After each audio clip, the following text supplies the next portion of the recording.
Hello, everyone. Welcome to another episode of Web Audio TV.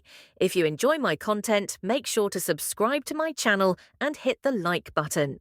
Not even half a li ahead, there was a small path on the left leading to the riverbank. This was the original Lingbo ferry crossing. The ferry crossing was small, just a set of steps for people to get on and off, and the path was very narrow. It had been abandoned for a long time, overgrown with weeds and obstructed by tree branches. One had to shield their face while passing through. The shepherd boy rode his water buffalo down the path. He did not encounter the deist priest on his way back. The shepherd boy hoped that he had gone too far before turning back earlier and that the deist priest had already finished washing his hands and returned to the main road before he himself had entered the path. He hoped he was now heading toward Anking County and not lingering by the river or met with some accident. Despite their brief conversation, the deist priest's gentleness and praise had touched him. As he neared the riverbank, he heard splashing. The shepherd boy brushed away the last layer of branches and weeds and looked toward the river, only to be startled. He saw a man in a deist robe flailing in the water, seemingly having fallen in accidentally and unable to swim. He was already choking on water and unable to call out. Though he couldn't see clearly from a distance, who else could it be but that deist priest?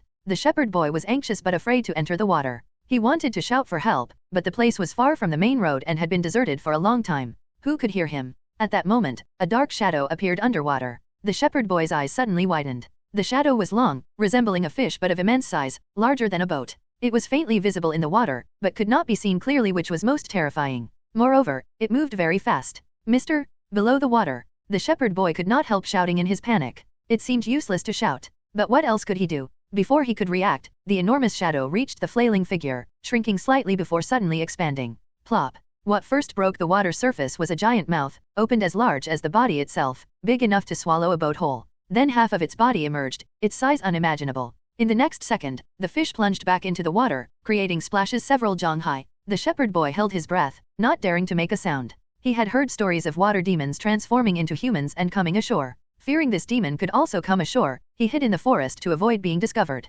He watched the water gradually recover its calm, as if nothing had happened. Now, there was nothing on the river. The shepherd boy still stood there in a daze with widened eyes. His flute had fallen to the ground from his hand, unnoticed. He used to hear adults say that there was a man-eating demon in the water but never imagined the demon to be so big and terrifying. More frightening was that he had just personally witnessed the demon devour someone. The gentle deist priest who had spoken to him moments before had already been swallowed whole by the demon. The shepherd boy opened his mouth, unsure what to say. At that moment, a voice came from behind. "Why did you come here?" "Ah." The shepherd boy was startled and turned abruptly, almost falling off the water buffalo. Behind him stood a man with delicate and pretty features and a gentle expression on his face. He wore a clean old deist robe. Behind him followed a jujubred horse quietly grazing, and a calico cat sat upright by his feet, tilting its head at him, staring as if also asking, "Weren't you just?" The shepherd boy stared at him, then pointed to the middle of the river. However, he saw that the deist priest remained as gentle and calm as before, showing no signs of having fallen into the water. How could someone like him be flailing in the water? A fake, made of grass and wood. Song Yu took a few steps over, and stopped beside the water buffalo. He bent down to pick up the boy's flute from the grass, and handed it to him with a smile. "You dropped your bamboo flute." The shepherd boy, still dazed, took it. Song Yu then pulled out a sheet of talisman paper from his bosom. When the water demon surfaces and is discovered, someone might either bravely pull it out or it might run aground downstream. Find a time when no one is around, and stick this talisman on it. The talisman will light up. When it stops glowing, remove it. Go home, burn it, and boil the ashes in water to drink. While it won't extend your life or grant great wisdom, it will ensure you remain healthy and free of illness and calamity for a lifetime. The shepherd boy, still in a daze, accepted it. The deist then turned and left, his horse automatically following. The shepherd boy finally couldn't help but ask, "Are you an immortal? You look more like an immortal than I do." The man and his horse gradually disappeared into the dense vegetation. The shepherd boy stood there, stunned and deeply shaken. At that moment, a commotion suddenly came from the river. Gurgle, gurgle. In the distance, the river's surface suddenly glowed with a fiery red light beneath for some unknown reason. Then the water seemed to boil, bubbling up with gurgling sounds. Huge splashes erupted, revealing a massive figure struggling and thrashing within the water. Waves formed, surged up the riverbank, and battered the grass and trees. The commotion lasted for quite a while before it ceased. Then a massive object floated to the surface. Unlike before, it now lay motionless. The sunlight gradually dissipated the morning dew. The sun had started to dazzle the eyes. Song Yu looked up and saw it was already noon. He found a suitable spot to stop, unloaded his bedding bag, and let his horse rest and graze. He himself went to gather dry firewood and set up a stove. He took out a pot and an object wrapped in layers of Musa Bastjo 2 leaves. Unwrapping the Musa Bastjo leaves layer by layer revealed 2 caddies of beef that he had bought that morning when he left. He had already asked the butcher to slice it for him. The beef was red and glossy, and the quality looked superb. In this era, it wasn't impossible to eat beef elsewhere. Although Great Yan had a regulation prohibiting the private slaughter of draft cattle that was still in force, its enforcement varied by region. In some places, forbidding people from eating beef would be akin to not allowing them to live, which even the emperor couldn't enforce. Moreover, the regulation itself was limited in scope. Private, slaughter, and draft cattle were already three concurrent conditions. It wasn't easy to violate. Using this decree to claim that eating beef was illegal or impossible was not accurate. In reality, it was similar in his previous world. Surveying poetry and literature, there were numerous descriptions of eating beef. Many poets and literati, whether in times of success or in times of adversity, whether in the midst of battle or being demoted, had written about eating beef, often composing poems while doing so. In Yizhu, the price of beef was generally higher than pork but lower than mutton. However, only large cities like Yudo frequently had it for sale. It was hard to buy it in smaller cities. All in all, it wasn't as convenient or cheap as here with such good quality meat. Since he was here, he had to eat this meal. Having collected enough dry firewood, Song Yu took out a water bag and poured water into the pot. He also took out seasonings, planning to stew half and roast the other half. He casually picked up a slice and offered it to the calico cat. "This is beef." "Beef," the calico cat said as she stretched her neck to take it. "Have you had it before?" Is it tasty?" Millimeter and /o/vel/b//jn.c//om. Song Yu couldn't help but smile. He hadn't tasted it yet himself, but seeing the cat enjoy it made him happy. As he was about to start a fire, some people approached. Song Yu turned to look. A small yellow-maned horse, not much larger than a donkey, was being led by a hero. The horse carried traveling bags. Following was a family of 4, with the adults carrying Dalian 3. Rounding a corner, they quickly came close. Chen Han, looking pleased, first greeted Song Yu with cupped hands and a bow. "Mister, we meet again." Song Yu also cupped his hands and returned the bow. "Indeed, we meet again." Then the heroine dressed in men's clothes also cupped one fist in the other hand at him with a smile. "Is it fate?" "It is fate. Were you waiting here specially for us because you're afraid of mountain bandits ahead?" "I was delayed on the way." "Are you cooking?" "Yes. We probably should start cooking too. Can we join you? It saves us the trouble of setting up a stove, burying a pot and gathering firewood." "Of course. What are you cooking?" The woman went over, looked at the musa bastille leaves and immediately recognized that it was beef at a glance.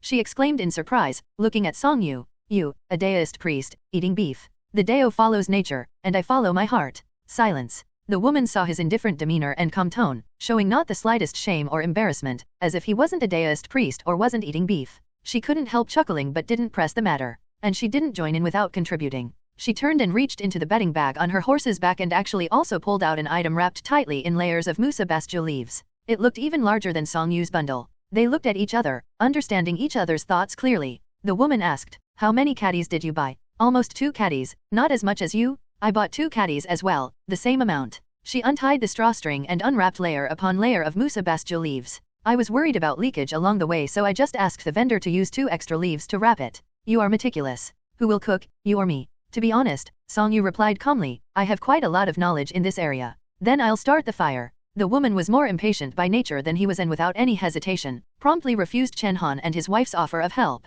She then took out flint and tinder, looked around, and gathered some reed tassels and dry leaves. Squatting down in front of the small stove that Song Yu had set up, she began to start a fire. Song Yu watched her strike the flint attentively. Clink, clink, clink. Sparks flew, landing in the tinder. The calico cat also moved closer to watch intently. The woman glanced at them out of the corner of her eyes and couldn't help smiling. "What are you watching?" "Afraid I can't light the fire." The calico cat continued watching, and Song Yu also remained silent. This was indeed a common method for starting a fire in this era, but it was true that he rarely saw anyone do it this way. Whether in the Daoist temple, traveling in the wilderness, or renting a place in Yudo, he had never used a flint to start a fire himself. He had only occasionally seen others use it once or twice. Now, he found it interesting. Starting a fire was like tending a fire, it had its own inherent charm. Whoosh! The woman had already lit the fire and was carefully tending it to grow larger. She turned to look at the man and the cat, puzzled. "Why are you still watching?" The cat turned and walked away to play by the roadside. The Daoist also looked away, and started preparing lunch. Cooking smoke rose straight into the blue sky. The aroma of the meat filled the air, making one's mouth water. 1 talisman ashes mixed with water or talisman water is a traditional Chinese Daoist method used for curing illnesses and for exorcism. 2 musa bastille is a species of banana native to Sichuan, China. 3 long, rectangular bags sewn up at both ends with an opening in the middle usually worn around the waist or across the shoulder. Refer to /ki/dalian.asp. A group of people gathered around the stove, eating beef with chopsticks in one hand and gnawing on steamed buns brought by Chen Han and his wife with the other. n/o/vel/b//in.c//om. The woman was a Jianghu person who always did not take things to heart. Moreover, she had provided meat and did the work, so she had no reservations. She was eating the meat in big bites without concern for etiquette or her image. The Chen family was initially somewhat restrained. After all, they had only provided the steamed buns, and they already owed the deist priest and the heroine a favor. Now, they even had to cook for their family, which really made them feel very apologetic. However, Song Yu's cooking skills were truly ahead of this era. Faced with such delicious food, their restraint lessened. Song Yu's cooking skills were indeed exceptional. Not to mention this era, even in the previous world with such a variety of seasonings, abundant and easy to obtain ingredients, and convenient information exchange, the level of cooking skills nationwide was still uneven, with no shortage of culinary low points. No one wanted to admit that the food from their province was bad, but most acknowledged that people from certain provinces were better at cooking. This was even more true for this era. Song Yu even spent a lot of money buying spices. In this era, mainly the wealthy used spices for cooking regularly. Common folks had to be frugal even with salt, and couldn't afford to be particular. Burp, the woman finished drinking up the soup. Chen Han and his wife hurriedly stepped forward to voluntarily clean the pot. Shall we go together? The woman glanced at Song Yu. We already know each other, and we had a meal together. We're going the same way. If we don't travel together, we'll keep running into one another on the road. Should we greet one another each time? You're right. Song Yu also nodded in agreement. When they resumed their journey, they had gone from 1 to a party of 6. Chen Han and his wife were taking their children back to their hometown to see their elders. The children couldn't walk fast, making the journey much slower than before. The woman's personality was quite lively. Although she seemed calm when they first met, after traveling together for a while, she probably couldn't repress herself any longer and revealed her playful and active nature. Sometimes she would run over to talk to the calico cat. Sometimes she would inspect Song Yu's horse. Sometimes she would tease the Chen family's children. Sometimes she would lie on her horse in a daze. Sometimes she would jump onto a roadside boulder to gaze ahead. And sometimes she would stay behind alone to slice grasses with her saber for fun. When the Chen family's children got tired, she would put one of them on her horse to ride. She was a kind person. Song Yu saw the endearing side of Jianghu people in her. In this era, common folks lived hard lives. Girls married young, boys took on family responsibilities early, and everyone appeared prematurely aged under life's burdens. Such a personality could probably only be found in the Jianghu, and only the Jianghu of this world. In the afternoon, they encountered mountain bandits again. The woman, being a responsible Jianghu person, naturally did not shy away from dealing with Jianghu matters. She immediately took the lead and went forward to negotiate. Song Yu found the process quite interesting. First, they greeted each other with cupped hands and acknowledged that they've both worked hard. Then they humbly introduced themselves. This was the way of the Jianghu. The bandits couldn't just let her approach and talk either. They tested her with some moves and words, which seemed to be a kind of custom among Jianghu people, so it did not feel like an offense or provocation. Once she dealt with everything, it indicated she was indeed one of them, and it also proved that she indeed had the skills to demand equal dialogue, thus making negotiation possible. It was also a special time. The great Liujiang gathering was imminent, and Anqing was less than 100 li away, attracting numerous Jianghu people. Usually, these bandits wouldn't necessarily let even Jianghu people from famous schools and major sects go easily. If they were traveling alone, they would probably have to leave something behind. However, disciples of famous schools and major sects usually didn't come alone to the gathering at this time. If not treated respectfully, a large group might come seeking justice, and other Jianghu people who heard about it might also come to join in the commotion. At least, the bandits they encountered that day were smart. However, the woman was not alone either. The bandit leader pointed to the group behind and asked, "Who are these people? This place has little profit to offer to begin with. If you pass by our mountains, we'll let it go. But are you taking them with you too? They are my uncle, aunt, and cousins. As for that deist, he lives a life of poverty. Why bother with him? Really? Our Zishan sect came for the great Liujiang gathering. My sect elders and brothers have all gone to Anqing. If I didn't have to pick up relatives, why would I go alone to that remote Lingbo county? Zishan sect is in Yizhu. Why are your uncle and aunt here? They are unfortunate people just seeking a way to survive." She glanced at the bandits, cupped her hands, and sighed, "Like you brave men, who would be up on the mountain if there was a way to earn a living below the mountain." Regardless of the truth of these words, they really resonated with the bandits.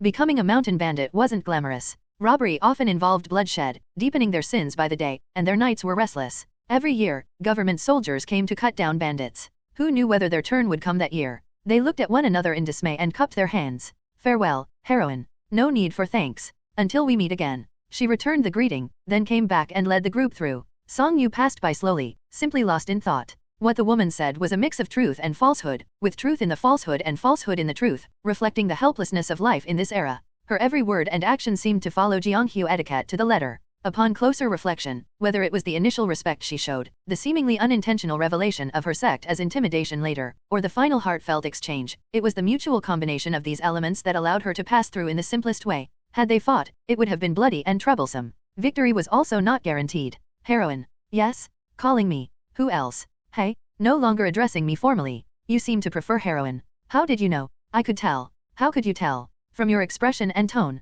You. She recognized that these were her own words that she had said to him last night and grinned. Then she asked, why did you call me? I want to hear about this Jianghu from you. Why do you want to hear about the Jianghu? If I'm traveling the world, how can I miss the Jianghu? Fair enough. She nodded, acknowledging, then smiled, but that's not something that can be explained in a few words. It will probably take until tomorrow night to reach Anking. 10 wen. Clink. Song Yu took out a small handful of wen from his bosom, counted out 10, and handed them over. She took them and began to speak. Song Yu listened quietly, organizing his thoughts. Jianghu in ancient books was a very broad concept, meaning all or infinite, the opposite of limited. Later, when Buddhism was introduced into the country, Buddhist monks needed to preach and communicate with one another. They often traveled in the region of the 3 rivers and 2 lakes, and this was referred to as walking the Jianghu. Later on, this concept was extended and amplified, gradually becoming not just associated with Buddhist monks, but belonging to the whole world. At this point, it had become a term that stood in contrast to the imperial court and the authorities. Though it wasn't as vast as the Jianghu described in ancient books, it had still become a very broad term.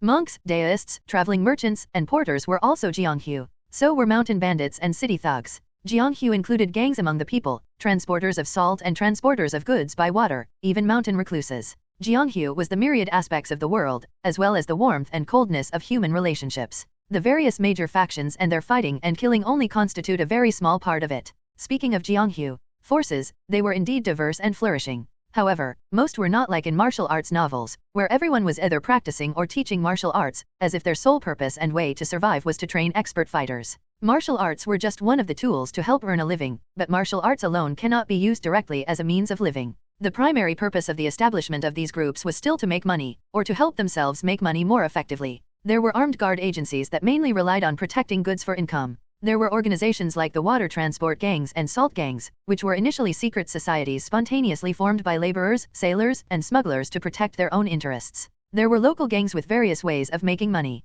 There were those established through faith, such as some Daoist and Buddhist temples where people may study just martial arts instead of magic, or a bit of both. There were also sects founded under the banner of certain deities or even by outright illegal religions. There were also martial arts schools relying on recruiting disciples and teaching martial arts for income. Some nobles, generals, and ministers would also support some Jianghu sects for various reasons. Some of these Jianghu sects even consisted of people with mixed ancestry, showing subtle features similar to those from the western regions or the northern tribes. Only Jianghu was dangerous. The laws were inadequate and there were also demons and ghosts. Besides understanding the rules, one also needed some martial arts skills to serve as assets to travel the Jianghu. The Zishan sect was located in Yizhu at the foot of snowy mountains. Its mountain gate was 300 li away from Yudo. It had gradually expanded by relying on the flourishing economy and culture of Yizhu over the past few centuries. It could be considered one of the major sects in Jianghu. According to this woman, it was among the greatest forces in Jianghu, known for its disciples' martial prowess. When traveling in the Jianghu, few people resorted to drawing sabers and killing unless necessary. Negotiation was preferred if possible. Take these bandits, for example. In the words of the woman, most bandits in the world were evildoers. If you count them, there were plenty who deserved to die. Yet, taking a life carried great weight after all. Even such a large court must report death sentences to the central authorities and have them approved by the emperor personally. They divide the guilt of murder into many parts, sharing it among everyone for peace of mind. Normally, who would willingly take someone's life rashly? Most ordinary Jianghu travelers had their hardships. Some might even have families to support. Killing someone just due to a minor dispute could have grave consequences. This could be considered a common Jianghu mindset in this era. Song Yu pondered while listening. Not discussing right or wrong, good or bad, just this common mindset and philosophy of Jianghu people in this era alone was already more or less a glimpse into the era. It was enough for him to contemplate and gain insight from. By the next afternoon, they reached the old ferry crossing. It was where Song Yu had disembarked previously. Chen Han respectfully said to Song Yu and the woman, "Thank you both for your help along the way. It's still a few dozen li of mountain road to Anking. Traveling by water isn't necessarily faster, but it's more comfortable. Why not join us on the boat and disembark at the Anking ferry crossing? We'll cover the boat fare as a token of gratitude, though it isn't much." The woman glanced at Song Yu. "What's your choice?" "Thank you for your kindness, Mr. Chen, but I originally came by water. I should continue by land to Anking." Song Yu replied as he cupped his hands. "Just as I thought." The woman smiled as she cupped one fist in the other hand at Chen Han. "No need for formalities. The mountains are high, the road is long, until we meet again in the Jianghu. We'll part here. If one day I happen to be down and out and pass by your door, a meal will suffice. I will always remember this kindness," Chen Han said as he bowed deeply to them. "Hurry along." She didn't stop him from bowing but accepted it graciously. She just waved her hand repeatedly, urging him to leave quickly. There are still several dozen li of mountain road to Anking. If we walk slowly, even if we make it, we might not be able to enter the city in time, the woman said to Song Yu. If we ride the horses and gallop, we actually would be able to enter the city, but we'd miss out on the scenery close to Anking along the way. What do you choose? I came out to travel the world and wish to enjoy the scenery. A wise choice. The woman led her horse forward. My master said that from Lingbo to Anking, the last stretch before reaching Anking is known as the Tenli Gallery. The morning and evening scenery each has its merits. Besides, with so many Jianghu people flooding into Anking now, even though the city often has many tourists and plenty of inns and guest houses, they might still be overwhelmed. Even the dilapidated temples outside the city could be full, and there might be no place to stay even if we get into the city. That makes sense. Song Yu replied softly. Hearing the woman speak so seriously, including the time when she was negotiating with the mountain bandits yesterday, actually Song Yu could only picture her slicing through grass with her saber along the way. Unexpectedly, the woman suddenly turned her head. Song Yu was not startled and looked at her calmly. Also, the woman's gaze shifted to his horse. You can ride horses, can't you? I can ride, but I'm not very good. Then why don't you use a saddle? I like walking. Maybe. The two figures conversed as they walked far away. The road alternated between mountaintops, valleys, and midway up the great mountains. The sound of horse bells jingled as the journey spanned several dozen li of mountain roads beneath their feet. The calico cat seemed oblivious to their voices, busily running around minding her own business. Sometimes she would go to the riverbank to watch fish underneath the water, other times she would go and peer over the edge of a cliff to see how high it was. She was busy with her own matters but always stayed close to Song Yu, never straying far. The Tenli Gallery under the twilight was indeed beautiful, like a landscape painted by a top-tier master artist, with the scenery looking like inkwash spreading. Enhanced by the twilight, and reflected in the river, it exuded a serene beauty. Just as they reached the halfway point, night fell. It was perfect timing, allowing them to see the dusk scenery that day and the dawn scenery the next day. There was a pavilion there called the Swallow Immortal Pavilion. On the left side of the pavilion was a stone sculpture of a swallow, and in front of it was a stone trough filled with soil. It was actually full of remnants of incense sticks stuck into it. It seemed that the locals had built it to honor some swallow immortal. The two stopped at the pavilion. They lit a fire, and took out a little pot to boil a pot of water. They had steamed buns and pancakes for dinner. Then they took out their own bedding before lying down around the fire. With a blink of an eye, the bright moon and stars appeared. The woman had lain down before him and spoke first. Tomorrow morning, we'll reach Anking. Yes. Meeting you can be counted as fate, and traveling together has been interesting. In the Jianghu, meeting means becoming acquainted. When we get to Anking County, you can come look for me if you are free. Although I don't know where we'll be staying yet, you can definitely find out where the Zishan sect will be after the Great Liujiang gathering starts. Our sect might not be as wealthy as some factions, but we can still treat you to a good meal. All right. Song Yu agreed. The woman had a laid-back and active personality, and it was easy to get along with someone like her without feeling any burden. She was also interesting. She faced everything head-on, regardless of the size of the challenge. Traveling with her these past 2 days has been quite relaxing. The fire crackled, providing a comfortable warmth. The calico cat snuggled into his felt blanket, making him feel ticklish. Song Yu gradually closed his eyes. Even the two horses were asleep outside. The yellow-maned horse slept standing up, while the gingerbread horse lay down, indicating it felt very safe even in this unfamiliar place. The moon set over the river, with distant peaks under the sky. There was some movement in the night.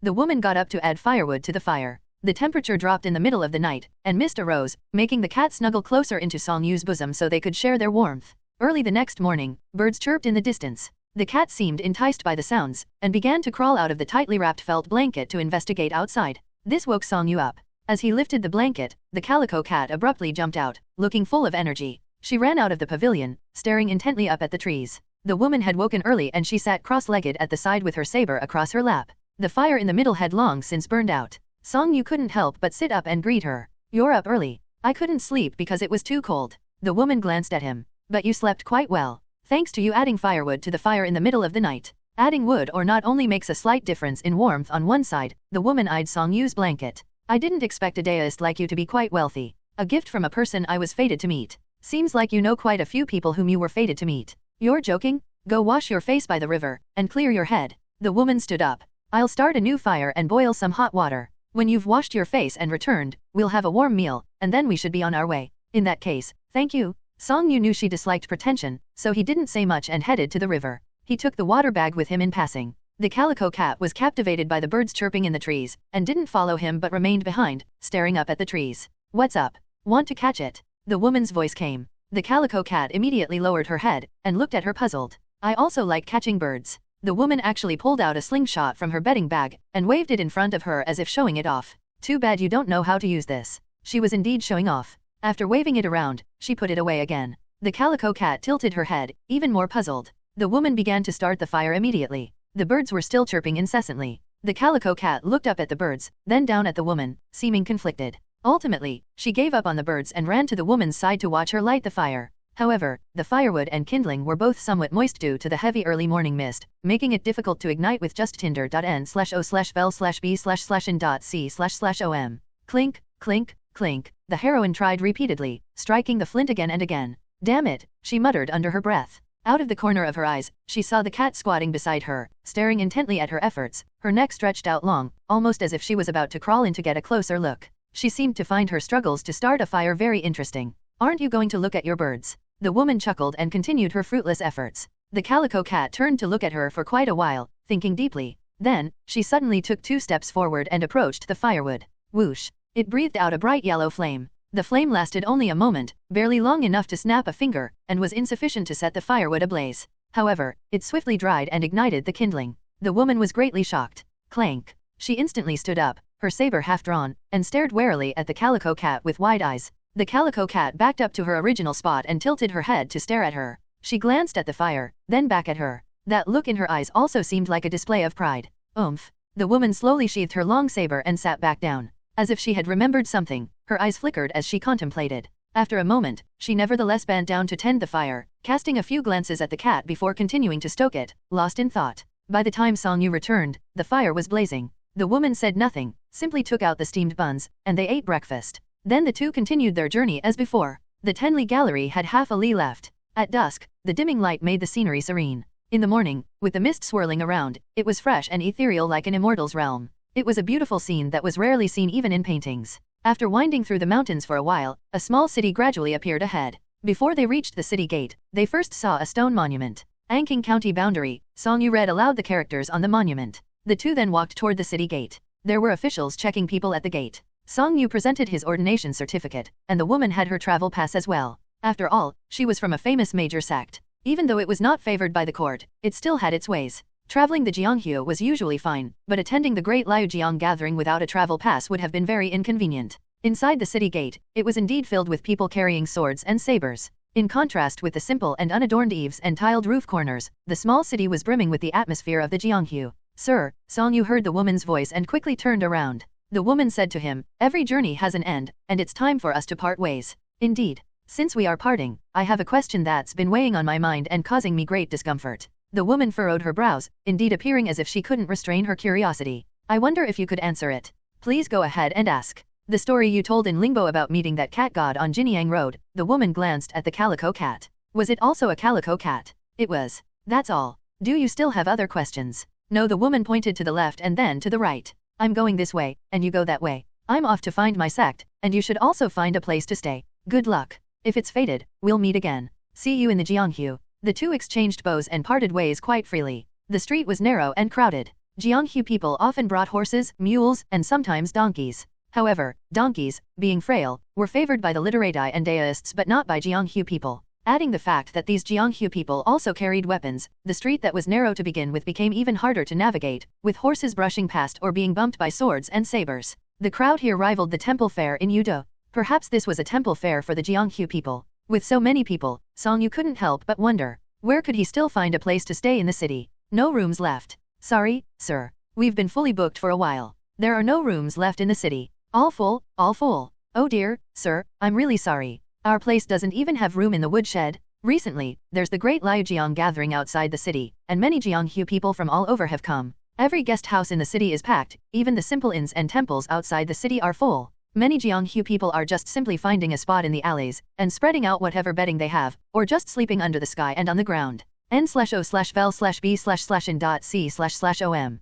After asking around for a long time, all Song Yu got was a series of refusals. Maybe people had been asked too many times about rooms recently, and some were starting to lose patience, though they weren't being dismissive.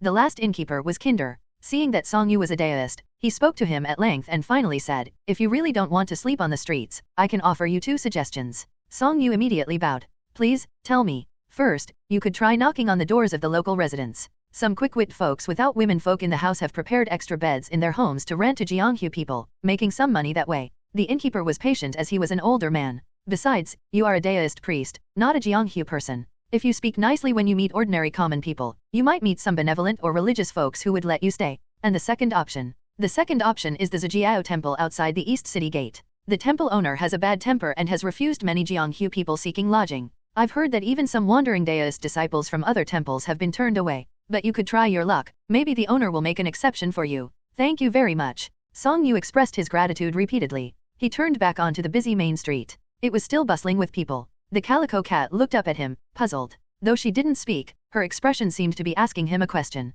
He whispered in response. Let's head outside the city. Comparing the two options, trying the Zhujiao temple was harder but clearly offered better and quieter accommodations. Since it was still early, it made sense to try the temple first. Maybe the temple owner just didn't like those Daoist disciples who were too heavily involved with Jianghu martial artists. Thinking about it, Anqing was famous for its picturesque scenery. The Great Liujiang gathering has been held more than 20 times, and within more than 100 years, 2 generations of temple owners from Hidden Dragon Temple had also come into the world to travel. Perhaps, they had also visited this place, gone to the Great Liujiang gathering and had also faced similar lodging issues. So, 1 man and 1 horse headed towards the East City Gate. The cat was wary of being stepped on, so she perched on the horse's back. Many people loved cats in this era, even many Jianghu. People who would not hesitate to fight or kill were charmed by the adorable voice and soft body of a cat. Lady Calico was also exceptionally beautiful, and had been praised by Master Kong as being extraordinary. Along the way, she turned many heads. Some raised their eyebrows, clicked their tongues, or even reached out trying to pet her.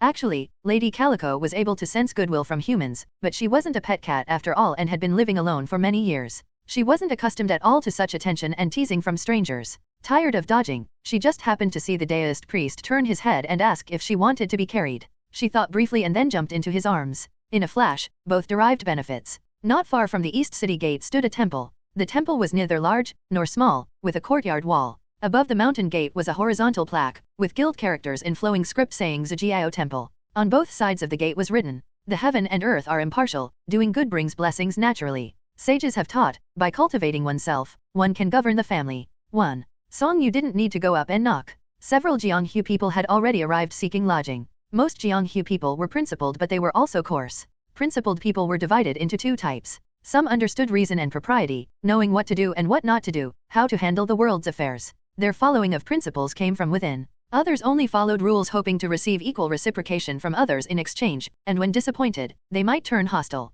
Just like these Jianghu people at the moment. After knocking on the door and requesting lodging, they cupped their fists in greeting, bowed, and spoke politely, displaying perfect etiquette. However, when they discovered that despite their respectful behavior, the other party still refused to let them stay, they felt a sense of resentment and injustice. They believed that they had asked courteously, but were not treated with the same courtesy in return. They felt disrespected and wanted an explanation. The boy at the gate, though young, was not easily intimidated. "Gentlemen, you should understand. Every 5 years you all hold a great gathering here in Anqing. Many Jianghu people have come, including famous schools and major sects as well as many masters. Has our temple ever lodged any of them? What do you mean by that? You're quite bold for a young boy. Gentlemen, think about it. If people were allowed to stay in the temple as long as they were Jianghu masters bringing sabers and swords, our temple would have been full long ago. Do you really think you are early arrivals?" The Jianghu people thought it over carefully, and their faces instantly showed changing emotions. They glanced at each other, uttered some polite banalities, then turned and walked away. As they passed Song Yu, they couldn't avoid giving him a few looks.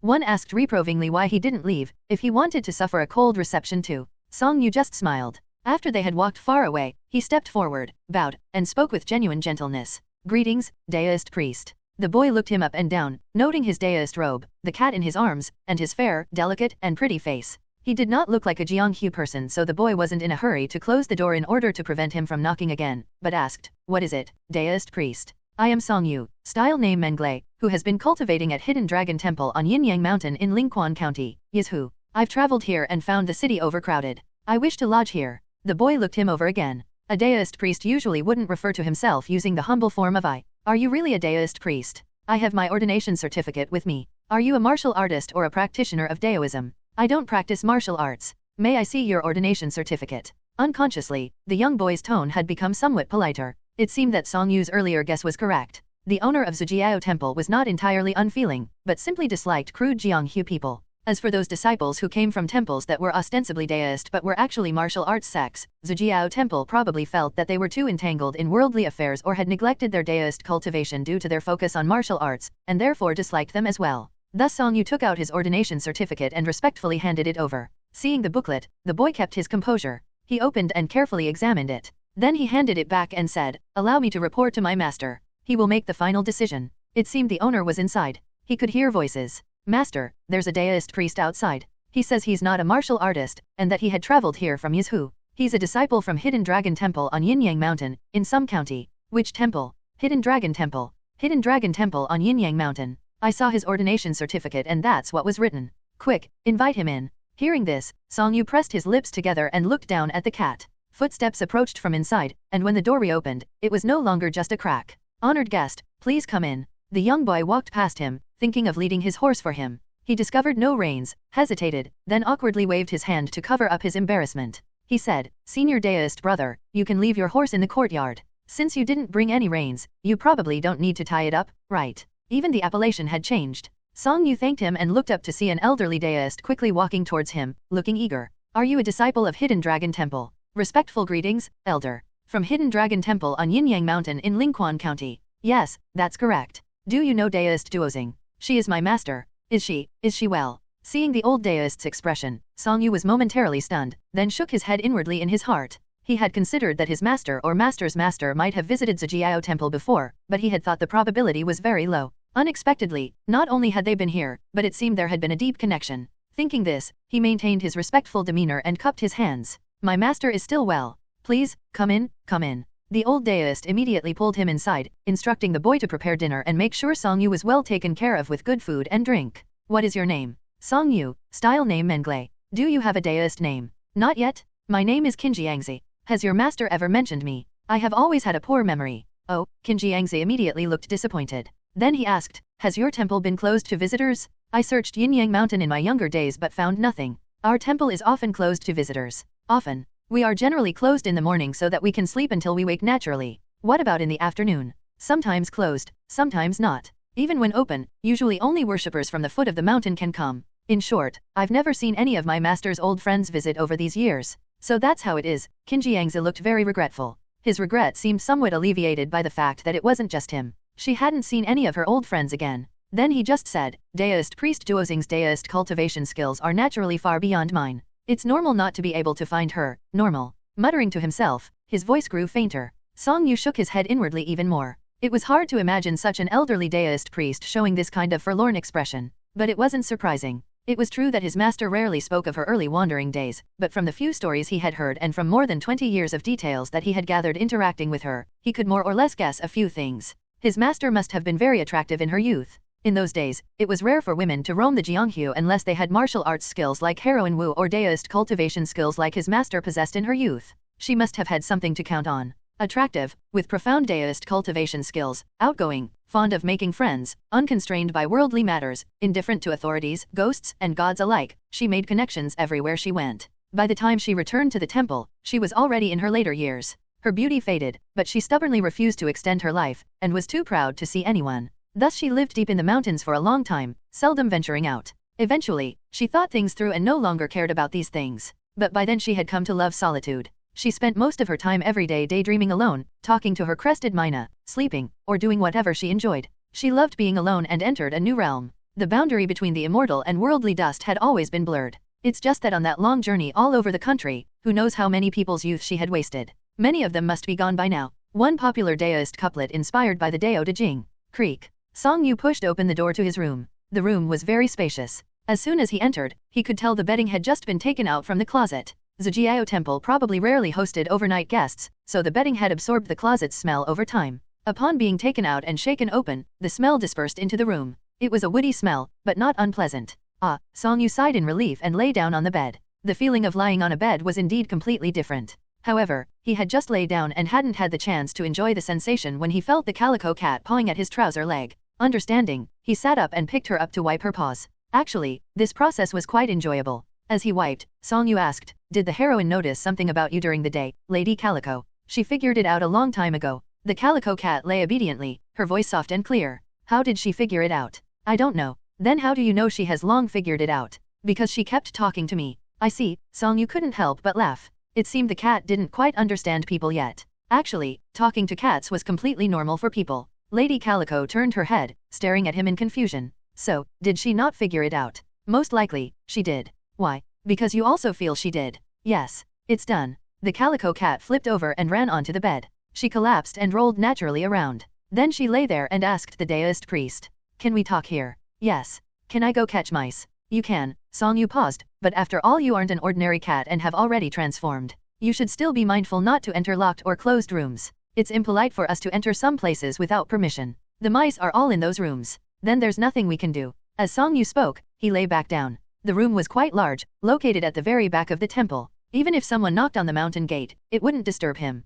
It was also next to a bamboo grove, filled with the sound of wind rustling through the bamboo, which Song Yu found quite pleasant. In addition to having the best guest room, he was also treated to excellent food and drink. Even his jujubred horse benefited, eating only top-quality semi-dry hay. Thus, he and the cat settled in there. It was the last third of the first month of the lunar year, and there were still a few days until the Great Liujiang gathering on the second day of the second month. Apart from eating meals together, the temple owner also often invited him for tea to chat about matters in Anqing County and Lingquan County. Or he personally took him out to enjoy the scenery of Anqing, in pursuit of seas of clouds and sunsets. The temple owner had lived the life of an immortal in Anqing County for decades and knew all the best spots for scenery and where to view them. Exploring mountains and waters was also a form of cultivation. Second day of the second month, Mati Mountain. Today was a misty and rainy day. Song Yu held an earth-yellow oil paper umbrella and took the calico cat to Mati Mountain. Anqing was truly a city of mountains and rivers. However, most of Anqing's mountains were small, one clump after another, small and steep, with the steepest looking like stone pillars stuck into the ground.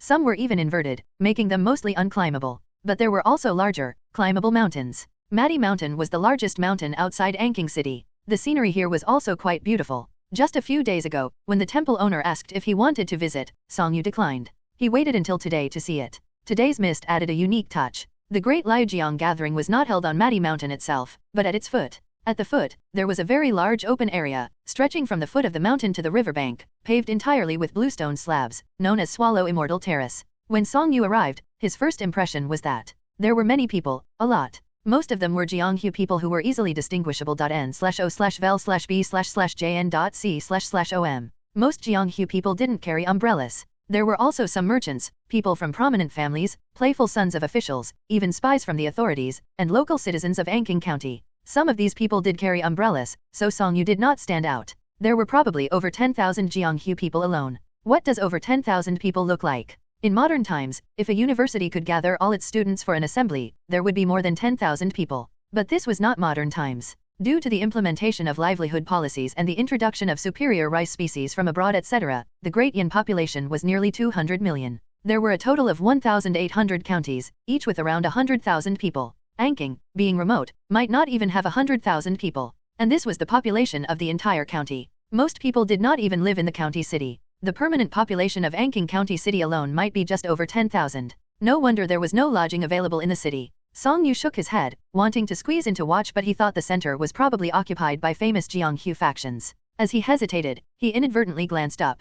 There was a small pavilion on the mountainside. Surveying the surroundings, he saw a small path that looked like a fine gray line from afar on the mountain leading to the pavilion. Thus, he headed in that direction. As he walked, there were no fellow travelers. Perhaps the Jianghu people found the pavilion too far away, and with the misty rain today, it was hard to see anything clearly from the mountain. They preferred to squeeze into the crowd, knowing that once someone started organizing things, everyone would naturally have a position to watch. Song Yu was not familiar with martial arts, and wouldn't see much even if he was close. Perhaps seeing things a bit blurred was even better. He reached the pavilion shortly after starting his ascent. From this height, he could take in the entire Swallow Immortal Terrace. Naturally, he could also see the distant mountains and rivers. Song Yu was momentarily stunned. It wasn't the Swallow Immortal Terrace or the Jianghu people on it that amazed him, but the distant landscape. With the fine drizzle today, mist arose from the rivers and the land. Sunlight couldn't penetrate, turning the mountains and rivers into varying shades of gray and black. From afar, willow branches along the river looked like numerous fine threads that were blown in one direction. A small boat quietly sailed on the river. Whether it was the distant scenery or the mountain top, everything was blurred. It was hard to distinguish clouds or mist from rain. The people below looked like tiny black dots. Everything was hazy, as if submerged in a world of mist. This was definitely a landscape that couldn't be seen from Yinyang Mountain. Even in his past world, seeing such a beautiful scene would have been extremely difficult. Plop, Song Yu closed his umbrella, placing it aside. Seeing the pavilion was clean, he sat cross-legged on the ground, quietly gazing ahead, while the calico cat yawned beside him. Without him noticing, the Great Liujiang gathering began. It started within this ink painting-like landscape. Song Yu directed some of his attention to the Swallow Immortal Terrace below. To be precise, the Great Liujiang gathering didn't have an exact start time. Once Jianghu people arrived, started talking and drinking, the gathering had begun. Today was the day the martial arts competitions started. Jianghu people ultimately valued their martial arts skills. Regardless of wealth, they only had one head each. With poor martial arts skills, they would be looked down upon and bullied. With superior skills, they earned respect from everyone they encountered in the Jianghu and avoided conflicts.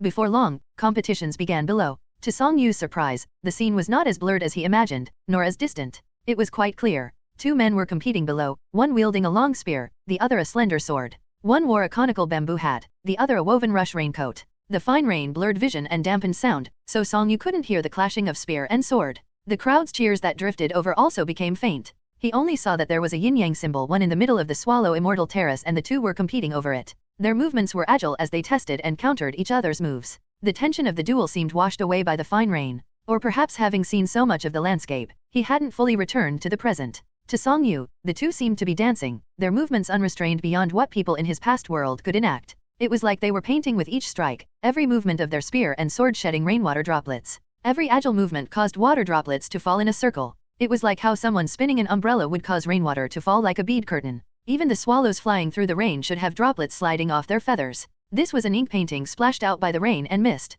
Song Yu even spotted Heroine Wu. She sat with her sect mates in a prime front row seat, watching with relish. Occasionally, she craned her neck, scanning the crowd as if searching for someone. Perhaps she was looking for him, but he was in a pavilion halfway up the mountain, and she clearly couldn't find him. Soon, the duel ended. The two seemed evenly matched, and also seemed to be old acquaintances. In the end, they stopped without deciding a winner. The result was perhaps clear in their hearts.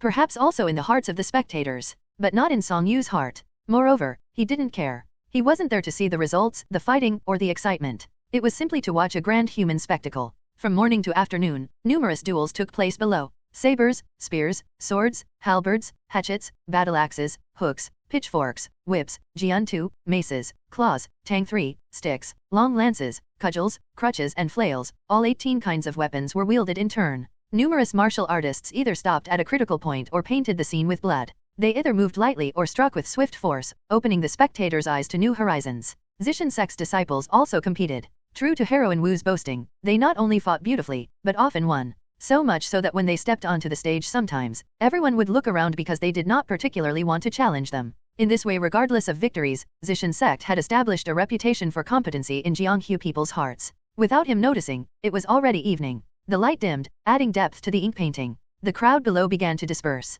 Song Yu, still unsatisfied, left the pavilion, reopened his umbrella, and headed down the mountain. Just as he reached the foot of the mountain, and before he walked out of Swallow Immortal Terrace, he saw a swallow flying in the distance. It darted gracefully through the misty rain, adding a touch of freedom to the landscape. Song Yu smiled and was about to leave when he was suddenly startled. He narrowed his eyes and looked up into the sky again. It was only the start of the second month, barely early spring. Swallows migrate south for winter, most of them flying several tens of thousands of li. Wasn't it too early for them to return after winter? Vaguely sensing something, he looked back. In the dense misty rain, Matty Mountain remained unchanged. But where was the pavilion? And where was the small mountain path? 1. 2 ancient weapon like a long, solid metal truncheon. 3 ancient weapon resembling a pitchfork. 3 https://en.wikipedia.org/wiki/yin_and_yang _sign/media/file:/yin_and_yin_symbol.svg. 1 yin-yang is a concept that originated in Chinese philosophy, describing an opposite but interconnected, self-perpetuating cycle.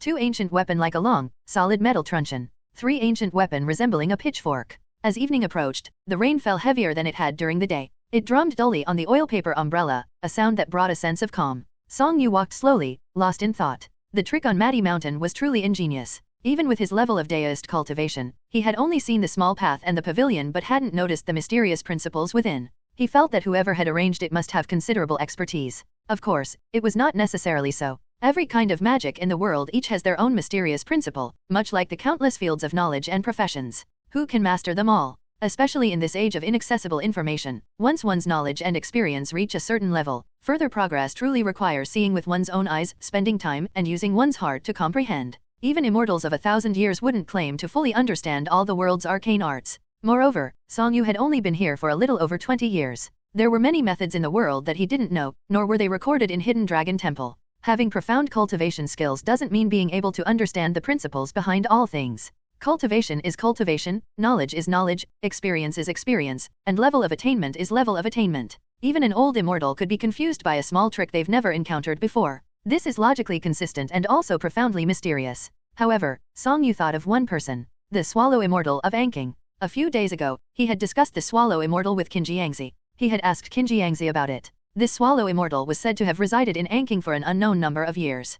Qin Jiangzi had only met him once, but his master's master had drank several cups of tea with him. They had also chatted about the Swallow Immortal Pavilion outside the city. In fact, there was also a Swallow Immortal Temple outside the city. The Swallow Immortal was said to have been already in Anking before the establishment of Zujiao Temple. At that time, he already had considerable cultivation skills. Even if he hadn't lived 1,000 years, he must have lived at least 800. But everything has its end. Nowadays, the growth of his cultivation no longer matched his declining health. Facing the limit of his lifespan, the old Swallow Immortal had no choice but to extend his life by turning to the divine Dao and seeking incense and offerings. Although becoming a god didn't guarantee immortality, as long as there were incense and offerings, he could extend his life for another day.n/o/vel/b/n.c//om. Decades ago, Suzhu experienced a severe drought and not a single grain was reaped. The Swallow Immortal performed magic to protect the livelihoods of the people in Anking. Although it wasn't totally good weather for crops, it was better than the surrounding counties. When the grain ran out later, he transformed into countless swallows, transporting grain in their beaks from official storehouses elsewhere, saving many lives.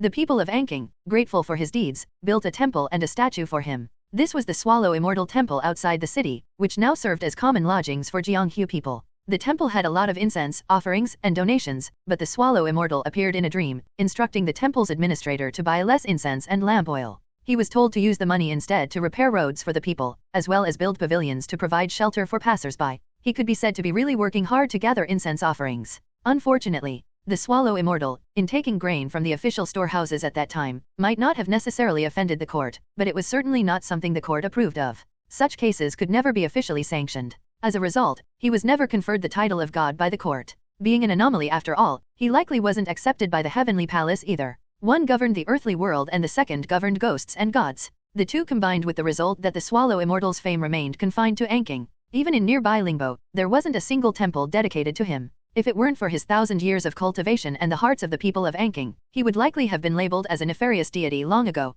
A 1,000-year-old great demon, Song Yu couldn't help but sigh. How many 1,000-year-old demons were there in this world? Don't underestimate the significance of 1,000 years. In the world's rumors, there were often mentions of ancient 1,000-year-old demons, but aside from a few plants and animals that naturally live long enough to occasionally become demons, most are exaggerations and unfounded rumors. Just as the gods and immortals in the world were all said to have lived for eons, actually most have only been worshipped for a few centuries. Note that if you go back 1 or 2,000 years from the Great Yin dynasty, there was already no recorded history. Many of the gods worshipped by people back then have vanished into history. The gods people revered at the moment, disregarding their divine power and abilities, were mostly younger than the Swallow Immortal. Song Yu felt extreme pressure when he thought of this person. It wasn't about cultivation or magic skills. Firstly, 1,000 years of age doesn't equate to 1,000 years of cultivation or attainments. Secondly, cultivation and attainments don't always translate into combat ability. In fact, most gods in the heavenly palace were civil officials. It was the sheer weight of 1,000 years in itself. Humanity has come this far through mutual support, with an instinct to respect the elderly and care for the young. Even a virtuous emperor on an outing, when meeting an 80-year-old man, would respectfully call him elder. The 1,000-year-old ancient cypress trees planted along Jinyang Road were instinctively respected for their longevity by many people, and the authorities had even enacted laws to protect them. How much more respect would be given to an elder who had witnessed 1,000 years of history and hardships? This pressure was essentially a kind of respect. And this Swallow Immortal Terrace was likely connected with him. But with such a figure in Anking, why hadn't the water demon in Lingbo been dealt with long ago? While pondering this, he suddenly heard a voice yell behind him. "Hey, Daoist priest." It was a rough female voice. Song Yu and the cat immediately stopped and turned to look at the same time. Through the misty rain came a figure. She was clad in hemp clothing with her hair loose, and holding a long saber. Her face was no longer covered up, revealing a somewhat round, goose egg-shaped face with eyes in which the black and white were distinct. "Greetings, heroine Wu. What a coincidence." "Quite. You're here? I thought you hadn't come. I looked for you for a long time but didn't find you. We stood far away. My eyesight is good. We were quite far. How was it?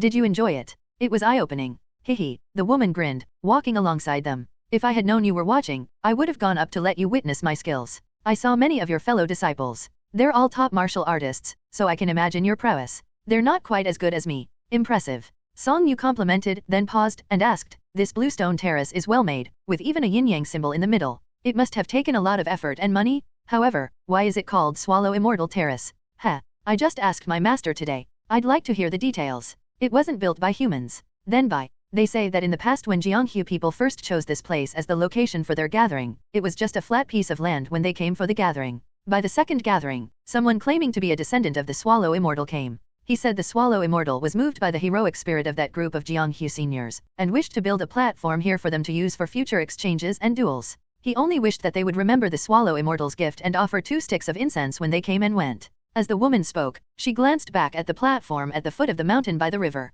The Jianghu seniors heard this and agreed, only half believing such a good offer. Thereupon, the place would change night by night, changing by a layer each time. After 49 days, the Swallow Immortal Terrace was completed. Miraculous. I thought so too. She suddenly frowned. Hey, why do you deist priests have a thing for numbers like 49 and 81? Why do things always take that long? Most of us do as we please, not sticking to such numbers. Things take as long as they take, and numbers are just numbers. But when people pass on rumors, they find these numbers pleasant and mysterious. Perhaps some deists themselves wanted to use these numbers to tell people, or maybe they were following the habits of predecessors, or for some other reason, so. Song Yu smiled. Oh, the woman nodded repeatedly as she drew out the syllable. The rain from the sky did not stop, and her hair was already wet, sticking to her face. Her clothes were also soaked through, and clung to her body, yet she seemed completely unaware, simply strolling forward. She neither disliked being rained on nor had any issue with Song Yu holding an umbrella. Only when the rain bothered her in some way would she either shake her head, wipe her face, or purse her mouth to blow a puff of air, resolving the inconvenience and moving on. Seeing this, Song Yu couldn't help but ask, "Want an umbrella?" She waved her hand, smiling. Jianghu people are their own sky. Why use an umbrella? Her carefree grace in that instant made Song Yu look at her several times, even slowing his steps. Back at the ancient temple with green tiles, rain fell on the bamboo grove. Song Yu returned the umbrella to the young boy respectfully. "Thank you for the umbrella." "No need to thank me." The boy folded the umbrella, speaking very maturely despite his youth. "Master has grown old and prefers staying in the temple, brewing and drinking tea. We never go out on rainy days, so the umbrella was stored unused for a long time, almost rotting away. It's better that you use it. It even saved me the trouble of taking it out to sprinkle water on it." Such words were really comforting. Song Yu couldn't help but smile. It must be fate that I used it. Indeed, the boy also smiled, a stark contrast to the cold demeanor he showed to Jianghu people a few days ago. Just as the boy was putting away the umbrella, he suddenly remembered. "Senior deist brother, are you not going out tomorrow?" "I will be going out." "Won't you need the umbrella?" "I guess that it won't rain tomorrow." "That would be best. Tomorrow I can go up the mountain to look for mushrooms. It's already the 2nd month, not sure if they've sprouted." The young boy didn't doubt him either and only put the umbrella away, heading back into the house. "Senior deist brother, come quickly to eat dinner." After dinner, Song Yu returned to his room. He lit the oil lamp and spread out some hemp paper. Song Yu had originally intended to ask Lady Calico to help grind the ink. However, seeing her alone on the bed, deeply engrossed in some imaginary battle with the air and having so much fun with so little effort, he could not bear to disturb her. Instead, he took the inkstone outside to catch some rainwater under the eaves. He took the inkstick and patiently ground it himself. Dipping the brush in ink, he paused to gather his thoughts before writing. The ink he used was also congealed fragrance ink. Though it was the finest quality ink, as expensive as gold, he didn't intend to keep it as a collector's item. He continued to use it daily, or rather, he considered he was collecting it in another place. Suddenly, the cat jumped onto the table. "Deist priest, what are you writing?" "Noting down some things." "What things?" "Beginning of the 2nd month in the 2nd year of Ming, arrived in Anking County, Long Commandery, says who.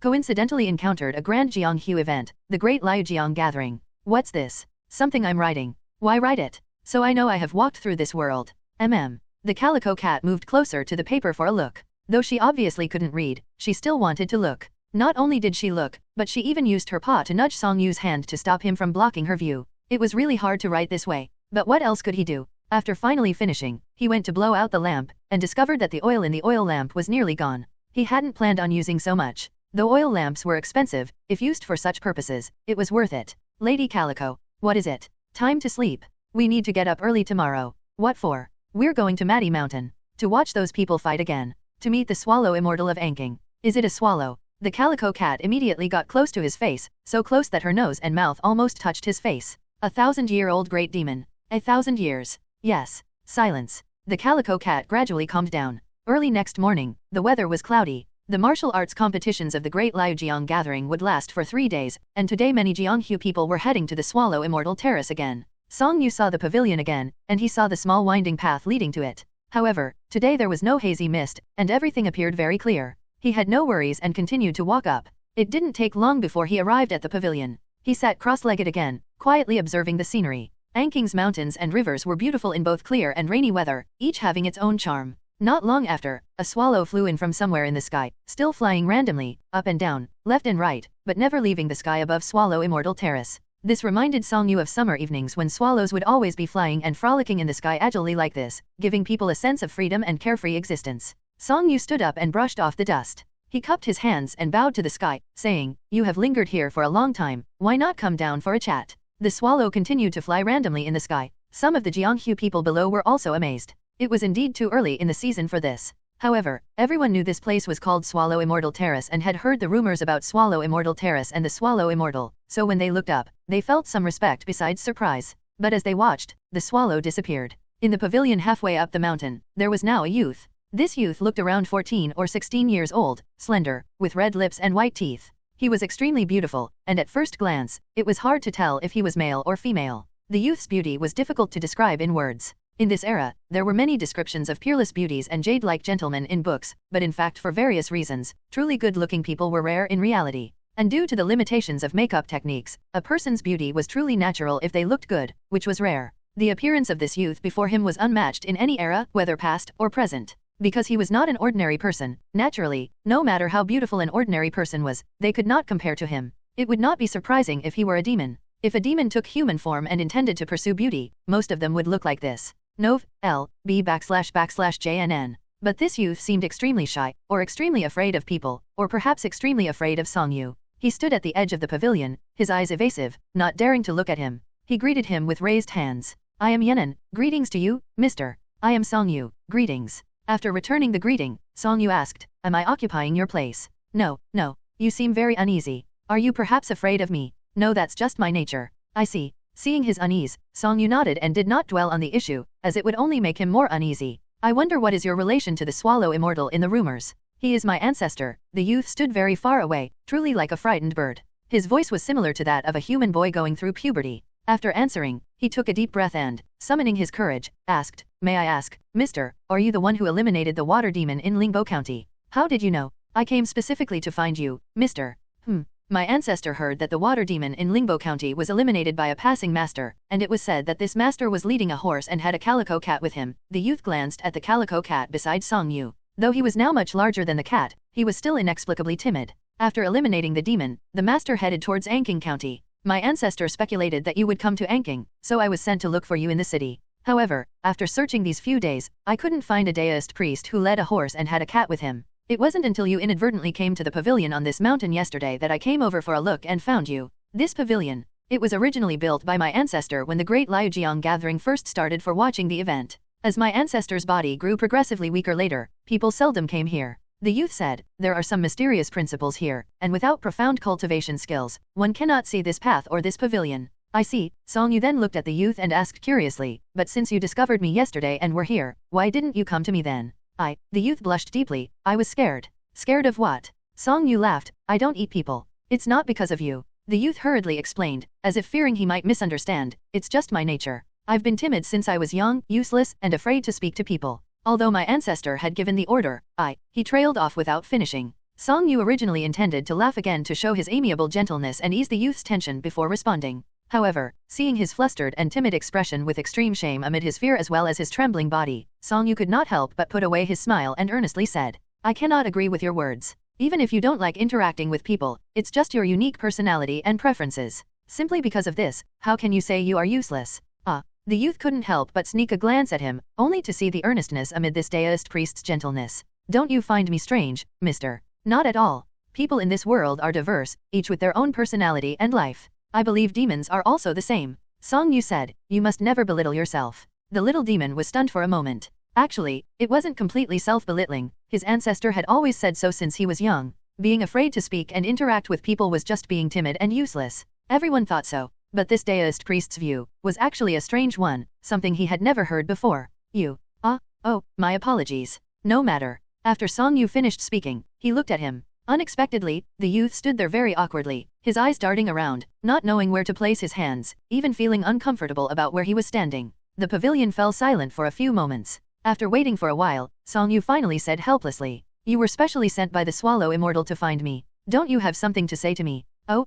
The youth finally seemed to remember and hurriedly bowed to Songyu. My ancestor would like to invite you to our home for a chat. When would that be? Now, the youth sneaked a glance at Song Yu. Is that possible? I would also like to witness the swallow immortal's glory earlier. Song Yu showed a regretful expression, pointing ahead. Unfortunately, the Great Liujiang gathering is happening right now. Then, how about tomorrow? No disrespect to the swallow immortal, but as you know, tomorrow will be the most exciting day of the Great Liujiang gathering. Song Yu apologized. I happen to have made arrangements with an acquaintance to watch the heroes' competitions together tomorrow. No problem, no problem. What about tonight? That's possible. Good. Then, it's settled. I will come to find you before dusk. I will wait for you here. Then, oh, by the way, what is it, mister? I have something to ask you. The boy saw the Daoist priest smiling and then looking up at the sky behind him, his eyes seemingly shining. Is the scenery in the sky better than on the ground? This. The youth was stunned for a moment. I don't know. Then never mind. No problem. Song Yu's expression remained gentle. I was just asking casually. Then, take care. With a puff of grey smoke, a black and white figure shot into the sky, as if it was afraid of being late. It quickly flew far away and disappeared into the clouds. Song Yu shook his head, not surprised. Even among humans, there are so many strange and diverse individuals. There were so many kinds of demons, it was normal they should have all kinds of personalities. He then sat down again to watch the Great Liujiang gathering. The weather was fine today, and the Jianghu people who came for the gathering seemed to be in better spirits, competing more eagerly. However, while everyone gathered chaotically below at the Swallow Immortal Terrace, shouting continuously, only Song Yu remained in the mountainside pavilion, watching the grand Jianghu event for half a day, as well as appreciating the shifting clouds. There was a saying, only places with roads are under the control of the imperial court. This statement was actually quite accurate. In this era, this was indeed the case. Great Yan spanned 18,000 li from east to west, and over 10,000 li from north to south. Despite its seemingly vast territory, actually only a very small portion was under the court's control.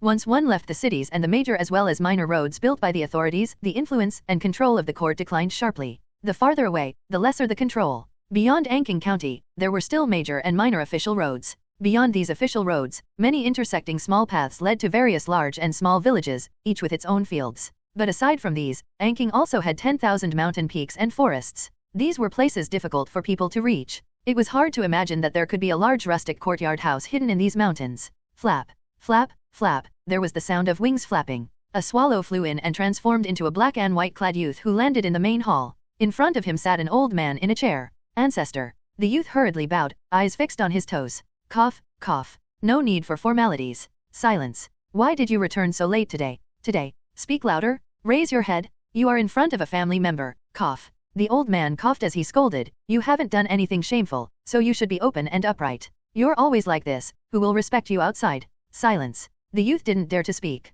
His ancestor was naturally correct. It was all teachings meant to guide him and for his own good. He dared not refute. But inexplicably, he thought of that Daoist priest. At that moment, the old man's voice startled him again. After these few days, did you find that Daoist priest? The youth hurriedly replied, I found him. How was he? That Daoist priest, his cultivation skills are profound. He immediately saw the small path and pavilion that you concealed on Matty Mountain. The youth reported honestly, I have arranged with him to bring him here tonight. Did you ask if he is from Hidden Dragon Temple? I forgot. The youth's face turned pale immediately. What are you doing? The old man angrily struck the floor with his crutch, making a rattling sound. If you forgot, then you forgot. What's the big deal? What can I do to you? What are you afraid of? You're the only junior in the clan who has achieved transformation into human form. But with your timid demeanor, what can you accomplish? The youth did not dare to respond. Perhaps it wasn't fear, but shame. He felt useless for failing at even such a small task. Maybe it was also fear, but absolutely not fear of being scolded by his ancestor. Go now. The old man waved him off weakly. He just felt that the current younger generation was truly not as good as previous ones. The youth also turned and walked out with his head down. But after taking 2 steps, a thoughtful and hesitant look appeared on his face. After walking a few more steps, he finally turned back, and said with a trembling voice, Ancestor, I'm thinking of fetching a swallow pill. As soon as he said this, he immediately added his reason. Because when I go again to invite the Daoist priest over tonight, it would not be appropriate to ask him to walk here. He secretly glanced at the ancestor, fearing rejection. And it wasn't just a simple fear of being refused. However, the old man merely waved his hand without even looking up. It's rare for you to have your own opinion for once. So, go. The old man was angered by his uselessness. This was followed by another bout of coughing. Silence. The youth quivered and hurriedly ran out. At dusk, on Matty Mountain, a swallow hovered above the clouds, circling repeatedly, rehearsing in his mind how to speak and act in the upcoming meeting to ensure no mistakes.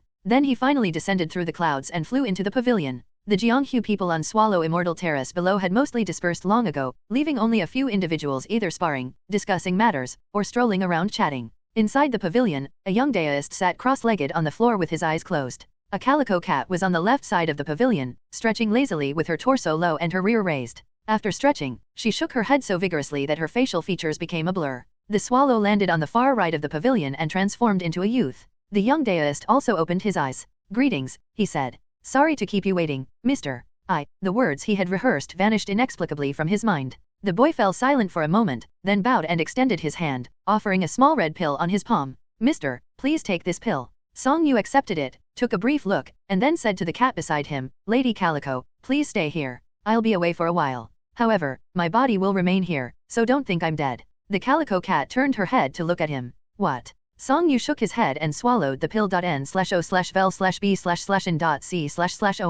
The world shook violently, and his soul left his body. The world was still the same world, the colors were still the same colors, but something was different, though it was hard to describe. The calico cat looked back at the Song Yu sitting on the floor, then lifted her head to look at the standing Song Yu. Her eyes gradually widened and her mouth was slightly opened in surprise, revealing two small sharp canines. She seemed utterly astonished. "Deist priest, you have turned into a ghost. It's just astral travel." "What kind of travel is that?" "I'll explain when I return," Song Yu whispered. "Please look after my body for me, Lady Calico." "Oh." Song Yu then looked at the youth and nodded at him. "Please lead the way." "Okay." The youth suddenly transformed back into a swallow. Interestingly, Song Yu also transformed into a swallow together with him. As the eyes of swallows differed from those of humans, the way they perceived light and saw things was different. Thus, after transforming into a swallow, Song Yu's greatest realization was that the entire world looked different through his eyes. The distances, heights, colors of everything in the world, and even the perception of motion and stillness were different. Seeing Lady Calico even made him feel somewhat frightened. It could only be described as wondrous. "Let's go." The youth who had transformed into a swallow, flapped his wings and flew away. Naturally, Song Yu did not know how to fly as a swallow, but at that moment, he did not need to control himself. He totally flew like the swallow in front of him, automatically following the way he flew. His senses remained intact. He felt the evening wind and flew into the clouds and mist. Suddenly, he had a panoramic view of 10,000 mountain peaks and forests, interlinked rivers, and the setting sun sinking into the earth, painting the landscape blood red.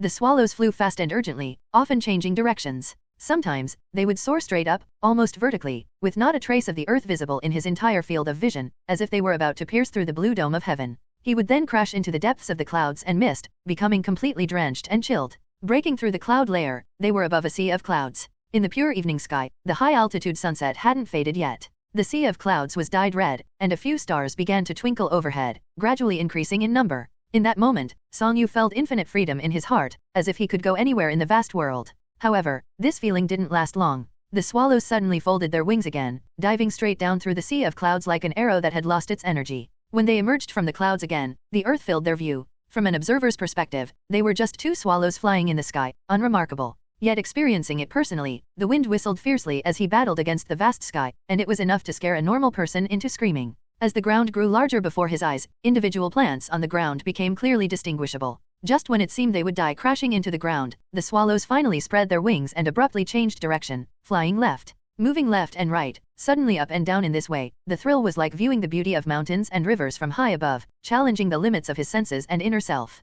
However, for swallows, this was merely normal. As night fell, the mountains became shadows, and the river merely a ribbon reflecting the twilight glow. The swallows flew far away from human habitation, just flying towards the dusk. Unfortunately, all journeys had an end. The swallows flew into a courtyard house deep in the mountains. Boom, both swallows transformed back into human form. Under the eaves of the courtyard house were all swallow nests. There were many swallows flying both inside and outside the house, chirping noisily. Colorful lanterns were hung high inside the courtyard house, yet few people were visible. "Mister," the youth stole a glance at Song Yu and gestured for him to enter. Song Yu followed him inside. They entered a large room, elegantly decorated, but with only one old man sitting at the seat of honor. The old man was tall and thin, with silver hair and a face full of wrinkles, seemingly frail enough to be toppled by the wind. Seeing the way he looked, Song Yu understood why a water demon could still cause havoc with the swallow immortal here. Seeing him enter, the old man hurriedly stood up while leaning on his crutch, and greeted him with cupped hands. "Honored guest, forgive me for not welcoming you from afar." Song Yu didn't dare to slight him, and hurriedly returned the greeting. "I am Song Yu, a hermit from Lingquan County, Yizhu. I have long heard of the swallow immortal's reputation. It is an honor to meet you." "I'm not worthy, it's just a title carelessly used by the people below the mountain," the old man said in a very aged voice. He quickly pointed to a chair beside him. Please, take a seat. Thank you. Song Yu sat without hesitation. According to the current customs of the people below the mountain, you may call me Mr. Swallow. I am unworthy of the title Swallow Immortal. You are too polite. Young as you are, your cultivation skills are remarkable, and you have helped the people eliminate a menace in Lingbo County. You are a man of great righteousness. I should have invited you personally, but being old and too frail to walk, I had to send my worthless descendant to invite you on my behalf, the old man said, glancing at the respectful youth standing to the side and shaking his head inwardly. This boy is timid and useless. I hope he did not offend you. You are mistaken. Song Yu glanced at the youth who hung his head. He had just asked him about the scenery in the sky that morning, and by evening, he had invited him to experience a wonderful flying journey. Song Yu didn't think it was a coincidence, nor did he believe that the Swallow Immortal always invited guests in such a manner. The little demon was not versed in worldly matters. He was naive and sincere. He had responded to kindness with kindness. Song Yu couldn't help but like him. Moreover, that night's flying experience was priceless, and he still remembered it fondly in his heart even then. Song Yu couldn't help but feel grateful. So he smiled and said, "This young friend is pure and kind. Though our acquaintance was brief, we had 2 pleasant conversations. He is not as you described.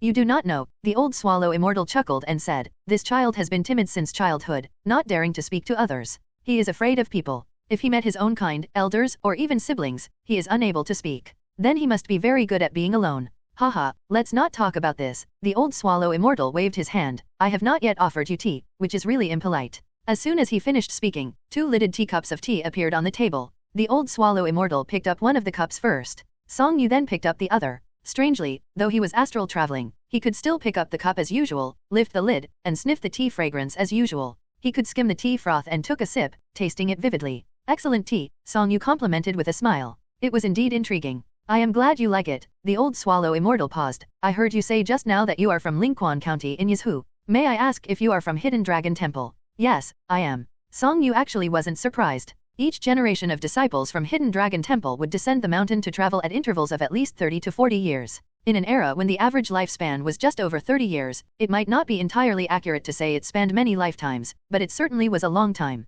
Moreover, since many temple owners did not casually reveal their origins during their travels, it was normal for ordinary people to be unaware of them. However, given the age of this Swallow Immortal, it was almost impossible that he wouldn't know about Hidden Dragon Temple. The old Swallow Immortal sighed again. "Another generation already. Indeed. Is Deist Duozing your master?" "Yes. I've met her before." The old Swallow Immortal's eyes revealed nostalgia. She was truly a beautiful woman, yet also quite reckless. She only cultivated the 5 elements method and only studied 5 elements spells. When he met her, she was probably not even 30 years old. At that age, purely in terms of magic battles, it was likely that even the chief officer of the Thunder Division in the Heavenly Palace and the renowned Gold Spirit official might not surpass her. She was truly a prodigy. However, such a prodigy was too easygoing while traveling the world, sometimes more than she ought to be. Back then, he also had a promising descendant who immediately took a liking to Deist Duozing, admiring her greatly. However, the formation of this predestined relationship also hindered his cultivation greatly. This time, he had learned a lesson.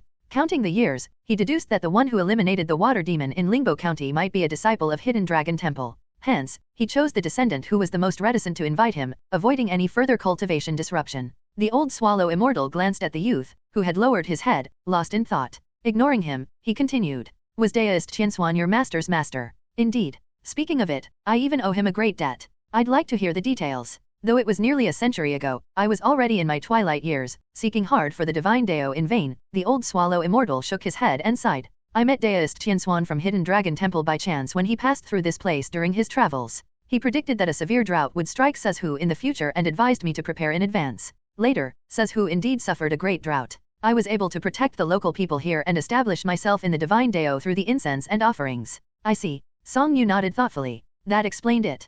Controlling the weather was now a divine Dao skill. To rely solely on cultivation skills and magic to bring rain to an area during a severe drought was extremely difficult. When he first heard about it, he was surprised, thinking that this Swallow Immortal had extraordinary abilities. However, if a lot of preparation had been done over many years, it made more sense. As for the divine Dao, embarking on the divine Dao was not difficult in itself. All one needed were some followers. However, the old Swallow Immortal, having lived for a millennium, naturally pursued different things from those rural illegitimate gods. Firstly, the source of incense and offerings must be legitimate. Secondly, he must avoid provoking eradication by the Heavenly Palace and the Imperial Court. As for his master's master, though Song Yu had never met him, he did know about him. Each generation of Hidden Dragon Temple owners was extraordinary, though their skills varied. For example, his master excelled in magic battles, while his master's master was an expert in astrological calculations. They had chosen their own deist names. His master had traveled thousands of miles and thus named herself Deist Duozing 1. His master's master took the name Tianshuan 2 because of the idiom saying that human calculation could not surpass heavenly calculation 3. It was arrogant, but he wanted to refer to himself as heavenly calculation. However, Song Yu had heard that his later years were unfortunate, and that he did not die peacefully. In short, I owe Hidden Dragon Temple a great favor. I have not repaid Deist Tianshuan. I should repay it to the successor of Hidden Dragon Temple. You're joking? Song Yu respectfully said. Heaven has the virtue of cherishing life, and saving the common people from calamity was a virtuous act. You may feel that you have embarked upon the divine Dao through my master's master skill. However, from my master's perspective, wasn't it also his borrowing your skills to benefit the people, thereby accruing some merit and good fortune for himself? No matter what, such a deed that benefits all living beings should not be discussed in terms of favors and gratitude. As he spoke, he glanced at the old swallow immortal. This old swallow immortal was nearing the end of his life. If he died like this, even if he could still become a deity by relying on the religious faith of Anking County commoners, how much divine power can faith from just one place bestow? When his physical body was gone, without his cultivation skills, and also without the imperial courts conferring a title or the heavenly palace's acknowledgement, he would become an illegitimate deity in the mountains. Could he still be so carefree?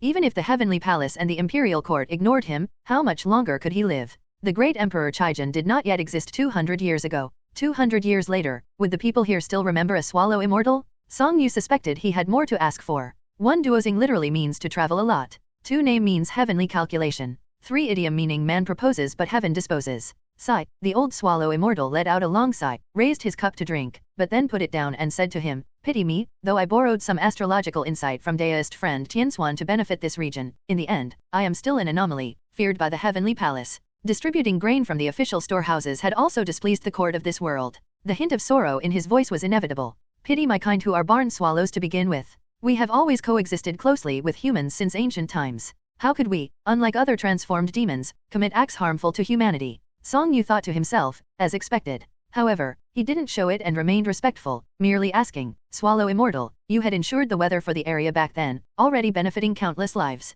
Why did you also take the risk of taking grain from official storehouses elsewhere? You must know that if the emperor at the time had the same temperament as the current emperor, he would have never let you off easily. How could I not know? Swallow Immortal sighed again, but I had an agreement with deist friend Tianshuan to do my utmost not to let anyone in this area starve to death. I am not human and already feared by them. If I were also untrustworthy and unrighteous, how could I have established a place in this world for 900 years? Swallow Immortal, you are righteous, Song Yu said sincerely. Such moral conduct, whether in humans, demons, or ghosts, was worthy of human respect. Now my lifespan is nearing its end. When this cultivated body withers away, I will rely on incense and offerings to become a local netherworld deity. It's just that I originally wished to benefit the people, but the heavenly palace and the court wouldn't allow it. I'm afraid I won't last long after death. Swallow Immortal looked at Song Yu and no longer concealed anything. Deist friend Tianshuan told me back then that his disciple wouldn't be able to help me, but decades later, when his grand disciple came again, it might be my lucky chance. Are you serious, Swallow Immortal? I haven't lied in hundreds of years.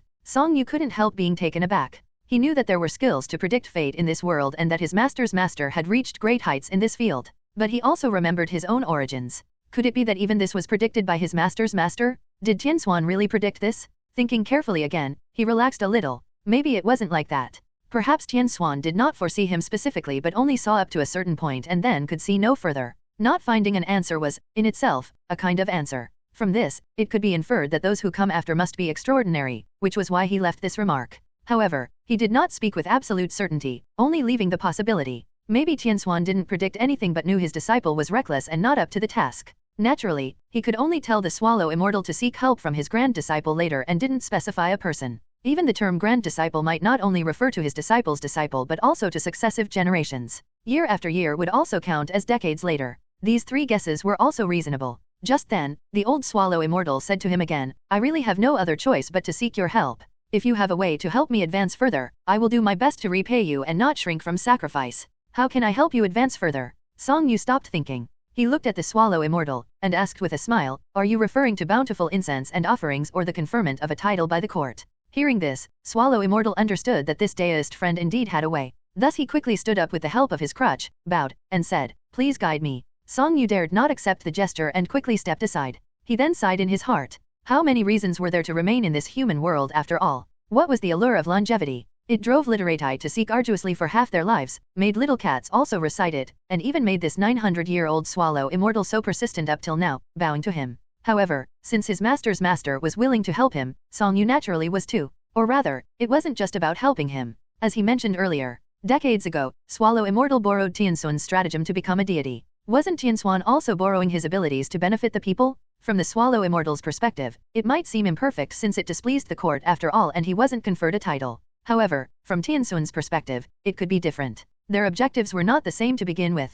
I grew up in a Daoist temple, descended the mountain to travel at the end of summer last year, and just arrived in Suzhou this year. I haven't been to Changjing yet, nor have I met the emperor or any nobles. I also don't know the prime minister or any high-ranking court officials. If you want me to request a title from the court on your behalf, please forgive me for being unable to do it. Song Yu paused. However, if you seek bountiful incense and offerings, I do have some ideas. May I ask, how could I have bountiful incense and offerings? Naturally, by benefiting the people, Song Yu said to the Swallow Immortal, you benefited the people of Anking, and received their worship.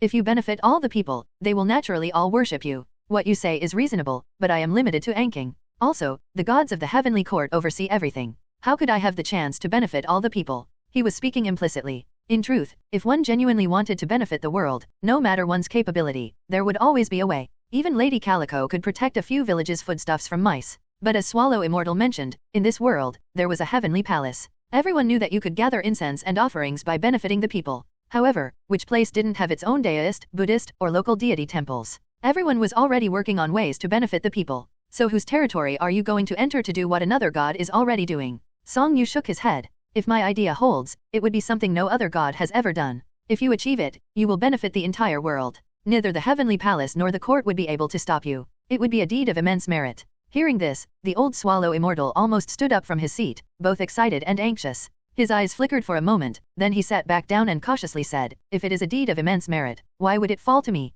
It seemed like he was saying that he wouldn't have the chance, but in truth, he was afraid other gods might claim the merit. Although the Swallow Immortal was over 900 years old, swallows were naturally weak and not good at fighting. Moreover, the human realm took precedence in this world. The gods of the heavenly palace gathered the incense and offerings of all the people. Even if these gods were younger than him, their divine powers were vast. If gods like those from the Thunder Division or the renowned Gold Spirit official were to come looking for trouble, how could he possibly stand against them? Song Yu replied, I've heard that most gods attain their position through virtue. If you truly benefit all the people, they should respect you. If anyone falsely claims your merit, with such moral conduct, could they still be gods? Saying this, he smiled and waved his hand. In that case, why not burn it all with a fire? The old Swallow Immortal was immediately shocked. These words were reasonable and could be said by anyone. But coming from a disciple of Hidden Dragon Temple, how could it be the same as common people saying it casually? The divine Dao originated from humanity. Gods were the gods of humanity and ultimately relied on humanity. Even if mortals were short-lived and gods were long-lasting, and even if humanity weakened and the divine Dao prospered, this world was still the world of mortals.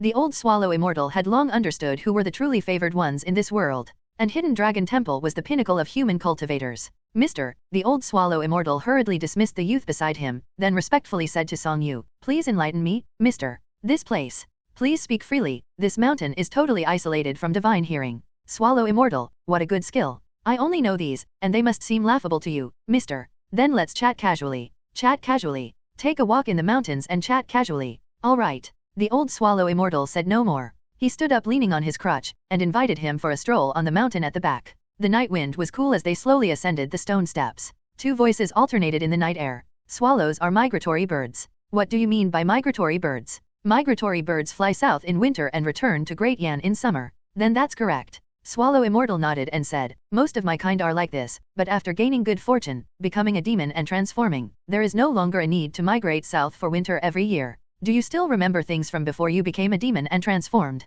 That is too long ago. Swallow Immortal shook his head, then paused, but even after becoming a demon and transforming, I have still migrated many times. I'm really envious. Not just after becoming a demon and transforming. Even over 100 years ago, when I felt my body starting to deteriorate with age, I went once more. However, that time wasn't for winter. I spent several years, flying much farther than an ordinary swallow migrating for winter. Swallow Immortal said, as I got older, I wanted to see the paths I had flown before and /o/vel/b//n.c//om. What kind of places were they? Song Yu's eyes were filled with curiosity. Different swallows fly to different places. The very first place I flew to for winter was only over 10,000 li from here. But I've been to many different places, especially after becoming a demon and transforming. Sometimes I would deliberately choose a different direction, searching for a different south. Sometimes I would talk to swallows I met along the way, and go seek the places they mentioned. Swallow Immortal didn't care what he asked, simply answering everything while secretly pondering his deeper intentions. However, no matter how much he pondered, he couldn't figure it out. It seemed like they were really just casually chatting on the mountain. So he stopped overthinking and continued. After flying a few thousand li, many times it was over the sea, or many small islands, or even other lands with customs and cultures very different from Great Yan. The farthest place swallows stopped was across the sea. And across the sea, there were swallows from different northern regions, heading to different southern destinations. It's hard to explain clearly in a short time. You've truly seen the real world, Swallow Immortal. Song Yu couldn't help but exclaim, not hiding his envy. It's both my nature and a necessity. Even after becoming a demon. In my youth, I just loved chasing the wind. As they talked, they reached a dense forested area on the mountain. Their ears were full of the sound of the wind passing through the mountain forest. Song Yu continued to ask as they walked, his tone relaxed, as if they were truly just chatting. Swallow Immortal, do you know the population of the current dynasty? 190 million. And the population of the previous dynasty? At the beginning of the previous dynasty, just after the Great War had ended, the court conducted a comprehensive survey, registering everyone, young and old, into the household registration system. The population was 20 million. 100 years later, it had more than doubled, reaching 80 million by the end of the dynasty. You are indeed knowledgeable about ancient and current times, Swallow Immortal. I have just lived a long time. But why does Great Yan now have more than double the population at the end of the previous dynasty? Naturally, it's because Great Yan values the people's livelihood and economy. When the common people live well, the population naturally grows quickly, Swallow Immortal said. After the previous dynasty, there were decades of chaos. When the Great Yan dynasty was founded, the population was only 40 million. 100 years ago, it had grown to as many as 100 million. Ahem, I don't know if I should say this. This place is isolated from divine hearing. You and I are just chatting casually, why not speak freely? Actually, it's already a dangerous disaster. Too many people is a calamity. For someone so young, you have such insights. Truly rare, Swallow Immortal naturally complimented in return. When the moon is full, it wanes. So it is with all things in the world. When prosperity reaches its peak, decline follows. Do you know how this issue was solved later? At that time, the Prime Minister of Great Yan, who was named He-Fa, issued good policies, returned land to the people, and introduced superior rice species from the east, greatly increasing the yield per mu.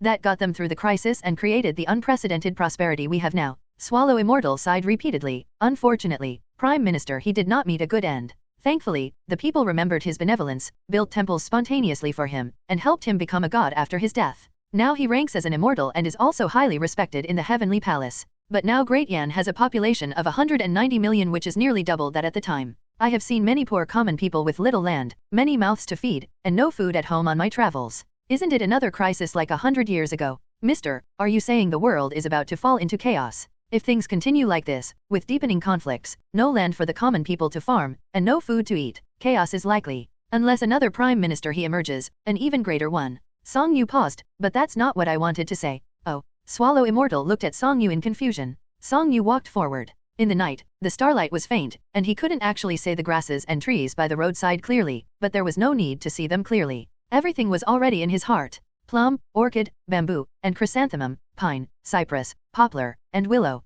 The alfalfa that the jujubred horse loved to eat, the dandelion he had just picked today on Mati Mountain. Oh right, there were wild chrysanthemums blooming on that small path going up the mountain. Narcissus, Chinese rose 1, lotus, and Chinese peony 2. Mandarin oranges, pomelos, peas, and cucumbers. These familiar things. Song Yu turned his head to look at the old Swallow Immortal and asked again. Are there people across the sea, n/o/vel/b/n.c//om? Naturally, there are. Some places even trade with Great Yan or declare themselves our vassals. And other lands. Of course, the old Swallow Immortal replied. Not only are there people, but also prosperous dynasties. They just have different customs from this place. The people also look different, and they worship different gods. Do they also eat rice? Naturally not. At this point, the old Swallow Immortal suddenly widened his eyes. You have been to all the places swallows have been, likely flying farther than any migratory bird in this world. Have you noticed what they eat compared to what we eat in Great Yan? What's their yield per mu? Can it fill the stomach? Is it drought resistant? Are you suggesting?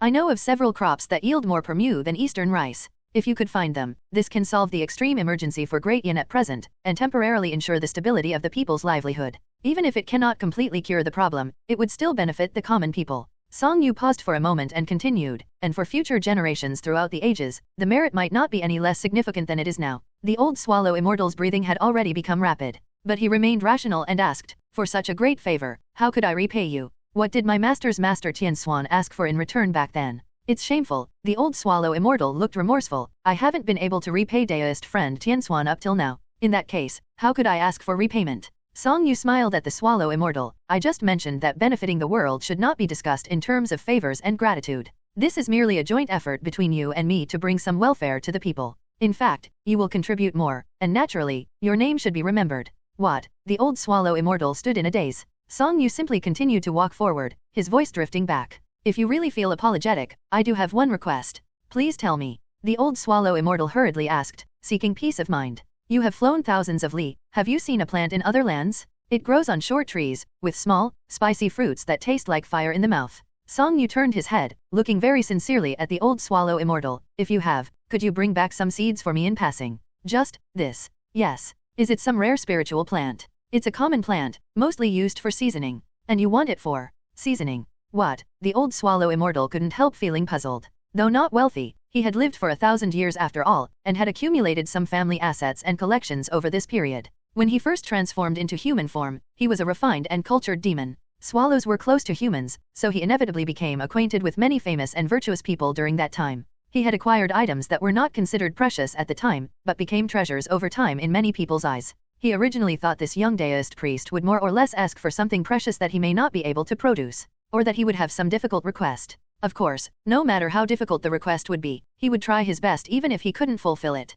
Unexpectedly, it was a request like this. Song Yu's voice came from ahead. If you could find it for me, you would be doing me a great favor, and I would be deeply grateful. The old swallow immortal was puzzled and turned his head to look at him. But he saw the young deist's sincere face, neither seeming to be lying nor finding a random task to ease his own mind. It seemed that the plant used for seasoning was genuinely more precious to him than anything else that he had thought of. Even with his 1,000-year wisdom, he couldn't help being taken aback. Then he pondered and slowly recovered. He simply sighed silently in his heart. What does it matter if he had lived for 1,000 years? How could a demon possess a pure glass heart, and how could a common person understand an immortal's intent? Once he thought it through in his heart, he turned solemnly and cupped hands earnestly. Since you have asked, I will do my utmost to find it and bring back anything resembling it. Thank you, but please prioritize finding staple crops. My request is only if it's convenient and can be left to fate. Of course. Know that this journey won't be easy. The crops may be on the southern migration path of great yin swallows or not. They may be perhaps easy to find or isolated and far away overseas. The vast world is filled with hardships and dangers. Your descendants will have to endure some suffering. I will try my best. They reached the mountain top at that moment, and the galaxy glittered overhead. Song Yu stood at the pavilion's edge, and admired the stars for a while. He described several overseas crops that he was familiar with but told him not to be fixated on them. He also warned him not to casually bring back live animals or some plants that he remembered as dangerous. The old swallow immortal naturally thanked him profusely. After discussing, they walked back and soon returned to the courtyard house. It's already late. My body is still in the pavilion you built. My cat is very mischievous and always paws at my face. If I don't return, she'll worry. I will see you off. The old swallow immortal leaned on his crutch, and walked him out. Walking not far away, Song Yu saw that youth again. He smiled and bowed to the youth. Many thanks, young friend. The youth blushed, lowered his head, and dared not speak. The old swallow immortal felt resentful toward the youth for failing to meet expectations again. Song Yu merely smiled, saying, young friend, there's no need for this, and neither should swallow immortal feel this way. You should know that the Dao follows nature. Everything in existence is natural. Swallows are naturally free, and you, my young friend, should be more free as well. After bowing to both of them, he left. Taking a step forward, he crossed the threshold and immediately vanished on the spot. When he came, he had to leave his body and transform into a swallow, flying laboriously here. When leaving, he was returning to his body. His soul and body were originally one, and such a short distance could be bridged with just a single thought. After he left, the old and young swallows remained deep in thought. The youth pondered Song Yu's words, thinking about this person he had never seen before and the words he had never heard before. In fact, he was quite intelligent. The old swallow immortal also pondered Song Yu's words and the person himself. He had never underrated this young deist friend, though he was much younger than him. It was out of respect for Hidden Dragon Temple as well as his own cultivation. Earlier, they had casually chatted about that deed of immense merit. Although it sounded illusory, Song Yu spoke earnestly and methodically, and the old swallow immortal already believed half of it. When Song Yu introduced those several kinds of foreign crops later, he already faintly recalled some of them when Song Yu was actually halfway through. In his heart, he was even more convinced and utterly shocked. At that moment, it was hard to describe how he felt in his heart, and he was so excited that his whole body trembled. Such an endeavor could indeed benefit all the people in the world.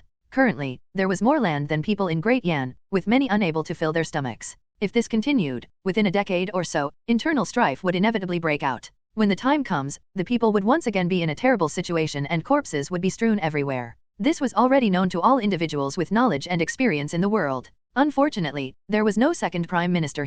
Even if there were, they wouldn't dare stand up. Therefore, from the emperor in the imperial court to the masters among the common people, all were deeply worried about this. If he could really accomplish this and it really had the effect Song Yu mentioned, it would truly be a deed of immense merit. Surveying all the gods and Buddhas, how many possessed such merit? If he became a god through this, receiving all the merit, or even receiving just half of the merit, the support of the people would make him more formidable than even the legendary phoenix. If he put in a little more effort and fanned the flames slightly, there might be a new legend that will be passed down for 1,000 years in this world. And who would have thought that all this just stemmed from that night's conversation? When he thought of this, the swallow immortal was still in awe, but upon closer thought, the atmosphere of that night's conversation seemed just as Song Yu had said, merely a casual night stroll and chat in the mountains. He had come lightly, chatted, and left lightly. The old swallow immortal carefully savored it. Meeting Song Yu that day, he hadn't yet seen the skills of this generation's heir to Hidden Dragon Temple. He didn't know what kind of method Song Yu cultivated or what skills he had learned. However, during that night's leisurely stroll, the old swallow immortal already felt that his demeanor and bearing were not inferior to that of deist Tianshuan decades ago. However, deist Tianshuan excelled in divination, which was his forte. Besides, the paths of the two were different. Deist Tianshuan had already traveled the world and was returning when he reached Suzhu. He had already achieved great success in his cultivation while this one had just descended the mountain. This generation seemed even more extraordinary. The old swallow immortal took a deep breath and regretted letting him go so easily then. He should have expressed his gratitude more. However, even though he had quite a lot of family assets and collections which originally gave him some confidence, after closely observing the expression of that deist friend today, he felt that he was even more detached than deist Tianshuan. He feared that his own assets and collections would appear as mere mundane objects to that deist. To please him, it would have to be something that touched his heart. The old swallow immortal pondered but couldn't decide on a course of action. At that moment, he glanced at the young man, who was also deep in thought, and suddenly remembered something. Yan An. Ah, ancestor. What did the deist priest thank you for just now? I don't know. Pluck up your courage. Probably it was because this morning the deist priest asked me if the scenery in the sky was more beautiful than on the ground.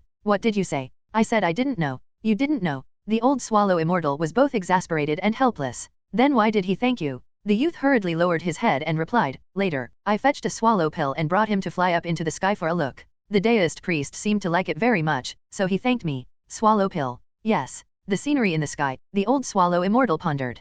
Consequently, he immediately ordered the youth to fetch all the swallow pills and to offer them to the deist priest tomorrow as early as possible. The youth readily agreed. 1 Rosa Chinensis. 2 Paonia lactiflora. Panda Pair 98's Thoughts. Chapters 1 to 60, 66 to 70, and 76 to 77 translated by I.J. All other chapters translated by Panda Pair 98. The third day of the Great Liujiang Gathering was also the final day of the martial arts competition. Song Yu did not go to the pavilion halfway up the mountain. Instead, he accepted the enthusiastic invitation of Heroine Wu and went with her to observe the event from the center of Swallow Immortal Terrace. This spot, at the edge of the yin-yang symbol, was exclusively reserved for Zishan sect. The martial arts competition took place on the yin-yang symbol in front of them, so they had a clear view, and even the wind from punches and sword slashes could brush past their heads. Zishan sect arrived with dozens of skilled fighters. Daoism was popular in Yizhu, so Zishan sect maintained good relations with several Daoist temples on Qingcheng Mountain. Song Yu, being a Daoist and a native of Yizhu, was greeted by the sect leader and Heroine Wu's master. They exchanged a few words with him about Qingcheng Mountain and its temples before taking their seats. There weren't many chairs, and most were occupied by the leaders and elders of various major sects and other distinguished guests. Those with lesser standing either stood at the back or sat on the ground in the front, as formality was not a concern. Heroine Wu sat cross-legged on the ground at the very front, and as her guest, Song Yu sat beside her. A calico cat sat obediently, grooming itself. Behind them, faint conversations could be heard. Look, another swallow. There's always been just one. It's probably the same one from yesterday and the day before. It has come back again today. This swallow is unusual. I think so too. Hearing this, Song Yu also looked up.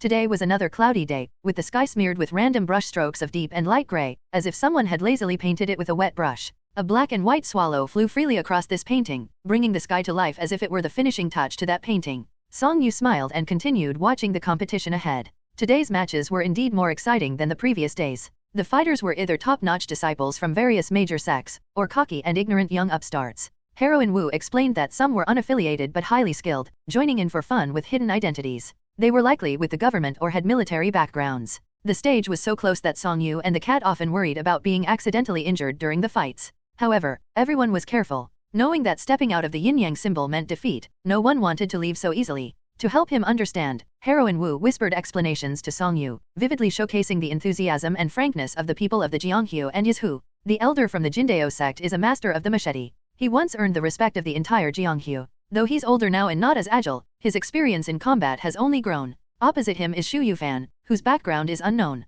He's fought the most in these 3 days and hasn't lost yet. From his swordsmanship, I'd say he's unmatched among the younger generation in the Jianghu. Song Yu looked ahead. While the connoisseur recognized the artistry, the layman simply enjoyed the show. Sometimes, it was more fun to simply enjoy the show, and he was here to have fun. Earlier, there was a young man whose skills impressed me. You mentioned he was a disciple of the largest sect in the Jianghu, Song Yu remarked. Shi Yuji from the Yunhe sect. Heroine Wu asked. Yes. Song Yu nodded and looked at the young swordsman ahead. How do they compare? The Yunhe sect is the disgrace of the Jianghu, Heroine Wu whispered. Oh. Song Yu was puzzled. That Shi Yuji seemed to win easily because he picked weak opponents to look impressive, Heroine Wu remarked. I see, Song Yu said. He's not even worth discussing, Heroine Wu said. N/O/vel/b/jn.c//om. And the two on stage? Song Yu asked. It's hard to say. Heroine Wu observed the fight ahead. Youngsters have quick reflexes, great physical strength, powerful bursts of energy, and good stamina. Middle-aged fighters may have declined in those areas, but their experience and refined skills make up for it.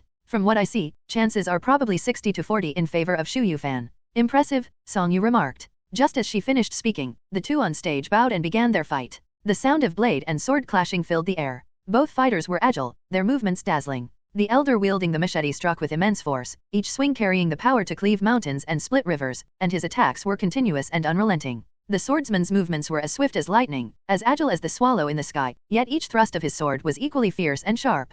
The crowd outside cheered continuously. As Heroine Wu predicted, the young swordsman quickly gained the upper hand. Clang! The sword struck the machete. Using his force in a clever manner to disarm the elder, the young swordsman sent the heavy golden machete spinning high into the air and flying toward the audience, startling the nearby swallow. Whoa! The crowd quickly moved aside. The machete, making a loud noise, descended toward where Song Yu and Heroine Wu sat. Swish! Heroine Wu instantly rose, ready to draw her sword to catch the flying machete. The young swordsman also left the yin-yang symbol and rushed over, intending to deflect the machete. Unexpectedly, a faster figure intervened. It was the swallow. Startled and off course, it darted back with lightning speed and collided with the machete. The swallow's swift and graceful agility was evident. But when it collided heavily with the golden machete, it forcefully knocked the machete off its course. The golden machete then fell toward the leader of the Zishan sect. Sitting calmly on the bamboo chair, he caught it effortlessly and glanced at the swallow before he tossed the machete back to the elder of the Jindao sect with a smile. You're not as strong as before anymore. The elder from the Jindao sect, looking slightly embarrassed, smiled and shook his head. Indeed, I'm old now. I'm no match for the young. The swordsman respectfully bowed. The audience was either amazed by the swallow's timely intervention or the fact that a once renowned master of the Jianghu could be so easily defeated by an unknown young swordsman. Few noticed Song Yu cupping his hand to the sky, thanking the swallow, though the intervention hadn't been necessary. Heroine Wu reassured Song Yu, don't worry, even without the swallow, the machete wouldn't have hit you. Of course, he replied. Look, Shu Yufan still hasn't stepped off the stage, Heroine Wu said and glanced up. She knew the event was likely not a coincidence but had seen enough strange things in the Jianghu to not ask too many questions. The cat beside them could breathe fire, after all. Their acquaintance was still shallow, so there was no need to inquire about everything. So, she quickly turned her attention back to the front. The young swordsman remained on stage and politely invited challenges from all directions, seeking further opponents. Though his tone was courteous, it did not hide his sharpness. However, no one stepped forward. Heroine Wu explained, typically, young fighters challenge each other while seniors fight among themselves. Like just now, when the elder from the Jindao sect went on stage, we juniors couldn't rush up unless specifically called.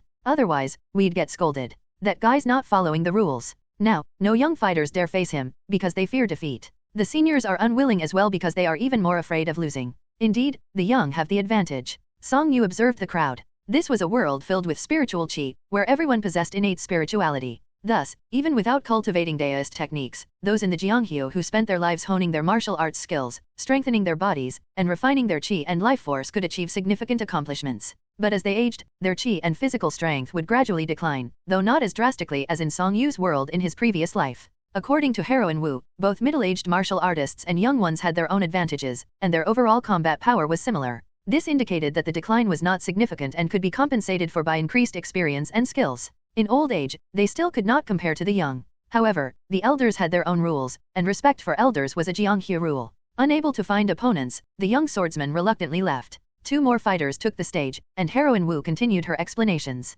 Song Yu listened attentively, finding her commentary more fascinating than the fight itself. Soon, it was time to conclude. There was no ultimate master stepping forward for a final duel to conclude with a spectacular finale. The martial arts competition of the Great Liujiang Gathering ended just like that. Heroine Wu explained that even the top masters in the Jianghu had mixed results and were often matched against each other. The outcome could depend on their condition, performance, or even luck, making it hard to rank them definitively. And the martial arts masters of the Jianghu each had their own influence and territories, whether in Yizhu or Suzhu, or in the north or south. Northerners found it difficult to admit that their renowned heroes were not as good as those from the south, and Southerners would never acknowledge that their childhood legends were inferior to those from the north. That was generally how it was. Some who were reputed to be great were actually not very skilled. However, they were all famous figures in Jianghu. Having reached this level with significant family assets and businesses to manage, they had many considerations and rarely exposed one another's weaknesses. Some renowned Jianghu figures were more famous for their wealth and virtues than their martial prowess. For example, Mr. She was known for his generosity and righteousness.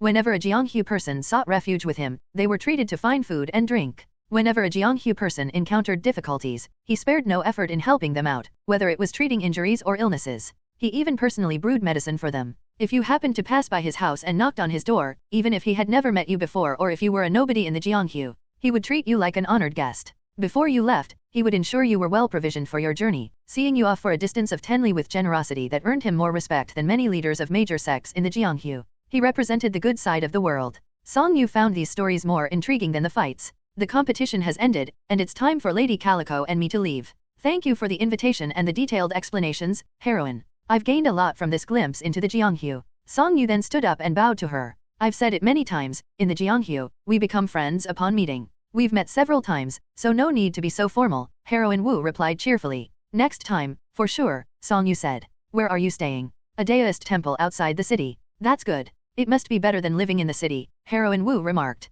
Indeed, it's peaceful. When do you plan to leave Anking? In a few days. Where will you go next? First, I'll tour Suzhu. As for after that, I am embarrassed to say that I haven't planned yet, Song Yu admitted. You're quite carefree, taking it one step at a time. And you, Heroine Wu? Returning to Yizhu. The Great Liujiang Gathering isn't over yet. I'll leave the day after tomorrow, but I am not going back to Yizhu. I won't be traveling with my master and the others. Hee. Anyway, our time together is almost at its end, Heroine Wu said with a grin. But in the Jianghu, it's normal to constantly meet and part ways with someone. Don't be like those scholars, fussing over every little thing. Heroine Wu, you're indeed a free spirit, Song Yu remarked. Join us for a meal tonight. I'd love to, but tonight I have other plans. Oh, what is it? Yesterday after the rain cleared, a Daoist friend from the temple went up the mountain to search for mushrooms and actually found quite a few. When I left this morning, he reminded me to return early to eat the mushrooms, Song Yu expressed apologetically. If I don't go back, they'll probably be waiting anxiously at the temple. During this time, I've been well taken care of by the temple owner and Daoist friends.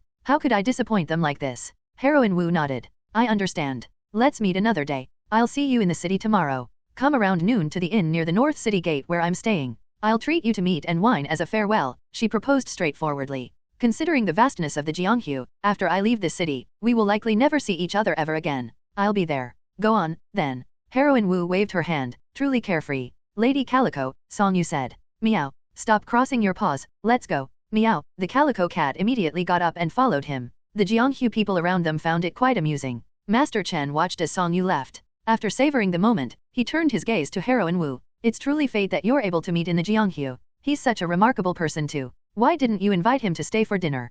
People might think the Zishan sect is stingy and lacks hospitality. Master, you must be hard of hearing. Heroine Wu pretended to bow respectfully. I did invite him, but he had other matters to attend to and couldn't join us. Does he think our food is subpar? He said the Daoist monk at the temple where he stayed yesterday picked some mushrooms. This morning, the monk invited him to return early to eat them. Mountain mushrooms? Stewed in chicken soup, they might indeed taste better than our food. If made into a tofu and egg soup, it's comparable to what we have. However, when stir-fried, they might fall a bit short in comparison. Master Chen leisurely stretched his neck, speaking in a thick accent. But since he agreed, it's not right for him to break his promise. I also think so, she replied. He stayed at a Daoist temple? There's no temple in the city, Master Chen remarked. The one outside the city, Heroine Wu responded. Outside the city, there's only the Zhijiao temple, he said. Most likely, it's that temple, she said. It's not easy to get lodging at Zhijiao temple, Master Chen said. Master Chen's eyes flickered a few times before he looked up at the swallow hovering in the sky. Curiously, as the gentleman walked away, the swallow seemed to follow in that direction.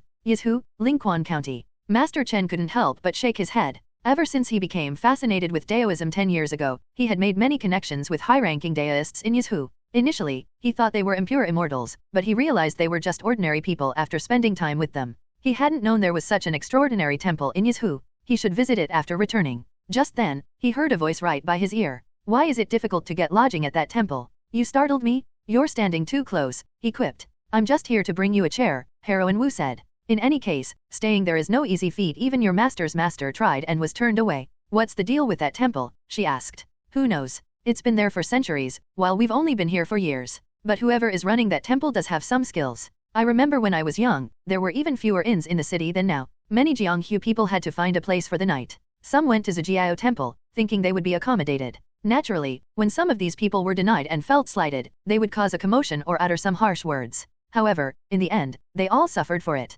Although the temple has changed owners, it still doesn't like to host guests, Master Chen replied. How did the temple make them suffer? They were too embarrassed to say, Master Chen said. So, has no one gone to stir up trouble there since then? Those who lack skill don't dare to do so, and those with skill have too much pride, Master Chen said as they walked. They're in the wrong, after all. Making a fuss would only make them a laughingstock in the Jianghu. That makes sense. That young gentleman seems capable and trustworthy. Especially in the Jianghu, trustworthiness is rare. Since he's also from our hometown, you could befriend him if you get along, Master Chen said thoughtfully, then shook his head. But since you've decided to go to Changjing, you probably won't meet again n/o/vel/b/jn.c//om. I think so too. The woman smiled, saying nothing more. Jianghu people were straightforward and easygoing in their friendships, forming bonds based on mutual affinity. However, when it came to farewells, they weren't as sentimental as the literati. The members of the Zishan sect were also heading out. The Jianghu people walked quickly, while Song Yu moved more slowly. They hadn't walked far, and the figures of Song Yu and Lady Calico, one towering over the other, were still faintly visible.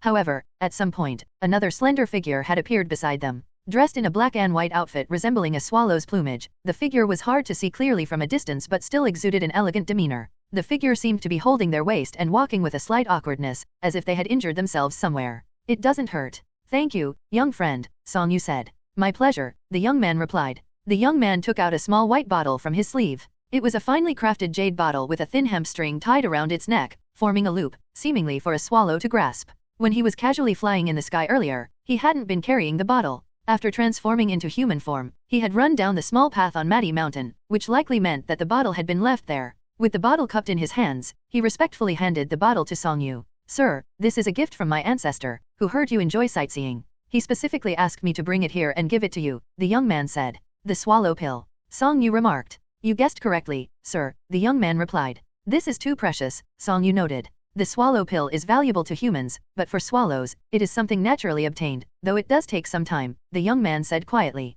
Well, it is still somewhat special. My ancestor said the swallow pill best represents us and our sincerity. Then please thank the swallow immortal for me, Song Yu added. You're welcome, sir. But although I can use this pill to astral travel and become a swallow, I don't know how to fly like one. How can I use it? Song Yu asked. I'll teach you, sir. Thank you so much, Song Yu said. My pleasure, the young man replied. They fell into silence. Song Yu didn't mind, he felt calm and at ease, even in silence. He cast his gaze at the trees by the roadside, the distant mountain village with its smoke from cooking fires, and the calico cat running ahead, stopping under the same tree she had scratched that morning to add a few more claw marks. Everything felt very natural. The young man, however, felt increasingly awkward. He wanted to say something but didn't know what to say. He had rehearsed his words in his mind, but they wouldn't come out. He wanted to stay and accompany the gentleman for a while longer, yet he also wanted to bid farewell and leave quickly. Staying felt awkward, but leaving without a proper farewell seemed wrong. Finally, Song Yu turned around and said, It's getting late. You should go back now, young friend. Come to Zhejiao temple to see me tomorrow morning. As a swallow, it won't be difficult for you to enter the temple. Farewell, sir. The young man felt a sense of relief. He looked around to make sure they had reached a secluded area, then transformed into a swallow and flew away. The calico cat instinctively raised her head to watch. That's my friend, Song Yu said. I know, Lady Calico replied. Then why are you still watching? I'm seeing him off. Quite polite, aren't you? Of course. The calico cat reluctantly turned her gaze away, caught sight of her tail, and was startled. Realizing it was just her tail, she gave it a casual swipe with her paw before trotting along behind Song Yu again. Dinner that night mainly consisted of mushrooms, particularly wild mountain mushrooms. Half were used to make egg soup, and the other half were stir-fried with meat slices. The wild mushrooms had a strong flavor, perfect for soup. The soup was infused with their taste, and apart from salt, no other seasoning was needed to make it incredibly delicious. The stir-fried meat slices were rich and flavorful, with the initial taste almost too intense, but they paired perfectly with rice. They also had some milk cap mushrooms. When one lightly cut or scratched the surface with a knife or fingernail, white, milk-like droplets would appear at the wound. After the little child washed them clean, he shared them with him and ate them raw. Their texture was crunchy, and they were slightly sweet. The next morning, a swallow flew in. Just as Song Yu had anticipated, since it was a barn swallow and they knew the swallow immortal was in Anking County, the Daoist monks in the temple did not stop it and let the swallow fly to Song Yu's door even if they sensed something unusual. Chirp, chirp, chirp. What is it, young friend?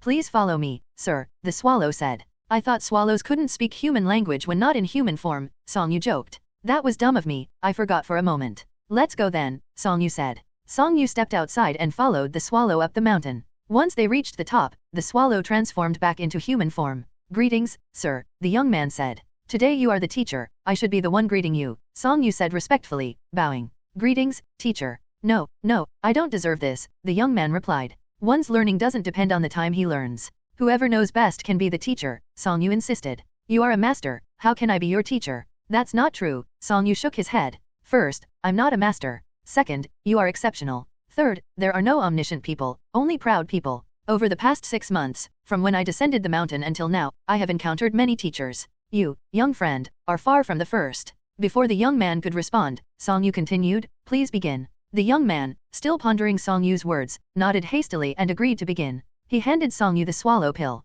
When a swallow's feathers are fully grown, it naturally learns to fly. Yesterday, I asked my ancestor, and he said the greatest challenge for you is knowing you have wings and are a bird. So, I will first take you flying, just like the day before yesterday. We'll fly a bit higher today. I'll gradually reduce my assistance, so you can feel your own wings flapping, the young man said. Okay, if you accidentally fall, don't panic. We will fly high, so you won't hit the ground immediately. Since you're in a spiritual form, you won't be hurt even if you do fall. It's an opportunity to try flapping your wings to fly again. I've heard some birds living on cliffs learn to fly this way. His words were indeed lengthy, and the young man had to muster up his courage to say them. Song Yu smiled and nodded. That makes sense. This method sounded feasible. Thus, he sat cross-legged. He had already taken the swallow pill earlier on. He had long discerned that this elixir was not an ordinary one but a form of supernatural transformation. Even though he had already taken it, with his level of cultivation, he wouldn't astral travel or transform into a swallow if he didn't want to. At this moment, upon sitting down, his soul naturally left his body. Learning to fly with the mind of a human wasn't something that could be accomplished overnight. Even just thinking of oneself as a swallow would take time. But what would he learn today? First, he would greet the wind and appreciate the vastness of the world. One milk cap is a common name for mushroom-forming fungi of the genera Lactorius, Lactifluus, and Multifruxa. The common feature of their fruit bodies is the latex, milk, they exude when cut or bruised. That noon, in a city in Anking County, there was an inn near the north gate of the city, which was quite easy to find. Opposite the inn was a meat soup restaurant, one of the better dining spots in Anking County. At a table made of aged elm wood, Song Yu and Heroine Wu sat across from each other on the wide benches. The calico cat, Lady Calico, crouched by the side of Song Yu's bench. Since they were eating out, she couldn't sit at the table but didn't run around either. Song Yu brought her a deep dish and placed it in front of her. Inside was a large chunk of dragon bone, with half of the dish filled with soup. She crouched down and ate in a serious manner. On the table was a large pot of pork bone and radish soup. The bones were primarily big chunks of thigh bones and dragon bones, covered with plenty of meat, all simmered until tender. The white radish had turned semi-transparent, soaking up the meat broth and tasting just as good as the meat. The clear broth, dotted with scum, was garnished with jade-green spring onions. Its color made it look very appetizing. Slurp. Heroine Wu held a thigh bone in her left hand and brought it to her mouth. With a slurp, the meat came right off without much force. She chewed twice, then quickly lowered her head and used her right hand to swiftly shovel rice into her mouth with chopsticks. The rice was white rice, known as mawar to one. There was no particular method to it. It was simply a heaping bowl of white rice, piled high into a sharp peak. More meticulous restaurants would press it tightly, making one bowl equivalent to 2 regular bowls. If it was a dishonest merchant, they would first tightly pack a bowl with rice and then flip it into another bowl. This way, the bottom would be hollow, but the top would appear heaped high, forming a pointed shape. This created the illusion of having a lot of rice, resembling the top of a hat, hence the name. The price was by the bowl, but one should never underestimate such a bowl of white rice. There were stalls that specifically sold mawar to rice. When some people came to town for business and wanted a hearty meal, they would get a bowl of mawar to rice with some Chinese pickles, and this was considered a good meal. After all, times were tough, and not many people could afford to eat white rice regularly. It was a delicious and luxurious treat. So satisfying. Heroine Wu exclaimed with a long sigh. She then put down the thigh bone and said to Song Yu, "The first day we arrived, the sect leader brought us here to eat. He said this place has been open for over 10 years. After I tried it, I found that the food here is indeed good. That's why I brought you here today." "It is indeed good," he acknowledged. The meat is fresh, so it doesn't need much cooking. Cooked with just the right amount of salt and a bit of ginger, it's naturally delicious, she continued. True. Have you decided when to leave? Not for now. What will you be doing in the next few days? n/o/vel/b/n.c//om. I've found a good teacher recently and I am learning some new skills. Once I've learned enough, I'll leave? Oh, the woman dragged out the sound with a long, lingering tone. She didn't inquire further about what skills he was learning and continued the casual chat instead. Will you go to Changjing? I will. You're so certain? She asked. Changjing is the capital of Great Yan, the best city in the world. If I were to travel the world, how could I not go and see it? Song Yu replied. When will you go? When the time feels right. Sounds good. Song Yu observed the woman's expression and softly asked, Are you also going to Changjing? Yes, I'm leaving tomorrow. What will you do there? He asked. I'll explore the place. Heroine Wu paused her eating. Though Yizhu is nice, the sky here feels too small. I've been in Yizhu for over 20 years, and while it's not bad, it's a bit dull. Whether to make a name for myself or to see more of the world, I need to leave Yizhu and explore. You have a lofty ambition, he remarked. Not really. Are your fellow sect mates going too? They're not. It's just me, she replied. Are you heading straight to Changjing? More or less. But if I encounter something interesting on the way, or run into sects that have friendly or hostile ties with the Zishan sect, I'll definitely have to pay a visit. Heroine Wu chuckled. Song Yu nodded. Yangzhou and Yangdu are also good. True, but Changjing is better. Song Yu could see the longing for Changjing in her eyes. This was understandable. Because Great Yan was truly powerful, and such power was something that citizens of countries not standing at the pinnacle of the world would find hard to understand. It was not just a matter of military might or economic prosperity, it encompassed various aspects such as cultural and social dominance as well. Many of its policies influenced the entire world, and many trends started there, causing other nations to follow suit. Even if many people in Great Yan were struggling, compared to the citizens of foreign lands, they could still hold their heads high. The capital of such a country, the largest and most prosperous city in the world at the time, undoubtedly represented the pinnacle of civilization. For many, it was a dreamlike place. This wasn't just true for the people of Great Yan, but also for many foreigners. People from all over the world yearned for it. Some traveled tens of thousands of li, seeking the celestial empire too described by merchants. There were even princes from other great nations who, upon arriving here, were reluctant to leave. Even demons gathered there, and even Song Yu was eager to witness its prosperity and the pinnacle of the civilization it represented. If you're going to Changjing too, we might run into each other there, Heroine Wu said, starting to eat again. Do you have any acquaintances in Changjing? Song Yu asked. No. Then I'll be your first acquaintance in Changjing. Pretty much. Heroine Wu blinked twice. I hadn't thought about it before, but now that you mention it, it does feel quite wonderful. Perhaps. Which way are you heading? She asked. I'm going to Pingzhou first. Are you walking there like this? Heroine Wu drew a stroke in the air with a bone. More or less. That's quite a detour. Heroine Wu thought for a moment. But I am also very slow, and I plan to stay in Changjing for a long time. How long? Song Yu asked. Until I finish what I want to do, she replied. I see. Let me think. She paused, holding a bone in midair. Song Yu didn't disturb her. He didn't look at her either. He poked his chopsticks through a piece of radish and placed it in his bowl. He glanced at the calico cat beside him and gave her another piece of meaty dragon bone. Like this. Heroine Wu's voice suddenly broke the silence. When I get to Changjing, I won't have any connections there. I probably won't be able to find work for a while, so I'll have plenty of free time. I'll go to the West Gate and wander there every evening at dusk. If you arrive within a month of me, you'll find me. After that, I'll only go there on the first day of each month. Make sure you come before dark on the first day of the month. Song Yu was taken aback by her words. You'll go there every day. What are you thinking? Only for the first month, after that, just once a month on the first day of each month. On the first day of each month. It's just 12 or 13 days a year. I'll just take a walk around there every day. Wei Jianghu. People are always out and about anyway. Song Yu couldn't help but feel dazed. Only in this era would someone spend a month waiting for a friend. In later times, people would be impatient after just an hour. In truth, he and this lady in front of him weren't very close. They were simply brought together by fate and both found each other to be rare individuals with integrity. Song Yu found her interesting, a rare soul in this era, making their interactions easy and enjoyable. That was why he was willing to befriend her and form a bond with her. As for how she saw him, he didn't know. However, when it came down to it, the two of them hadn't interacted that much. Even so, she was willing to do this. Song Yu was deeply moved. This was not the kind of friendship he was familiar with. After thinking for a while, he couldn't help but ask, why? What do you mean, why? Heroine Wu looked at him, puzzled, still holding up the bone with her hand. It seemed she found his question strange, as if she had just done something natural. Song Yu looked both sincere and puzzled.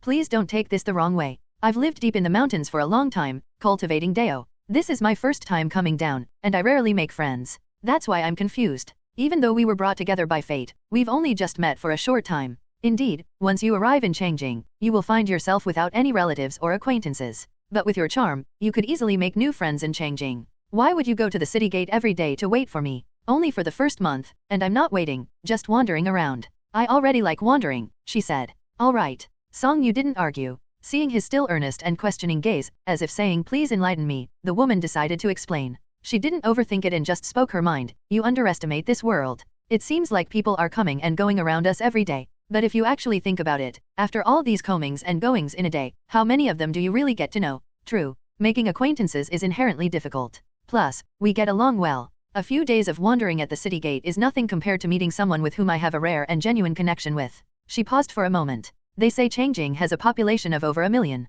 Otherwise, how would you find me? Indeed. Remember to come to the West Gate to see me. If you find me, I'll treat you to meet again, she added. Remember, go to the West Gate at dusk. If you don't find me after 2 visits, don't bother coming again. I'll either be out of Changjing or dead. Song Yu pondered her words, then shook his head. You've already treated me today. If we meet in Changjing again, it'll be my turn to treat you. She didn't hesitate at all. Deal. After finishing the meal, she called the restaurant owner to settle the bill. The bones were priced by weight, and the price included the side dishes and cooking. The restaurant owner quoted 122 wen but charged her around 120 wen. She counted the money, feeling the pinch but maintaining a calm exterior. The meal was expensive, but worth it. It was a toast to a rare connection. Farewell. See you in Changjing. They parted ways, with one heading left and the other heading right. One returned to the inn, while the other headed into the city. There wasn't much more to say. Yet Song Yu still felt a deep emotion. In this era, the world was vast and people were insignificant, making each encounter and acquaintance extraordinarily precious. With vast mountains and rivers, and a boundless sea of people, countless farewells would become lifelong separations. When friends were far apart, reuniting could sometimes require all-out effort. While such situations might seem commonplace and taken for granted, they were far from ordinary. One Mao'ertu literally means hat-top rice. Two Celestial Empire is an old name used to refer to China or the Chinese Empire. The name was used in reference to the status of the Emperor of China as the Son of Heaven in the Sinosphere. Inside a tailor's shop in the city, Song Yu had just gathered his thoughts and was now standing in front of an old granny. He was showing her some measurements, explaining that he wanted something similar to a dalian to be sewn onto a saddle bag. About this size, he gestured. The old granny squinted and carefully examined the measurements before pulling out a ruler. It's bigger than a wallet, she remarked. Yes, it shouldn't be too flat. Are you planning to carry something large, sir? She asked. Yes. How big? She inquired. About. Meow. A cat pawed at his robe. Song Yu looked down and understood immediately. He picked up the cat and held it up to show it to the old granny. To carry this, he explained. You want it to be sewn onto a horse's saddle bag, she confirmed. I'm taking her on a long journey, he replied. Understood, the granny said confidently, waving her hand. Thank you, granny, Song Yu said. He trusted the expertise of the seasoned craftswoman. After leaving a deposit and agreeing on a time to bring the saddle bag for sewing, he left with the calico cat. A few days later, Song Yu had nearly mastered the swallow's flight techniques. Besides gaining a new skill, he had also experienced a fresh perspective and gained new insights. He had truly learned a lot. It was time to leave. With Qin Jiang's permission, Song Yu went to the backyard of the Daoist temple. The yard and its surroundings were filled with bamboo groves. Outside the yard, the bamboo was of the ordinary, practical kind. Inside, the bamboo was decorative, growing neither too thick nor too tall. The nodes were closely spaced and smooth to the touch, and the bamboo itself was hard. The bamboo seemed like a type of Philistiques bamboo one, and were ideal for making staffs. Song Yu had been eyeing them for a while. Today, he circled the bamboo grove, carefully examining and selecting the bamboo. He touched each stalk and compared them to one another, and finally chose one. My apologies, he said as he cupped his hand and bowed to in salute before approaching the chosen bamboo. He gripped the base of the bamboo with the web of his hand, then he seemed to effortlessly extract it. Then, holding the bamboo, he slowly slid his hand upward, causing the small branches on top to fall off one by one. After measuring the appropriate length, he pinched with his thumb and index finger, and the upper part snapped off cleanly and neatly. What remained was a bamboo staff, perfectly sized for a hand grip. The nodes were smooth, as if polished, and the entire body of the bamboo was straight and jade green in the sunlight. It was just the right length too. Song Yu inspected it closely and was very pleased and was about to leave. However, he took a few steps and suddenly stopped. A young girl was also standing in the bamboo forest, crouched down, holding a thin bamboo staff the size of a finger. She was twisting it left and right, shaking the bamboo in circles with all her might to try to snap it off. Song Yu couldn't help but walk over to watch her struggle closely. Lady Calico, he called out. She responded. What are you doing? I'm trying to snap off the bamboo, she said. And why are you trying to snap off bamboo? Turning to look at him, she paused and retorted. Why did you snap off the bamboo then? I'm making a walking stick. I didn't know, she said simply. Since you asked the temple owner, I also asked the temple owner, and he said I could take one too. How polite of you, Song Yu commented with a smile. He walked over to help her. This bamboo, only as thick as a thumb, had been bent by her. The bent part was looking quite battered, but the bamboo was resilient and would not break. He squatted down beside the little girl, grasped the area just above the bent section, and then released his hand.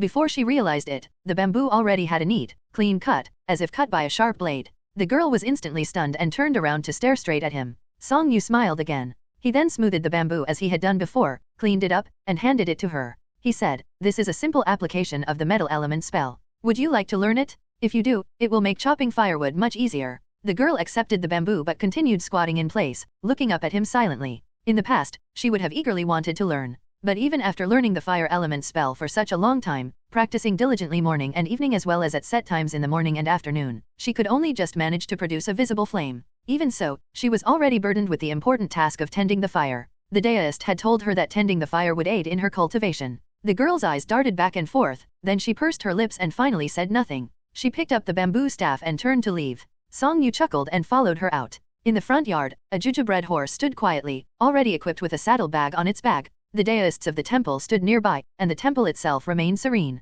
Song Yu walked over with his bamboo staff and sincerely bowed to everyone. "I have been here for over half a month. Thanks to the hospitality of all of you, my deist friends, this has been the most comfortable period of my journey. I am deeply grateful." "Not at all," the deists quickly returned the gesture. "However, I am now heading down the mountain to continue my journey, and I must bid you all farewell. Though I'm reluctant to part with you, I have no choice. Whether fate brings people together or causes them to part, there is always something wonderful about it." "Then, I won't say more on the matter," Song Yu said, pausing to glance at the youngest child in the group before looking at everyone again. "When my journey is over, if any of you visit Lingquan County in Yazhu, you are welcome to come to Yinyang Mountain to see me. I will be sure to host you well." "Certainly. Farewell, then," he said. "Take care, deist friend. We can feel your heartfelt sentiments for us. There's no need to send us further." Song Yu, along with the gingerbread horse and the little girl, walked out of the temple. The deist priests indeed stopped at the gate and did not follow. He gave them one last bow before turning to leave without further words. The little girl also waved her bamboo staff in farewell to them and then turned around to look at Song Yu.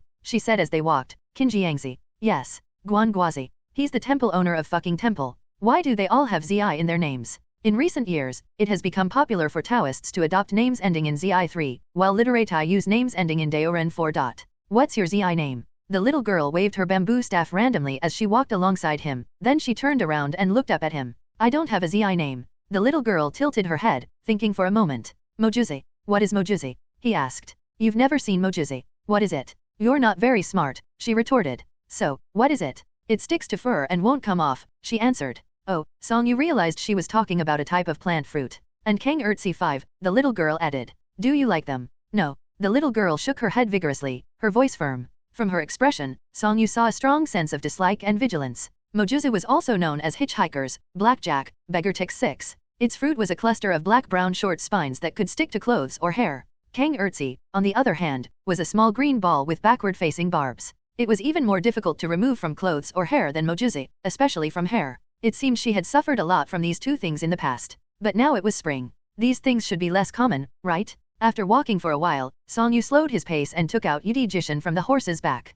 He flipped open the first page, which showed a map of Great Yan. It was a very rough map, only depicting the general shapes of the provinces and marking their locations without much detail. Details on the climate of each state, notable attractions and scenic spots, their general locations within the state, and how to get there were explained in the text behind the map, occasionally supplemented with small maps. Although he might still need to ask for directions, this information was already of great help to him. However, this map was different from modern maps. For one, it wasn't drawn with the north at the top and the south at the bottom, which added a lot of confusion. He had to rely on his geographical knowledge to interpret it. Sushu should be in the southwest of Great Yan, slightly to the lower left if the map were oriented north top and south bottom. If he headed directly north, it wasn't that far to travel to Changjing. However, considering that it would require some backtracking and that Changjing is just one of Song Yu's stops rather than his destination, it is not worth going directly there. Thus, he planned to continue south until he left Sushu, then head east. First, he would go to Pingzhou to visit Yunding Mountain. Then, he would go north, and finally westward, making a circuit through several provinces before reaching Changjing.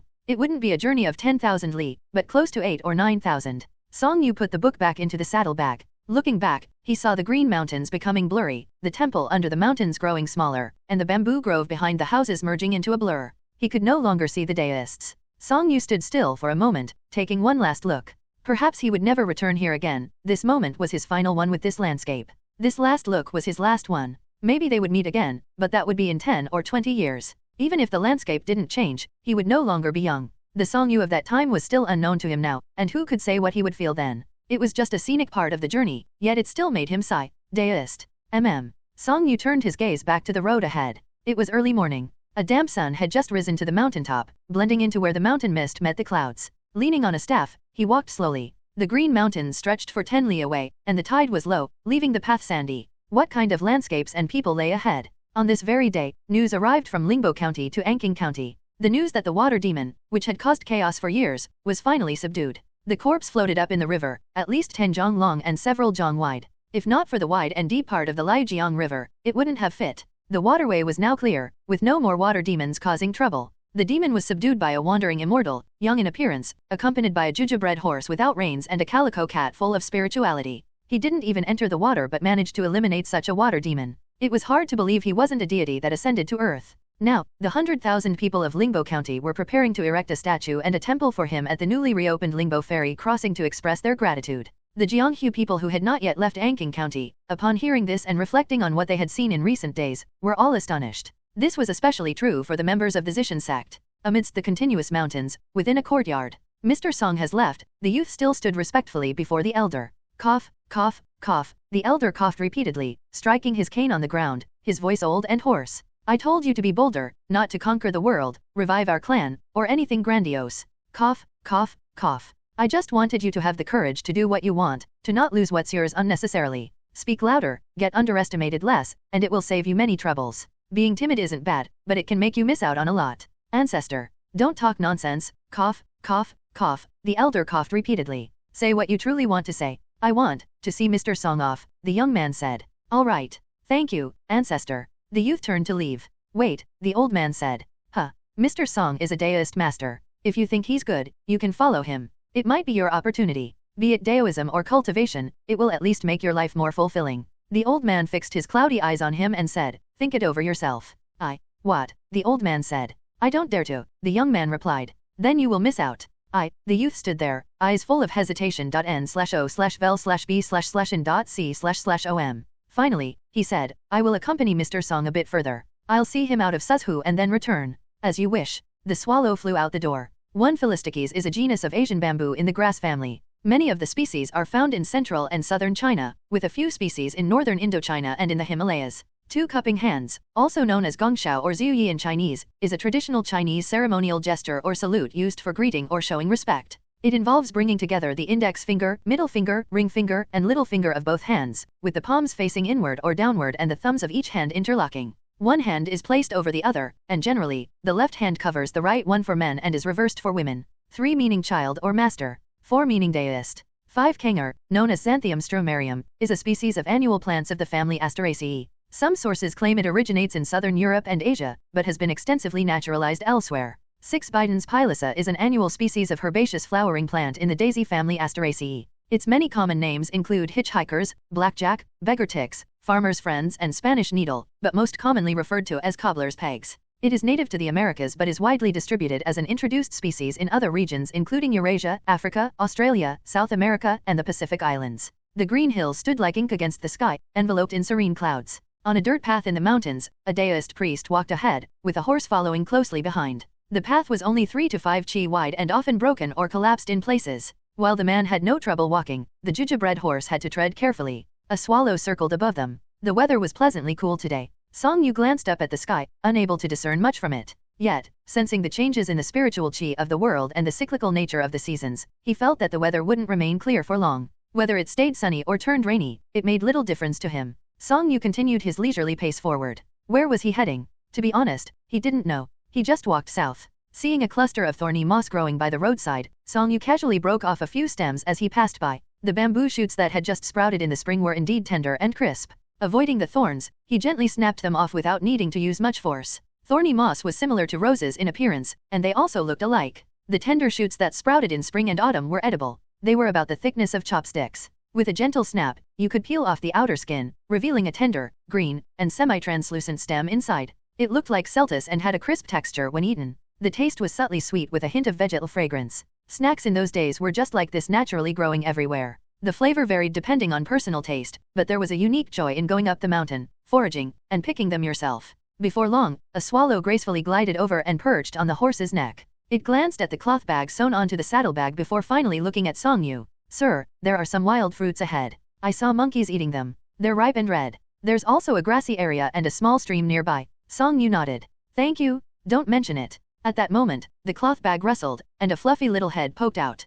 Its eyes were half closed, and its pupils were narrowed into thin slits as it drowsily looked around. The cat asked, "Where are we?" "On the road." "Why aren't we moving?" The cat extended its head further out, scanning its surroundings. The swallow took off again, distancing himself from the calico cat. "Sir, I'll guide you." "All right." Song Yu followed the swallow's direction. They had just left Anqing County yesterday when this swallow found them, insisting on escorting them out of Suzhou. Thanks to the bird, they were able to find suitable resting spots each time along the journey. From his vantage point in the sky, he could easily spot hidden sources of fruit and water within the mountains and forests. If they were nearby, he would lead Song Yu and the horse there. If they were farther away, he would fly over, transform into human form, pick the fruit, fetch the water, and then make his way back through the woods. He often got scratched by thorns and branches. Today was no different. After following the swallow a short distance, they indeed came across a small stream. The water flowed gently, its sound soothing to the soul, and it was so clear that the bottom was visible. It was refreshing just to look at. Nearby, a cluster of shrubs climbed over the rocks and up the trees, bearing thumb-sized, oval-shaped red berries.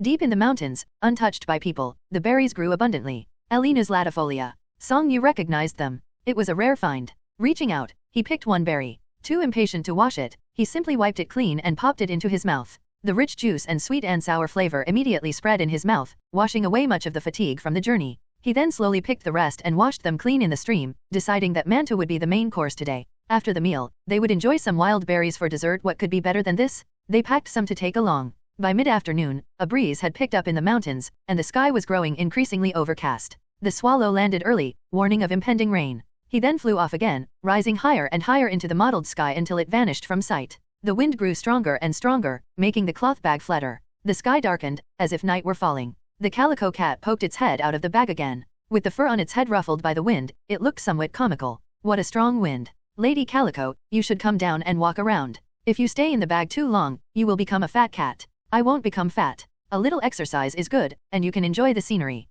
I walked all morning. You should walk a bit more in the afternoon, or you will be restless at night. Cats can't walk too far. Lady Calico, you're no ordinary cat. What do you say, Lady Calico? What a strong wind. Indeed. The calico cat quietly retreated back into the bag, muttering softly to herself, I'll walk tomorrow, tomorrow. It sounded like she was trying to convince herself. Song Yu shook his head with a smile. Soon, the swallow returned again. The wind was so strong that the swallow, with his wings spread wide, could hover steadily in the air without flapping his wings. Sir, I saw a small town ahead, but it might be nightfall by the time we reach it. If we continue forward from here, we'll reach a main road in no time. On the main road, there are places to shelter from the rain and a house where we can avoid the wind. However, I have a feeling something's not right about that place. What's not right about it? I sensed some yin qi there. I see. Song Yu had thought it might be some serious issue. Sir, it's going to rain. Not yet. You can ride the horse while I lead the way in front. With a short jog, we'll be there soon. No rush. All right. The swallow flew ahead once more. This timid minor demon initially stammered in fear. Interestingly, he grew more comfortable around Song Yu after spending a few days with him. He gradually realized that Song Yu didn't actually care whether he was shy, whether he spoke or not, the tone he used, or whether he spoke loudly or softly. In fact, Song Yu didn't even mind what he did or didn't do. As a result, he felt more at ease while interacting with Song Yu. Ding ding. The jingling of a horse bell accompanied by the wind created an atmospheric scene. Song Yu maintained his steady pace. The rain wasn't in a hurry to fall, and he wasn't in a hurry to move on, as if he and the weather had reached some sort of agreement. This was great. About half an hour later, Song Yu finally reached the main road. The roadside trees rustled in the wind. After a short walk, they arrived at the house the swallow mentioned, a place that could shelter them from the wind and rain. It's a government mortuary. Song Yu looked up at the sign overhead. In front of him was a large, dilapidated old house. A signboard above the door read mortuary, with several talismans pasted on it. The red cinnabar on the talisman paper had long been smudged by the rain. Whatever effectiveness it might have had originally was now definitely gone. Song Yu led the horse to the mortuary entrance and took a few glances inside.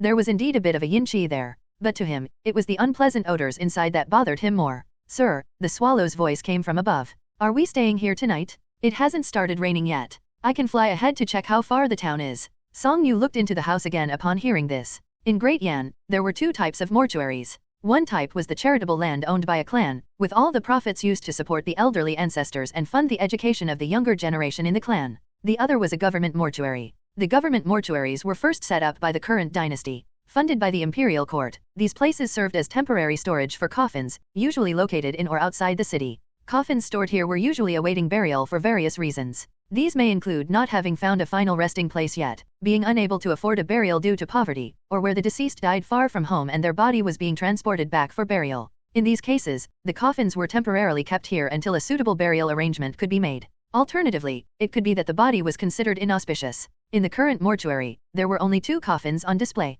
Both were made of raw wood, without any varnish. The one on the left was quite new, while the one on the right had been there for an unknown length of time. The new coffin was likely for temporary storage, while the old coffin remains unclaimed. Song Yu then looked toward the corner of the room. There was a pile of dry firewood there. This scene was quite familiar. Song Yu couldn't help but smile. He took the saddlebag off the horse and told the swallow, "Let's stay here. No need to look further. But this place. As wanderers of the world, there's no place where we can't spend the night." Song Yu paused. "Besides, it might be fate that we arrived here today. All right. You should come down and rest now." "No need." The swallow glanced at the eaves. "There's a swallow's nest here. The original owner should have flown south for the winter and hasn't returned yet. I'll stay here for the night." "Very well." Song Yu sat down near the entrance. The cold wind blew past the mortuary's threshold, bringing a chill to his face and dispersing the musty odor inside. Once he got used to it, it wasn't so bad. The calico cat, showing some initiative, transformed into human form. She went to the wall corner to gather dry firewood, and built up the fire. Afterward, she turned back into a cat and crawled back into the cloth pouch, leaving only her small head poking out to watch Song Yu. "You should warm yourself by the fire." "Thank you, Lady Calico. Warm up quickly." "I'm warming up." "You're welcome." As they sat there, night gradually fell. The rain still hadn't started. Instead, the sound of horse hooves echoed from afar. Song Yu peeked out the door and saw a swordsman in black clothing, wearing a wide-brimmed hat, riding a horse toward him. The swordsman's clothes fluttered chaotically in the wind as he quickly arrived. Nay, n/o/vel/b/in.c//om. The horse stopped at the mortuary entrance. The swordsman glanced inside, hesitated for a few seconds, then dismounted and led his horse under the eaves. He took down his luggage and entered through the front door. "Greetings." The black-clad swordsman cupped his hands in salute, greeting politely. "Greetings," Song Yu replied in kind, equally courteous. The swordsman removed his bamboo hat, and the firelight revealed a young face. He was quite handsome but weathered by wind and sun, making his skin look dark and rough. His lips were chapped, adding an air of weariness. If not looked at closely, one might think he appeared much older than his actual age. With the help of the firelight, Song Yu recognized him as the young swordsman he had seen at the Great Liujiang gathering. Simultaneously, the swordsman also recognized him and paused in surprise. "Are you the gentleman from the Great Liujiang gathering? This must be fate." "It truly is fate that we're able to meet here," the young swordsman said, but he didn't seem inclined to talk much more. By the rules of the Jianghu, he should have introduced himself, but he didn't even approach the fire that Song Yu had started. Instead, he just found a spot in the mortuary to sit, conveniently near the old coffin. Song Yu glanced at him. "Would you like to warm yourself by the fire? I appreciate the offer, but I'm not cold." "Are you really not cold? A few sips of alcohol will do." "Very well." Song Yu didn't insist, adding, "It's late, but since there's a mortuary, the city shouldn't be far. The rain hasn't started, and you have a horse. Why not continue on?" "I don't have a travel pass." "Have you been sleeping rough all the way to Anqing County?" "Not rough exactly. I've slept in dilapidated temples in the wilderness, mortuaries outside towns, and roadside shelters. Truly bold, as befits a Jianghu martial artist. What's there to fear?" The young swordsman took out a flask and drank, glancing casually at the 2 coffins behind him. "The dead are just a lump of flesh, at most a bit smelly. They're actually easier to get along with than the living. Then you should be careful. The one in the coffin behind you might not agree with you." "What do you mean? Are you being all mysterious and cryptic with me, sir?" "Not at all." "Then what?" "Just that the occupant might rise tonight." "Heh," the young swordsman scoffed, "if it really rises, I'll invite it for a drink. What's the harm?" His words were filled with the pride of the Jianghu. He then suddenly remembered the man's earlier invitation to warm by the fire. After a moment's hesitation, he extended his flask. "Would you like a drink?" "No, thank you." "All right." The young swordsman withdrew his hand again. Boom. Suddenly, a thunderclap roared, as if the heavens had split open. The young swordsman couldn't help but frown and glanced back. Strangely, despite the deafening thunder, he heard an additional sound, as if something in the coffin behind him had trembled along with the thunder. This was the first thunder peal of the year. Rumble. Spring thunder rolled continuously. It sounded like a giant stone roller was moving across the sky.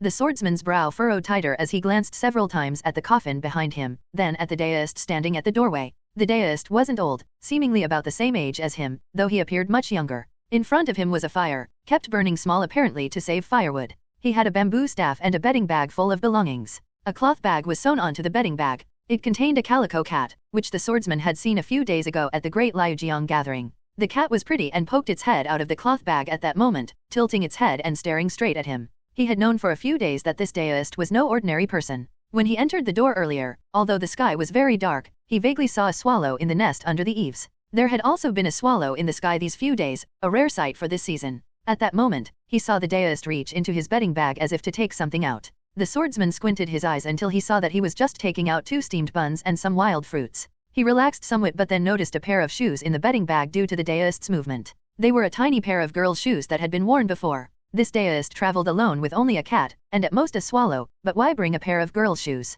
In short, something felt off, very off. However, the swordsman, despite his keen eyes, also knew the wisdom of do not meddle in others' affairs in the Jianghu. Being nosy often leads to early death. No matter how capable you are, being a busybody usually doesn't end well. If it weren't for the continuous movement from the coffin behind him, he wouldn't have bothered to ask or even speak to him. Come dawn tomorrow, the world is vast, and who would know whom? Rumble. The coffin shook again, this time more noticeably. The swordsman looked at the deist before him who was close to the fire, seemingly focused on heating the steamed buns with his eyes fixed on the fire, oblivious to the movement inside the house. Sir, what is it? Did you hear the movement from inside the coffin? Yes. Then why are you so calm? Because I already knew. Don't tell me this has something to do with you.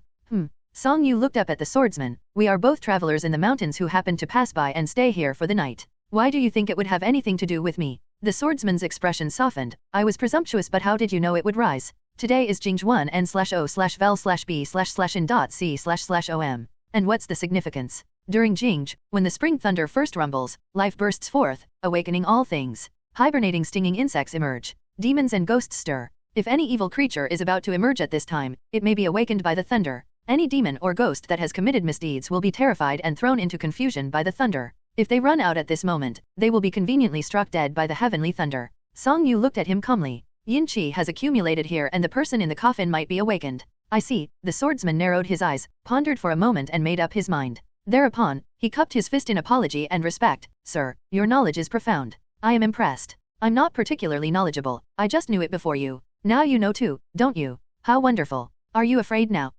After listening, the young swordsman relaxed instead and continued to sit. He placed his long sword across his knees and said as he drank wine, if one often walked wilderness roads at night, and often lodged in dilapidated temples and cemeteries, encountering demons and ghosts was inevitable. I've toasted a few mountain demons and minor gods with this pot of wine, and killed many ghosts, monsters, and evil creatures with this sword. His tone was easy and calm, without a trace of fear. A swordsman naturally must have a fearless heart. Just then, boom, another thunderclap sounded. With a dull crash behind him, the coffin lid actually fell on the floor, and a figure stood up from within. He was half dry, half decayed, hunched over, but his face was ferocious, with dense rows of teeth like steel swords and hooked claws like metal hooks, looking like a terrifying evil creature. Song Yu sat still, merely turning his head to look at the swordsman. The calico cat shrank back into the cloth bag. It just poked its head out and looked at the swordsman too. The fire crackled, casting ghostly shadows on the wall. The swordsman stood up slowly, shaking his head as he drew his sword. Clang, the long sword left its sheath, cold as frost. The evil creature, upon seeing a living person, immediately growled low and pounced like a ferocious tiger seeing fresh meat. The swordsman effortlessly met it with his sword. Swish. Foul blood splattered in abundance, black and stinking. Then the head fell, rolling on the floor. The swordsman casually flicked the filth off his sword. Newly formed evil creatures, no matter how strong, were still flesh and blood, not made of iron. Ordinary sabers and swords might struggle somewhat at most when it comes to hacking them. How could it withstand this swordsman with his consummate skill? But then, something eerie happened again. The headless corpse didn't fall to the floor, instead it turned to face him. The head on the floor rolled around, its mouth opening and closing, eyes fixed on the swordsman and the deist. Sigh, the swordsman sighed, shaking his head as he advanced with his sword. In just a moment, a pile of mangled limbs and rotten flesh wriggled on the floor. Meanwhile the swordsman sat majestically on the bench where the coffin had been placed. He leaned back, holding his sword in one hand and raising his head to pour wine down his throat with the other. Lightning flashed and thunder roared, revealing the traces of rain in the night, and the wind rustling the grass, but he remained calm. This was the grace of a top swordsman in this world. No wonder he moved through Liujiang undefeated. Song Yu suddenly realized. Perhaps it wasn't him who was meant to encounter this coffin here today, but this swordsman in front of him. He was just an incidental observer. Also, this carefree moment was already etched in his memory. The swordsman finished his wine at that moment and turned to look at him. Since you knew there was an evil creature emerging here, but still stayed here overnight, were you specially waiting for it? Sort of. Song Yu only came back to himself then. As he replied, he picked up his bamboo staff and lightly tapped the floor twice with it. Thump thump. The mangled limbs and rotten flesh on the floor immediately stopped moving. The swordsman's eyes immediately sharpened again. In both the Jianghu and the court, there were actually many talented eccentrics. He had also seen exorcists before, both Buddhist masters as well as folk practitioners, each had their own methods. Some people knew some rustic methods, understood what different demons and ghosts fear and how to deal with them. Some knew how to draw talismans with cinnabar for various purposes. Some could chant a few phrases of incantations and use minor magic, while others knew how to set up altars and perform magic to invite gods or spirits to possess them. In short, each had their own skills. As for which method was more effective, it actually depended more on individual proficiency. But he had never seen it done so effortlessly. It seemed like he had merely tapped the floor twice with his bamboo staff, without lighting incense or candles, without talismans, or reciting magic incantations. There was also no cool breeze or divine light. It seemed very ordinary. The swordsman couldn't help pondering.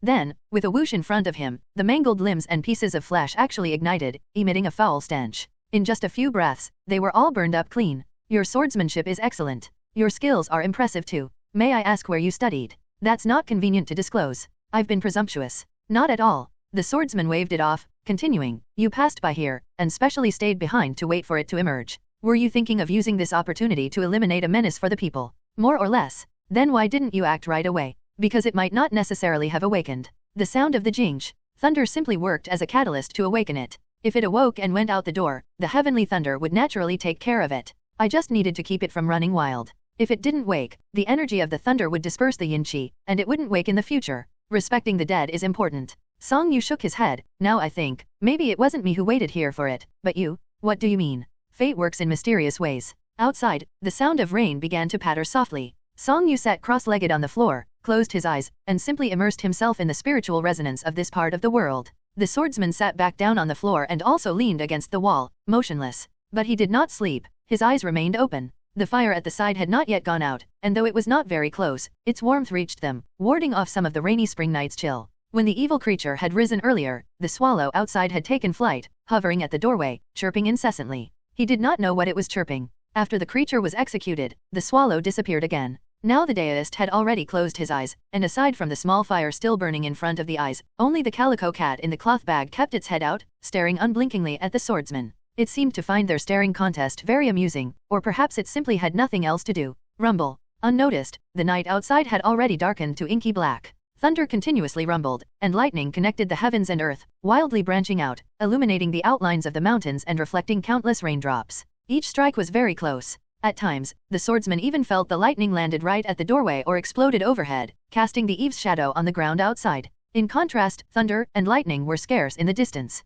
The young swordsman couldn't help but suspect. Could it be that there was yin qi here, hence making this spot the focus of the spring thunder's attention? Had the surrounding thunder and lightning all converged here? Rumble, the thunder and lightning really seemed endless. Under such heavenly might, what demon could withstand it? The swordsman seemed both puzzled and thoughtful, seemingly realizing something from the swift, impetuous, immense power of the heavens and earth at that moment. He stared into the night, lost in thought. This was the first thunder of the 4 seasons. It seemed as if it had been nurtured throughout the entire winter, and was now bursting forth with unparalleled power and the momentum to awaken all things. Yet, it still possessed ample force, continuous and unending, carrying both the destructive power to annihilate everything and the vitality to inspire life in heaven and earth. It was truly paradoxical. A paradox filled with wondrous charm. He seemed to have gained some insight, yet perhaps not. Understanding the sword Dao? It was indeed an elusive thing. All martial arts in the world, whether unarmed combat or wielding weapons like swords, spears, or halberds, fundamentally relied on practicing, fighting, and eating more. Diligence naturally led to improvement, while slacking and sluggishness resulted in regression.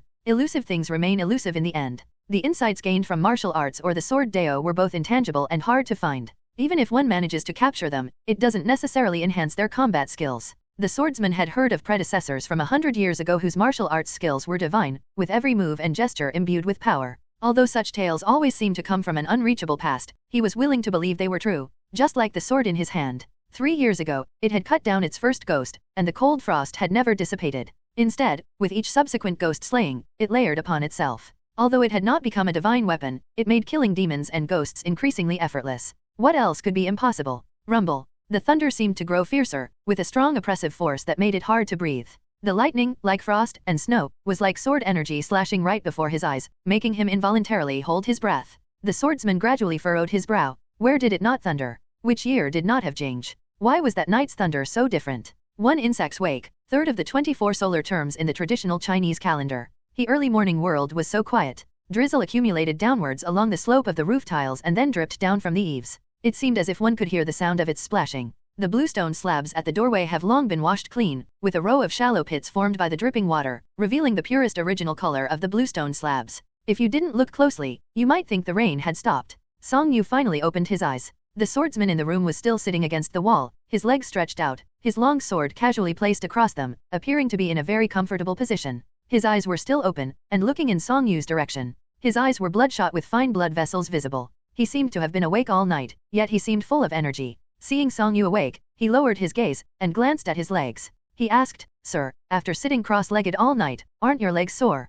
"They are," Song Yu answered very straightforwardly. This somewhat surprised the swordsman. He had expected, if not a denial, at least a vague answer like "I'm used to it," but he hadn't anticipated such directness. "You often sit cross-legged, how come you haven't gotten used to it?" "I only do it occasionally." "Occasionally?" "Yes. When do you sit cross-legged?" "When it's time to sit cross-legged." The swordsman asked no more, and just stood up. He cradled his sword, and bowed, his attitude somewhat changed from the previous night. "You are a master, and I am truly fortunate to be able to meet you here. I should have left at dawn, but after thinking it over, I decided I should bid you farewell." "You flatter me," Song Yu said calmly, "meeting by chance is fate. Meeting you last night, I was stunned by your grace. Wasn't it also fortunate for me? Why don't you refer to yourself as poor deist one?" "It's a habit," Song Yu answered honestly, then looked at the young swordsman with interest. "You are not a man of few words, so why did you intentionally act cold yesterday? If I was remiss, please forgive me. You have something on your mind. It's not worth mentioning. If you're troubled by worry, it would naturally become shackles.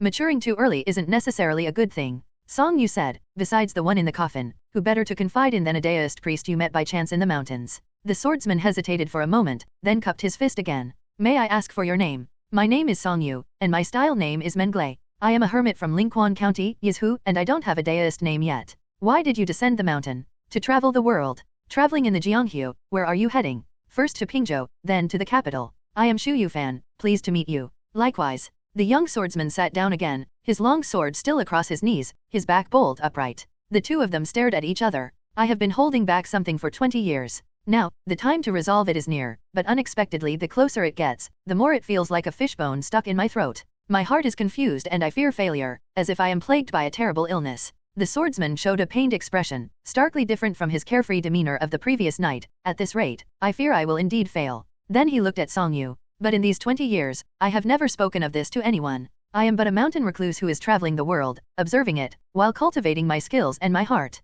Song Yu understood what he meant and said, "Let me hear your story, and it will be my experience for today. Do you know of a renowned Jianghu figure from Zhaozhou named Lin Dihei? Jianghu people call him Severing Mountain Saber and he is the head of the largest sect in Zhaozhou, the Hanjiang sect. He is also the foremost martial artist in Zhaozhou. With his cold iron ghost-headed saber, he dominated the whole Jianghu of Great Yan, having fought to a draw only 3 times and never suffering a defeat. After returning to Zhaozhou, he claimed to be the greatest saber wielder in the world. Though there were dissenting voices, no one dared to challenge him. The swordsman spoke as if he were talking about someone he knew extremely well. With each sentence, the furrows in his brow eased a little. His saber technique is swift and fierce, wide-ranging. Once he started fighting, he was like a storm, never conceding defeat. He, like his saber, is arrogant but also bold, proud, and generous. He is an exceptional saber master. Countless Jianghu people revere him as a hero and idolize him in their hearts. Zhaozhou is too far, besides I don't understand Jianghu affairs either. Song Yu replied. If you don't understand Jianghu affairs, surely you have heard of Jianghu grudges. The swordsman shook his head. It's always about who killed whom, who held a grudge against whom. There are countless such stories, true or false, yet Jianghu people love to hear and circulate them the most. I have heard storytellers speak of such things. 20 years ago, Lin Dihei had a feud with my father. After several failed attempts to resolve it, one night he got drunk. He wielded his cold iron saber, and killed my entire family while I watched from the side. The swordsman's gaze grew unexpectedly calm, even smiling slightly as he recounted this. Such things are often heard of in stories, but in the real Jianghu, few people could be truly vicious and merciless to such an extent. It shocked the entire Jianghu back then. How did you escape? Escape? Ha, didn't you? No. The young swordsman's eyes couldn't help narrowing slightly, as if lost in memories. Lin Dihei was an exceptional saber master, who bragged that no one in the world was his match. He was full of pride, and even more arrogant after drinking. How could he kill a child? He spared you. I stood right at the side. The young swordsman shook his head with a smile. Not only did he spare me, after the slaughter, he even told me his name was Lin Dihei from Hanjiang sect in Zhaozhou. He told me to learn martial arts properly and that it was best that I seek him out for revenge when I grew up. Do you think he was very foolish? Perhaps he had other reasons. In the 20 years that followed, I often heard of his deeds and dreamed of him frequently. The young swordsman threw his head back and laughed, haha. In my view, his saber is indeed unmatched, and few in this world are more worthy of being called a Jianghu hero than him. So you're going for revenge. Exactly. What do you think your chances of winning are? Although I'm young, I train hard every day. My daily hard effort surpasses others' 2 days of training, and the amount of time I've spent practicing the sword is not less than that of most Jianghu seniors. The young swordsman spoke calmly and rationally. At this great Liujiang gathering, almost all the Jianghu sects from across the land had come, except for those from the far northwest and northeast. Most skilled Jianghu fighters had come. I've shamelessly challenged and observed quite a few on the Swallow Immortal Terrace. In my view, there are only a few who can match my sword in this Jianghu. You are indeed an exceptional swordsman.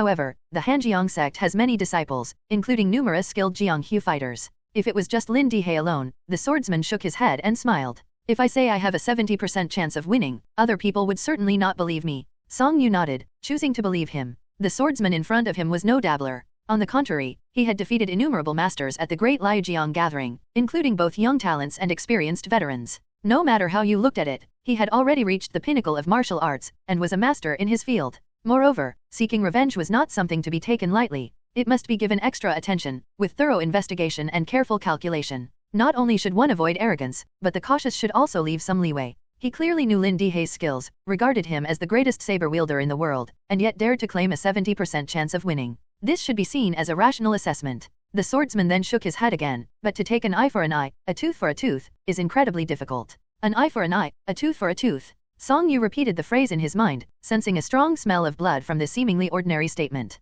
I only have a 10% chance of winning. As the swordsman said this, he was already standing up with his sword, seemingly preparing to leave. He asked Song Yu one last question, since you are a master, do you think there are such things as reincarnation and retribution in this world? What are reincarnation and retribution? Good deeds are rewarded, and evil deeds are punished. What do you want to ask? I want to. The swordsman turned his head to look at the sky outside, momentarily puzzled. I don't know either. I have not seen reincarnation, but I have seen retribution a few times. However, I also felt they seemed more like coincidences. So they don't exist. Not quite. How so? Doing good and accumulating virtue may not guarantee karmic rewards in the next life. Even if there are rewards, how much would they relate to you in this life? Conducting oneself with integrity might not necessarily grant you a noble spirit, and even if it does, it might not elevate you above others at a glance. However, doing good can bring you inner joy, a kind of extremely pure joy that leaves you with no guilt or debts, allowing your heart to be at ease and your thoughts to be naturally clear. Thus, you won't fear ghosts knocking at your door in the middle of the night. Even if you occasionally feel depressed, it will naturally dissipate. Song Yu stared at him and continued, you must understand that it is easy to do evil but difficult to do good. The hearts of those who do evil are often not as strong as those who do good. The swordsman stood still, slowly pondering. Thank you for your guidance, sir. Everyone knows how to say such things. Having spoken about my worry, I feel much relieved. The young swordsman cupped his hands at him. But this story is really common in the Jianghu, you might have found it boring to listen to. Not at all. In any case, thank you, sir. I must take my leave now. If you feel a connection with me, wish me luck in returning alive. Take care. Song Yu only said this one sentence. Though he didn't know Lin Dihei, he had also just met this young swordsman. Neither knew the other well. He was merely a listener, and so it was best he remained just that. Perhaps it would become another major affair in the Jianghu. Witnessing it firsthand would also be quite worthy of sighing over. The swordsman didn't mind either. He carried his traveling bag, and stepped over the threshold. However, after taking one step, he stopped and looked back, glancing at the fire inside and then at the firewood in the corner of the room. Did you use the firewood inside for your fire last night? Since I took the firewood, I should replenish it. You go ahead. n/o/vel/b/in.c//om. Very well. The swordsman then went to get his horse from under the eaves, saying without looking back, Lin Dihei was obsessed with martial arts all his life, never married, and has only one son, whom he brought back from outside. This matter has nothing to do with you. Song Yu was momentarily stunned, then shook his head. That was not really necessary. The swordsman left very quickly, leaving behind only his worry and the exceptional grace of cutting down a ghost in the night. Jianghu affairs. Song Yu muttered, shaking his head. He was in no hurry to leave either. He unhurriedly took out yellow paper and red cinnabar from the bedding bag. He drew a new talisman, and replaced one on the door of this mortuary with it. He waited until the rain stopped outside, and looked at the pile of remaining firewood at the base of the room wall. Then he got up and prepared to go out. Where are you going, deist priest? To gather some firewood to dry in the shade. Don't go. Why not? The calico cat hurriedly crawled out, looking up at him. Since I took the firewood, I should replenish it. She sounded just like him earlier. Then you go. Song Yu smiled, sat down again, rekindled the fire, and prepared to boil some water. After waiting for the little girl to run out and back several times, replenishing fully the firewood used for the fire last night and that morning, Song Yu just finished his meal with the hot water. Finally, he packed his belongings, and waited for the swallow to explore the road ahead and return to tell him about the villages, cities, and scenery ahead. Then he left with his horse. He was actually going in the same direction as the young swordsman, just that one was in front, and one behind. One walked hurriedly, entering a dream with a sword in the fine rain, while the other took his time, walking slowly in straw sandals, observing the common people. Behind the mortuary, mountain birds chirped, their calls clear and pure without a hint of noise. Hoofbeats echoed on the bluestone slabs, faintly resonating, making the post-rain world even more quiet in contrast. By the reckoning of time, it was nearly the middle third of the second month, halfway through spring. One self-deprecating form of I used by deist priests. Outside Anking County, on the Fu family's country estate, a bamboo cottage stood right next to the fields. Its windows had been pushed open wide upwards and propped up with wooden poles, inviting the spring breeze and sunlight inside. Outside, countless mountain peaks overlapped like a painting. Inside, a scholar sat lazily, with all the necessities such as brushes, ink, books, and inkstone on the table. There was also a pile of rough straw paper. Some papers were held down by paperweights, while others lay scattered casually on the table. All were covered in small writing. The spring breeze carried the scent of ink throughout the room, which was intoxicating when sniffed. A bamboo basket at the side was filled with crumpled paper balls. The scholar picked up a few recently written sheets, scrutinizing them closely, occasionally making corrections and pondering deeply. There were rumors in Nianping County about mantises that could eat people's shadows. Locals avoided mantises, especially on bright sunny days. It was said that a newly appointed county magistrate didn't believe the tales. One day, while out on an inspection tour, he sat briefly in the fields and a mantis truly began eating his shadow.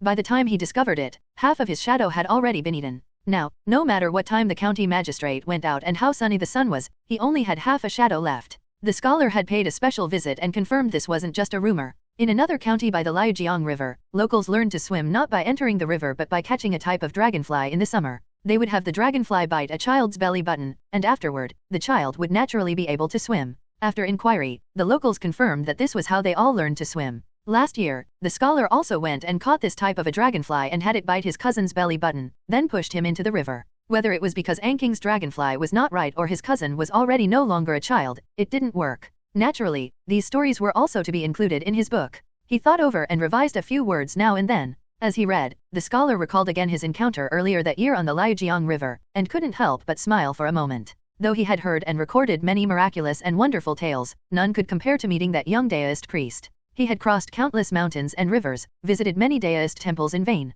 On his return journey, he had encountered a deist spiritual master by chance without realizing it. Such a marvelous, indescribable encounter. Recalling the young deist priest's otherworldly demeanor, the few pleasant days spent on the boat together, and also the encouragement and affirmation he received, the scholar couldn't help but smile even more. It was really very hard not to document this encounter. After some hesitation, he finally picked up his brush. Dipping it in ink, his brush hung in the air as he pondered how to write it down, and how to phrase it, so as not to let this fateful encounter on the river be overlooked. The sunlight outside the window moved past in a flash, and the shadows of flowers moved forward across the floor mat before his seat. The spring breeze brought in the sweet scent of rapeseed flowers, calming the heart. Yet, it also blew at the rough straw paper and book pages on the table, making them rustle noisily, causing a sense of helplessness. Clearly, it could not read, so why did it randomly flip through the books? Reconsidering it, the scholar mused.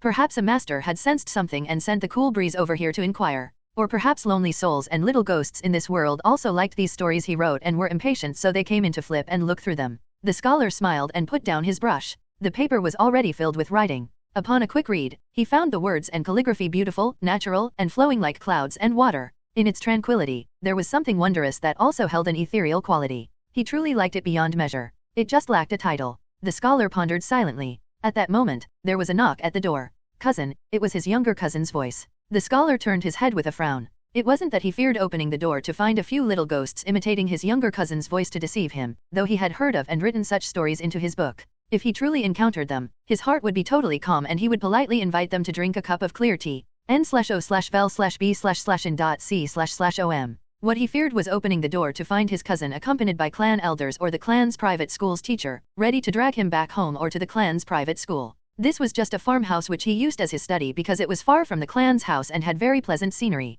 Writing miscellaneous books in this era wasn't considered respectable after all. Not that it couldn't be done. If he wrote them in his 30s or 40s, no one would criticize him. By his 50s or 60s, anyone who would have had anything to say might not be around anymore. If they could still come to criticize him, he could just write them into his stories. However, he was just over 20 at the moment. His clan members still hoped he would study well, pass the exam and achieve scholarly honor. Ultimately, people who were detached from worldly affairs and free from the constraints of societal views like that deist priest were rare. Otherwise, why would they be considered masters? Cousin. His cousin was still knocking and calling him outside. Sigh, the scholar put away the rough straw papers and got up to open the door. He thought that if his cousin had brought clan elders or the teacher over, he would take him to experience the mantis shadow-eating rumor this summer. It would also be good for enriching his story in the book with more details. Creak, when he opened the bamboo door, there was only one person outside. His younger cousin, who was also already in his 20s, stood there grinning at him. I knew you'd be here. Why did it take so long to open the door? Are you secretly hiding a beautiful lady ghost?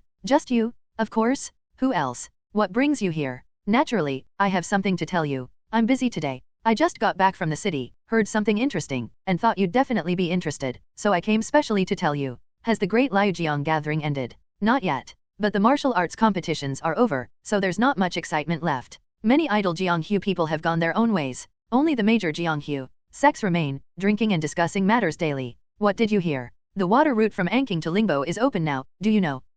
How did it open? Haha, I knew you hadn't heard.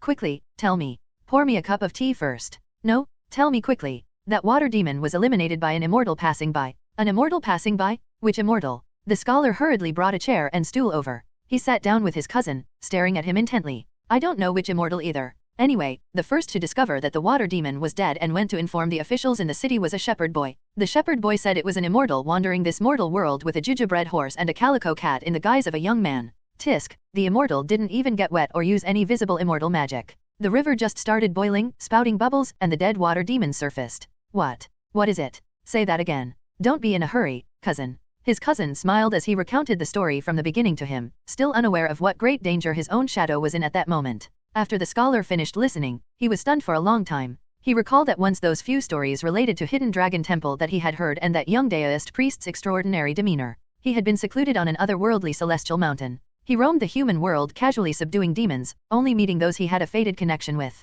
Without fate, even standing at the doorstep and searching the whole mountain, one wouldn't find the temple. How could this yin-yang mountain not be a celestial mountain? How could its inhabitants not be immortals? He had new material for his book again. However, he didn't want to write at this moment. He just wanted to sit a while and savor the newly acquired story and that previous encounter. The first reader of a writer's work was themselves. He wondered what that deist priest was doing at that moment, and where he had wandered to. 200 li from the Pingzhou border, Songyu lay on a mountaintop. The soil quality on the mountain was quite good, and this piece of land was planted full of peas that grew densely without a single gap. From a distance, they looked like a green blanket. The peas weren't mature yet at the moment but had already grown pods. The peas inside were slightly larger than mung beans, perfect for eating raw. He picked a pod, took out the peas, and put them in his mouth. They were very tender, very refreshing, and slightly sweet. Song Yu also often ate them this way in the past. When he was at Hidden Dragon Temple, he grew his own peas and naturally could do whatever he wanted with them. In his previous world when he was young, he would lie down in other people's pea fields and eat the peas with his classmates on the way home after school. They relied on the indulgence adults showed towards children to act impudently and mischievously. Now, it could almost count as stealing. However, what was eaten must be repaid. The common factor, whether it was his past life or present life, the past or the present, was the great tranquility of the moment. Lying down looking up at the sky, blue sky and white clouds filled his vision. A cool breeze blew across his face carrying the faint scent of pea shoots, and a swallow flew freely in the blue sky. He felt free inwardly, calm, and happy. As the saying went, lying face up in the world, not needing a house or tent, so free and without worries, my life is worth such moments. Song Yu picked another pod in order to shell it. The sweetness in his mouth intensified. Russell, the calico cat at his side crawled around, sniffing here and there, looking up and down, occasionally leaping to pounce on the tiny butterflies in the field. This kind of tiny butterflies were only the size of a thumbnail, bluish-purple, and very difficult to catch. If she did catch one, she would carry it to the horse and put it into the cloth bag to feed the swallow later. She felt that the swallow was always afraid of her. The deist priest said that swallows were naturally afraid of cats. So she refrained from catching birds to eat on this journey, even though she could easily catch them several times. She restrained herself totally and let them go instead. However, the swallow remained fearful of her and refused to perch near her. She thought maybe if she caught some insects for him to eat and won his favor, all would be well. Song Yu paid no attention to this, letting her play. The swallow swooped low with a cry and called out, "Sir, someone's coming." As the words fell, a woman's voice was heard, "Who's the thief here?" Song Yu immediately sat up from the earth ridge. A woman with sun-darkened skin was coming up the path from below the mountain. She glared at the person in the field, both anxious and angry. Seeing it was a deist, she relaxed slightly but remained quite upset. Who are you? Are you stealing and eating my peas? It was indeed like being caught stealing and eating peas by adults on the mountains during his childhood in his previous world. But after all, those days were long gone. Don't worry, madam. Song Yu stood up with a smile, brushed the dirt and grass off his clothes, and pointed his hand towards the ground. Immediately, shimmering lights fell like stars or rain, landing where he pointed. Then he cupped his hands. I am a hermit from Lingquan County, Yizhu, who is traveling the world. Passing through here, I borrowed some of your peas to satisfy my craving. But I assure you, I am not stealing. These peas here will grow back within a night at most, possibly even more than before. Please see for yourself. The woman was immediately stunned and didn't know what to say. Farewell, Song Yu said, cupping his hands at her before heading down the mountain. The calico cat continued to pounce twice, trying hard to catch butterflies. When she turned her head and saw him leave, she reluctantly took one last look at the butterflies. Then she also turned her head and ran after him. The gingerbread horse silently started walking, while the swallow in the sky traced an elegant curve in the air, all following him away. The path was overgrown with weeds. Not far along, the few figures were blocked and no longer visible, with only the faint sound of the horse's bell drifting through the mountains, direction already indiscernible. The woman stood there numbly, wide-eyed. After a long while, she slapped her thigh and exclaimed, "Oh my, she must have met an immortal." Song Yu plucked a few newly sprouted spring blades of Pacific Island silver grass one, which were still short, fine, and tender, and casually wove them into a hollow ball. After examining it from all angles and finding it unsatisfactory, he discarded it and wove two more as he felt bored walking. Only then did he select one he liked and put it into his bedding bag. Leisurely picking fruits and grasses like this didn't actually delay his journey. Instead, it added much enjoyment to walking. While distracted, it felt as if he had returned to his childhood. Back then, no matter where he went, no matter how long the road was, there was endless joy to be found in the fields beside the road and up the trees in the forest. At that time, walking was never just for walking. Gradually, he found himself ascending higher and higher until he reached the mountain peak. The calico cat stopped, turned her head, and gazed into the distance. Song Yu also stopped. He didn't know where this place was, only that from this vantage point, the mountains and rivers lay beneath his feet, and the scenery was splendid. This place was planted with a great deal of sugarcane. The land between the hillsides was flat and orderly, dyed densely green by the sugarcane forest. Small paths in between led to places he would never go, and large trees quietly grew beside the paths, their age unknown. At the end of his line of sight, a village and houses could vaguely be seen. No one knew how long they had existed. Everything was clear, quiet, and beautiful. Song Yu couldn't help but wonder if the scenery had been like this hundreds of years ago. Perhaps it would remain the same hundreds of years in the future. But whose hometown was this? What kind of people lived here? What kind of lives did they lead? Song Yu appeared calm, but his heart surged with a desire to go down and see this land up close, to get to know its people, and to hear their stories. Yet he also knew that there were boundless mountains and rivers. Even immortals couldn't see them all. The world was vast, human lives were short, and regrets were inevitable. Perhaps regret was the norm. Sir. A swallow landed on the horse's head at that moment and turned to look at him. Where are we going? Yan. Song Yu didn't answer immediately but instead asked, have you ever flown south for the winter? I grew up at my ancestors' side and didn't need to fly south for the winter. Later, I gained cultivation skills, became enlightened, and also transformed, so I needed to go even less. I see. You seem very interested in things regarding the south and overseas. The swallow stared at the deist with his dark eyes, sensing some regret in his tone upon hearing him say that he had never been to the south. I grew up hearing many stories about the south and overseas from my ancestor. If you wish to hear them, I can tell you. It's not that. Then, I just think flying south for the winter is quite extraordinary. How so? I've heard you all have to fly thousands of li, the farthest being tens of thousands of li, crossing countless mountains, rivers, and countries, seeing countless different sceneries. That journey must be fascinating, Song Yu said with a sigh. In this world, even immortals are often bound by faith to their land and never know the true face of the world. Most people can't even dream of such vast realms, yet you all were born to migrate south, to naturally witness a vast world most people could never see in their lifetimes. I wonder how you all feel about it. In short, many people envy you all. Hearing him say this, the swallow indeed felt it was quite extraordinary and began to feel some regret too. I have never gone. You can go anytime. Is it dangerous outside? Hard to say. Oh, Song Yu thought for a moment before saying, when I was young, I also asked my master if the world below the mountain was dangerous. She told me that this world is vast, spanning over 100,000 miles. Countless people die from unexpected calamities daily, and many don't meet a good end. However, some stay in one place, never going anywhere or doing anything special, and still die of illness or hunger halfway. Some live to old age but do so in a muddle-headed and ignorant way. All of these, you will have to see for yourself and decide for yourself. What you see and experience in this life is closely related to your choices. However, her deist name is Deist Duozing and she loved traveling the world most in her youth. This is just her perspective, naturally. You and I should have our own views and choices. The swallow pondered for a long time before nervously saying, I've always wanted to ask you a question. Ask away. You travel the world like this without a destination. What are you doing it for? What do you think? The swallow thought for a long time before cautiously saying, I thought it was to punish evil and promote goodness, to vanquish demons and eliminate devils. Along the way, I have punished evil and promoted goodness, vanquished demons, and eliminated devils, but I didn't descend the mountain specifically for doing that, Song Yu said, shaking his head with a smile. Sometimes I do, and sometimes I don't. Don't you accumulate merit? No, I don't accumulate merit, just peace of mind. Not to become a god. Not to become a god, nor a Buddha. The swallow was stunned for a moment. He was used to seeing his own ancestor go to great lengths to become a god. Now, hearing this light remark, not to become a god, nor a Buddha, all of a sudden he didn't know how to respond instead. Then, is it to become an immortal? What is an immortal? An immortal is eternal youth. Those who seek longevity cannot live long. For those who do not seek longevity, longevity is without meaning. Then it is for freedom and ease. Does becoming an immortal allow one to be carefree? Or is it that only by being carefree can one become an immortal? But if one is already carefree, how much difference does it make whether one becomes an immortal or not? Song Yu asked mildly. The swallow pondered deeply as he digested this, his confidence waning. Then are you simply entering the secular world to cultivate? Not for cultivating in the secular world either. Then, why would there be so many reasons? Why would there be so many purposes? Please enlighten me, sir. It can't be described as enlightenment. Human lives are bitter and short. Walking through the human world, I just want to see more scenery, see things I haven't seen before, taste more of the pleasures of this world, and add more interests into this short life according to my own preferences.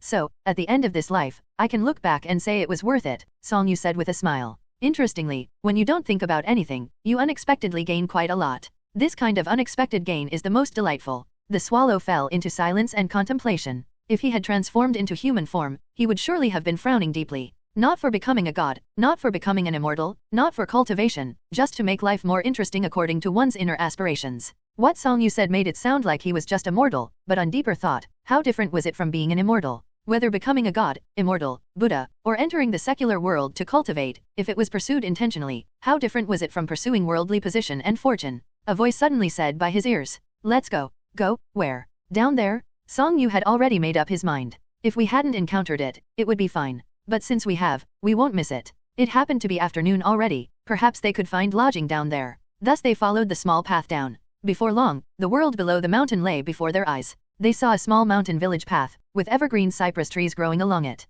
They did not know where it led to. However, the path was smooth, suggesting it was often traveled. N/O/vel/b/in.c//om. The calico cat still ran ahead, lively as ever, only stopping to look at them when they reached a fork in the road. This was also for play. If she ran a bit faster, she could stop ahead to sniff the grass by the road, sometimes taking a few bites. Or she could catch insects beside the road to bring back and share with the swallow to eat. Or she could look at the distant scenery. Gradually, it was nearing dusk. Song Yu looked up and saw cooking smoke rising from deep within the bamboo forest in the distance. There was quite a bit of smoke, so there should be a village. Perhaps they could find lodging there. As he was thinking, the calico cat ahead suddenly stopped in her tracks. She stood motionless, and raised her head to stare ahead. She turned her head to glance at Song Yu, then continued looking forward. Song Yu walked over leisurely. Following her gaze, he saw a child standing alone under a cypress tree by the road. It was a boy, about 7 or 8 years old, not crying or making a fuss, but he kept looking around, somewhat bewildered and dazed. The wind by the riverside made him hunch his shoulders.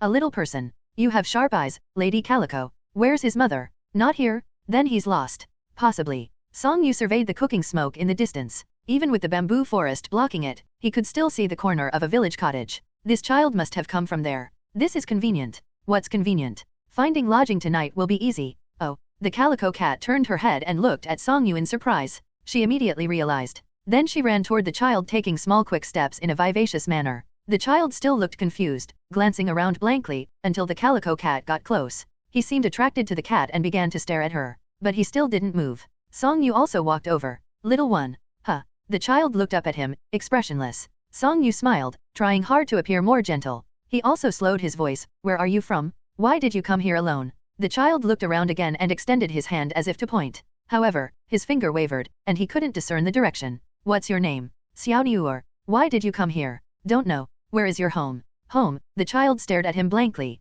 The wind blew, and he was lightly dressed. He couldn't help hunching his shoulders and shivering. Song Yu moved to block the wind for him. The child immediately felt much better. Suddenly, Song Yu tilted his head, seemingly hearing some voices in the wind. It seemed someone was calling for the child. Xiao Niuer. Huh. Do you hear someone calling you? I think so, the child nodded, answering dully. Where are they? Don't know, the child stared blankly at him. Song Yu had no choice but to turn his head to look at the calico cat. Lady Calico, do you hear anything? I did hear something. What was it? Someone is singing. Singing? Yes? It's a strange way of talking. Is it coming from that side? Song Yu pointed towards the direction where the cooking smoke was rising. It seems so. All right. Song Yu then crouched down, looked calmly at the child, and extended his hand. Let's go, I'll take you home. The child looked at him, then at the cat. After hesitating, he seemed to find Song Yu quite approachable and decided to trust him in the end. Thus he reached out to hold his hand and followed him ahead along the path. No one came looking for the child along the way. Instead, the voices became clearer. Actually, it wasn't singing, just that the tone was melodious. Each call had a long, drawn-out ending, different from the usual way people spoke or called out to others. Upon careful listening, there was a profound, simple charm in it. Although it was different from the singing voice of the female ghost in the Yuda's courtyard house, the calico cat couldn't tell what was singing. She only remembered Song Yu's words, found the voices strange, and thus called it singing. Xiao Niuer, this voice was clear even across the river. Xiao Niuer, come home. Come back for your meal. Come back for a nap. Answer quickly. Come back quickly. Don't let your family worry anymore. A group of men and women, both old and young, were shouting surrounding the house. Some stood on the roof, some on the hillside behind the house, and others on the earth ridge in front of the house, all with long, drawn-out voices blending into one. Among them was an old deist with a long beard, holding a bowl of murky water. With each call, he dipped his fingers into the bowl and sprinkled water into the air. There was also a middle-aged woman whose voice carried a sobbing tone, adding an intense emotional flavor to this simple and ancient way of calling out. Suddenly, everyone looked ahead. They saw a young man in a deist robe walking over along the path. In front of him, a calico cat trotted slowly, and behind him, a jujubred horse followed obediently despite using no reins. There was also a swallow flying above in the sky. This deist was already wondrous enough himself, but what was even more wondrous was that his right hand was slightly raised at his side, as if holding an invisible, short person by the hand. By the time the deist reached the crowd, the previously merged shouting voices had mostly ceased. They felt the scene before their eyes was so incredible that they didn't know what to do for a moment and they didn't dare to speak either. As a result, the earlier clamor quickly gave way to a profound silence. Song Yu nodded slightly to them, then looked down at the child holding his right hand. He smiled and said softly, "Go back quickly." With that, he released his right hand. The woman, coming back to her senses, had no time to exclaim at this incredible scene. She wiped the tears from her face and turned to run into the house. Soon, a shout came from inside. "He's awake! He's awake!" Everyone rushed into the house. A man took one look inside, then ran out again. He approached Song Yu again, bowed and cupped his hands non-stop, saying, "Thank you, mister, thank you, mister. I was merely passing through and happened to see your son's soul standing by the roadside, looking dazed. Hearing your calls, I followed the voices and brought him back." Song Yu paused and glanced at the old deist holding the bowl of water at the side who didn't know what to do. "You should only thank this old mister. It was only thanks to his method that your son's soul didn't stray far. Thank you both, thank you both." The man was so moved that he was almost incoherent. He quickly extended his hand. "Please, both of you, come inside and sit. After you, old mister. After you, after you. I couldn't possibly. Then I'll go first." Only then did the old deist walk into the house holding his bowl. Song Yu also followed him in. It was just a thatched house in the village, simple and crude but cool. The room in the center served as the main hall, with an old 8 immortals table too and coarse bowls filled with tea. Both the table and the bowls had clearly been around for many years. One bowl of tea was for the old deist, and the man hurriedly fetched another bowl, pouring tea for Song Yu too. After taking a sip, Song Yu noticed the few people at the table were all looking at him but unsure how to start a conversation. He realized they were generally speaking simple country folk without much eloquence. So he put down his bowl, cupped his hands, and said, "My name is Song Yu, and I'm a mountaineer from Lingquan County in Yizhu. I'm traveling the world and happened to pass by here. I was fated to meet your son so I brought him back in passing in return for a sip of tea. Thank you, mister, we were so worried." There was no need to worry. With the old mister here, perhaps a few more calls would have brought him back. This was just a polite remark. In reality, this rustic method only worked if the soul had separated from the body but did not stray far from home. The child's soul had already wandered more than a li away, and calling like this wouldn't have brought him back. However, most of these deists among the people usually had experience and may have other ways. In short, he was just there to find a place to stay and ask for a meal. Sometimes, a casual word could be as heavy as 1,000 caddies of gold, and he didn't want to undermine another's reputation. "Where are you headed?" "Pingzhou." "Where in Pingzhou?" "I wish to see Yunding Mountain." Yunding Mountain, the man seemed embarrassed as he had never heard of it. However, he said at once, "To reach the Pingzhou border, it's still nearly 200 li from here. Even riding fast on horseback, it would take a day, and on foot, at least 2 days. You've done me a great favor, and although I don't have much to offer, I would be honored if you would stay for dinner and rest here for the night. I would be honored." Having a place to stay and eating a proper hot meal was certainly better than eating in the wind and sleeping in the dew. Inside, someone fed Xiaoniuer a little water and a little meat porridge. The child gradually recovered his senses. Though he was still frail, he was at least clear-headed and was able to speak. When the adults asked him what had happened, he couldn't explain. When asked where he had gone, he couldn't say either. He only said he vaguely remembered standing by a path, surrounded by mist, unable to see anything. Later, a cat led a Daoist priest over to him. The Daoist priest spoke to him, then led him along the path and they reached the entrance of his home. Everyone was extremely amazed for a moment. One perennial grass native to parts of Eastern and Southeastern Asia and the Pacific Islands. 2 old-fashioned square tables seating 8 people. In the mountains, the evening light was dusky yellow, dim and yellow. In front of the host's doorway was a pond where they raised fish. That day, they caught some fish, fetched some sausages and cured meat, and borrowed some vegetables from neighbors. The women then busied themselves in the kitchen. The man of the house entertained the guests in the main hall. These included the old Daoist invited from the neighboring village, relatives, and neighbors who had voluntarily come to help, and the young Daoist priest who had brought back the child's soul on his way. The focus was on the 2 Daoists. My child went through this ordeal and I wonder if it will affect him in the future. The host looked at Song Yu and the old Daoist. Everyone else listened intently. Amusingly, some neighbors' children had also come, silently leaning against the doorway, and secretly staring inside. Such mystical matters concerning gods and ghosts seemed to naturally hold great fascination for them. However, the old Daoist glanced at Song Yu, hesitant to speak first. Song Yu also glanced at the old Daoist. There was a moment of silence in the room. To be honest, Song Yu spoke first in a very humble manner. I have been cultivating quietly on the mountain and only descended the mountain last year to travel.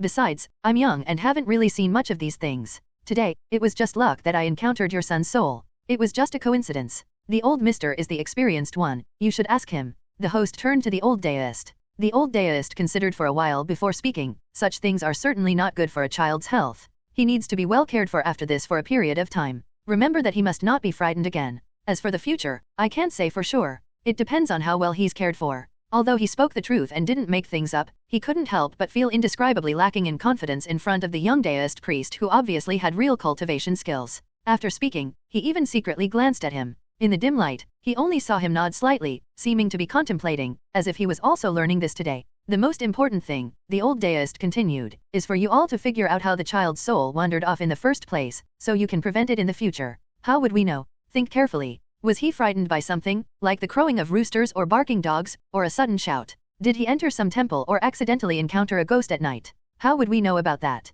The host was also somewhat at a loss. We only know that he came running home the day before yesterday, lay down on the bed, and couldn't be awakened. Only then did the others at the side start talking. The voices became chaotic all of a sudden. Someone mentioned that a tree at the village entrance had been there for hundreds of years and many people prayed to it for protection, believing it to have spirituality. They had seen the child urinating on the tree before, possibly offending it. Someone else said the child was mischievous and often ran into the mountains, likely encountering something that had become a demon. Another mentioned that an elder in a household near the village entrance had died recently and was buried on the hillside just opposite. The day before just happened to be the 7th day after the death one, and the child, running around all day, might have seen something. Someone said the child was wild and playful. He most enjoyed hiding in dark places and jumping out to scare others from behind. Song Yu turned his head to glance outside. Across a few fields and a pond, in the dim light, he could vaguely see a new grave on the hill opposite. A spirit banner too was actually still planted there. According to local customs, it even had bells attached. As he passed by earlier, the wind had blown and made them jingle.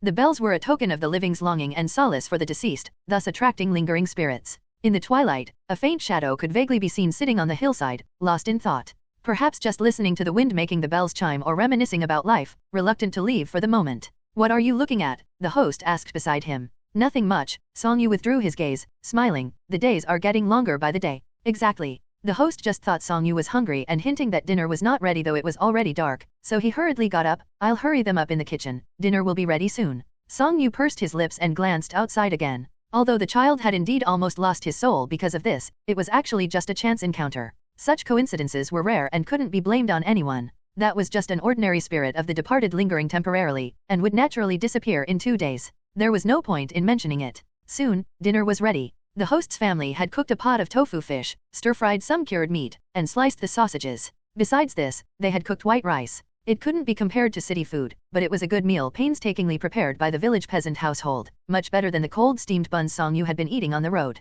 Large rough bowls filled with white rice. The fragrance of the rice filled the air. Unexpectedly, the ordinary-looking pot of tofu fish, which seemed to have been casually cooked, hid a secret. It was actually sour. Upon careful tasting, the sourness wasn't from vinegar or pickled cabbage but from preserved plums or similar dried fruits, giving it a very unique flavor. The strong sourness made it easy to eat a lot of rice. Song Yu felt at ease. He picked at the dishes as he wished, scooped large mouthfuls of rice, and helped himself to more whenever he wanted, showing no signs of being reserved. For the hospitable host, this was really something to be happy about. Even the woman at the side who had cooked the meal also felt proud. This fish is really appetizing. Just a rustic method. Our people all cook it this way. The woman smiled broadly. It's sour so you can eat a whole bowl of rice with just the soup. It's a trick used by the poor. You have good skill. You're flattering me. The host's house had few rooms, and they could only make one available. Song Yu had to share a room with the old deist. At least he could make his bed on the floor. Traveling outside, this couldn't be avoided. One couldn't be too particular or picky, but such things were strange. Initially, though he accepted it without resistance in his heart, he still more or less felt it was less than ideal. After all, it was not as good as having a single room. However, once he entered and lay down, he very quickly felt there was no difference. Even with the old deist's thunderously loud snoring in the night, it was merely a minor issue, hardly worth mentioning at all. Reflecting on it carefully, the feeling was completely different from before entering the room. Such things were common. Only when you experienced them directly could you see them clearly and truly understand your true feelings towards them. But how could such things be fully understood through thinking? How could they be learned from elsewhere? They must be experienced personally to gain insight and gradually comprehend. Upon careful reflection, there was indeed something wondrous to it. The next morning, Song Yu woke up not too early, just in time for breakfast. Although it was breakfast, the host's family also tried their best to prepare it sumptuously. They cooked fish again, and sliced the cured meat. The dishes were oily. Common people living in the mountains didn't care about things being greasy. These were treats they rarely ate normally, so there was no such thing as being too greasy. They just brought out all they had, hoping the guests would eat well. Song Yu thanked them and started eating. The old deist from last night was also still there. He initiated a conversation with Song Yu. Young mister, are you heading to Unbeknownst Mountain in Pingzhou to seek immortals? You've heard of it. I've heard people talk about it. Though the old deist was at the meal table, he paused his chopsticks and swallowed his food every time before he spoke. They say there are immortals up there, and many go to the mountain every year to seek them. Even some important court officials go there. n/o/vel/b/in.c//om. Have they found any? Only if they are fated to do so. I'm also going to take a look because of its reputation. Song Yu paused. I heard that Unbeknownst Mountain's scenery is also beautiful. It's very high. Can you climb it in a day? I've never climbed it. The old deist unexpectedly answered honestly, then added, I don't know if Unbeknownst Mountain is easy to climb, but I've heard the road from here to Pingzhou is not very easy to travel. How so? Going over from here, you're definitely going to enter via Ziyongle County, right? The old deist's eyes were beady as he stared directly at Song Yu. Yes. Song Yu actually didn't know what county lay ahead. The host couldn't add to the conversation, so he just listened from the side in order to increase his knowledge. The old deist said, from Ziyongle County to Pingzhou, the road is very difficult. It was historically avoided even during wars, and furthermore, it's hundreds of li of mountains, sparsely populated. He paused, then lowered his voice, speaking mysteriously, I know you have true cultivation skills, far better than me, but that stretch is said to be full of demons and ghosts. Think about it, an unused road normally becomes overgrown with weeds in less than half a year, but nothing grows on that road. Who would you say is traveling? Thank you, old mister. The old deist undoubtedly meant well. In this era, some people did possess true cultivation skills, but having such skills didn't mean they can act as they like without fear in this world. No matter how lofty their skills were, it merely meant they could afford to walk at night. It didn't mean they would want to. A difficult road, even one that was just muddy and dirted one's feet, was still annoying. Song Yu was reluctant to travel such roads frequently, but he was willing to try occasionally. At that moment, he heard the old deist say, I haven't asked where you cultivated yet. I have been rude. Song Yu put down his chopsticks and cupped his hands, on Yinyang Mountain in Linquan County. It must be an immortal abode. I wouldn't describe it as that. It is not worthy. Does your place also have cases of children losing their souls? I have heard of such cases. Do they rely on calling the souls back there too? Song Yu paused to think. In Yizhu, they actually also called souls. It was just that the calling method and details differed. It essentially worked on the same principles. The old deist had specially asked this after telling him specially about the road to Pingzhou. Evidently, it was not because he wanted to know if they had the same rustic soul calling method. Deists among the people like this didn't actually cultivate spiritual methods or know magic. They relied totally on knowledge and experience passed down through generations to solve such matters. This was their survival skill and should not be disdained. Although naturally not as powerful as orthodox magic, their skills were easy to learn and acquire as well as simple to use. They have helped solve countless problems among the people and could indeed be described as having performed deeds of immense merit. Only a cat that could catch mice was a good cat. Thus Song Yu thought earnestly. I haven't seen much, but aside from calling souls, I've indeed heard of another method used by a deist among the people in my hometown. Could you tell me, is there a small temple here? Not illegitimate gods but ones with titles formally conferred by the court. Their village doesn't have one, neither does our village. Is there one in the county? The county has Taoist and Buddhist temples with many gods worshipped. That won't do. Why not? It's hard to make requests when it comes to great gods, so you can't seek them. Illegitimate gods are unreliable and risky. Minor gods are often just empty statues, which are useless. It's best to find a local deity known only in one county that had a title awarded by the court. Song Yu explained to the old deist, in our Lingquan county, there was a deist who did this. He built a small temple for this deity in the village. It did not need to be too big, 3 chi was enough. Every time it was New Year or there was a festival, he would tell the villagers to go and worship. Meanwhile the deist himself went every few days to light incense and say a few words, getting acquainted with the god. Next time something happens, it will be more convenient for him to make a request than for an ordinary villager. This method takes some effort, but it has its advantages. Once properly established, whenever a soul is lost, a little ghost is encountered, or a household faces an evil spirit or demon, there's no need for other actions. Just go to the temple and light incense. Once the deity manifests, all will be solved. Song Yu paused, and if it doesn't work? What if it doesn't? Farming is not easy for the villagers. How could incense and offerings support idol gods? Song Yu beamed as he said, such matters should be explained clearly to the deity, and he probably would also understand. And if it still doesn't work, smash his statue for him. His casual words were sonorous and forceful. The host listening in from the side was shocked at once. The old deist also gasped, his eyes widening. He tugged at his beard and then fell into contemplation. 1. According to Chinese superstition, the soul of the departed is supposed to return on the 7th day. 2. Banner to attract departed spirits. After breakfast, Song Yu had already gone to stand at the door, draping the saddlebag over the horse's back. He then turned around to bid farewell to the host and old deist priest behind him. Thank you for your warm hospitality, sir. And thanks for informing me about the road ahead, old mister. I must take my leave now. Don't mention it. Thanks to you, sir, my child was saved. Our family is poor, and we don't have much, with only a few wen to spare.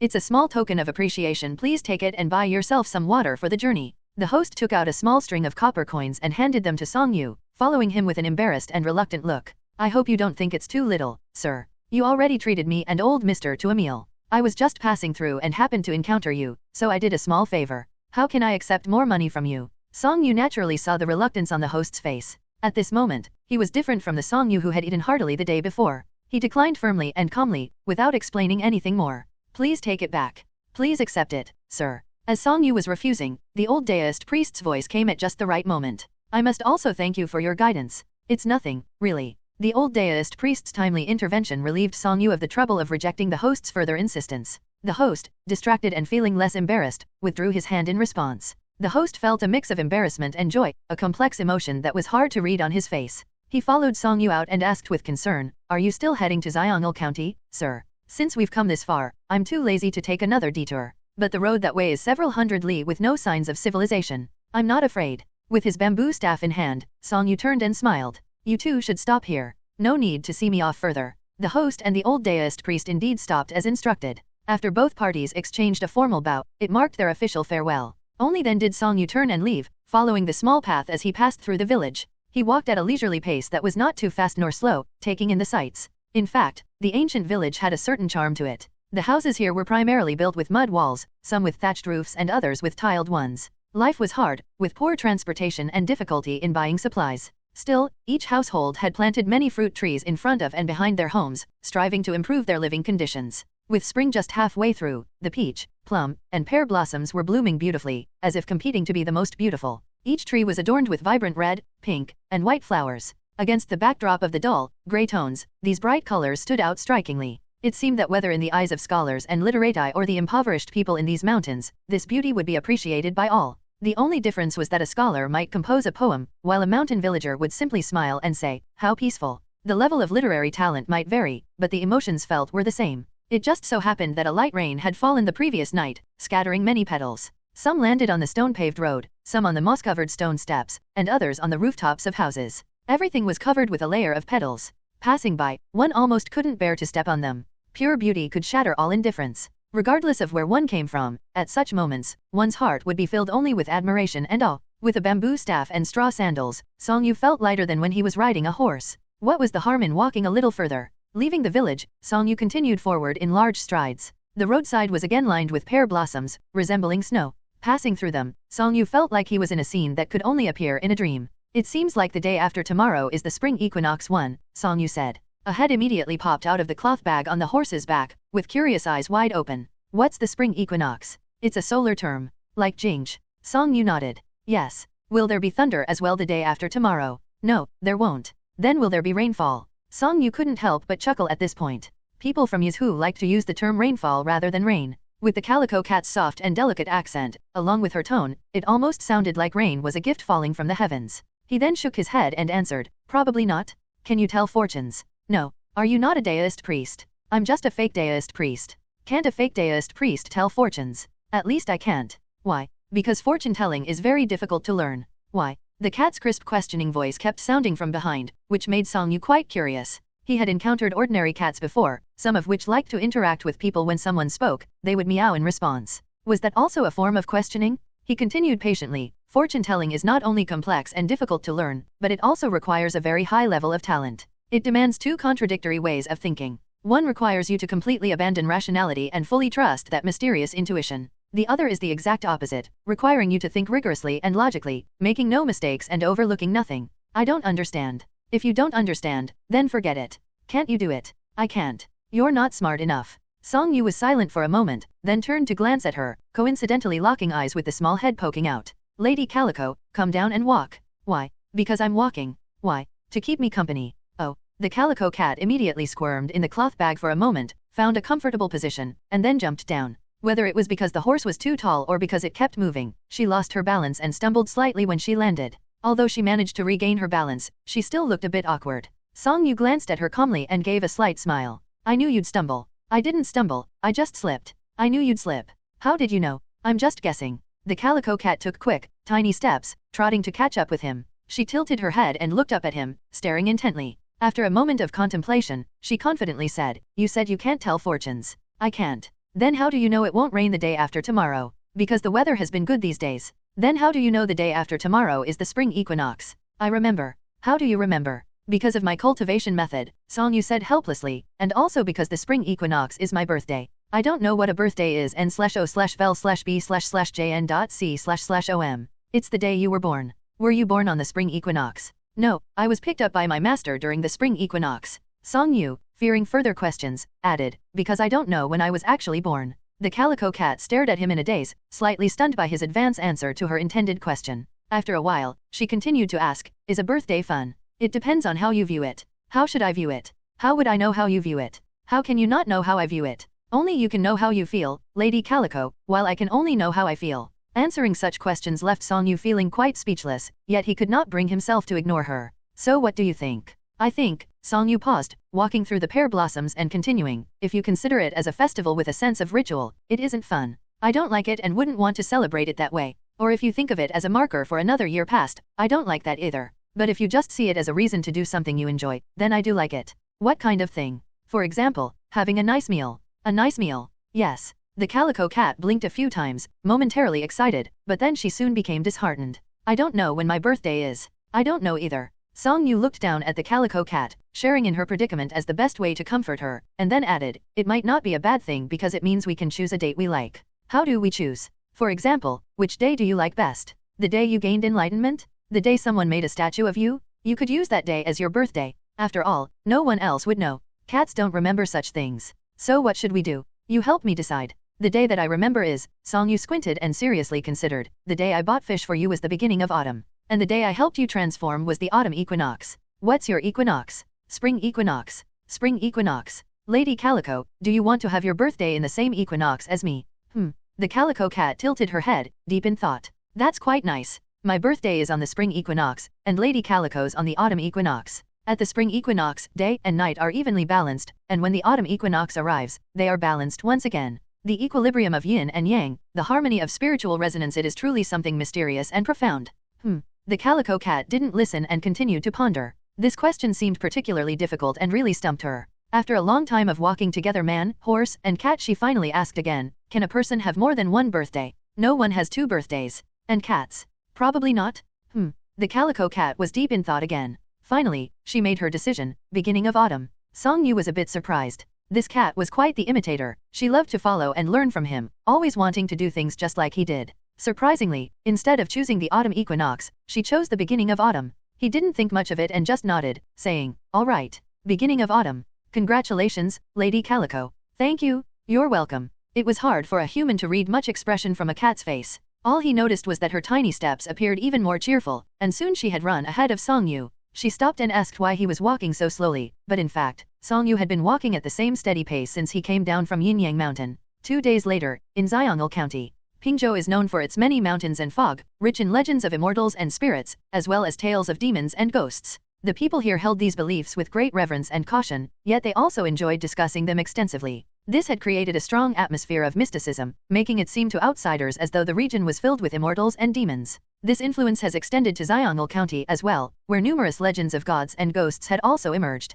Today was also the spring equinox. The spring equinox, like the autumn equinox, marked a point where day and night were of equal length. For the same region, it represented 2 different cyclical transition points where the lengths of day and night alternate. During this time, the balance of yin and yang as well as the spiritual resonance in the world was harmonious, achieving a profound equilibrium. With careful reflection, one could gain insight from this subtle mystery. This touch of mystery was gifted to the swallow. As for birthdays, Song Yu didn't really care much about birthdays. Moreover, today wasn't his birthday. Life at the Daoist temple was austere and dull, and it was hard to go shopping and a hassle to make the trip down the mountain. This day each year gave him a reason to convince himself to bring some money down the mountain. He would visit the county town or local markets, buy some good meat, and indulge a bit more than usual. He would be a little more diligent, so that he could do things he enjoyed. Today happened to be the last leg of his journey through Suzhou, so it held a bit of commemorative significance. Plus, the swallow only accompanied him to Pingzhou's boundary, which added a touch of farewell. So, Song Yu spent quite a bit of money, buying a roast chicken and a pound of lamb. He also found a restaurant, ordered 2 small dishes and a pot of good tea, to treat himself and say farewell to the swallow. The traditional Chinese calendar divides a year into 24 solar terms. The spring equinox is the 4th solar term. In the bank, the clerk was busy cutting silver. Meanwhile, the calico cat was playing, spinning around on the floor. The road to Pingzhou stretched for several hundred li, mostly through mountainous areas with few inhabitants. Although there were people, there were no large cities, making it difficult to buy supplies or find lodging. Song Yu felt that using silver coins might be inconvenient, as he had very few copper coins left. Therefore, he specifically visited a bank today to exchange some. The official silver of Great Yan was thin and flat, with wide ends and a narrow middle, making it easy to cut. The clerk, being quite skilled at the task, swiftly snipped out a small corner with just a few precise cuts. He then weighed it with a scale and immediately smiled, showing it to Song Yu. "Sir, it's exactly 1 tael. You have great craftsmanship. I was lucky." The clerk grinned as he took the cut corner and returned the remaining piece to Song Yu. He then proceeded to pull out a large string of copper coins, followed by a smaller string, and finally took out a few more coins. "Don't worry, we always give the full string of coins here for convenience, unlike some other places. You can trust us. N/O/vel/B/jn.C//OM. I'll count them. Please do." "All right." Song Yu sat down with a smile and began counting. Recently, the copper to silver exchange rate in Xiong'il County was 1,200 to 1. Song Yu had inquired about this rate at an inn, and the innkeeper had confirmed it was correct. Of course, banks would take a cut during exchanges. Previously, in Yudo, he had exchanged once and received 1,100 wen for 1 tael of silver. It was unclear whether this difference was due to local factors or time factors, but here it was slightly higher. Don't be fooled into thinking that banks were all honest just because they should value their integrity. In fact, it was common in Great Yan for some manipulation of wen, so much so that it had become an accepted practice. People didn't even consider it dishonest anymore, but rather as something normal. After all, if everyone was doing it, it was just the way of the world. However, they usually didn't mess with the scales. First, many people would bring their own scales even when buying items with silver, let alone during a money exchange. Second, the government had strict laws on this, and tampering with the scales was illegal. It was more common to underfill a string of coins rather than tampering with the scales. After all, they could use the excuse that they had miscounted. In any case, he was quite free today. Thus, he spent some time counting the money. It was not easy to count more than 1,000 wen. Fortunately, Song Yu had enough patience. At some point, the calico cat also came over, sitting properly beside him. She stretched her neck and looked up at him with anticipation. Before long, Song Yu set the money down. "This large string has 980 wen, short by 20 wen. "Oh no," the clerk exclaimed with surprise. It must have been a mistake by the clerk in counting. "I apologize, sir. I'll make it up to you right away." Without even counting, he turned to get the money. It was quite clear what had happened. They usually provided 980 wen, so the discrepancy was minor. If the customer didn't mind, they would make an extra 20 wen. If the customer did mind, they could count the 1,000 coins. If the customer was right, the bank would just apologize and make up the difference without further ado. It was actually hard to discuss this matter openly. It was a matter of human greed and ill will, but it was also a societal norm and a common phenomenon. There was definitely room for some deeper reflection here. But still, Song Yu asked, don't you want to count them? I'm no good at counting. Plus, I'd probably make a mistake counting. Besides, you're a skilled cultivator, how could you deceive me? The clerk said while counting, his tone very natural. Even if you counted incorrectly, the difference would only be at most a few wen. Everyone who enters here is a valued guest, so consider it a goodwill gesture from our shop. That's good. Song Yu found what he said quite interesting. After collecting all the money, Song Yu said nothing more and went outside to place it on the horse's back. The calico cat, however, stayed still and remained in the bank. Every now and then, she would turn to glance at Song Yu, then at the clerk behind the counter. Just as Song Yu was about to leave and the clerk started to say something, she suddenly jumped onto the counter and hissed angrily at the clerk. Then, she immediately leaped back down to chase after Song Yu. She ran as swiftly as the wind, leaving the clerk standing there in stunned silence. County towns were often built near water. As Song Yu exited Ziongle County's city gates, he immediately encountered a small river with a charming stone arch bridge. At this moment, it was midday, and no one was crossing the bridge. The only movement came from the long, slender willow branches by the riverbank, swaying gently in the spring breeze. Upon reaching the middle of the bridge, Song Yu refused to move further. He stopped by the bridge, leaning against the railing to feel the spring breeze. As he watched the river flow in the distance with two old women by the water pounding clothes he couldn't help but wonder what thoughts might be crossing the elder's mind. Bang bang bang. The sound of pounding clothes echoed in the distance, reverberating in the air. Yen an. Sir. A swallow landed on the stone bridge's railing. Before Song Yu could speak, the swallow said first, I've just asked for directions for you, sir. It's this road right here. After about 30 li, you'll reach the Pingzhou boundary. Song Yu was somewhat surprised. You asked for directions. Yes. I flew ahead, transformed into a human, and asked a local farmer. The old man said so. The swallow paused, then said with some embarrassment, all this time, I was supposed to be guiding you, but you had to ask yourself whenever we needed directions. I truly feel ashamed. Those skilled in martial arts focus on martial arts, and those skilled in literature focus on literature. You have your own character and abilities. You've been a great help along the way, there's no need to feel this way. You don't need to comfort me, sir. After asking, I realized it was simpler than I thought. Very well. Song Yu did not insist further and continued with what he originally intended to say. Since the boundary of Pingzhou is just ahead, you can stop here. You should return now. The swallow was silent for a moment, then looked at him with his bright, black eyes before saying, while traveling with you these past days, I've not only learned from your words and actions but also nurtured by your spiritual qi.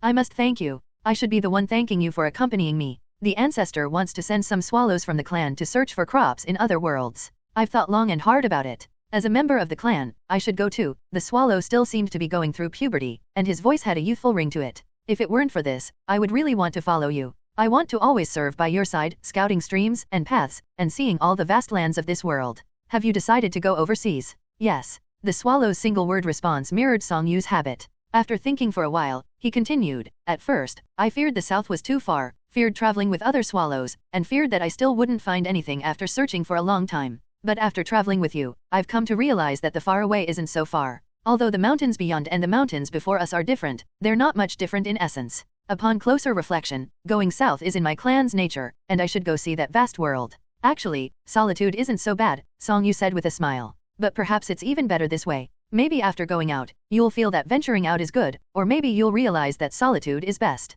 Either way, you'll only know after you've gone out and compared. If I return and still feel that solitude is best, I will follow my heart like you. If I return and find that the world is vast and full of endless joy, I will also follow my heart like you. You are wiser than I am. Song Yu smiled. When I descended the mountain, my master told me he wished that I would find joy in this world and a place where I have inner peace. Now, I pass those words on to you. I hope you too will find your own freedom and a place of inner peace soon. But as we part now, I wonder. Song Yu said, let's just hope that we can meet again. Take care, sir. You too, take care. The swallow said no more. It flapped its wings and flew into the blue clouds, becoming a small black dot in the distance. The calico cat looked up, watching until it was out of sight before averting its gaze. Song Yu said, he left. Yes. Now it's just the two of us. Are you sad? You even caught butterflies for him. I don't know. Then you're not very clever. The calico cat was stunned for a moment. Just as she was about to respond, she saw the person had already turned and walked away, leaving only his back and a final remark, let's go. From now on, it will be just the two of us on this long journey. The calico cat had no choice but to trot along. As they crossed the bridge, they saw two women walking toward them, seemingly entering the city. They were the old women pounding clothes they had seen earlier. The two elderly women appeared to be of advanced age, their hair gray, and their stature small. With their bent backs, they seemed even shorter. They were dressed simply, barely warm enough. Even though it was common in these times, Song Yu couldn't help but feel a twinge of pity seeing such elderly women still washing clothes in the chilly spring waters. Both old women were carrying large tubs of clothes, so heavy that their bodies leaned to one side. Their steps were unsteady, which evoked even more pity. But at that moment, Song Yu noticed the old woman at the back raising her stick and poking the back of the woman in front. The first woman initially ignored her, but after a few more pokes, she couldn't hold back anymore. She turned around, wobbling a few steps forward with her stick raised as if to hit the other woman, who also wobbled back with a smile and avoided the blow. At their old age, they acted like two children. Though life was hard, their smiles were radiant. With only a few teeth left, they could be easily counted at a glance. After a brief scuffle and a moment of stalemate, the two old women picked up their clothes again and walked back while panting. They now walked side by side, neither daring to walk ahead. Song Yu quickly stepped aside respectfully, and the two old women walked past him. Meow. What is it? I was worried that I'd block the old ladies. Oh, I'm too small to block them. Indeed. Song Yu quickened his pace to catch up with the calico cat. The little bells jingled merrily. A deist priest with a staff and two old women carrying clothes. It was just an ordinary encounter. As he looked back, he saw the two old women also looking back at him, whispering to each other. The wind carried their voices to him indistinctly, discussing where this strange young deist priest had come from. He kept walking. Not far from the city, there were few people on the road. When he arrived in Xiongil County yesterday, he purposely spent money to stay at an inn, and even rented a decent room. He asked the innkeeper, who told him that this road was originally an ancient path but had become difficult to traverse. During the war, this road was one of the reasons why Suzhou was easy to defend and hard to attack. The imperial court of the previous dynasty put great effort into creating another road, which led to fewer travelers on this one. With fewer people, there were more demons. The more demons, the fewer people. If the imperial court didn't intervene, it would be a vicious cycle. Until now, it was unclear if the imperial court had done anything. In any case, there were few villages along the road, though there were a few towns with few people. There were also a few checkpoint military garrisons to ensure that this area remained under the territory of the Great Yan. With a bamboo staff to support Song Yu, he felt light. He traveled 30 li of road quickly. It's the Pingzhou boundary. Song Yu reached the boundary marker and stopped to look at it. Yesterday was the spring equinox, and today was the same as well. One more step, and he would leave Suzhou. A new province awaited. Ahead, the sky was dark and seemed ready to rain. The scenery was like a landscape painting, with layers of mountains and heavy mist. Each mountain was higher than the last, the peaks indistinguishable. It looked like 1,000 li of rivers and mountains too. Just as the innkeeper had said, this road was difficult to travel. Pingzhou was also mountainous, but unlike the small peaks of Anqing in Suzhou where a sea of peaks could be seen at a glance, Pingzhou had large mountains. At a glance, not only could you not see a sea of peaks, but even a single mountain was massive. The massive mountains filled your view, with one part in the clouds and another in the mist, making it impossible to see it whole. Not only were there many mountains, but also many valleys and cliffs. This road winded through the mountains, along the mountainsides, through the valleys, and along the edges of cliffs. When there was no way around, it ascended, passing through a sea of clouds and over mountain passes. During the day, there were occasional travelers. At night, mountain demons would wail, and wild ghosts would light up their flames. But Song Yu did not see these. He only saw the clear springs in the mountains, the wild fruits in the forests, the free little monkeys, as well as the scattered mountain flowers after a spring rain, the sea of clouds covering the earth, and the mushrooms sprouting after the rain. Even the abandoned thatched cottages by the roadside, combined with the leisure of the moment and countless fallen petals, seemed to form a picturesque scene to him. This is a traditional ironing method where two women knelt on the floor, facing each other across a smoothing stone, beating out a rhythm on the cloth to press out its wrinkles and soften it. 1,000 li of rivers and mountains is based on a beautiful scroll painting made for Emperor Huizong from the Song dynasty. 2 days had passed since Song Yu arrived in Pingzhou. Song Yu sat cross-legged among the great mountains, feeling a deep sense of wonder. Such rich spiritual qi. However, having abundant spiritual qi did not necessarily speed up one's cultivation, it merely made cultivation easier and more pleasant. One would feel more comfortable and at peace. Even without cultivation, living here would be serene and joyful, contributing to longevity. Common plants and animals that lingered in such environments might also more easily attain enlightenment and transformation. Sitting here felt quite comfortable, especially with the clouds in the distance shifting slowly, clearly visible to the naked eye, and with no rush, no concern about sunset, no tasks to do, and a little cat demon picking mushrooms for you in the forest. In this peaceful scene and moment, with the sky as it was, Song Yu felt like he was some deity with ample free time in the heavens. Ah, Song Yu let out a sigh. He turned around and saw the little girl carrying a pouch, diligently collecting mushrooms. But it wasn't Song Yu who had asked her to collect them. She had seen Song Yu picking mushrooms yesterday and noticed that he liked to eat them. Perhaps she found it amusing as well, so upon arriving here today, she volunteered enthusiastically to gather mushrooms. Deist priest. The little girl ran back, her pouch bulging with all sorts of mushrooms, including many colorful ones. She pulled open the pouch with her small hands, showing it off. I've collected so many. That's enough. Impressive. Yeah. Song Yu then instructed, just give them to me. Thank you, Lady Calico. You're welcome. Only then did the little girl generously hand the pouch over to him. Song Yu took it and inspected the contents, discarding many of the mushrooms he either couldn't identify or knew were inedible, throwing them on the ground. The primary rule for eating mushrooms was to only eat the ones you knew were safe. However, as he discarded the mushrooms, he noticed something odd. A hand appeared beside him, picking up the discarded mushrooms. The person didn't say a word. Every time he threw one, she would pick it up and stash it in her pocket. When her pocket was full, she would run over, tiptoe, and quietly put them back into the bag without saying a word. Song Yu looked up at her, and she looked up at Song Yu. Their eyes met, one in confusion, the other in seriousness. What are you doing? What are you doing? I'm throwing it away n/o/vel/b/n.c//om. I'm picking it up. Such a simple question and answer session. What an honest little cat demon. Their eyes continued to meet, and strangely, Song Yu could not discern any emotion from her eyes. He could only patiently explain, it's not that I don't want the mushrooms you picked, but some mushrooms are poisonous and inedible. We can only eat those that are not poisonous. Poisonous? Yes. What happens if you eat them? Some cause vomiting and diarrhea, some induce madness, while some cause hallucinations and make you see tiny people. In severe cases, they can be fatal. The little girl finally realized the seriousness of the situation, her eyes widening. She took a few steps back, putting her hands behind her back to indicate that she would no longer collect mushrooms. Song Yu continued to sort through the mushrooms. One by one, he discarded them. The little girl, a few steps away, watched with wide eyes. She struggled to suppress her desire to pick them up again, feeling heartache to the point of suffocation. All those mushrooms she had collected with such effort. What a pity, what a pity. After sorting, he ended up with some golden chanterelles, cataphelisma mushrooms, rusulagalacro mushrooms, and mountain mushrooms. Song Yu took them to a nearby mountain spring to clean them, brought back half a pot of water, and set up a fire. By the time everything was set up, the little girl had already gathered most of the firewood. The horse, however, was the most leisurely, lazily grazing on the mountain grass nearby. The sky was just beginning to darken when they lit a fire and cooked soup. As the sun set in the west and night fell, the mountains cast shadows, and a mist settled between them. Only a thin line of crimson remained on the horizon, along with a small flickering flame in the mountains. By the time the soup was ready, the little girl had turned back into the calico cat and had curled up on her discarded small garment by the fire, already asleep and looking very small. Song Yu paid no attention to her and poured himself some soup. The cool mountain air made his breath visible as mist. A sip of the soup warmed his whole body. Mushrooms, unlike most vegetables, were delicious without needing meat or animal fats.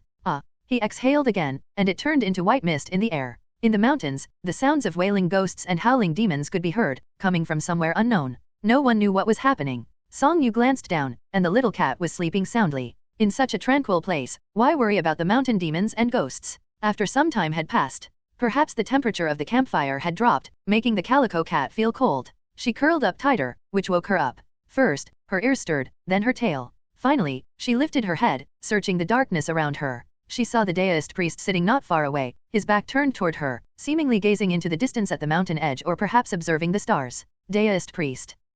What are you doing there? Lady Calico, you're awake. Come over here. Okay. Nestled on the layer of clothes, it was so warm that she was reluctant to leave. Nonetheless, she reluctantly got up and stretched, then slowly walked over. What's going on? Lady Calico, do you see that there's light on the horizon? The calico cat squinted to look, her round pupils widening. It's slightly bright. Exactly. Song Yu turned his head to look at her, smiling. I was wondering if there were any poisonous mushrooms left that we didn't discard, and whether we were poisoned. Are the mushrooms I picked delicious? Extremely delicious. It's really delicious. It would be even better with a bit of ham or chicken cooked in it. Next time, I will catch a couple of mice for you to stew. They'll definitely be delicious. I appreciate it. Lady Calico asked, what's that light over there? I don't know. Why is it bright? I don't know. Do you want to go over there? I do. What about you, Lady Calico? I will follow you. Then let's go. Song Yu immediately stood up. The pots and pans were already cleaned and put away. There was nothing else to tidy up, so he folded up the mat he had been sitting on and gathered Lady Calico's clothes before he stuffed them into a bundle. Then, he started down the mountain path toward the light. Another half hour passed. The calico cat continued to walk ahead in small steps. They were nearing the mountain pass, so she quickened her pace without looking back and shouted, there's a pit here. There's a rock. There's a stick. There's. When she ran up the mountain pass and looked down, she was stunned. Her clear, soft cries suddenly ceased. Meanwhile, Song Yu continued at his measured pace, walking ahead. The light came from below the mountain. As they ascended, the glowing spot gradually came into view from this commanding height. It turned out to be a bustling market. The lively market was right on the mountain slope, occupying a wide area. It was brightly lit with numerous lanterns, and a large bonfire blazing in the center. The calico cat looked down and then up at him. Yes. Song Yu nodded in response. This place was at least 100 li away from the nearest military town or city, so they didn't expect to find such a market here. Moreover, markets usually didn't operate at night or in such a desolate mountain. Let's visit. Song Yu continued down the mountain. The path was only 3 chi wide. It was manageable during the day, but walking it at night required extra caution.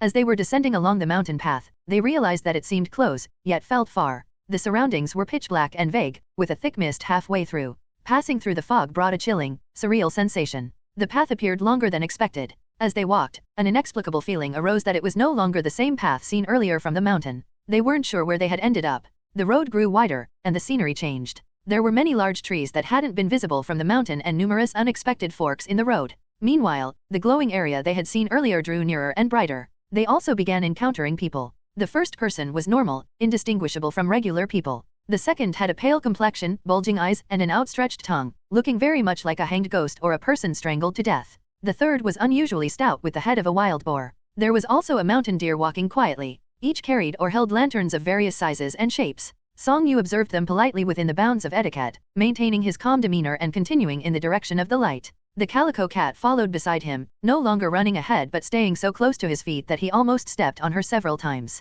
Gradually, the number of people they encountered increased. Some were moving in the same direction, coming from different small paths and joining the main road toward the light. Others were heading in the opposite direction, coming from the light and entering various small paths. The small paths were all shrouded in the night fog of the mountains, obscuring their destinations. Each person carried a lantern of some sort, varying in design and size. Some held the lanterns in hand, some hung them around the neck, while some held them in the mouth. These lanterns emitted light, and these small points of brightness gradually converged and formed a dragon-like line of illumination through the mist-shrouded mountain paths. The lights moved back and forth, creating a rather beautiful scene. Some people noticed Song Yu. At that moment, the most noticeable difference between Song Yu and the others was his deist robe. Perhaps some demons and ghosts could smell a different scent on him, so they stared at him. The calico cat was somewhat nervous, moving even closer to him. Song Yu, however, paid no heed and continued forward. As they entered the market, it became brightly illuminated. Great Yan's nightlife was vibrant, and Yudo was the third largest city in the world. Still, such bright lights could usually only be seen during temple fairs, New Year, or the Mid-Autumn Festival.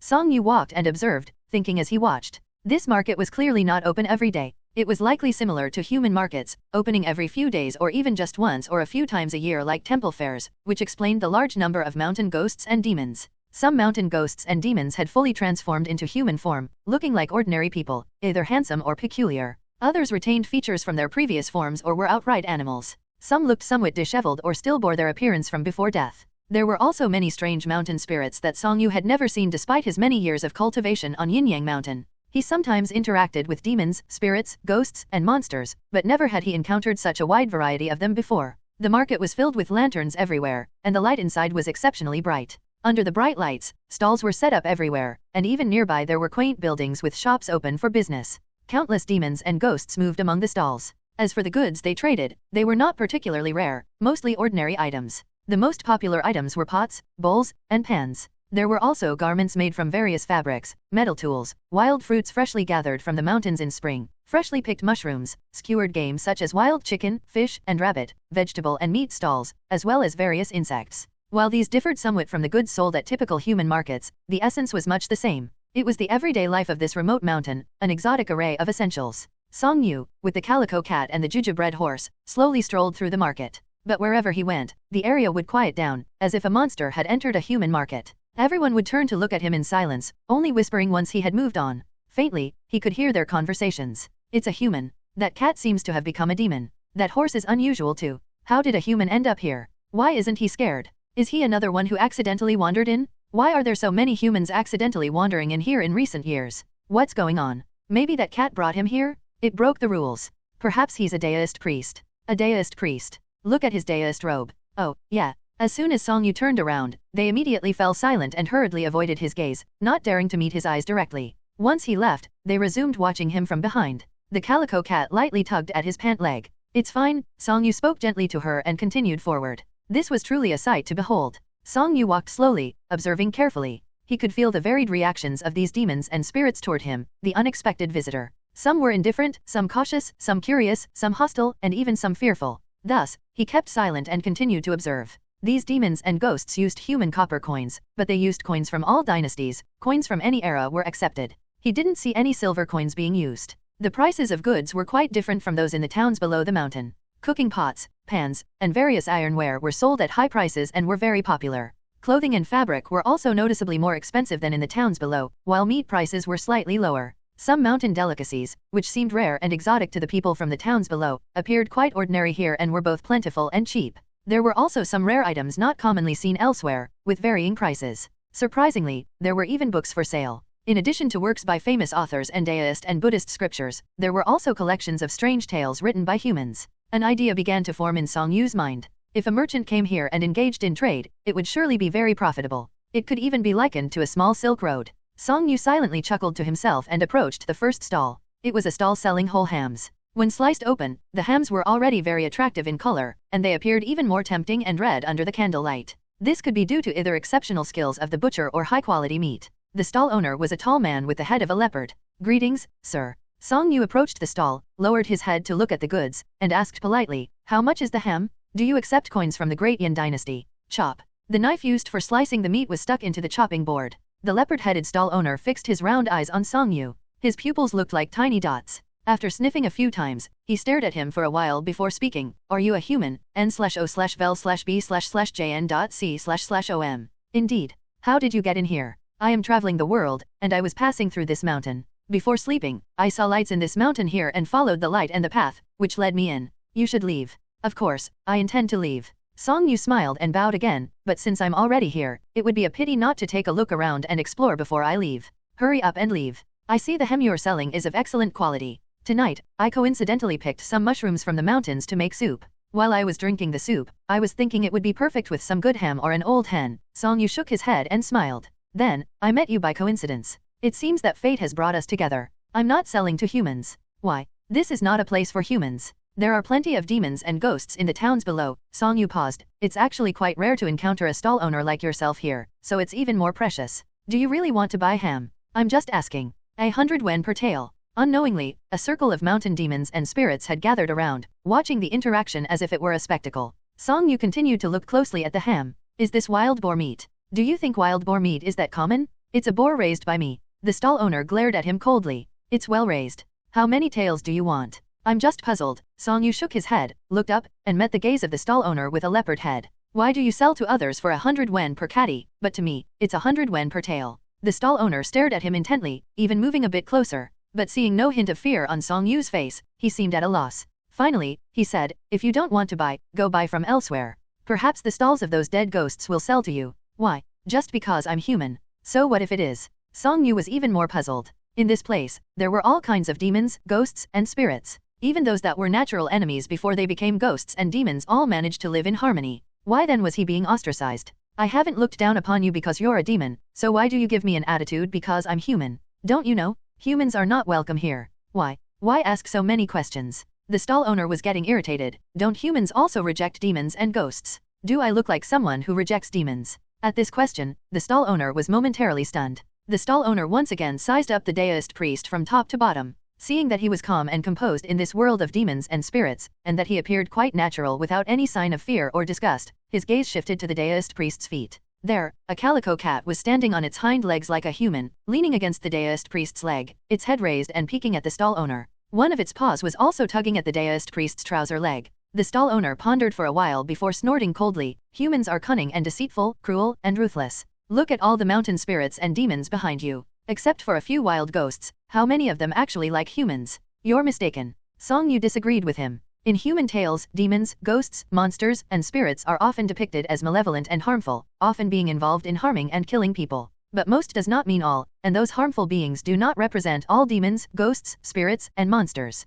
Just as I came here without prejudice against you, why should you hold prejudice against me? "You. Please calm down," Song Yu quickly advised. "Now that you've become a demon, it's important to be more patient. Being too irritable is not beneficial for your cultivation. Must you buy my ham?" "It's not that I must buy it, but I find it appealing and am considering buying it, so I came over to ask," Song Yu replied amiably. "Initially, whether I buy or not does not matter. However, your attitude toward me is puzzling, so I felt the need to discuss it with you. If I've caused any offense." "Yeah, if I've caused any offense, please bear with me." "You." Before the stall owner could finish, the crowd of onlookers beside suddenly parted to make way for two figures, who squeezed over. Both Song Yu and the stall owner looked over. The two figures were human-shaped. One was completely human-shaped but extremely burly. His clothes looked strained, as if they could hardly contain his size. The other was similarly large but even taller, with the head of a water buffalo and curved horns. It was worth noting that both were wearing the same type of clothing, resembling official uniforms, though different in color and style from those of the Great Yin officials. Perhaps it was a uniform from some past dynasty. This town even had officials.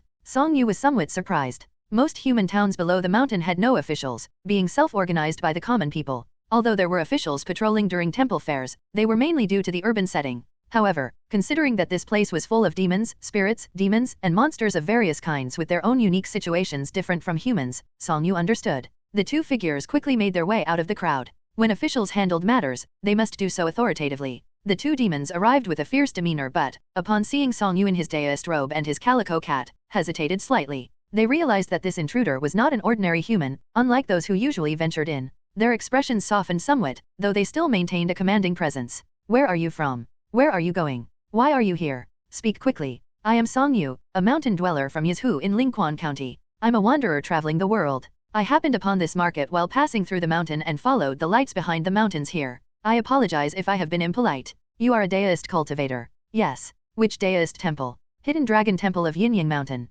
Upon hearing this, the crowd didn't react much, nor did the buffalo-headed official. However, the burly one's expression hardened. The buffalo-headed official asked, "What are you doing here?" causing a commotion. It was not my intention, Song Yu said with a bow. I only wanted to buy some ham. Perhaps seeing a living human is a rare sight here, which is why everyone gathered around. Ah, I see. The buffalo-headed official nodded. This is a marketplace run by mountain demons, spirits, and monsters. It is held once every season. It's already uncommon for a human to come here safely. Since you did not intend to intrude, we usually won't hold you accountable. As you are a deist cultivator, you should leave on your own. Since I've entered this place, it must be fate. I find this place quite intriguing and would like to explore further. May I trouble you for some assistance? The buffalo-headed official's eyes widened. At that moment, he felt a tap on his shoulder from his colleague beside, who then stepped forward alone. Though puzzled, the buffalo-headed official kept his mouth shut. Since you are a deist cultivator, you should understand the principle that all beings are different. This place is not suitable for humans. It would be better if you followed me. I can lead you out. Why is this place not suitable for humans? Song Yu asked, puzzled. Please, explain. Though this place is in the mortal realm, it is a gathering spot for demons and ghosts. Aside from us, many fierce and mindless evil creatures lurk outside. It's difficult for ordinary people to find or reach this place. Moreover, staying here too long can cause one to lose their sanity and be unable to leave. The officer, who was as sturdy as a bear, paused before continuing. Naturally, with your great power, you aren't afraid of these things. But we are just crude and wild demons and spirits from the mountains. Why would someone like you want to linger here with us? You are mistaken. All beings are creatures of heaven and earth. What difference is there between humans and demons? Song Yu paused. From what I see, everyone here engages in trade harmoniously, treating each other with respect.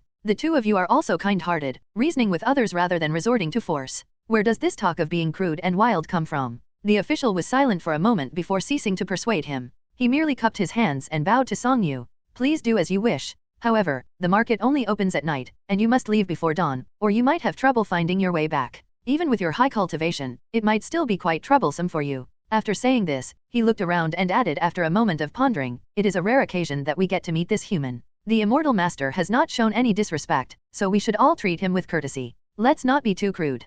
Thank you. No need to thank me. Sigh. Everyone, disperse. Disperse. Don't block the way like this. Hurry up, it's almost midnight. As he spoke, he let out a roar, a sound like that of a bear. The onlookers were dispersed with a wave of his hand. How he acted was just like the officials in the towns below. Song Yu cupped his hands then bowed to him and to the surrounding demons and spirits before turning back to the leopard-headed stall owner. Can you sell to me now? The stall owner squinted his eyes and swiftly pulled out a knife from the stall, his motion as quick as lightning. Swish. A thin slice of ham, almost translucent, was placed on the knife blade and handed to Song Yu. Try it. Thank you. Song Yu carefully picked it up. The stall owner's knife skills were impressive, cutting the ham so thin that it had a paper-like texture. High-quality ham tasted great even raw. Song Yu didn't know how good this ham was, but he found the taste just right. It tasted lightly salted when placed in the mouth, savory but not greasy, with a tender and chewy texture that became more flavorful the more it was chewed. He already found it a delicacy, but after swallowing, the rich aroma surged back and left him wanting more. How could a demon have such culinary skills?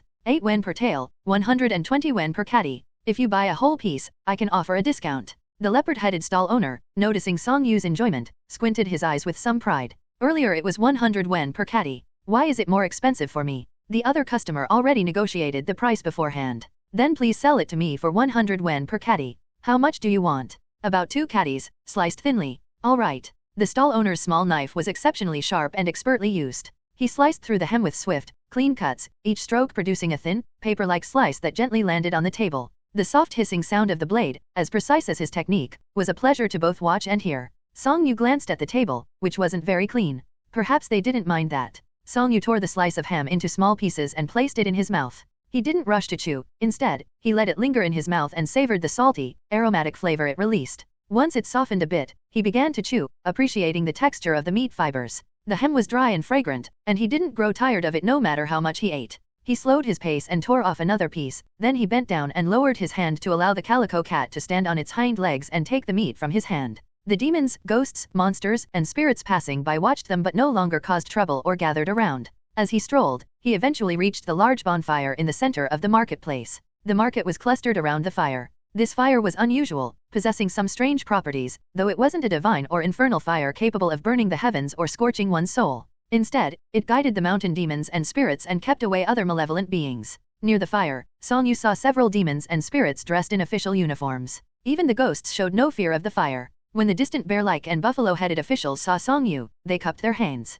Song Yu returned the gesture. The existence of this marketplace was quite extraordinary. Since there had been previous intruders, it was possible that there were legends about it in the towns below. Perhaps even the temple owner of Hidden Dragon Temple had visited here in the past. It seemed that the bear-like official had informed the buffalo-headed one about this. He decided not to approach them any closer, it would make both them and himself uncomfortable. Instead, he chose a different direction and continued exploring. He purchased a variety of wild fruits from a monkey merchant, high-quality half-dried fodder from a horse merchant, and a small fish from an unfamiliar mountain spirit. The most significant find was the mushrooms from a fox's stall matsutake, Macrolepiota albuminosa, the lurid bullet, and other varieties, all at the same price as the fodder from the horse merchant. He also bought some rare and intriguing items that were hard to find outside, spending quite a bit of money. Overall, the trip was quite rewarding. However, the greatest gain was not the purchased items or bargains but the journey itself. Here, the demons and spirits were countless, likely all the mountain's demons, ghosts, monsters, and spirits from several hundred li had gathered. There was a wide variety: cats, mice, wolves, deer, cattle, horses, and rabbits.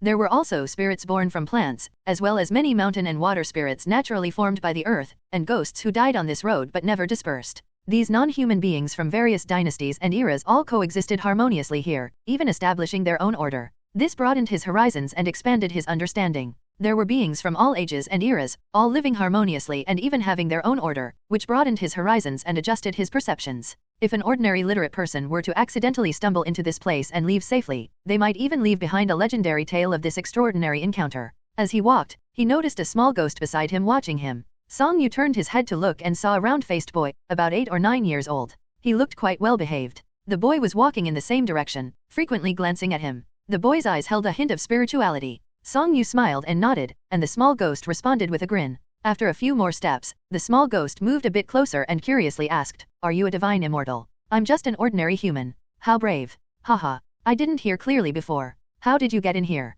"It's quite a coincidence," Song Yu answered casually, his voice gentle. "I had dinner, sat down to watch the stars, and saw the lights from below this mountain. So, I followed them and came in here." "Such a coincidence." "Indeed. Earlier, the bear official wanted to take you out. Why didn't you leave?" "It's a rare encounter, so I wanted to explore a bit more. There are so many ghosts here." "Aren't you afraid of all the ghosts here?" "What's there to be afraid of about ghosts?" Song Yu maintained his courtesy with the little ghost. "There's a saying in the human world, perhaps we ourselves are the reincarnations of ancient spirits. Generally speaking, when people died and became ghosts, they typically wouldn't continue to grow unless some lucky chance occurred even if they were children. So, although this ghost appeared as a child, it might have existed for a longer time in this world than Song Yu or even his master. It was not appropriate to view him merely as a child. Their experience and knowledge might grow, but their mental development could be different without a physical body, so they shouldn't be treated as adults or elderly. Perhaps we ourselves are the reincarnations of ancient spirits," the small ghost repeated the saying, finding it interesting. He smiled and asked, "Is there really such a thing as reincarnation in this world?" "It was just a poetic expression." "So is reincarnation real?" "I haven't seen it myself." "I knew it." The small ghost tapped his left hand with his right, making a sound that was light despite the apparent force. Song Yu smiled and asked, "How many times have you been here?" "A lot, too many to count." The small ghost grinned. "But it's quite boring here. It's all things for mountain demons and spirits, not much for ghosts." "Have humans come here before?" "Occasionally. There have been more in the recent 2 years." "Do you know who built this place? Or was it built voluntarily by everyone?" "It was voluntarily built, but there was also protection from the mountain god." The small ghost paused. "I heard it's been around for many years." It started with nearby mountain demons and spirits exchanging things, but it wasn't as large in scale or fixed in this place. It seems that about a few hundred years ago, a mountain god emerged here and called everyone over, so they came. A mountain god? Song Yu thought for a moment. It was likely not a mountain god appointed by the court or heavenly palace, as such mountain gods typically wouldn't be so friendly to demons and ghosts. In comparison, it was more likely that the mountain itself nurtured a spirit, which the local demons and creatures revered as the mountain god.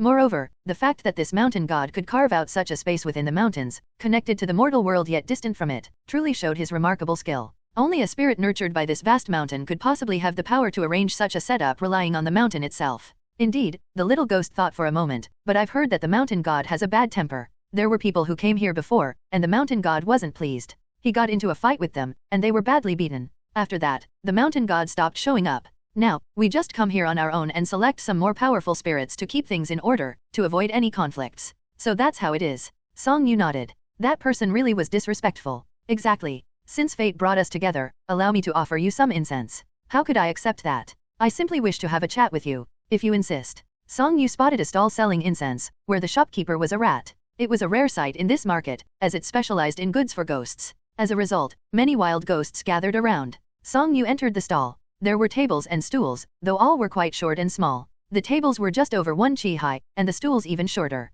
Then, the man and the ghost exchanged formalities and sat across from each other. The calico cat also jumped onto a stool. What would you like, sir? 3 sticks of grass incense. Song Yu noticed that others were all lighting 3 sticks of grass incense. Would you like them lit? Yes, please. Certainly. Suddenly, a living person walked in. The wild ghosts who were enjoying the incense, as well as the mountain spirits and demons accompanying them, kept glancing over at Song Yu. Their chatter quieted. Meanwhile, the calico cat fixed its gaze on the shopkeeper, making him rather terrified. That's impolite. Song Yu gently turned the cat's head back and ignored the stares, focusing on his conversation with the little ghost. The little ghost was quite talkative, speaking as he ate. He had great cultivation skills, allowing him to eat the incense ash, while ordinary wild ghosts could only consume the smoke. However, this type of incense wasn't infused with any power of prayer, offering little benefit to one's cultivation and certainly not helping wild ghosts ascend to the divine Dao. Its primary use was to satisfy hunger. When the market wasn't open, these ghosts mostly survived on mountain dew in the morning and twilight mist at night as they couldn't obtain these incense, leading a rather austere life.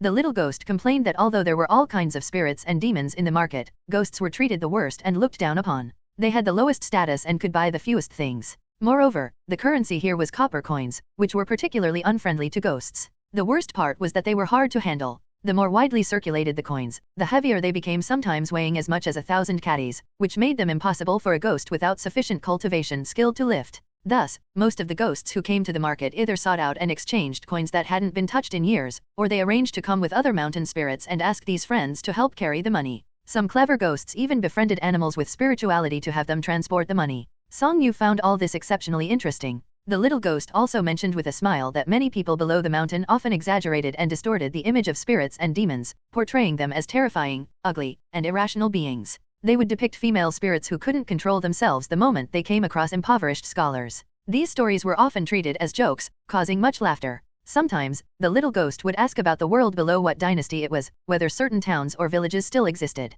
Song Yu answered when he knew, and apologized when he didn't. Halfway through their idle chat, the incense was also halfway burned. The little ghost sighed. It's rare to meet a deist priest like you who dares to speak with a ghost. I also haven't talked to a human in a long time. He paused before continuing, but when the bear official wanted to take you out, you really should have gone with him. Song Yu, for the 4th time, gently redirected the calico cat's gaze and head from the shopkeeper and asked, why is that? Firstly, this place isn't suitable for you to stay too long. If you linger, you might not be able to leave. Secondly, there are many ways out of here, but you may not find your way back to where you came from. By the time the sun rises, you could find yourself deep in the mountains, with the paths in front and behind you vanishing. Thirdly, away from this bonfire, there are many evil creatures, even we must tread carefully. Many mortals who inadvertently stumble here are eaten before they can reach this place. It was sheer luck that you didn't encounter any on your way here. If you run into them on your way back, you'll have a tough time. Evil creatures? What are they? It's hard to say. There are many kinds. Most are naturally formed evil creatures or vengeful ghosts, though brutish spirits and man-eating mountain demons are rare.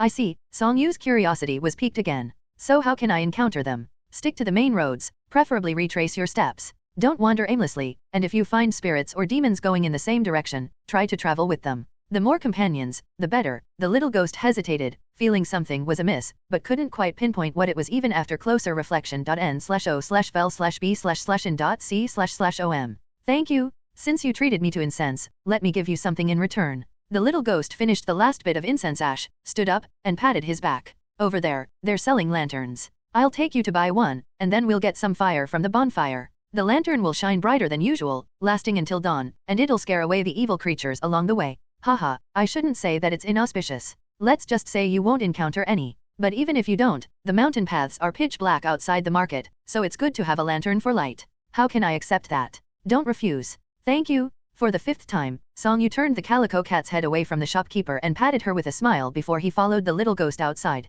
Although the little ghost looked young, his speech was refined, not like that of an ordinary person. When Song-yu offered to treat him to some incense, he must have already planned to give something in return when he accepted his offer. So, Song-yu only politely declined once. They indeed went to buy a lantern, and the little ghost took out some money to pay for it, which cost more than the 3 sticks of grass incense. Panda Pair 98's thoughts. Okay, now I'm craving for some good ham. Please lend me a fire to ward off evil and extend the day. The little ghost, holding an unlit lantern, stood respectfully in front of the fire as he spoke and bowed. Silently, the lantern lit up. Song-yu also found this quite wonderful as he watched. Thank you, mountain god. The little ghost bowed again, then turned to Song-yu and smiled. It's done. Please follow me, I'll send you out of the market. All right. Song-yu followed him, chatting as they walked. Are you from the previous dynasty? How did you know, Daoist master? The way you address people is different. What do you mean? Since the Great Yin dynasty was established, common people prefer to call Daoist priests and Daoists among the people Mr. I see. Then I'll call you Mr. too. Whatever you prefer is fine. Then I'll go with Daoist master. The little ghost walked ahead with the lantern, casting a patch of firelight on the ground that resembled the color of dusk. I am indeed from the previous dynasty, but I was born during its final years. At that time, the world was in chaos. Demons and ghosts frequently appeared. My parents and I were eaten by a fierce tiger while traveling through these mountains, turning me into a ghost of a devoured victim. However, spring came quickly, and with Jing,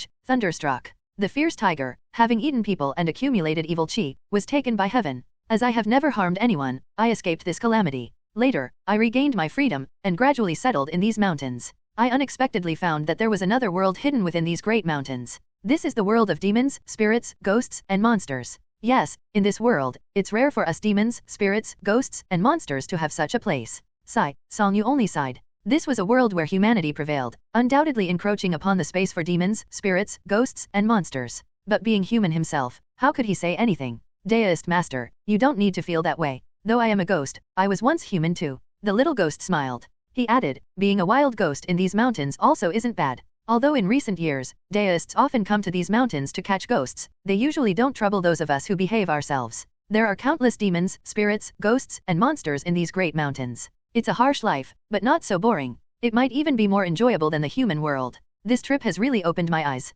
Don't be surprised. We may be spirits, ghosts, and monsters, but once we gain enlightenment, we have our own lives too. Indeed. While talking, they had already reached the edge of the market. The little ghost stopped and raised the lantern with a smile, asking, Daoist master, do you still remember the way back? Song-yu took the lantern from his hand. Vaguely. Be sure to be careful along the way. Meeting you was really the greatest fortune of this night. And for me as well. Since they met by fate and talked freely, it was only natural to part when the time came, without really needing many words. They bowed to each other, cherishing this fated encounter, bid each other farewell, and went their separate ways. The little ghost returned to the market, and Song-yu walked into the night. The lantern illuminated a small area, clearly revealing the cracks in the dry dirt road and the weeds. People vaguely approached from behind on the roadside, and walked into the mist ahead. Meanwhile, others emerged from the mist ahead with surprised or puzzled eyes as they brushed past Song-yu on their way to the market. Song-yu patted his horse's neck. Do you still remember the way back? The horse didn't speak, only silently lifted its hooves and moved forward. Song-yu smiled. Thanks to you.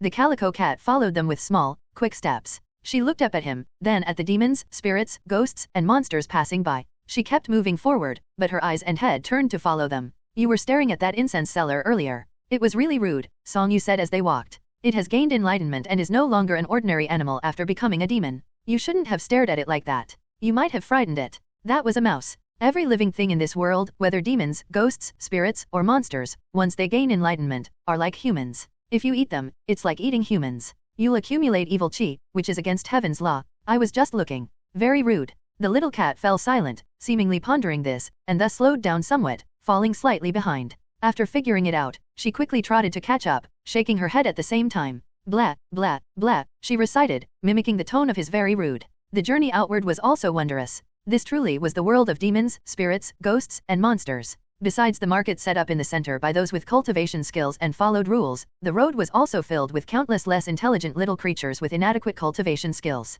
Song Yu saw a kind of small spirit which stood upright on all fours. It looked human but different, only as tall as a palm. It carried a tiny palm-sized house on its back, struggling along the road, neither coming from nor going to the market, just walking along the road. In the boundless thick fog, its destination and purpose were unknown. He also saw a tiny person walking on the tree trunk holding an umbrella. She looked like a delicate woman and her umbrella was also a floral one. However, she was walking upside down on the tree trunk, with her head facing down and her feet facing up, stepping along the lower edge of the trunk. No one knew why she didn't fall nor why she carried an umbrella that wouldn't shield her from rain but might even accumulate rainwater when it rained. There were also people who shouted as they walked along. These people were also very small, even slightly smaller than a palm. They stood upright on all fours, resembling human figures, yet different from humans. They were almost naked, with only 2 or 3 strips of cloth, which could be said to be modesty coverings. However, these cloth strips did not cover their private parts but were instead wrapped around other areas. Song Yu could not understand what they were saying but their voices were shrill and tone vehement.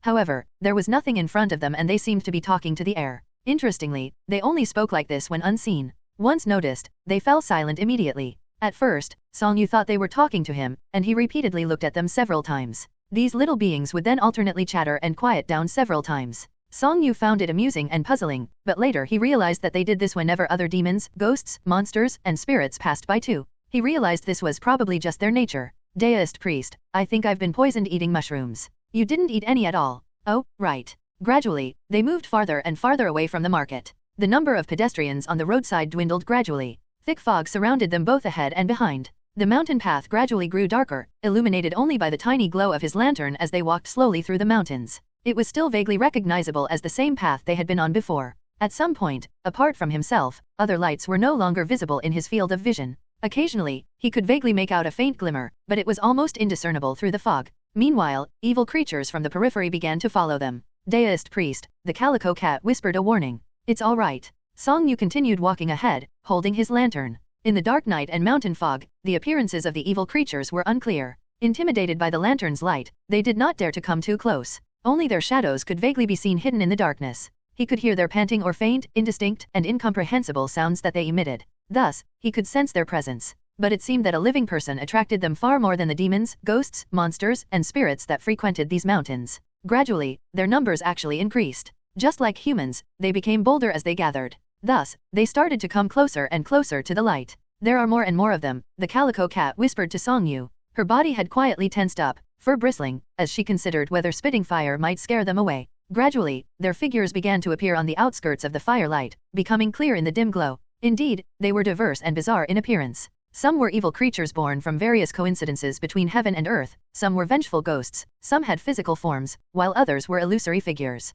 Some were humanoid, others twisted in shape, some were beautiful, others ugly. Some retained only the predatory instincts of fierce beasts, while others had twisted intelligence and could understand human speech. Some were familiar, while others were not. Some could even be used as medicinal ingredients, either entirely or partially, and the resulting medicine had miraculous effects, such as ensuring honesty or boosting courage. Some could even be directly cooked and eaten after being caught, with unusual effects. The preceding market had sold items related to them. They were either objects transformed from their deceased forms or parts of their bodies. It gave the impression that anything could be cooked and eaten or used as medicine. The premise was that one must be able to catch them, know how to prepare them as medicines, and dare to consume them. However, do not associate them with demons, spirits, ghosts, and monsters. Even demons, spirits, ghosts, and monsters disliked or even feared them. In the eyes of demons, spirits, ghosts, and monsters, their image was not much different from how humans perceived them. To them, demons, spirits, ghosts, and monsters were not much different from humans. The biggest difference was that most demons, spirits, ghosts, and monsters had some cultivation skills and were difficult to deal with. Faced with this scene, even many demons, spirits, ghosts, and monsters from the market with deep cultivation skills would be startled, either turning back with their lanterns or thinking of other ways to escape. Song Yu, however, was unafraid, observing as he walked. Gradually, they were surrounded by them in layers, 3 layers inside and 3 layers outside. Even the jujubred horse also began to feel uneasy, repeatedly turning to look at Song Yu. Only after Song Yu smiled and reassured it, did it feel more at ease and continued forward. These evil spirits were undoubtedly afraid of the lantern. They stopped when it stopped, greedily staring from beyond its light. If the lantern moved a step forward, those behind surged forward a step too, while those in front scrambled to retreat a step, some falling and rolling away on the ground in their haste. The bolder, less intelligent ones started repeatedly eyeing the shadows beside the gingerbread horse, thinking of leaping into them. Ha, Song Yu chuckled twice, suddenly asking curiously, do you all want to eat us? n/o/vel/b/in.c//om. There was no immediate response. The evil spirits only stared at them, their eyes full of greed that answered the question. Song Yu, dissatisfied with the silent response, shook his head with a smile and raised the lantern in his hand. If you all answer me, I'll extinguish it. Some of the evil spirits that could understand exchanged glances, then they widened their eyes.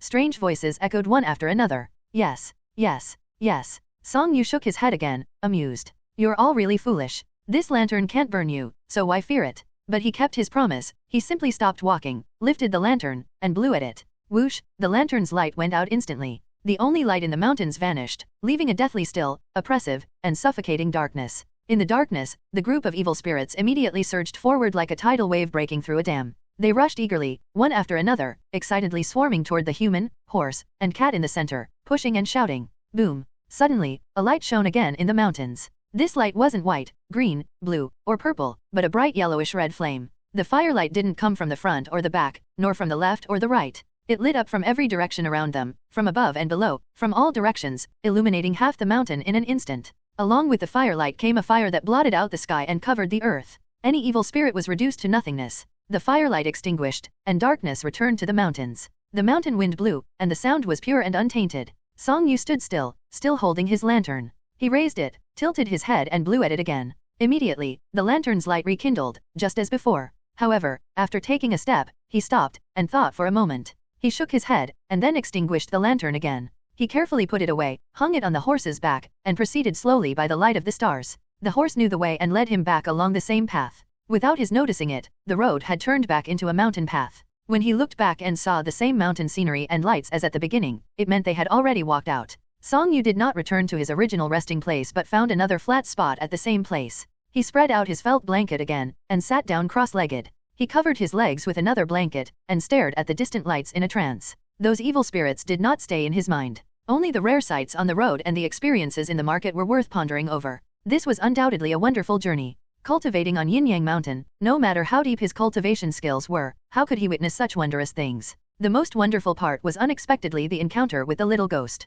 This encounter was pure and simple. Song Yu had read many ancient texts describing such encounters, but he never found them intriguing. Now that he had personally encountered it, he realized that this fateful encounter, which was pure like water, was truly memorable. He thought he would find it hard to forget these short 2 or 4 hours of conversation even decades later. Deist priest. What are you doing? The calico cat crawled over, approaching him with a face full of curiosity. I'm not dead. Then what are you doing? Just daydreaming. Oh, do you know what daydreaming is, Lady Calico? I often daydream. Then you must be well versed in the fundamentals. Why was your fire so powerful? Why was your fire so powerful? The calico cat sat down properly in front of him, looked up, and stared at him, light flickering continuously in her eyes. Maybe you can do it too someday. How can I do it? You are a diligent cat. How can I do it? You must know that to become powerful at magic, it is inseparable from one's cultivation skills, mastery of this field of magic, even the timing and location, and one's mental state. I don't understand. The most important of these are your own cultivation skills, Song Yu said softly, looking down at the calico cat at his side and meeting her gaze. Lady Calico, you are very good at gathering firewood to make a fire, aren't you, Beta? Yes. Song Yu continued, think of it like gathering firewood for a fire. The deeper your cultivation skills, the more firewood you can put on the fire, and the better the firewood will burn. If your cultivation skills are shallow, there won't be enough firewood, and it won't be good firewood either. To make a big fire, you will need a lot of good firewood. To have a lot of good firewood, you need to cultivate spiritual methods and improve your cultivation skills. Oh. And then there's your mastery of this field of magic. It's like how you arrange the firewood and start the fire, Song Yu continued. With the same amount and type of firewood, some fires burn quickly, and some slowly. Some produce large flames, while others have smaller ones. Some fires burn cleanly, while others, although appearing burnt out, actually reveal a significant amount of unburned material left inside when poked. If you want the fire to burn well, you must practice magic diligently. Oh, timing and location are self-explanatory. It's hard to make a fire on a rainy day outside. You are very smart and surely know this. I do know. And then there's the mental state and belief. The mental state is the most mysterious and hardest to cultivate, yet also sometimes the easiest. It's different for everyone and really hard to say. However, belief is simple, Song Yu explained. 5 elements spells aren't as affected by belief as earth traversing technique, but there is still an influence. If two people have the same level of cultivation skills and mastery of this field of magic, and they compete at the same time and place, the one with ample confidence will surely win over the one who is lacking in confidence. Is that all? If we're just talking about technique, that's all. However, to reach a high level, you still need to have your own understanding of different ways. Songyu smiled. That's even harder to explain and requires dedicated contemplation. You don't need to care about it for now, just let things take their natural course. Oh, the calico cat pondered for a moment, then looked up at him again. So, how can I do it? Cultivate diligently and practice a great deal. I have always been doing that. You have perseverance and determination. I am ashamed that I am not as good as you in that respect. Songyu said with shame. Then how much longer will it take? It's hard to say. How long? The affairs of the world are hard to predict and it's too complicated to explain. 10 years. Maybe. What if I cultivate longer and practice more every day? Then it might take 20 years. Huh? Why? It's complicated. Oh. The calico cat lay down, listening attentively. The felt blanket under his body gradually warmed up. It was already midnight, and the galaxy covered the sky above his head. Without his noticing it, the lights on the distant mountainside suddenly went out. When he looked up again, the sky had started to show a hint of dawn color, with a touch of white tinged with yellow, yellow suffused with green, and green transitioning into blue. Songyu dozed off under the blanket. The calico cat curled up at his waist where it was the warmest. Morning light shone from the mountain peak opposite. The cypress trees beside him blocked the light for a while, but soon the sun rose above the branches, shining directly on his face. Songyu slowly opened his eyes and carefully sat up. Despite his caution, he couldn't evade the cat's alertness, unless she didn't want to get up. Thus, before Songyu could get out from under the blanket, a cat's head emerged first. She sleepily turned her head, squinting her eyes, looking left and right, and then fixed her gaze on Songyu. Are we leaving? The calico cat asked, assuming he was getting ready to leave. She then crawled out of the blanket, yawning and stretching. She sat down, waiting for him. Almost. Songyu said as he stood up.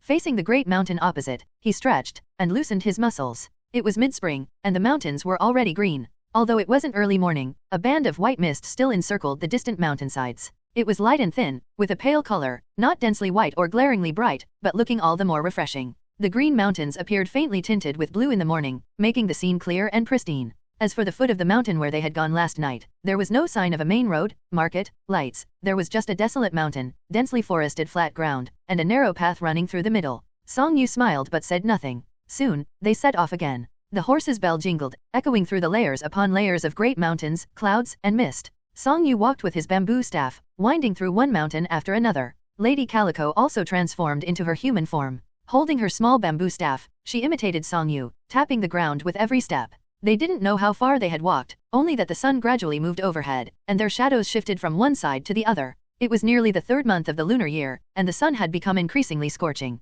Suddenly, Lady Calico ran past Songyu with a clatter, holding her bamboo staff high in her little hand. She didn't run far before deviating from the mountain path. She rushed up a dirt slope beside the road, and looked ahead. Then she turned back and shouted to Songyu, "There's water ahead." Good. Songyu thanked her and called her to come down. Around a bend, he indeed heard the sound of water. A mountain spring trickled down from the top of the right side of the mountain, forming a small waterfall, which then turned into a small stream. There was a flat area beside it, where grass grew sparsely. Previous travelers had used stones to set up several small stoves. It was unknown how old they were or how many people had used them. Thus they rested here and prepared lunch. Even though it was just a brief stop, Songyu took off the saddle bag from the horse. He patted it, thanked it for its hard work, and let it graze freely on the grass. Songyu pondered. There was still a caddy of hem slices left from last night's purchase. The mushrooms he had bought were wrapped carefully in musa basjoo leaves, and even the wild fruits from the mountains remained uncrushed. Since they happened to be resting here, he would stew a pot of ham and mushroom soup, which would surely be more delicious than the dry mushroom soup from the previous night.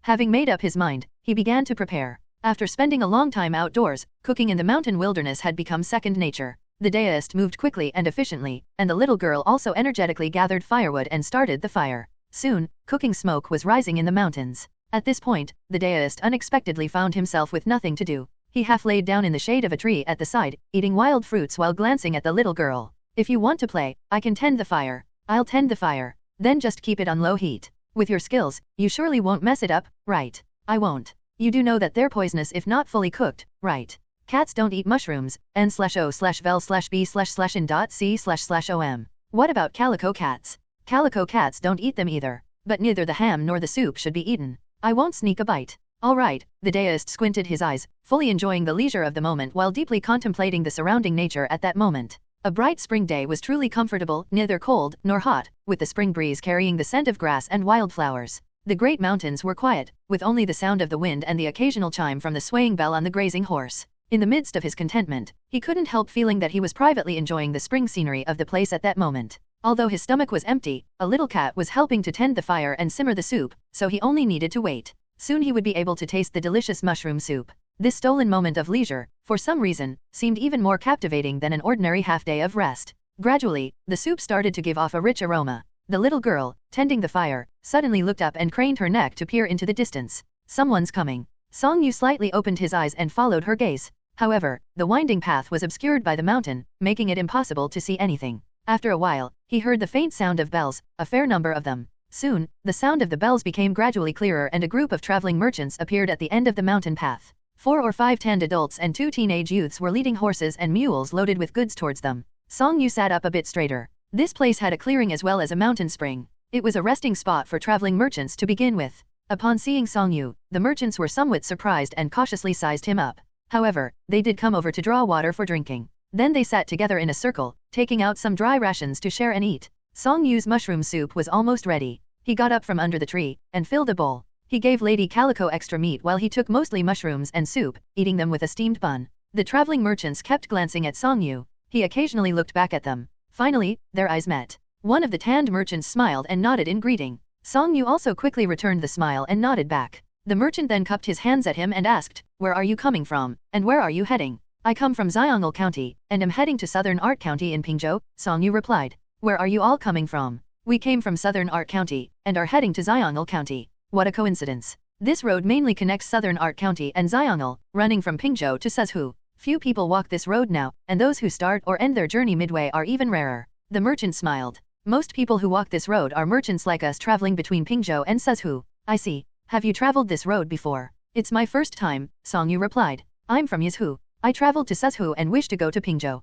"First time?" "Yes." The merchant seemed very surprised, scrutinizing Song Yu again. Then he glanced at the little girl beside him who was holding her bowl and paying no attention to other things, focused solely on eating the meat in her bowl. His brows gradually furrowed. He turned to his companions and exchanged glances with them, seemingly communicating silently. It fell silent for a moment in the mountains. Only the 2 youths were puzzled, but they also sensed that something was amiss in the atmosphere. The merchant suddenly asked, "Are you all humans or demons?" "I am human," Song Yu calmly and sincerely replied. "If you are a mountain ghost or demon and want something, just tell us. We've been traveling this road for decades and will continue for decades more. Whatever you want, we can bring it for you. Perhaps in the future, every time when we pass through here again, we might even sit down and have a cup of tea with you," said the merchant to Song Yu. "But if you intend to cause trouble, it's broad daylight and there are many of us here. We're not easily deceived or foolish enough to fall for tricks. I advise you to give up such thoughts and look for someone else. You misunderstand. I am truly human." "How can you prove that?" "I'm telling the absolute truth, no need for proof."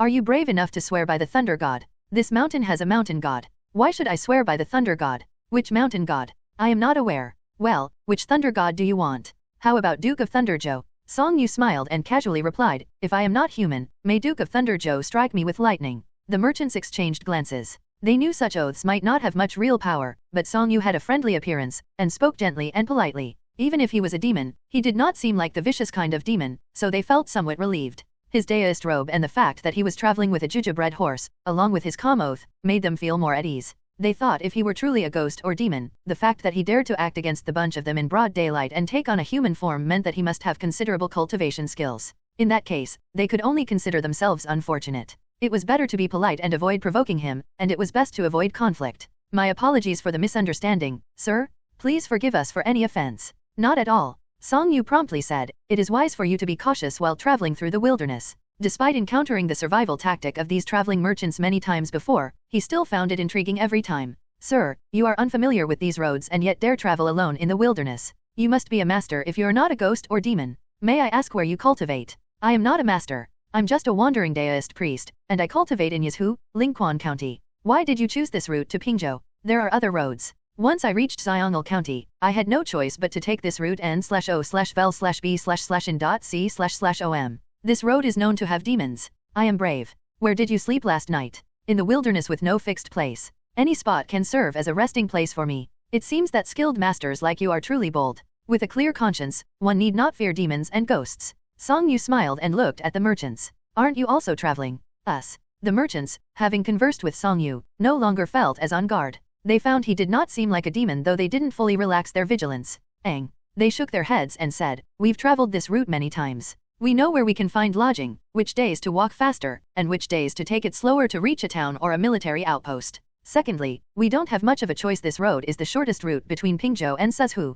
The other route may be easier to walk, but it's much longer. Although there are no demons, spirits, ghosts, and monsters on that road, the mountain bandits and robbers aren't necessarily easier to deal with. We're just trying to make a bit of hard-earned money. We don't have that many options." Song Yu nodded. "That makes sense. Have you heard that every year people mysteriously disappear while traveling this road or encounter ghosts on this road? I would like to hear more." Song Yu looked at the merchants. The pot in front of him, simmering with hem and mushroom soup, was still bubbling with steam rising. He asked, "Would you like a bowl of hot soup? It goes well with dry rations." The merchants immediately declined. Song Yu then picked up a banana leaf wrapped with wild fruits. "I also have some wild fruits picked from the mountains. Would you like to try?" The merchants declined again. Song Yu was not surprised and did not ask again. It was acceptable to have a brief conversation with a stranger walking through these mountains, whether they were human or a demon. But whether human or demon, who would dare casually eat something offered by the other? Villains used drugs, and demons used magical means. It was very common to use such methods on food and drink to sedate someone. Song Yu only asked out of courtesy. As long as he extended the offer as a formality, that was enough. The suntanned merchant said, "As for those who take this road but are only seen entering the mountains and never coming out, I have no idea what happens to them. Whether they were eaten by demons or wild beasts, or if they slipped off a cliff and fell to their death, who knows? All I know is that when my second uncle passed through here last year, he encountered countless demons and spirits." A young man next to him immediately asked, "What kind of demons and spirits? How did he encounter them?" He was too reckless. He just can't stay idle. The merchant shook his head. He had traveled this route for decades and never encountered anything unusual, so he thought it was safe. One day, he walked slower and didn't reach his destination, so he decided to rest on the mountain for the night. In the middle of the night, he somehow felt that there were lights. When he opened his eyes, he found himself in a market town, with bright lights, stalls, and shops everywhere. It was bustling, and everyone carried a kind of lantern. What kind of lanterns? The young man's eyes widened with curiosity. Just ordinary lanterns, with no special design. "But it wasn't really the lanterns, it was those holding them," said the merchant. At first glance, they looked human, but upon closer inspection, they were not human at all. What were they? Demons, ghosts, monsters, and spirits of all kinds. Mostly in human form, but think about it, who would be out at night at the demons and spirits market? And then, my uncle was scared witless. Later, a ghost dressed in an official uniform approached him and spoke to him, but he couldn't say a word. Later, that ghost official grabbed him by the collar and dragged him out. It wasn't until the next day when Elder Sue's group passed by and saw my second uncle by the roadside that they brought him back, said the merchant. He fell seriously ill after he returned but has recovered now. However, he won't travel this road again, let alone walk around the village at night. Every meal with us, he recounts this story. Is it true? I don't think it's fake. This road has always been eerie. I've heard that similar incidents have happened to others in the past, said the merchant, who then paused for a moment with a neutral expression. However, not all demons and spirits are necessarily evil. Take my second uncle's encounter, for example. Although he accidentally wandered into someone else's territory, they didn't harm him or do anything to him. Instead, they even helped him find his way out. Song Yu felt as if the merchant was subtly hinting at him, and he found it both amusing and interesting. The two young men, on the other hand, widened their eyes and listened with great interest. The merchant then advised them, "So, when you take on our work in the future, remember this, avoid traveling at night and don't sleep in the mountains. If you encounter any ghosts, you might not be so lucky." After a brief pause, he added, "If you do encounter them, remember that demons and spirits, like people, are mostly reasonable. Don't offend them or provoke them. Be respectful and courteous, and they won't harm you for no reason." There it was again, another subtle hint. Song Yu said nothing, simply drinking his soup. The two young men, however, savored the advice and nodded repeatedly. One bold young man looked at Song Yu and asked cautiously, "Have you heard similar stories, sir? Did you encounter anything last night?" "I have heard of such stories. They said that the market here opens during the late months of the 2nd, 5th, and 8th lunar months, as well as in the late winter month," Song Yu answered partially. Then he looked at the middle-aged merchant and said, "But you are right. When traveling through the wilderness, it is best to avoid traveling at night. If unavoidable, keep your head tightly covered and avoid wandering or looking around. Entering a demon's realm is never good for humans. If you do encounter them, remember that demons and spirits also have feelings. Don't treat them as monsters or filth as soon as you encounter them." Exactly, the middle-aged merchant's eyes flickered as he was deep in thought. Upon hearing this, he was reassured that the Daoist priest in front of him was likely not a demon. Even if he was, he must be of the kind-hearted sort. The merchant then asked, "I'm curious about the market times for these demons and spirits. How did you come to know about them?" It's just hearsay, the truth of which I cannot vouch for, Song Yu said with a smile, shaking his head. You might try to avoid these times in the future, and perhaps share this with other traveling merchants on this road. But don't spread it too far, lest those who are fascinated by demons and spirits especially come look for the market and end up in danger. Understood. Song Yu tilted his head back and drank his soup. After adding ham, the soup was indeed much richer in flavor, and even the color had changed. However, it would have been even better if made with old hen as the base, then simmered with mushrooms and ham for an exquisite taste. This was the last mouthful. After finishing, Song Yu went to wash his bowl at the mountain spring. When he returned, the merchants had mostly rested enough and were ready to continue their journey.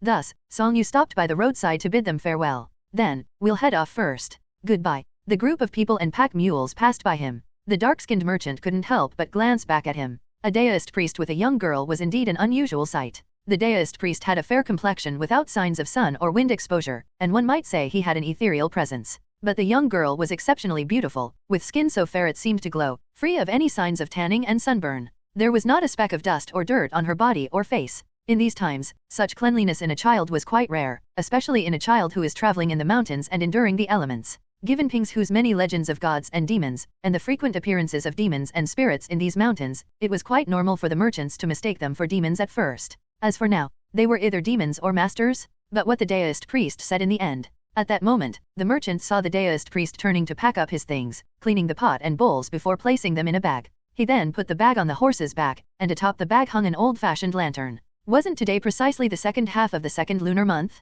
The deist priest turned to look at him. The merchant hesitated for a moment, quickly trying to look away but found himself inexplicably pausing. He then cupped his hands toward the deist priest. What's the matter, Uncle Yang? Nothing. Why did you cup your hands to him again? Let's go. The merchant shook his head, still feeling that this young deist priest was either a demon or a master. However, whether demons and spirits or masters, if they possessed both cultivation skills as well as character and sincerely helped others, they could all be regarded as immortals. How interesting, Song Yu shook his head, finding it all rather intriguing. After tidying up, he set off again. In high spirits, his steps were lighter, though not faster. Time seemed to pass more quickly, and the plants, trees, mountains, and clouds by the roadside looked much more pleasant. The little girl walked ahead, holding her small bamboo staff. She was not using it as a walking aid but swinging it around, tapping at the grass by the road. Occasionally, she would jump up to swat at butterflies whenever she encountered one. Song Yu watched her, amused. He couldn't help but wonder, how dull would this journey have been without her? Are you sleepy, Lady Calico? I'm not sleepy.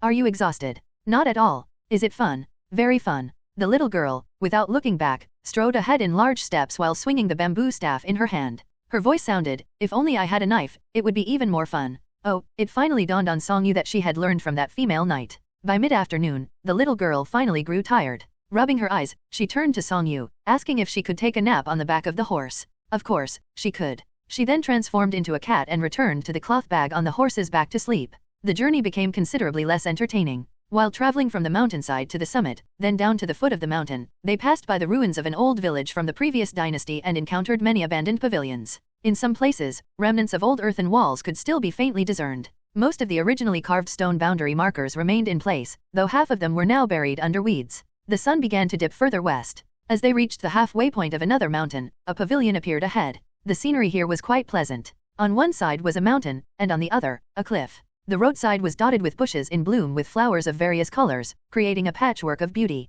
The dirt path wove through the flowers and grasses, curling around the mountain. At the edge of the mountain, it seemed to end abruptly halfway up the mountain, with the blue sky stretching out beyond. The pavilion stood at the end of the visible path. Beside it was a pine tree, growing on the mountain and leaning over the path and cliff as if to greet travelers. Initially, Song Yu thought it was another abandoned pavilion and wondered why it was placed here. But upon closer inspection, he realized that this was not an abandoned pavilion at all. The green-tiled roof gleamed in the light, and the pavilion's columns were a vivid red, as if recently painted. It was clearly a new pavilion. As he drew closer, changing his angle of view to avoid the obstruction of the pine branches and pavilion columns, he saw a person sitting inside the pavilion. The individual was tall, dressed in a neatly arranged robe, and was even drinking tea. The sound of hoofbeats grew nearer to the pavilion. The person in the pavilion turned and smiled at Song Yu, as if waiting for him and extending an invitation. Song Yu pondered for a moment, then walked over with a smile. Inside the pavilion, there was a stone table with a complete set of tea utensils, including 2 teacups, one in front of the person and one on the other side of the table.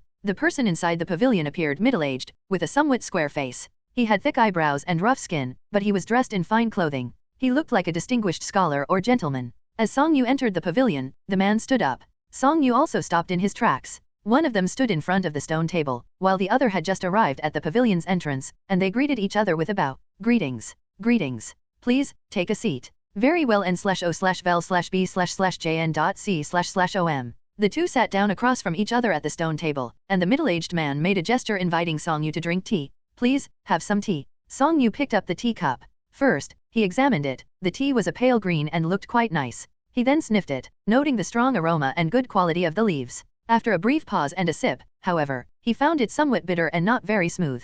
The man smiled at him. You're quite bold. It's just a cup of tea, Song Yu replied. How is the tea? The man asked. Average, Song Yu said, setting the cup down and not wanting to drink it anymore. He then looked at the man and inquired, why did you specifically wait here for me, mountain god? I once met your master's master, an old acquaintance of sorts. Since his heir has arrived here, it's only natural for me to come and meet you, the mountain god explained. The mountain roads are rugged, so I set up a pavilion by the roadside to offer you some tea for you to sit and rest, as well as have a quick chat. Why didn't you come to meet me last night? Last night, you were quite absorbed in your conversation with the wild ghosts from the Pigtail Peaks. If I had appeared then and met you, wouldn't it have disturbed this pure encounter? Thank you for your consideration. Song Yu's gratitude was genuine. The mountain god's pure kind gesture and thoughtfulness in respecting his meeting with the small ghost was indeed worth thanking. But after a pause, he asked curiously, but I noticed you were present when I encountered the evil creatures in the mountains last night. Why didn't you come out to meet me then? At these words, the mountain god paused his action of lifting the teacup. You knew I was present. Not only did I know you were there, but I also know those gathering evil creatures were probably summoned by you. Otherwise, how could I attract so many evil creatures just by passing through the mountains? It's unlikely that all the evil creatures in the mountains had gathered there to convene a meeting, Song Yu said with a smile, then turned to look at the mountain god. Although I've heard from those in the market town that you have a bad temper, you've set up this market to provide convenience and protection for the mountain spirits and demons, granting them light and driving away evil spirits on the mountain paths. You must be a benevolent and compassionate mountain god. Why would you make these evil creatures trouble me? Does it have anything to do with my senior from Hidden Dragon Temple? The mountain god said, you're quite perceptive. But that happened at least 100 years ago. I haven't met or known that senior. Why should you trouble me because of that? Song Yu asked. I'm not so petty. Then perhaps you were here to deliver alchemical materials? If so, I may have misunderstood your intentions. Not quite. Oh, your senior, though immensely powerful, did not cultivate longevity arts. He's probably long gone, the mountain god said. He took a sip of tea and set the cup down after a moment of hesitation, apparently finding it not to his taste. Besides, I actually hold no grudge against him. Last night, I merely wanted to see how skilled the heir of Hidden Dragon Temple was and how well you could uphold the legacy of that great man back then. I see, Song Yu said with a smile, though he kept his thoughts private. So, what do you think? You know best yourself. There's no need for further questions. It's always interesting to hear such things from others. Haha, how amusing. The mountain god's face broke into a smile. You're more eloquent than your master's master. I'm not sure which master's master you're referring to. It's been too long, and you haven't met him, so there's no point for you to know who he is. The mountain god shook his head. However, there's one thing about you that surprised me, but I only discovered it today. Do tell. You're not modest. It's quite nice to hear about myself from others' perspective. Last night, I saw you eliminate the evil creatures from the mountain with a snap of your fingers. Although your mastery of the fire elements spell was indeed extraordinary, it was evident that your understanding of the 5 elements method was also quite remarkable. However, that alone would barely be worthy of the Hidden Dragon Temple's legacy. The mountain god paused. But I didn't expect that. Despite your young age, you have not only achieved such a level in the 5 elements method and spells but also were quite accomplished in other areas. I have indeed studied many things. Song Yu paused. But I'm a bit confused about the other areas you mentioned. Young people shouldn't be so modest, the mountain god said and waved his sleeves. The fact that you could detect my presence last night clearly indicates that your skills go beyond mere mastery of the 5 elements method and spells. Is that so? Song Yu quickly put on a smile and bowed. It's truly remarkable that you can carve out such an area within these great mountains, rooted in the mortal realm yet distant from it. With your divine abilities, and within the mountains where you were born, how could I possibly have the means to see through you? What do you mean? I just asked a casual question. You're the one who admitted it, Song Yu said with a smile, glancing at the tea on the table. Human affairs may be more complex than you think. Why are you silent? How dare you insult me? Is it not you who were rude first? The mountain god fell silent and exchanged glances with the deist priest. The pavilion fell into silence. Even the mountain wind stopped, the trees ceased their rustling, and the birds fell silent. The entire mountain seemed to plunge into a dreadful quiet. However, Song Yu remained composed as ever, seemingly ignorant of all these. After a moment, the wind returned and rustled the leaves, and the pine tree that peeked out by the pavilion resumed its slow swaying. But the birds were still timid and dared not chirp. The mountain god lowered his head and took a sip of tea before speaking. You're indeed worthy of being the heir of Hidden Dragon Temple. Have I brought shame upon my master's master? However, I've never heard of any hidden dragon temple heir who gained fame through clever tricks. Is this tea good? I've heard that the 5 elements method and spells complement each other well. It's a pity that while your master's master cultivated 5 elements spells, he focused on the heaven and earth method. It has always been my regret that I have not had the chance to see the full splendor of the strongest human cultivator mastering the 5 elements method and spells. That is truly regretful. Song Yu shook his head. My master cultivated only the 5 elements method, but he spent the first half of his life studying 5 elements spells. Unfortunately, he never passed through here during his travels and didn't meet you, so you couldn't fulfill your wish. But I met you, so it's the same. You seem to misunderstand. I didn't cultivate the 5 elements method, and my mastery of 5 elements spells is not high. Only my fire element spell is relatively good, as demonstrated to you last night. The mountain god suddenly frowned, staring intently at him. That's a lie. Song Yu, relaxed and smiling, said, what I cultivated was the 4 seasons rotation method. I purposely said that to you merely because I was upset and wanted to make things a bit uncomfortable for you. With that, he felt an immense sense of relief all over. The 5 elements method was indeed powerful, but its application was not as versatile as the 4 seasons rotation method. Cultivators of the 5 elements method, no matter how deep their cultivation, would struggle to detect the mountain god last night. However, someone cultivating the 4 seasons rotation method with a diverse range of studies might have a chance. Song Yu had indeed felt someone watching him last night and guessed it might have been the mountain god, and that these evil creatures were related to him. But at the time, he had considered many factors. Firstly, from the little ghost's words, it was clear that the mountain god was benevolent and kind. Secondly, while there were many evil creatures in the mountains, they didn't pose a threat to the hidden dragon temple's heir. It was just like throwing a large rock in the road to see how one would get past it. Thirdly, the recent acquaintance with the little ghost was rare and precious, and revealing the mountain god might have disturbed this pure encounter. Fourthly, it was only a guess at that time and not a certainty. Ultimately, his inherent laziness had prevailed. He knew that the mountain god was benevolent and had a connection with his master's master, and the mountain god was trying to test him. He had the little ghost as an excuse, and his mood was quite good at the time. His inherent laziness took effect, so he decided to leave directly. He hadn't expected the mountain god to be waiting by the roadside today. At the very least, he had to give him a piece of his mind for the sake of inner satisfaction. The mountain god's expression gradually darkened. It seemed as if he was increasingly uncomfortable, feeling a greater insult than before. His pretense of suave demeanor began to fade, replaced by visible anger. Rumble, the great mountain suddenly started to shake. Humph. His voice changed, becoming as deep as the mountain itself, seeming to come from in front and from all directions. Indeed, the mountain god had a bad temper. From afar, big rocks tumbled down from the mountain peak, carving a startling trail through the dense forest amidst the thunderous rumbling. On the mountainside, soil flowed downhill, and the road was severed. This kind of spirit, naturally born from the great mountains, was truly incomparable to the mountain god appointed by the imperial court or the heavenly palace. It embodied the very essence of these mountains, possessing an unparalleled power here. One could only imagine the grandeur of a massive mountain, its base hidden beneath the clouds, its midsection shrouded within them, and its peak towering above, trembling in the distance. An earthquake would be nothing in comparison. And similar mountains spanned hundreds of li. When the mountain god was enraged, a great catastrophe would befall. The horses outside the pavilion were immediately startled, and the calico cat was also startled awake, poking its head out of the cloth pouch. She extended her claws and dug deeply into the fabric as she tried to steady herself amidst her trembling and fear. Then she quickly jumped out and looked around for Song Yu. Mountain god, please calm down. This mountain belongs to you. What benefit is there in creating chaos and causing harm to the living? The mountain road has been here for years, it's a pity to destroy it, the deist priest spoke calmly. If you wish to test the air of the hidden dragon temple further, you might choose a gentler approach. With that, the mountain's trembling ceased. However, large rocks continued to fall from the mountain peak. These immense rocks were gigantic, and they quickly assembled into a giant towering 100 feet long, comparable to a mountain. Rumble. Then I shall test the abilities of the hidden dragon temple heir of the current generation. The mountain god seemed to be sitting right in front of him while sipping tea, or perhaps he was now atop the giant rock, speaking in a voice that seemed to come from all around.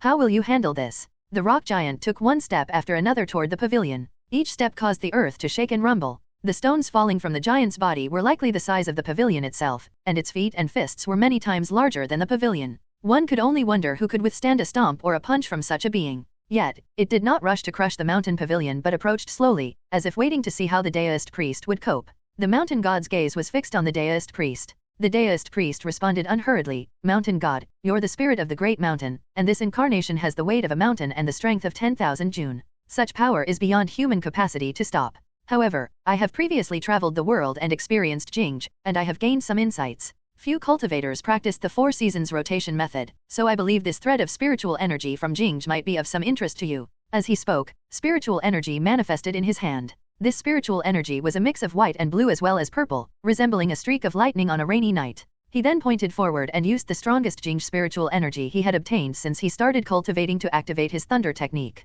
Suddenly, a thunderbolt struck, with lightning exploding in the clear sky. Boom! The thunderbolt was so bright that it was blinding even in daylight. Though it lacked the true power of 10,000 Jun, it was a grand celestial might that directly struck the giant's head. What Song Yu said was true. The giant was as large as a mountain, and mere human strength could not resist it. Water could not wash it away, nor could fire burn it. However, the mountain god was indeed a spirit of the mountain, and the giant was his incarnation. Spirits, whether living or malevolent, feared celestial might. Both Jing's spiritual energy and thunder were precisely effective against them. They combined, and the thunderbolt struck the giant, seemingly causing no damage. Yet, the giant instantly disintegrated, crushing half the mountain. Cough, cough. Even the mountain god in the pavilion could not help but cough. Then, he waved his hand, causing the giant rocks to tremble again. Rumble! At that moment, a cat rushed into the pavilion in a panic. Deist priest, hurry up and run. As soon as the calico cat spoke, it looked up and saw a stranger. It froze for a moment, instinctively moving closer to Song Yu, staring up at the mountain god in silence.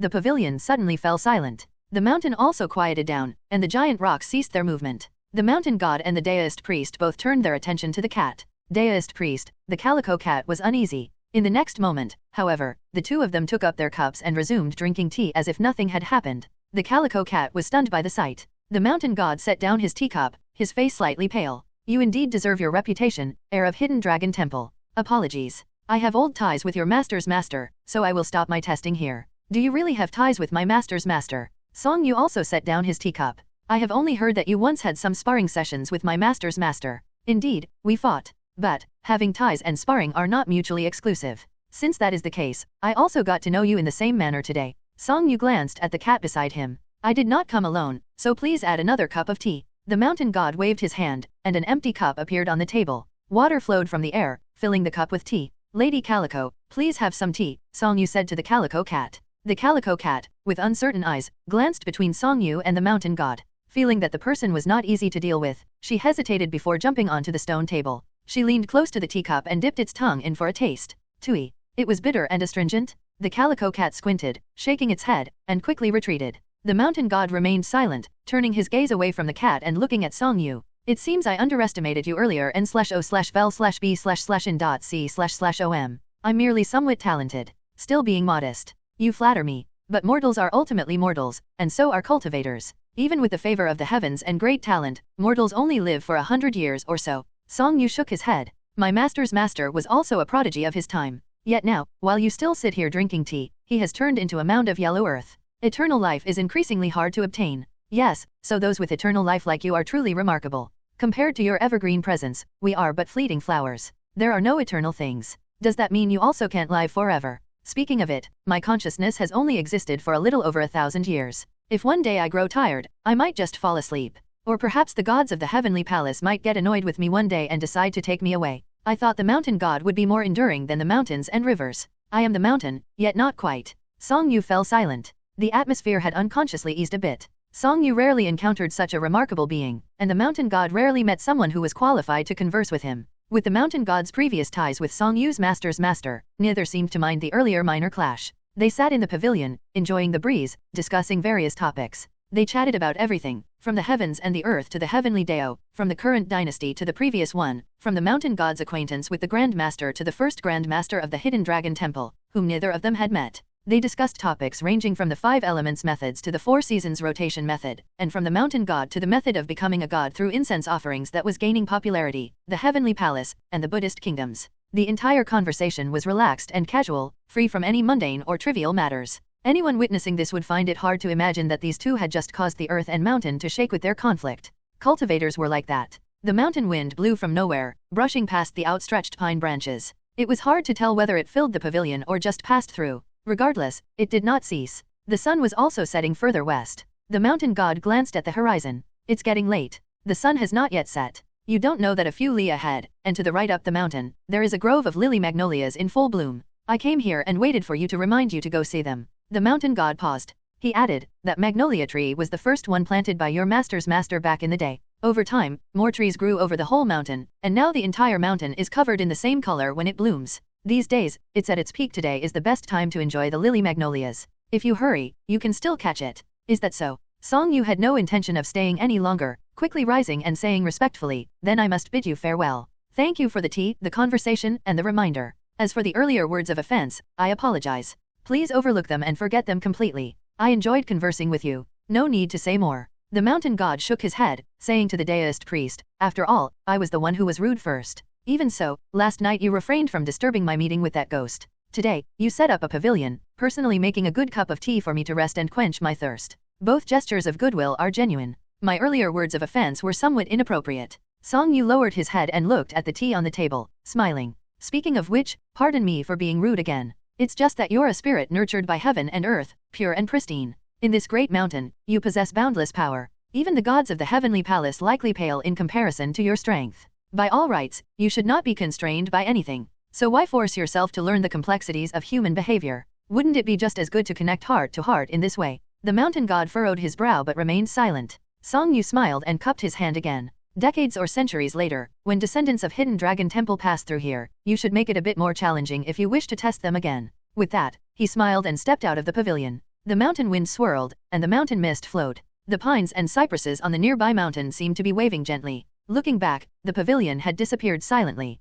The welcoming pine with its poetic essence was gone. The mountain slopes and paths previously damaged by the enraged mountain god had miraculously returned to their original state. Everything seemed like a dream. "Let's go," Song Yu said to the calico cat, leading the way further. Deist priest. Who was that? The mountain god. It's the mountain god. Song Yu said, "Yes, but not an ordinary mountain god. He's a spirit born from this great mountain, a spiritual resonance of the mountains. Is he powerful or not?" "Very powerful." "And the water?" "What water?" "The water in the cup. That's tea. Is it poisonous?" "No." The cat grimaced. "It tastes bad." "Indeed." The large and small figures of Song Yu and the cat gradually walked away, with the horse obediently following behind them. Despite being terrified by the recent upheaval, it had not run off on its own. A few li ahead, a giant rock blocked the path. Yet, a small path appeared beside it. Upon seeing this, Song Yu realized what it meant and turned right, then ascended the mountain, following the new path that appeared out of nowhere. Halfway up the mountain, he saw the entire hillside covered in lily magnolias. Lily magnolias were also known as Mulan magnolias, woody orchids or purple magnolias.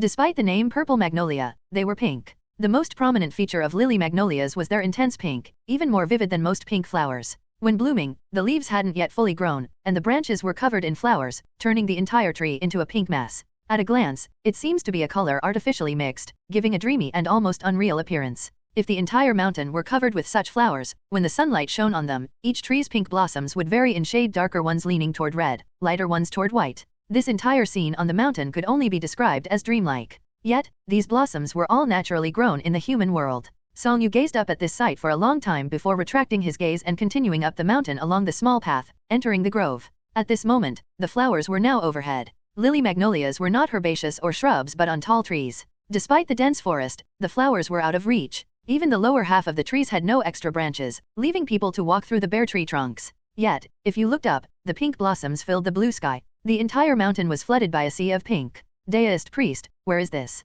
I don't know. Where are we going? I don't know. Are we staying here today? Maybe. A winding path meandered through the grassy forest. Song Yu walked casually with no particular destination, simply strolling in the mountain and admiring the flowers over his head. It was hard to imagine that this breathtakingly gorgeous spring scene originated from a single lily magnolia planted by his master's master many years ago. Some seemingly ordinary things could turn out to be extraordinarily beautiful upon reflection. What was even more wonderful was that, upon pondering this, walking through the flowers again made him feel as if he was having a fleeting encounter with his master's master from a century ago. "Thank you, mountain god.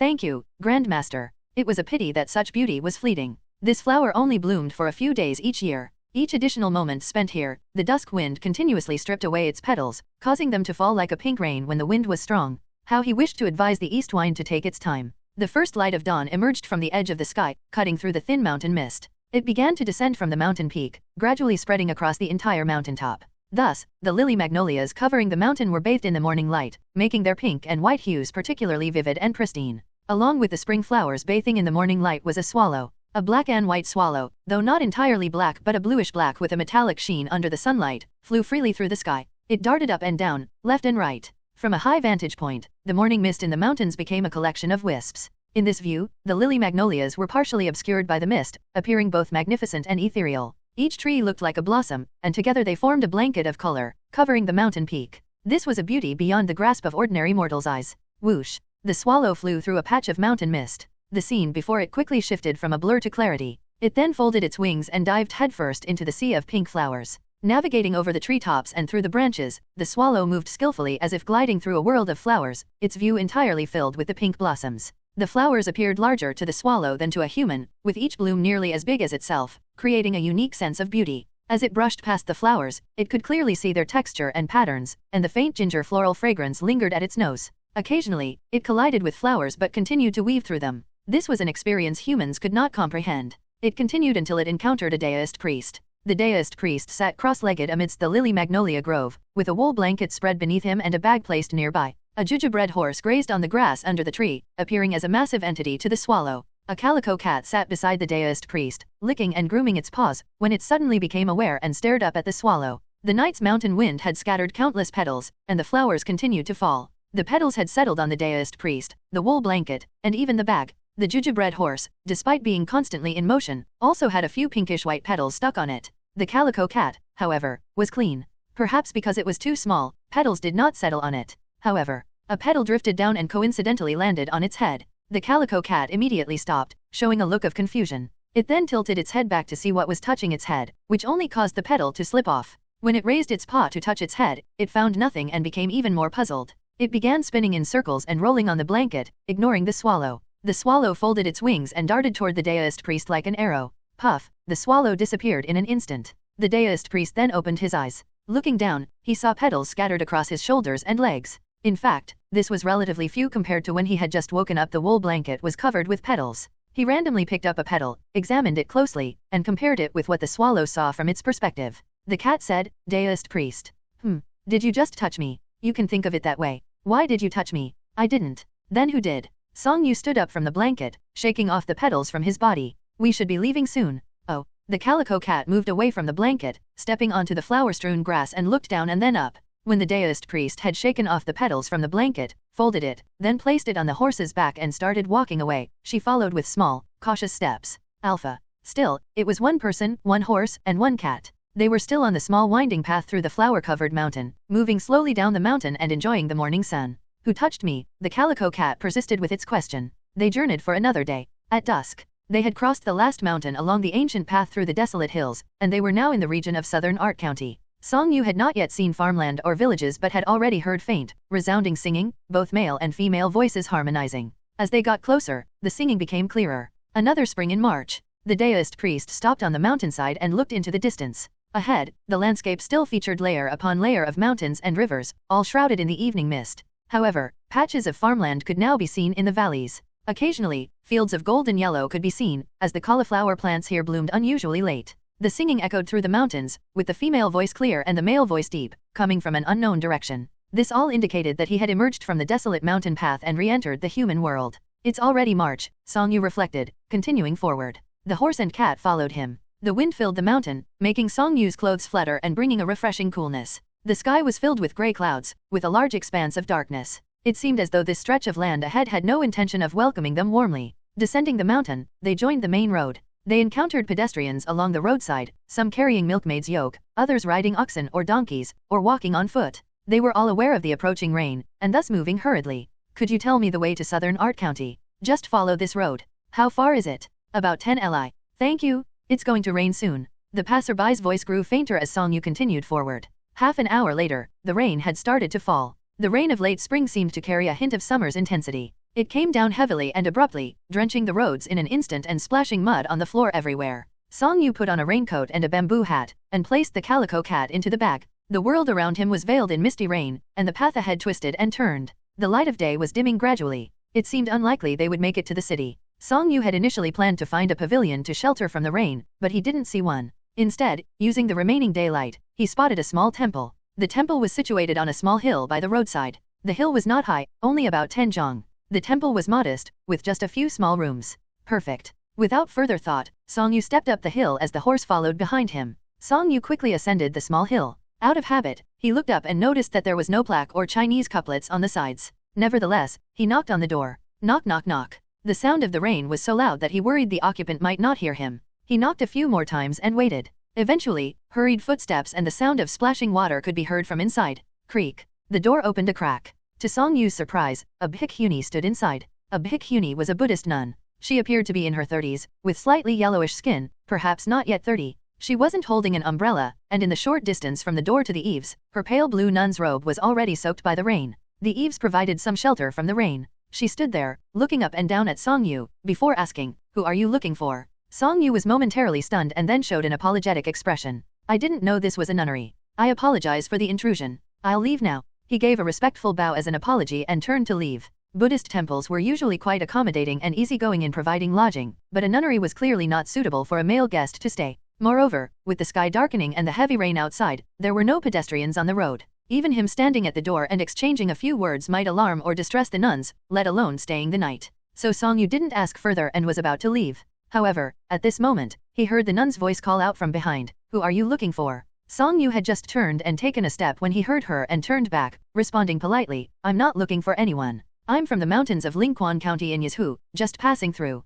Encountering this sudden downpour, I found no place to shelter along the way. I saw a temple by the road and took the liberty to seek shelter. I didn't expect it to be a nunnery. I apologize for disturbing the nuns. You're not here to find someone?" "No." The nun stood at the door, examining him from head to toe. Just then, the bag on the horse's back began to wiggle. The calico cat, curious about the voices outside, tried to squeeze its head out. Despite the growing darkness, the nun could clearly see that it was a cat, its eyes particularly bright. Once its head emerged, it stared intently at her. The rain continued unabated, drumming on her head and soaking her hair. Occasionally, raindrops fell directly into her eyes or streamed down from her head to them, forcing her to blink continuously. But the cat refused to retreat. "What is that?" "That's my companion, a cat." "Where are you from?" "I came from Yizhu, then I traveled through Suzhou and reached here. Originally planned to stop and rest in southern Art County, but was unfortunately caught in a heavy rainstorm." "Are you a Daoist priest?" "I have been cultivating in a Daoist priest temple since childhood." "Do you wish to stay to avoid the rain?" "Yes, that's why I came." The nun paused thoughtfully before stepping aside.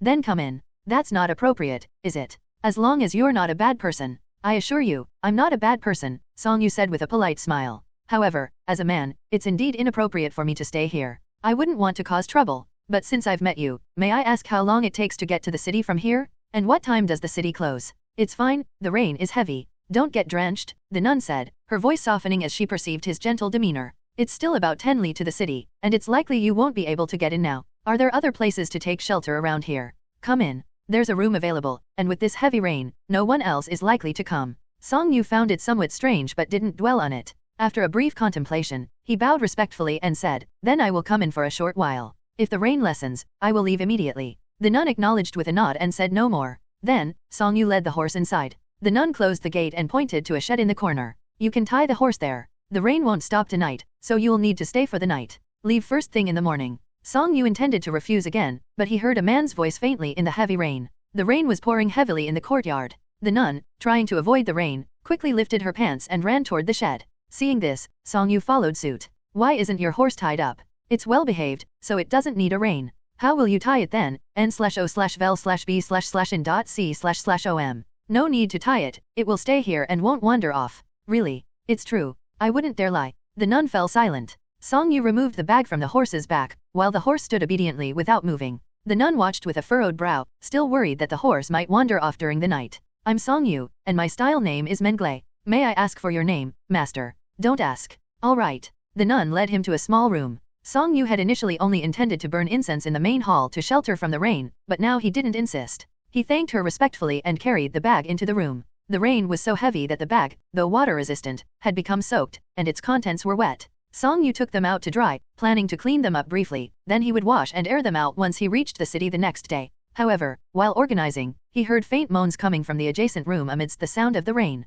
Indeed, many nunneries didn't even allow men to enter for incense burning, so it was unusual for a nunnery to willingly invite and accommodate a male guest overnight. And a small nunnery like this wouldn't have a special shed for tying up donkeys and horses. This was a nunnery, but not quite. Knock knock, there was a knock on the door. Song Yu opened it to find the nun from earlier. "What is it, master? Have you had dinner?" "I'm not hungry, master." "There's no need to trouble yourself. There's some thin porridge left in the pot. If you don't mind, I can bring you a bowl to make do. I'm already very grateful for the shelter you've provided." "I couldn't possibly ask you to go to the trouble of preparing a meal," Song Yu replied respectfully. "Just don't mind if it's not too tasty." The nun glanced into his room and saw that he had taken out his wet clothes, blankets, and mats and spread them on the floor. She made no move to help him further and turned to walk back into the darkness. After a while, she returned with a large bowl and a small coarse bowl. Just leave them when you're done. Thank you, master. Song Yu accepted the bowls with both hands, still maintaining his respectful demeanor. The large bowl contained thin porridge. Though it was in a large bowl, it was very watery, almost sloshing about.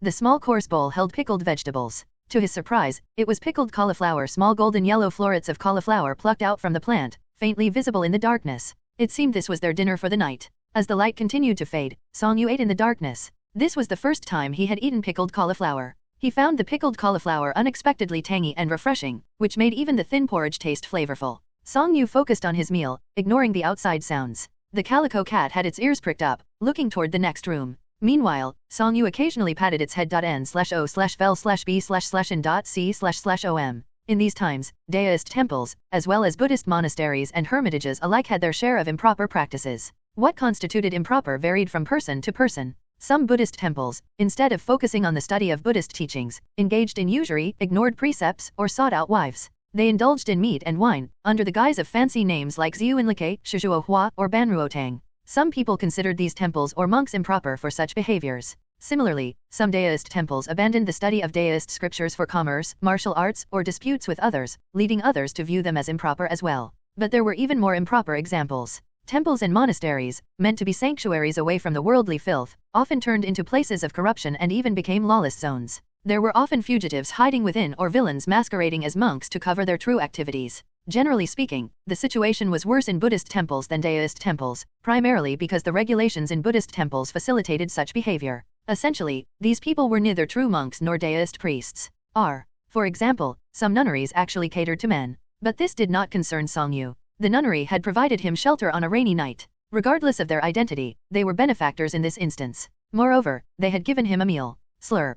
Song Yu poured the last bit of pickled cauliflower into the thin porridge, stirred it, and drank it in one gulp before placing the bowl and chopsticks on the windowsill. At that moment, the noise from next door ceased, but the rain continued to pour heavily. He sat cross-legged for a while, using his body heat to slowly dry his clothes, and then lay down without undressing. The people next door have stopped talking. Don't listen to them, Lady Calico. Why, just sleep peacefully. The rain is getting heavier. Yes. The mountain full of lily magnolias was wasted.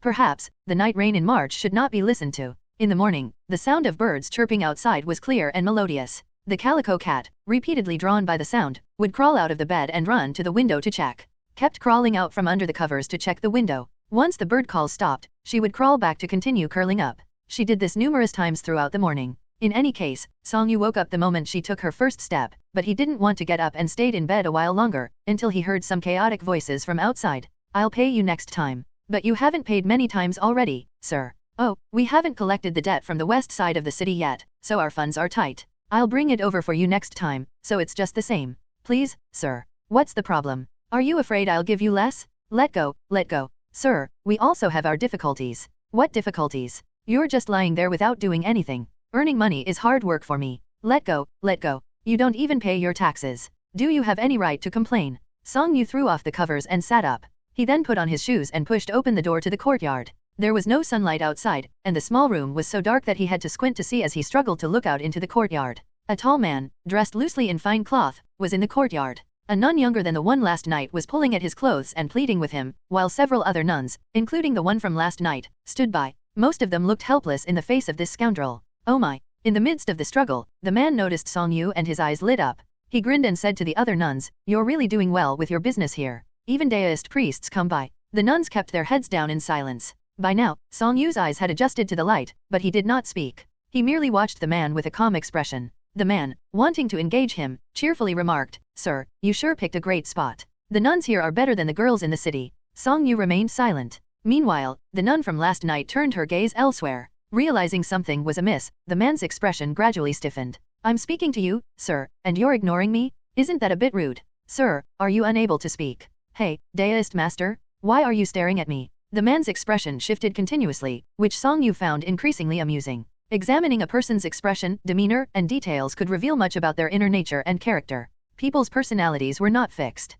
Personality could be categorized as internal or external, genuine or false, and could change with time and circumstance. Some people appeared tough on the outside but were timid within. Some people pretended to be fierce but were actually weak inside. Some people, over long periods of interaction with those around them, would develop the habit of displaying a certain persona. Over time, both those around them and even they themselves would start to believe that this was who they were. However, their true nature was different. Once they left their familiar environment, their true self would be revealed. True nature was difficult to change, but most people did not show their true selves. Instead, they concealed it deeply for various reasons. Take the seemingly fierce and arrogant official in front of Song Yu, for example. Initially, upon seeing Song Yu, he mistook the deist priest as someone of his own kind. In a good mood, he attempted to make a few jokes, assuming the deist priest would likely respond in kind. However, when he noticed the deist priest's unwavering gaze, even though Song Yu said nothing and showed no emotion, the official's insecurity and guilt made him think that Song Yu was not merely ignoring him but contemptuously insulting and provoking him. It was as if he heard derogatory remarks about himself from the deist priest's eyes.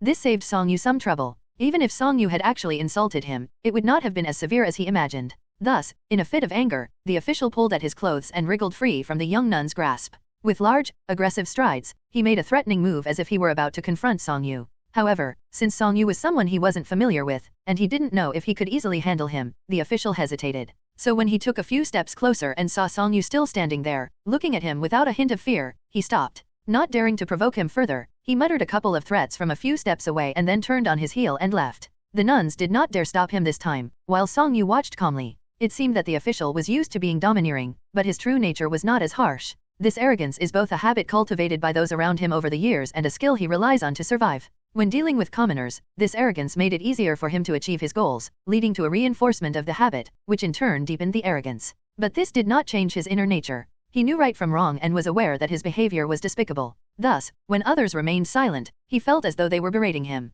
Deep down, he was still guilty. Song Yu withdrew his gaze and observed the helpless nuns, including the side profile of the nun who had offered him shelter last night, who now averted her gaze. With his expression now respectful, he bowed and said, "Thank you, masters, for the shelter from the rain and for the meal. The rain has stopped. You may leave. I just wanted to ask, who was that person? Why do you ask about him? Oh, I mean no offense to you all." Song Yu quickly lowered his head in a bow. "I just noticed that man seemed to have bad luck. I thought maybe he might be facing some recent misfortune. Though I have no way to help, I thought I might try to find him and see if I could offer some assistance in exchange for some money. Forget it. He is lordly, a notorious official in the city. He fears neither heaven nor earth and worships and supports the clever immortal. Even if he faces misfortune, it won't be your concern. If you really approach him, you might get into trouble. And who is the clever immortal? You're an outsider. It's best not to ask too many questions. Thank you for the warning. Just clean up and leave." Song Yu thanked them. "Thank you, masters. Don't mention it. I just hope you don't think we sullied your cultivation here," said the nun from last night as she cast a glance at Song Yu.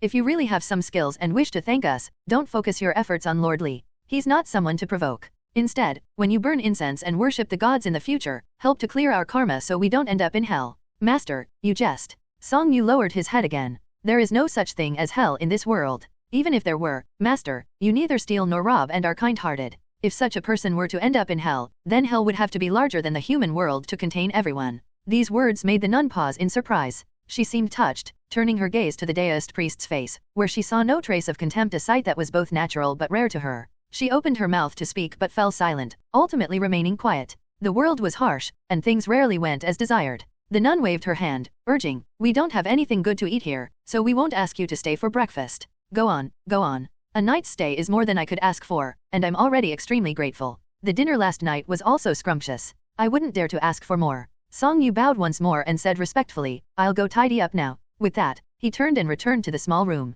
Earlier, when he went outside, the calico cat followed him out. He stood there, and the cat sat by his feet. When he looked at Lord Li, the cat also fixed its gaze on Lord Li. Now, the cat has turned and followed him back into the house, looking exceptionally perceptive spiritually. While packing up, Song Yu murmured, "The clever immortal." He found it quite intriguing. It seemed that not only were there many legends of immortals and demons in Pingzhou, but their connections with the mortal world were also quite significant. He wondered whether it was because these so-called immortals and demons frequently interacted with humans, creating a dense mystical atmosphere, or whether this dense atmosphere drew more people to interact with these beings, attracting more immortals and demons to encounter mortals. "Deist priest, what are you saying?" "Nothing." Song Yu continued to pack his belongings. The cat stood by the deist priest's feet, its small paws getting dirty as they stepped on the still wet ground. The deist priest placed the still damp saddle bag on the horse's back, then bid farewell to the nuns before descending the mountain. The road was muddy after the rain, and the descent was slippery. The deist priest left a footprint with each step, while the cat left a paw print, which looked like a blooming plum blossom. Fortunately, the path wasn't long. On the main road below, there were already early risers. Seeing him descend from the small hillside in daoist robes, they looked at him with strange looks. However, Song Yu ignored them and continued down the mountain. After walking for a while, he looked back and saw that the nunnery at the top of the slope had been washed clean by the overnight rain. It seemed he could still see a silhouette at the door. Sometimes, worldly gazes could be as piercing as swords. Although the nuns were kind, their hearts were humble and sensitive. They had genuinely helped him, yet they feared being looked down upon. But how could he? Not even Bodhisattva had helped him in the slightest, yet they had offered him shelter for a whole night. And there was also dinner. It was a pity he didn't get to have breakfast. The pickled cauliflower was truly delicious. The road was muddy as they walked barefoot. The calico cat trailed beside Song Yu, stepping in the mud with tiny, delicate steps. It left behind little holes and tiny flower-like paw prints. The mud had effectively become a pair of shoes for her feet. Ah! The calico cat blinked when Song Yu lifted his foot and splashed mud onto her face. So she started trotting with small, quick steps at an angle to distance herself a bit from Song Yu, but they continued to move forward together.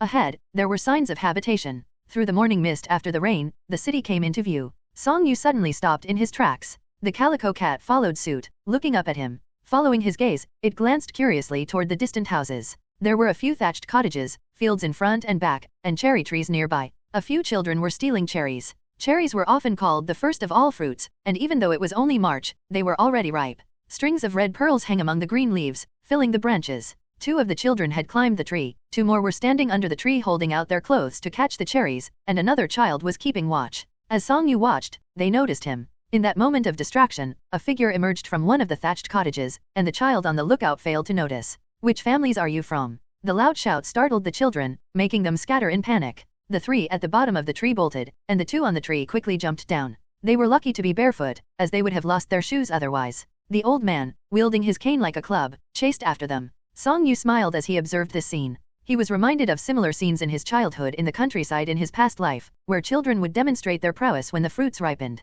Here, the right or wrong of such behavior wasn't deeply questioned. But later, it felt like he had stepped into a different world. The trees, once laden with fruit, now had no children stealing from them. Even the birds that pecked at the fruit had become much fewer. Only the elderly remained, sitting under the fruit trees, lamenting the passage of time and years. A child dashed onto the main road and ran past him. The old man stopped his pursuit after a short distance and merely scolded from afar. The children shrank their heads, feeling guilty, and dared not respond. They avoided the old man's gaze and the daoist priest's gaze, only sneaking a few glances at the calico cat beside the daoist priest. L.B//JNN.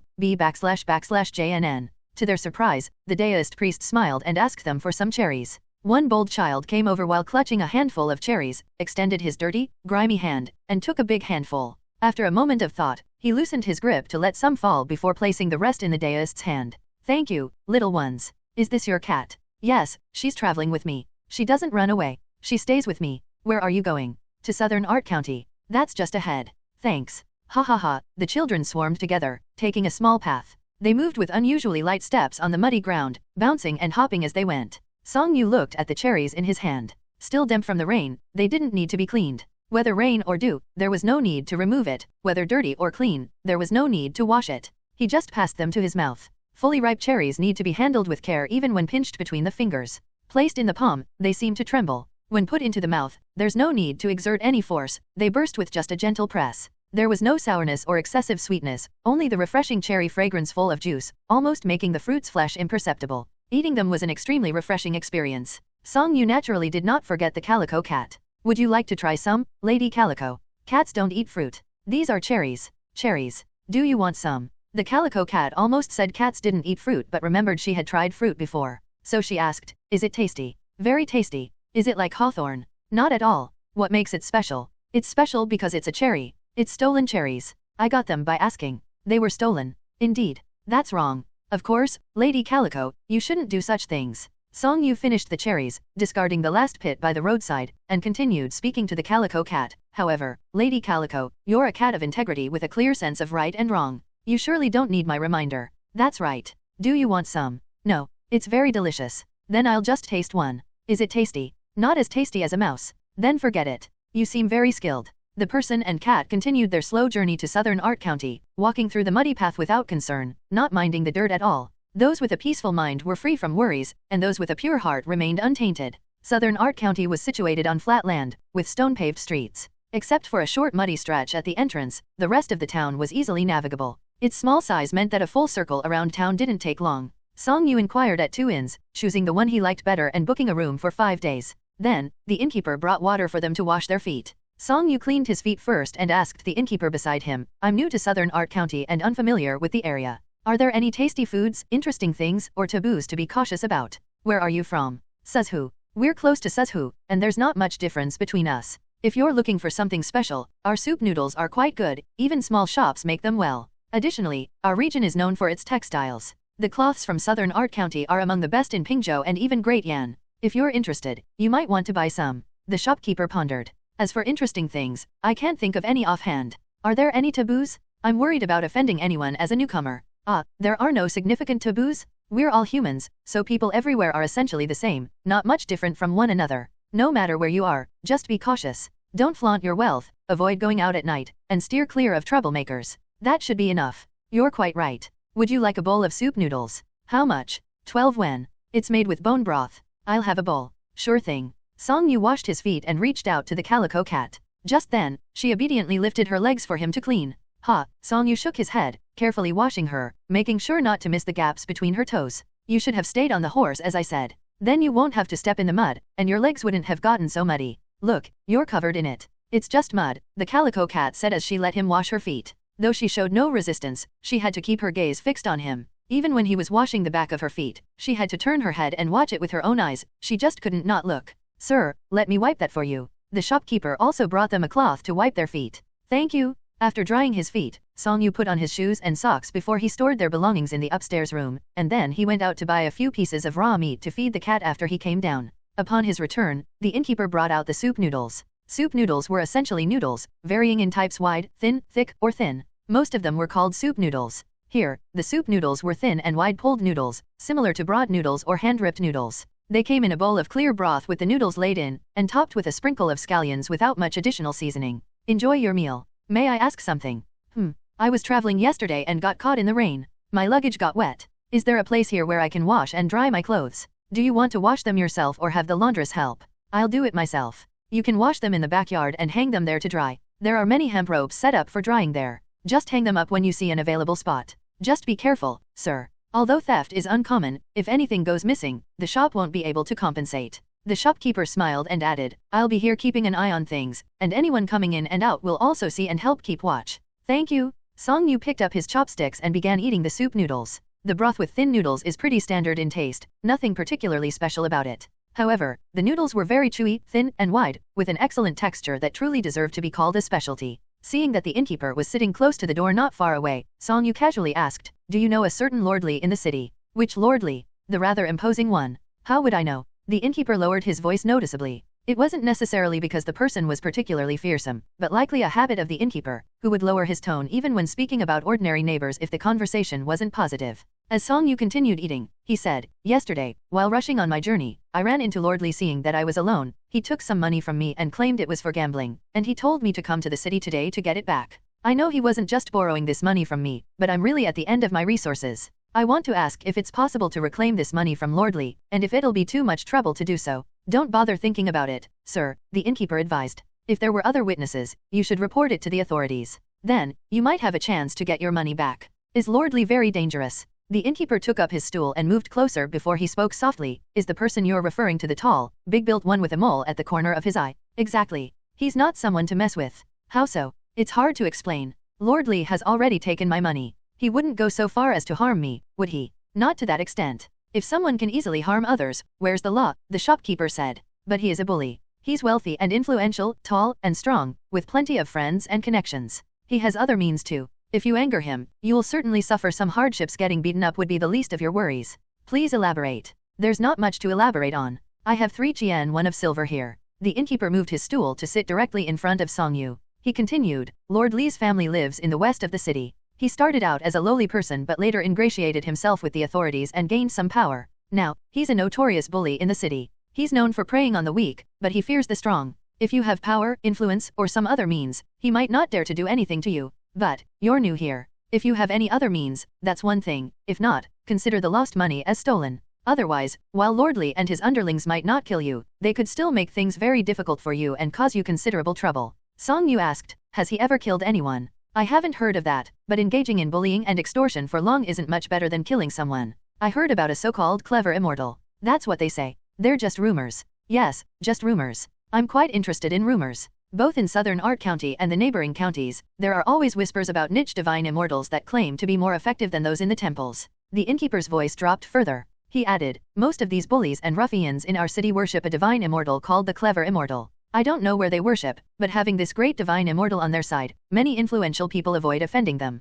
Please tell me more. That's all I know. Clink, it was the sound of silver coins on the table. The innkeeper's discomfort became apparent. You're not going to ask him for money, are you? I wish to ask him to be kinder. That might be difficult. I'm not trying to persuade him. Then, clink clink. The shopkeeper showed a pained expression again, glancing sideways at the small piece of silver. It was really not right to gossip about others. But what choice did he have? 1 unit of weight, 1/10 of a tael. In the afternoon, Song-yu was washing clothes in the inn's backyard, where a small amount of foam was lathered in the wooden basin. The calico cat sat in front of him, observing attentively. Glancing behind to ensure no one was around, the cat whispered, "You don't need to buy me meat these days. There are mice here, I'll catch them at night and eat them." Without looking up, Song-yu continued washing and asked, "Do you like to eat mice or fish better?" "Fish are in the water, so I can't catch them." "Then what about mice compared to bought meat?" "Bought meat costs money. Which one tastes better?" "I don't know." The cat raised and licked its paw as it said, "But it doesn't matter if I don't eat other meat, I need to eat mice and will crave for it if I don't.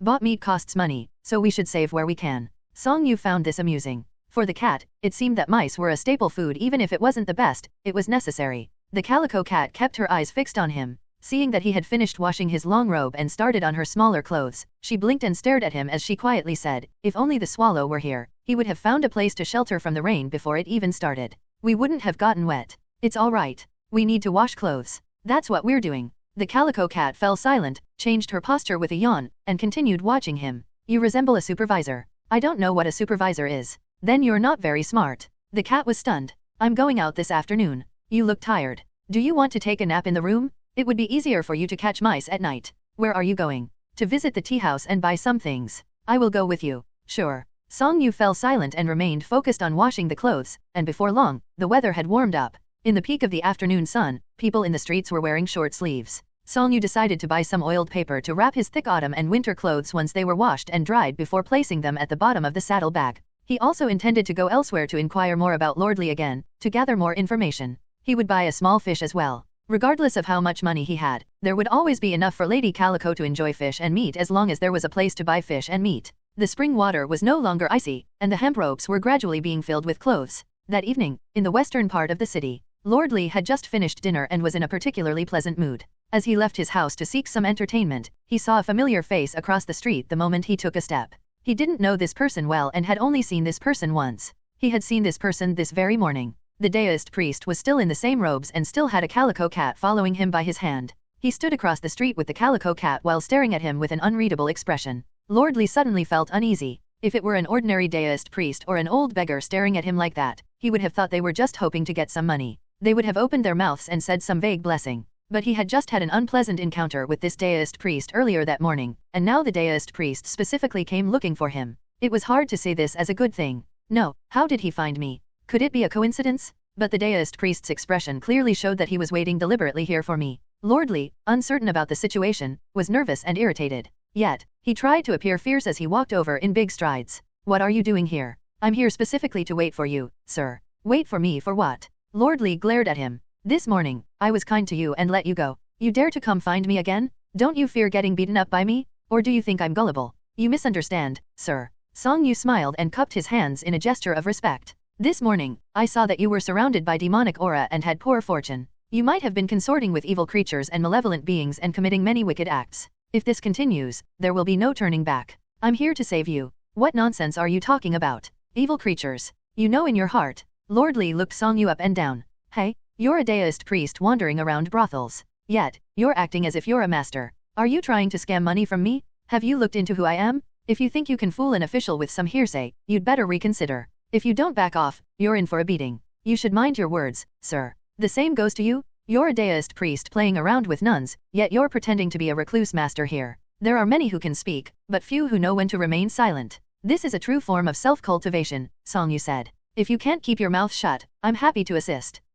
Lordly's eyes widened, and he stammered, suddenly unable to speak. It wasn't that he couldn't speak. He couldn't even open his mouth. The two lips were pressed so tightly together, and it felt as though they no longer belonged to him. No matter how hard he tried to open his mouth, it wouldn't budge at all. He couldn't muster any strength, and it simply wouldn't listen to him. Lord Lee mumbled incessantly. The calico cat tilted her head and stared at him, and Lord Lee's expression grew increasingly terrified. He couldn't utter a single word, only able to listen as the deist priest said, "Rest assured, sir. If I wanted to harm your life, it would be easy for me to do so. However, rather than taking your life, I would prefer that you repent and turn to righteousness. I'm staying at the Jingfu Inn, in room 2 on the left side of the second floor. This spell will lift for around 15 minutes each midnight and noon, after which it will return. After you've thought it over, you may come find me. When you do, bring a bowl of mild wine and 3 chien of silver." With that, the deist priest walked away, followed by the calico cat. Lord Lee's eyes were wide with astonishment. No matter how much he mumbled, the deist priest didn't look back, although the cat frequently glanced at him with curiosity. Meanwhile, the roadside passers-by looked at him in surprise. It wasn't merely that he couldn't speak, he couldn't open his mouth at all, making eating and drinking impossible. Lord Lee's eyes darted around. He turned and went back home, secretly watching to ensure the deist priest was gone. After waiting a while, he hurried out of the city. He was smart, taking many roundabout routes, frequently stopping to check if anyone was following him. Once he was sure he was alone, he made his way to a secluded spot on the eastern side of the city. This was where he worshipped the clever immortal. He stayed there until midnight. His mouth finally returned to normal, functioning as it should. Lord Lee immediately lit incense, knelt down, and repeatedly bowed before the statue of the clever immortal. He recounted his experiences of the day in detail, including the Taoist's accusation that the clever immortal was a demon, and requested that the clever immortal lift the deist priest's spell. These rascals were indeed troublesome, but they held true reverence for the clever immortal, believing in the clever immortal's powers and consistently offering sincere prayers and incense.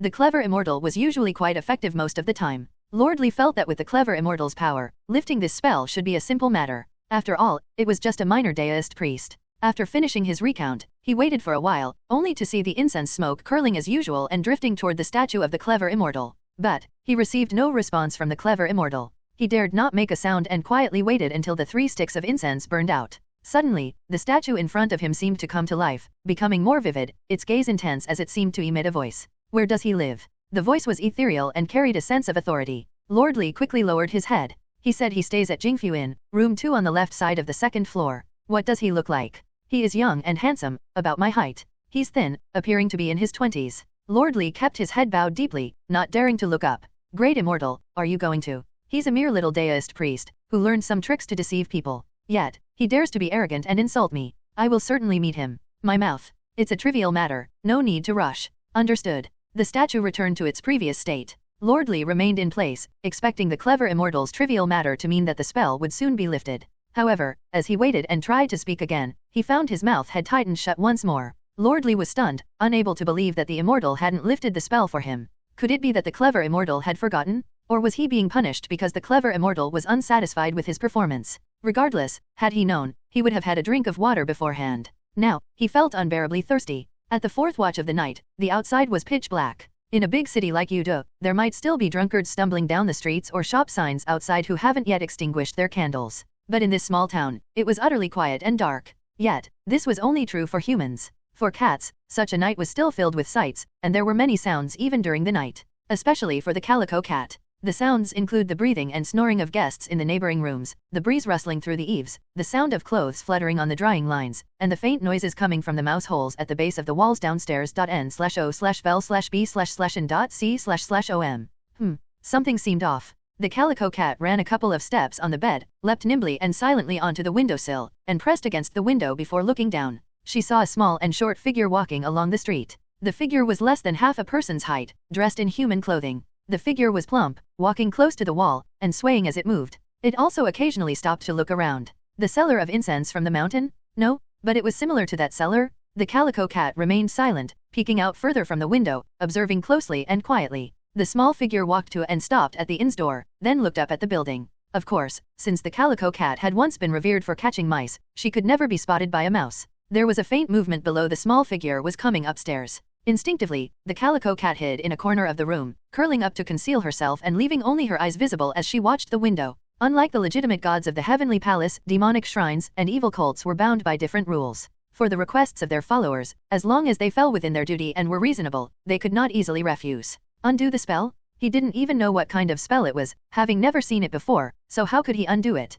The only option was to seek out the deist priest. Firstly, the practitioner of the spell would surely know how to break it. Secondly, most of these spells had a common solution: if the practitioner died, the spell was naturally undone. The deist priest had been exceedingly rude, attempting to sabotage his worship even though he had done nothing to provoke him. This was truly detestable. Now was the time when people were most deeply asleep, and Song Yu coincidentally came here to look for him. It was an opportunity to teach Song Yu a lesson and vent out his anger, to let this young deist priest understand the consequences of his actions. Additionally, it would force him to undo the spell. If he refused, then resorting to lethal means would be necessary. Of course, all of this depended on the deist priest's level of skill. If the deist's skill were high, they would simply turn and leave. Climbing walls was a trivial task for a rat, and it would attract no attention when a rat changed back to its original form. Even if it was accidentally discovered, hiding was an innate skill for survival and food. Even gods from the heavenly palace would find it difficult to distinguish it from an ordinary rat. Otherwise, it would have been captured long ago. Which household did not have rats at night?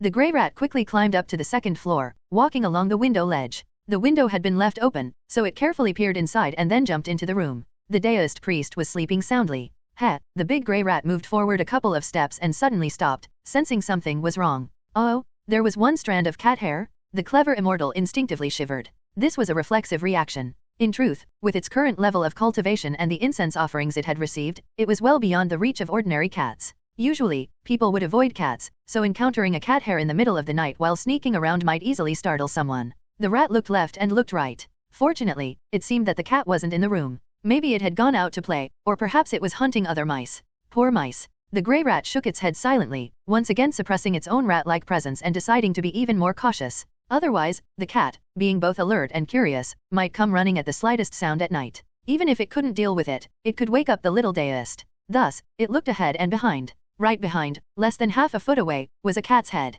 The grey rat shuddered, almost jumping up in fright. In the dim light, it saw a calico cat, with a sleek and graceful figure. Its eyes shone brightly like two bells, emitting a cold light that was truly terrifying in the rat's eyes. Hiss. The grey rat took a deep breath, trying to force itself to calm down, and prepared to blow out some yellow smoke to drive the cat away. Who are you? It was a soft, low voice that seemed to be trying not to wake anyone. Oh, it was a cat demon? Seeing a cat was already frightening enough for a rat. With its cultivation and skills, it could barely keep calm. Now hearing the cat speak and say that it was a demon, the grey rat couldn't control its fear any longer. At this moment, there was nothing else on its mind. Its already limited intelligence seemed to have vanished, and all that mattered was turning and running. The four paws skidded on the ground. One paw caught its own tail, as it struggled to free itself. One paw grabbed its waist, as it struggled to free itself. Just as it ran a couple of steps, another punch landed, and it felt like flying through the air, flipping several times. The large grey rat finally stopped, turned its head to look at the calico cat. It slowly backed away, retreating to the corner of the wall. The instinct for survival made it both more composed and more aggressive. Tui. It spat out a mouthful of black water, aiming straight at the cat's head. However, the cat stood still, and with a slight tilt of its head, the black water missed her. Tui, tui, tui. 3 consecutive spits, and not a single one hit the mark. The cat remained silent, easily evading each attack. She even had the leisure to look back and see where the black water landed. This was a good opportunity. Whoosh. A puff of grey smoke spread rapidly forward, about to reach the cat's head. However, as soon as the grey smoke advanced by an inch, the cat pulled its head back just a bit, neither more nor less. Only when the head had been pulled back as far as it could go and the body was arched back as far as possible did it leisurely hop to the side. It effortlessly avoided the grey smoke, and all this happened in an instant. It was truly unsurprising. The grey rat had other tricks. When facing other people, it could immobilize them with a gaze. However, despite staring at the cat several times, the cat only tilted her head. The grey rat felt utterly defeated, lamenting the unfairness of the world. How could a rat contend with a cat? The cat, still unperturbed, sat down where she was and watched the grey rat with a curious gaze. She even deliberately turned her head away or looked down to lick her paws while secretly glancing at him. How cruel it was to the rat? The grey rat took a deep breath, its belly swelling up, and then spat out a large cloud of grey smoke. The grey smoke spread widely, leaving nowhere to escape. Whoosh! A burst of flame illuminated the room. This is a good opportunity. The grey rat didn't hesitate and ran back, jumping onto the window ledge and leaping down. Unbeknownst to it, the deist priest had already woken up. The calico cat glanced back at him and immediately walked forward and hopped up to the window ledge, jumping down with elegant movements. In no time, she returned with a grey rat in her mouth. The rat struggled non-stop and squeaked in protest. The oil lamp in the room was lit, casting shadows on the walls. The calico cat placed the rat on the floor in front of the bed and then stared at the deist priest with unblinking eyes. "Thank you, Lady Calico. You're welcome." The calico cat then withdrew, sitting aside to watch the commotion. Squeak. The grey rat rolled on the ground a few times before stabilizing itself. It lay on the ground, looking around to its left and right. Seeing the cat sitting aside and following her gaze up, it finally saw the deist priest sitting cross-legged on the bed. The deist priest had a youthful and refined appearance, wearing a casually draped robe, and his hair was disheveled. He looked like he had just woken up, yet he showed no sign of surprise. The big grey rat's eyes darted around, and it looked up at the deist priest. The deist priest met its gaze with indifference and spoke gently, "Even in such a state, you still dare to be rude to me." The grey rat was startled, quickly averting its gaze. It then stood up, bowing to the deist priest. "I was ignorant and did not recognize your esteemed presence. I beg your pardon for any offense. May I ask which god you are?" I am just a minor demon." "It's fine. An illegitimate god is still a god. Nov. L. B //JNN. I dare not call myself a god. I originally intended to visit you again outside the east of the city tomorrow, but I did not expect that you would come to find me tonight. It seems that the saying timid as a mouse does not apply to you." Song Yu shook his head and said, "I have not yet formally introduced myself to you, which is quite rude. My surname is Song, my given name is Yu, and my style name is Menglei. I am a man from the mountains of Lingquan County in Yizhu, traveling here by chance. I happened to meet one of your followers and heard of your name." The grey rat was once again startled and terrified. Quickly thinking, it cupped its hands again. "Since you are a master, you must be traveling the world to promote good and eliminate evil, as well as vanquishing demons and malevolent forces. Though I am but an illegitimate god, I have not committed any great sins. Please, have mercy and spare me. I will certainly mend my ways and do good from now on." After a pause, it said, "Moreover, in Pingzhou, with its 6 prefectures and 48 counties, there are countless minor demons and monsters like me. Even if you intend to clear them all, it would be impossible. I am merely following the trend. Please, spare me and show mercy." "You misunderstand. I am merely traveling down the mountain, doing things as I see fit. I do not specifically set out to punish evil and promote good or exterminate demons. I only strive to act in a way that is true to my own heart, and any acts of punishing evil and promoting good are done according to my own inclinations," Song Yu said gently. "I am not a deist priest. I do not revere the heavenly palace, nor do I take it upon myself to clear out immoral temples and wicked shrines. Just like the cat immortal you mentioned, named Lady Calico, she was once a cat immortal. Your Excellency, you did not specifically come here to clear out immoral temples and wicked shrines, nor to promote good and eliminate evil." The light in the great grey rat's eyes brightened slightly. "I'm not here specifically for that, but it doesn't mean that I won't do that. Your Excellency," the great grey rat repeatedly kowtowed. "You flatter me. Since you do not take it upon yourself to cleanse immoral temples and evil shrines, nor do you come specifically to promote good and eliminate evil or to exterminate demons, please show mercy and spare me." "It is you who cannot spare yourself," Song Yu said. "Although immoral temples and evil shrines are undesirable, if you, like Lady Calico, did more good deeds, I would certainly not have noticed.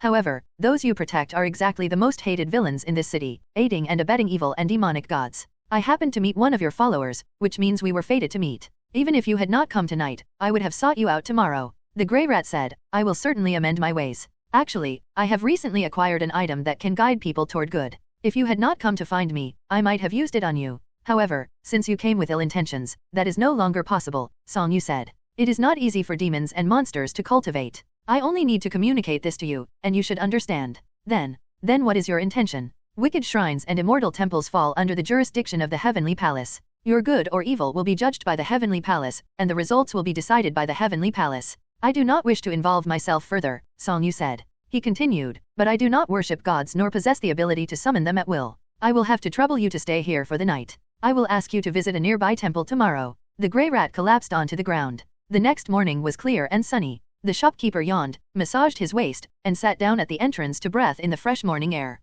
Footsteps approached from behind. Looking back, he saw the young gentleman from the previous day. "Good morning, sir," the shopkeeper greeted with a smile. "Would you like something to eat? We have mantis, pancakes, soup noodles, and soy milk this morning. They're all cheap and tasty." "Thank you, but I plan to take a stroll this morning and come back for lunch," Song Yu replied with a smile. "By the way, could you tell me where the nearest temple is and which cloth merchant in town is skilled? Just turn left when you go out, and there's a temple worshipping the great emperor and other gods. The incense there is cheap too," the shopkeeper said, thinking for a moment. "As for cloth, they're all pretty much the same and priced similarly. You can go to Huabu Alley on the east side of the city to choose. If you picked some cloths that you like, there are many tailors on the street, and third Lady Zhang from the Zhang family is the best." "Thank you." "No need to thank me," the shopkeeper paused. "By the way, did you hear anything unusual last night? I think there were rats." "Is that so? I only heard the sound of rats." "That's strange," the shopkeeper scratched his head, feeling puzzled. His sleep was light due to his age. Near dawn, he seemed to faintly hear some conversation about immortals and gods. However, it was hard to make out clearly although he tried to listen closely. And when he opened his eyes, the sounds had vanished, leaving him unsure if it was just a dream. Reflecting on it now, it might have been a dream after all. Sometimes, it was hard to distinguish dreams from reality. Have a good day, sir. All right. I'll be waiting for you at noon. Okay. With that, the gentleman walked far away, while the cat was still following behind. The shopkeeper continued to massage his waist with the back of his hand but squinted, feeling that the voices he had heard last night sounded very familiar. One of them seemed to resemble the gentleman's voice. A customer walked out. Good morning, sir. Morning, shopkeeper. What would you like to eat? A bowl of soup noodles. Coming right up. Did you hear any unusual sounds last night? A few days passed. The innkeeper remained in the hall daily, greeting guests and keeping an eye on the comings and goings. He wasn't sure if the sound he heard in the middle of the night that day was a coincidence, but ever since he had been paying more attention to the young man who claimed he would make Lord Lee do good deeds. However, everything had been as usual in the past few days. Sometimes the gentleman would go out in the morning, other times in the afternoon or even at night for a stroll. Yesterday, he claimed to be tired and stayed in the inn all day. Sometimes he ordered food at the inn, sometimes he ate out. When ordering at the inn, he was never stingy with money, and the innkeeper found himself going out almost every day to buy meat for him. The gentleman explained that he had traveled through a few hundred li of the old mountain roads from Suzhou, where good food was scarce. Now that he was in the city, he wouldn't shortchange himself. N/O/vel/B/in.C//om. He was also kind to the cat, buying fish for it every day. The clothes in the backyard had dried, and the gentleman collected them yesterday. He had mentioned earlier that he wouldn't compensate the customers if they were lost, just to avoid having to pay if something really did go missing or if there was a false claim of loss. In reality, clothes rarely went missing. This morning, the gentleman went out again to pick up some new clothes he had ordered. He complimented the craftsmanship of Third Lady Zhang, indicating his satisfaction. The gentleman took the cat with him wherever he went, and the cat astonishingly followed him obediently. This reminded the innkeeper of the horse. This gentleman must be quite capable. However, the innkeeper didn't believe that the gentleman could make Lord Lee do good deeds.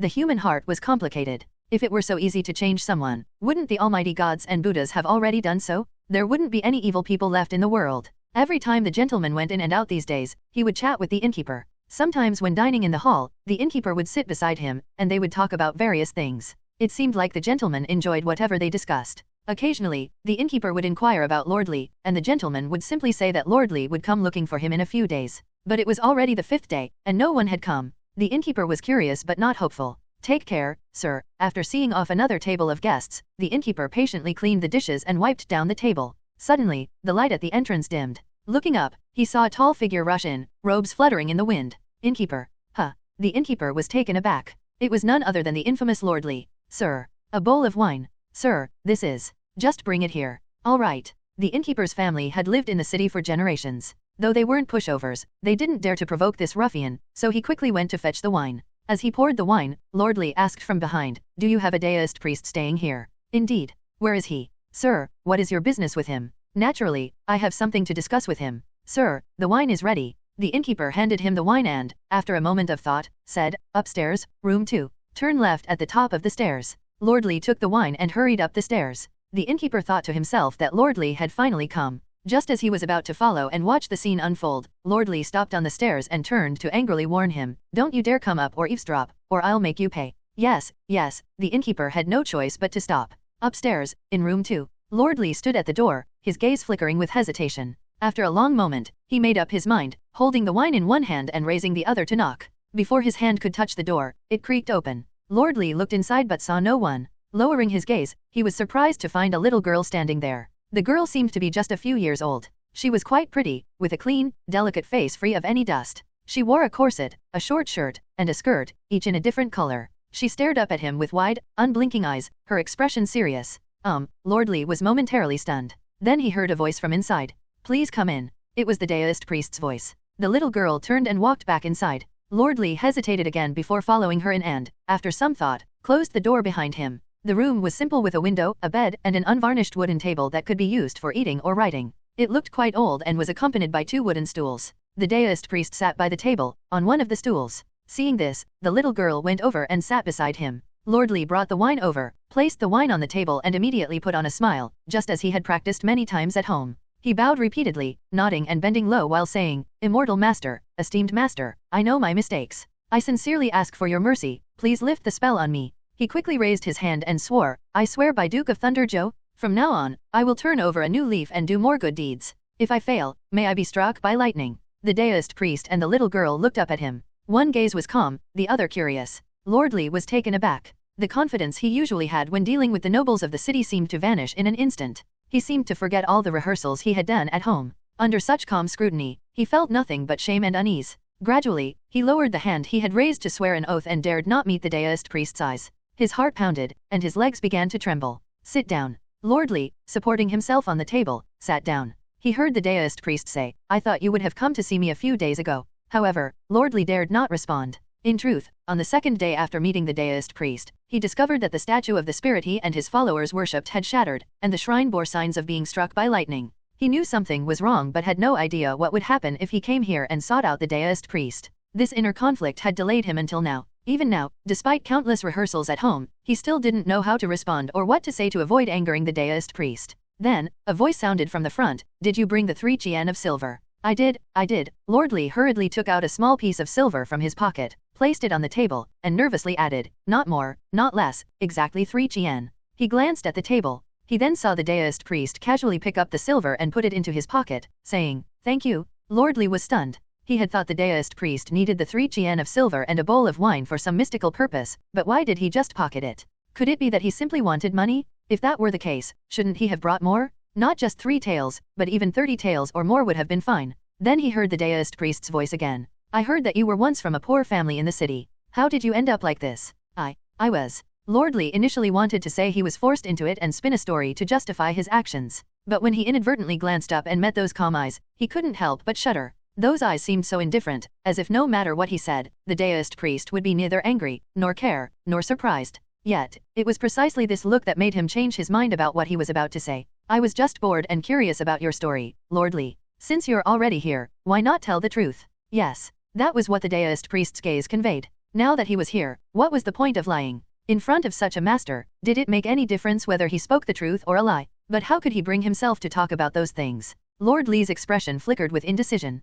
Finally, with a trembling voice, he said, I used to live a hard life. By chance, I found a way to make a good living. Then I got used to bowing and flattering the rich and being harsh and cruel to the poor. The more I did that, the better I lived. If I didn't, I feared I'd have to go back to the way things were. And that's it. Yes. Lord Li forced himself to say, Immortal Master, I beg you, give me a chance to turn over a new leaf. Song Yu smiled slightly. He doubted that was the whole story. But knowing the truth, he didn't press further. He didn't really care anyway. Song Yu had no intention of delving into Lord Li's past to guide him step by step toward goodness. That was the very skill the Buddha used to attain enlightenment. He simply flipped his hand and took out an object before placing it on the table. The object was the size of a walnut and milky white. It was shaped like a human heart, with details so clear it was obviously not an ordinary item. As Lord Li focused on it, he was startled. Dare I ask, sir, what is this? It's clear conscience. See clear conscience. This object is naturally formed by heaven and earth, connected to the thoughts of good and evil in the human heart. If taken with wine, it will prevent one from committing acts that violate their conscience.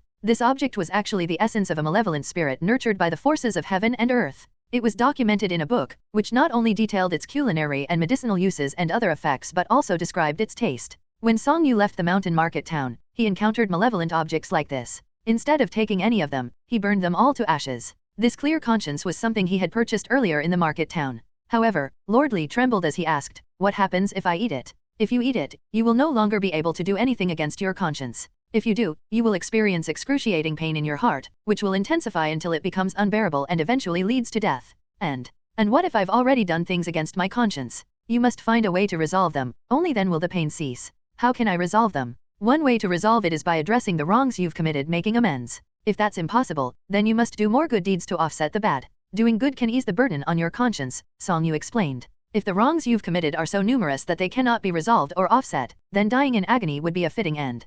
How can I resolve them? For example, if you've owed someone a debt, go and repay it. If you know you've wronged someone or caused them hardship, sincerely apologize and make amends by taking care of them and compensating for your wrongs. If it's truly irreparable, then do more good deeds to counterbalance the guilt. Over time, your conscience will be at ease.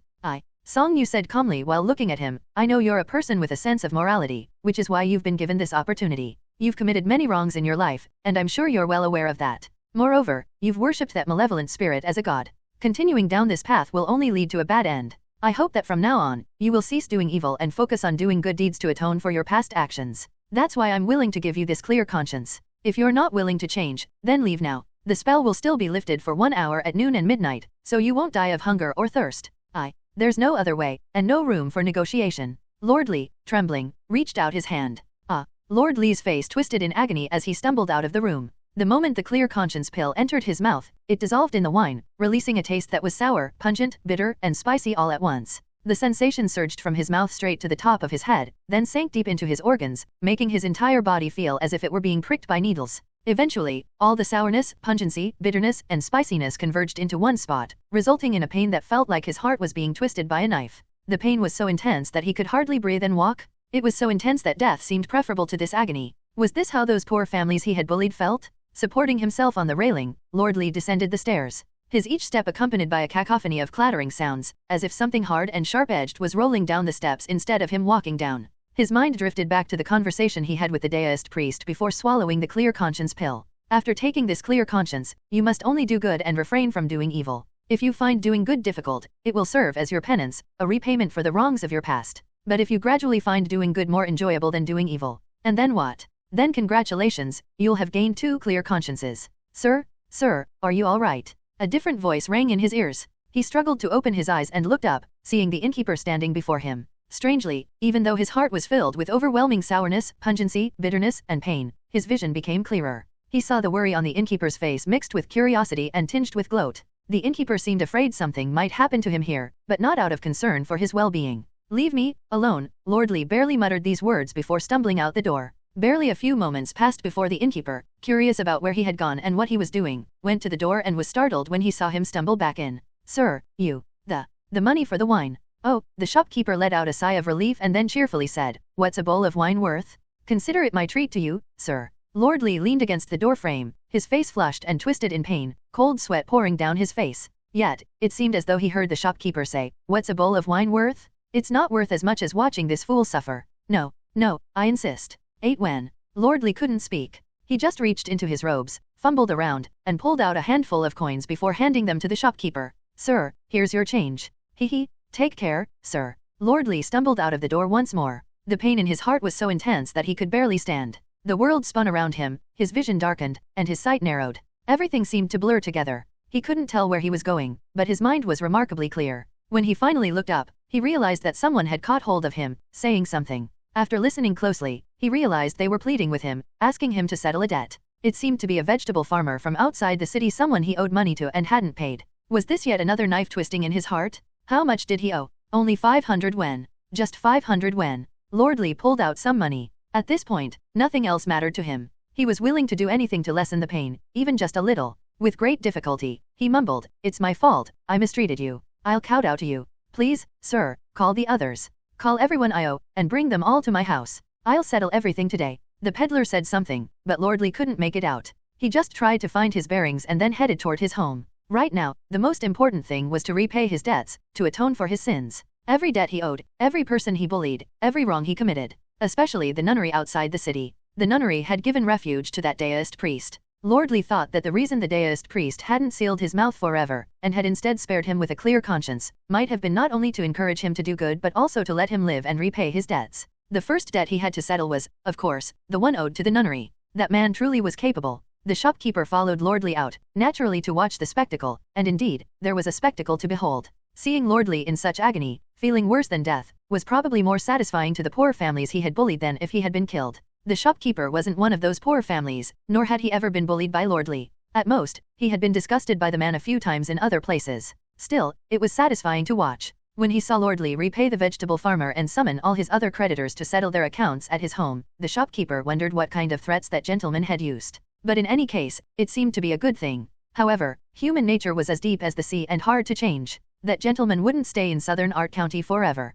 As time went on, could that man maintain this change? Once he came to his senses, would he cause trouble for the shopkeeper? The shopkeeper shook his head, dismissing the thought. If he could maintain this change for a moment, that would be a moment of goodness. If he could maintain it for a day, that would be a day of goodness. If he could keep it up indefinitely, that would be a lasting goodness. Whether it was a little or a lot, any goodness was better than none. When the shopkeeper returned to the inn, he found that the gentleman had already packed his bags and brought out his horse. He was at the inn's entrance, placing his luggage on the horse's back. A little girl stood beside him, holding a handful of dry grass, feeding it to the horse. Sir, leaving already? Yes, Song Yu smiled and said, I've already spoken with your wife. We've accounted for the lamp oil used these past few days, and I've gotten back my deposit. I'm leaving now, not staying a few more days. I've rested enough. Did you have a good stay these past few days? Of course, I had an excellent stay. Song Yu glanced at the little girl beside him. I must thank you for your recommendation. The cloth here truly lives up to its reputation, and the skills of the third lady of the Zhang family that you recommended are indeed excellent.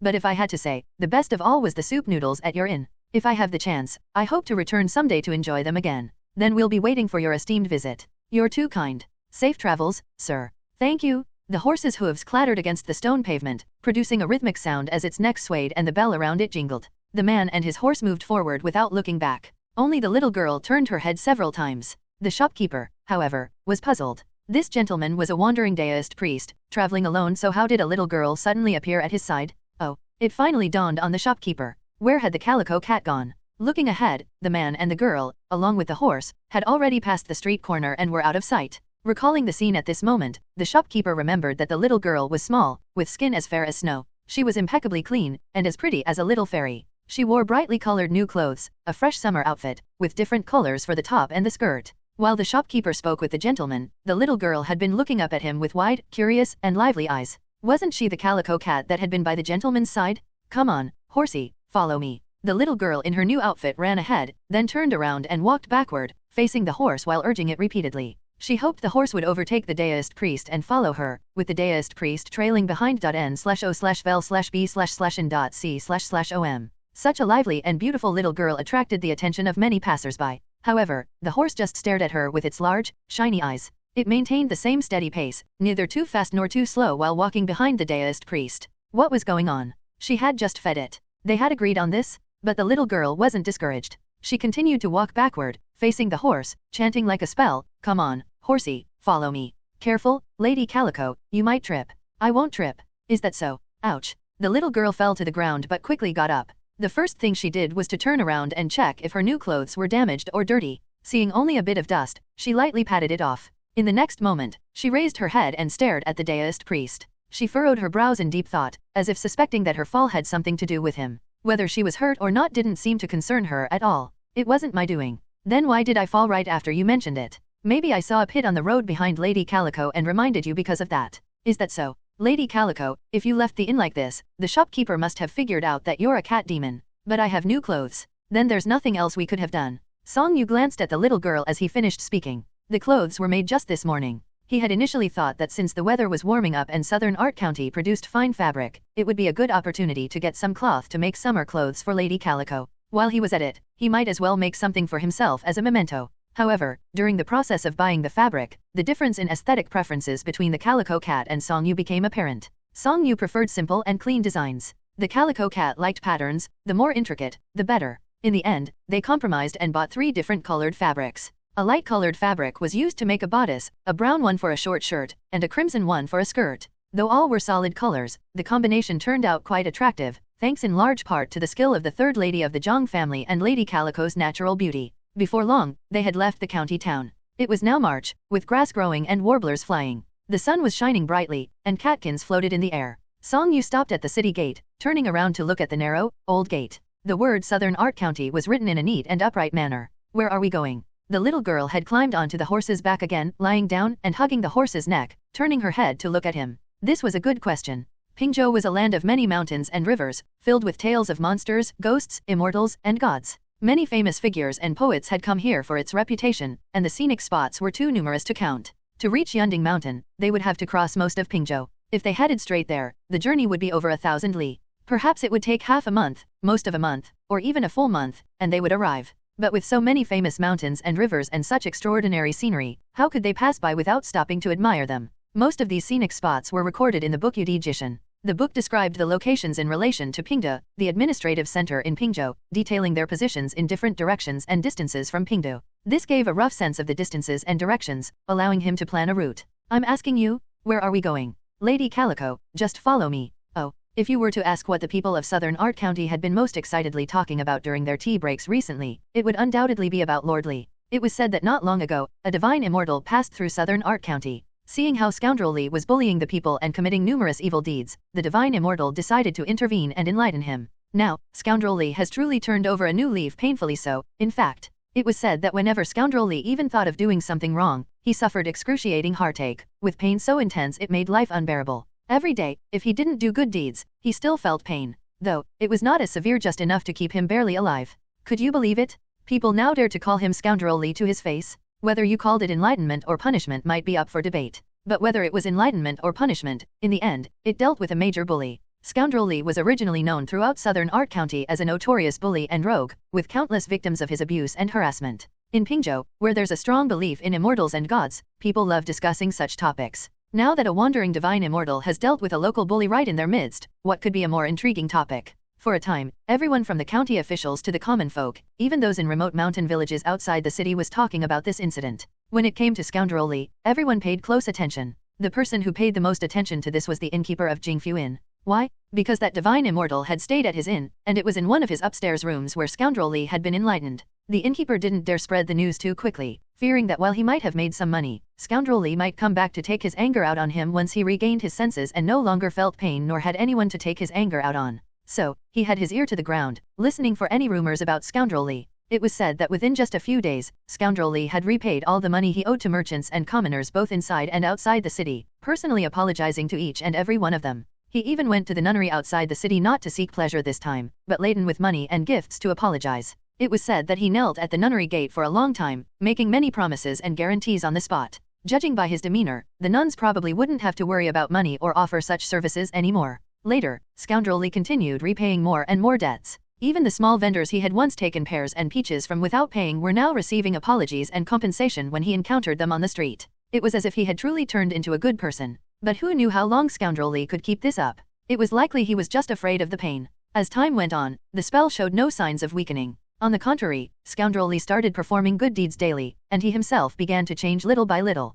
The most noticeable change was that he no longer seemed to suffer daily torment. Perhaps he still felt pain, but it had clearly lessened. Yet this didn't make him complacent. Instead, it made him more eager to do good deeds, more eager to make up for the wrongs he had committed in the first half of his life. He frequently went to the nunnery outside the city to deliver money, gifts, and warm wishes, even purchasing some farmland at the foot of the mountain to donate to the nuns, claiming it was to make amends. For the others he had bullied, he also tried his best to make amends. But if you looked closely, at first, scoundrelly's actions seemed clearly driven by the pain he was enduring, filled with reluctance. But who could have guessed that over time, he would start smiling and greeting people, apologizing and repaying his debts. Eventually, he became increasingly adept at these tasks. From March to April, then to May and June, scoundrelly's transformation was stark over the course of several months. If someone from outside southern Art County came to visit, they would never believe his past behavior. Had scoundrelly gradually gotten used to this? This was truly miraculous. The innkeeper, whenever he thought about it, widened his eyes in amazement. Initially, he thought the divine immortal was somewhat skilled.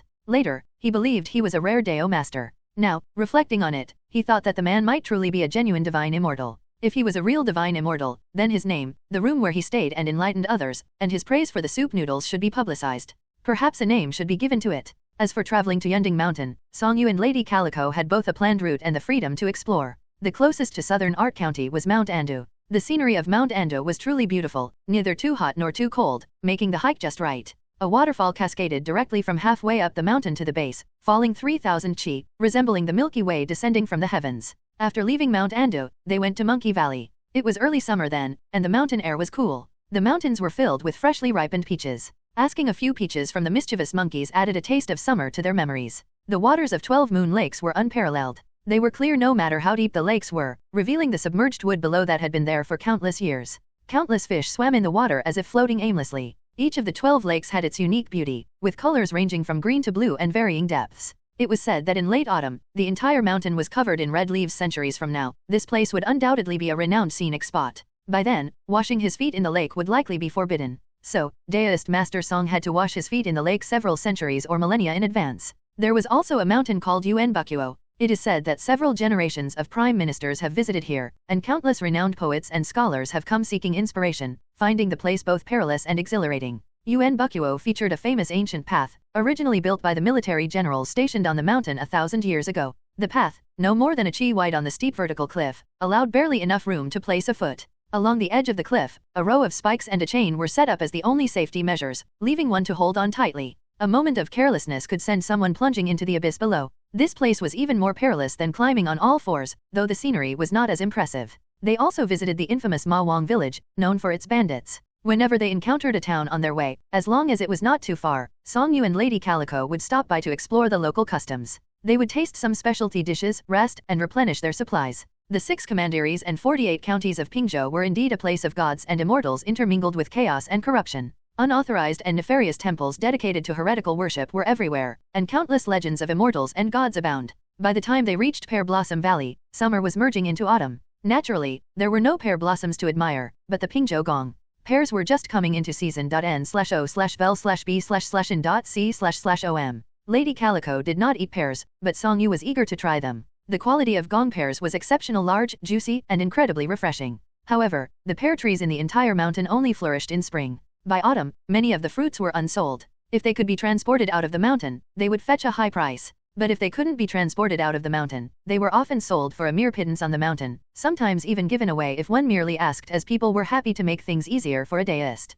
Pear syrup was also available, which Lady Calico could eat. By late June, they had arrived in Changsheng County. 100 li outside the county was Mirror Island Lake, and beside Mirror Island Lake was the legendary Yunding Mountain. Yunding Mountain was undoubtedly the most famous of all the celestial mountains and scenic spots in Pingzhou. Countless seekers of the immortal Dao and eternal life had come here in search of the divine, and even the county was named Changsheng, which meant eternal life. In this small county town, there were probably over 100 inns, and travelers on the streets seemed to outnumber the locals. One could easily imagine that among them might be a great poet or talented individual who would leave behind a timeless masterpiece. The stories in the tea houses by the roadside were all about the legends of gods and spirits from the 6 commanderies and 48 counties of Pingzhou, filled with tales of monsters and demons. When Song Yu and Lady Calico arrived, they also found an inn in the town to rest and clean up from their travels. They still stayed in a simple room. Sitting by the table, Song Yu poured himself a bowl of water and said to Lady Calico, "Lady Calico, do you know that the beginning of autumn is just a few days away?" "I don't know," Lady Calico replied subconsciously as she jumped onto the table, instinctively moving closer to sniff it. Only after responding did she realize what she said, and she immediately turned to look at Song Yu with wide eyes. "Beginning of autumn. Yes. Beginning of autumn. What do you want to do? Have a good meal. Sounds good." Song Yu smiled at the cat. "But the beginning of autumn is still a few days away. By then, we'll surely be gone from here, either by Mirror Island Lake or Yunding Mountain. There won't be much good food there." Lady Calico stared at him intently. Song Yu picked up his water bowl and said quietly, "So my suggestion is that we have it before we leave. Have it before we leave. After all, it's our own chosen time. A few days difference doesn't matter. A few days difference doesn't matter. What do you think?" "I think you're right. What would you like to eat, Lady Calico?" "I want to eat beef, fish, small birds, and roast chickens." Small birds and roast chickens are rarely sold in town, but beef and fish can be bought. "Well, beef should be available. I'll go out and check. I can catch the small birds and roast chickens myself." "All right." Song Yu then went out. Lady Calico jumped off the table, her steps light, and followed him closely. To find out if beef could be bought in the county, asking the innkeeper was the best option. However, here it was evident that beef was not as common as pork or lamb, like in Lingbo. The innkeeper seemed troubled at the mention and then looked Song Yu up and down, glancing at Lady Calico beside him. "Beef, huh? I'm not sure if there's any for sale in the market today. The last time it was sold was several days ago, and it wasn't much. You know beef is a rare item, and nobles love it. When a cow is slaughtered, they take a share first, and the rest is often snatched up quickly in the market. All I can say is I'll help you look around more, but as for the price, how much per jin? Last time it was 100 wen. That's as much as lamb." The innkeeper said to Song Yu, "Well, there's nothing we can do about that. You know, our place is a bit special. Up on Yunding Mountain, there are indeed real immortals and gods. It's just that ordinary people can't find them." "Sir, you're a deist, so you know that these immortals and gods don't like people eating beef. That's why we have very little beef here. The officials rarely approve of cattle being slaughtered. It's mostly from cattle that have died naturally or been sick. I'm sure you understand." The innkeeper spoke cautiously, afraid that the comment about not eating beef might touch a nerve with this deist priest who wanted to buy beef. However, Song Yu just smiled. The heavenly palace was indeed a deist palace, and deist priests indeed didn't eat beef. However, that was a personal restriction. It didn't mean they would object to others eating it. "Please keep an eye out for me. If you get any, I'll buy it and eat it here at the inn." "Sure thing. By the way, are there really gods and immortals on Yunding Mountain?" "You've asked the right question." The innkeeper perked up, draping a cloth over his shoulder. If there were no gods and immortals on Yunding Mountain, would so many people come here seeking them over the past few centuries? "Do tell me more. Since things are quiet now, please sit down, and I'll tell you all about it." The innkeeper paused, then added, "But, it's a bit dull just sitting. Our inn's wine and tea are quite good. Would you like to try some?" He knew how to do business. Since it was indeed rude to just listen without buying something, Song Yu ordered a pot of what was said to be high-quality local tea, as well as some celestial tea that was supposedly from the celestial Yunding Mountain. However, it was sold at such a high price that Song Yu wasn't sure if it really came from the celestial mountain or if there was any difference, so he decided to save a bit of money. The name Yunding Mountain means Clouds Peak Mountain. It's so high that it reaches into the clouds. Unless it's a clear day, the summit is always shrouded in mist, the innkeeper said. Unbeknownst Mountain has 4 seasons on the mountain. Although it's the hottest time of the year now, you might still need to wear a coat when you get up there. Have some tea, Song Yu offered. No thanks. How could I possibly drink the tea you bought from me? The innkeeper replied. Is there snow on the summit? Yes, there's snow in winter. Is there grass? Yes, small grass. Then it's not very high. How can it not be high? Is there a taller mountain in Pingzhou than Unbeknownst Mountain? The innkeeper said. But if you're talking about mountains that are snowy all year round, it might not be that high in comparison. However, Unbeknownst Mountain isn't a place everyone can easily climb. Is there a path to the summit? There is a path, but it depends on whether you dare to take it. Why's that? Just say, throughout the year, countless people come to Unbeknownst Mountain seeking gods and immortals, but most only visit the area around Mirror Island Lake. The brave ones might climb halfway up the mountain before descending. But beyond that, it's a remote ancient forest. The roads are difficult, wild beasts are fierce, and there are cliffs to cross. Ordinary people don't have the courage for that. The innkeeper sneered. It's quite remarkable if someone makes it to the top even once a day. Have you ever been up there? Well, how is the scenery around Mirror Island Lake? Great. Very beautiful, but only if the weather is good. When it's bad, it's all foggy. Has anyone ever found a god or an immortal on the mountain? n/o/vel/b/in.c//om. That's said to be quite common. The innkeeper began to recount various tales in a fragmented manner. Song Yu listened quietly without commenting. After Song Yu stayed for 2 days, the innkeeper finally managed to get some beef. Half was sliced into raw meat, and half was boiled. Song Yu also bought 2 small fish, 1 cooked and 1 sliced raw, and asked the innkeeper to stew a chicken to celebrate Lady Calico's birthday. With that, Lady Calico ate contentedly.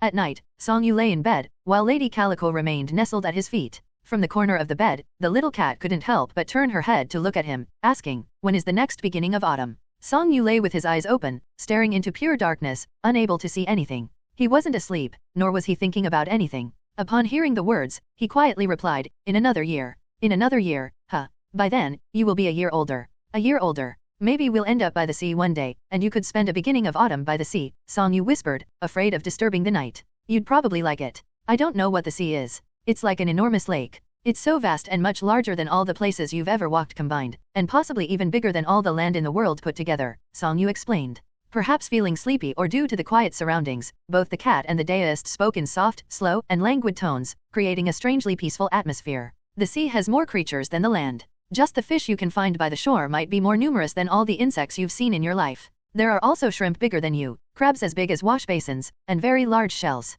Crabs don't have meat. Only the ones in the streams don't. Are they all edible? Most of them are. And what else? The beach is covered in sand. It is fine, thick, and feels soft under the feet. You can dig, but you'll never reach the bottom. There are many little crabs in the sand. If you're lucky, you might find edible shells, fish, and shrimp washed up by the waves, and other things you can eat. Do you just pick them up? Pretty much. Lady Calico's eyes widened in the darkness with a sense of yearning. Perhaps tonight she would dream of a vast, imagined lake, filled with countless different kinds of fish in her imagination. Though it would be different from a real sea and its fish, it would be a sea and fish unique to her dreams tonight. Sleep now. Tomorrow we'll go to Mirror Island Lake. Okay. Both the person and the cat settled into silence. The night here was so quiet that not a single sound could be heard once their voices ceased. It was pure silence and deep darkness. The next morning, they set out early. They would be traveling 100 li in a day. In the intense heat and scorching sun, though Song Yu had to wear a bamboo hat, his heart remained untroubled. He kept his eyes on the sun, walking at his own pace without quickening or slowing his steps. The world under the blazing sun was extraordinarily vivid.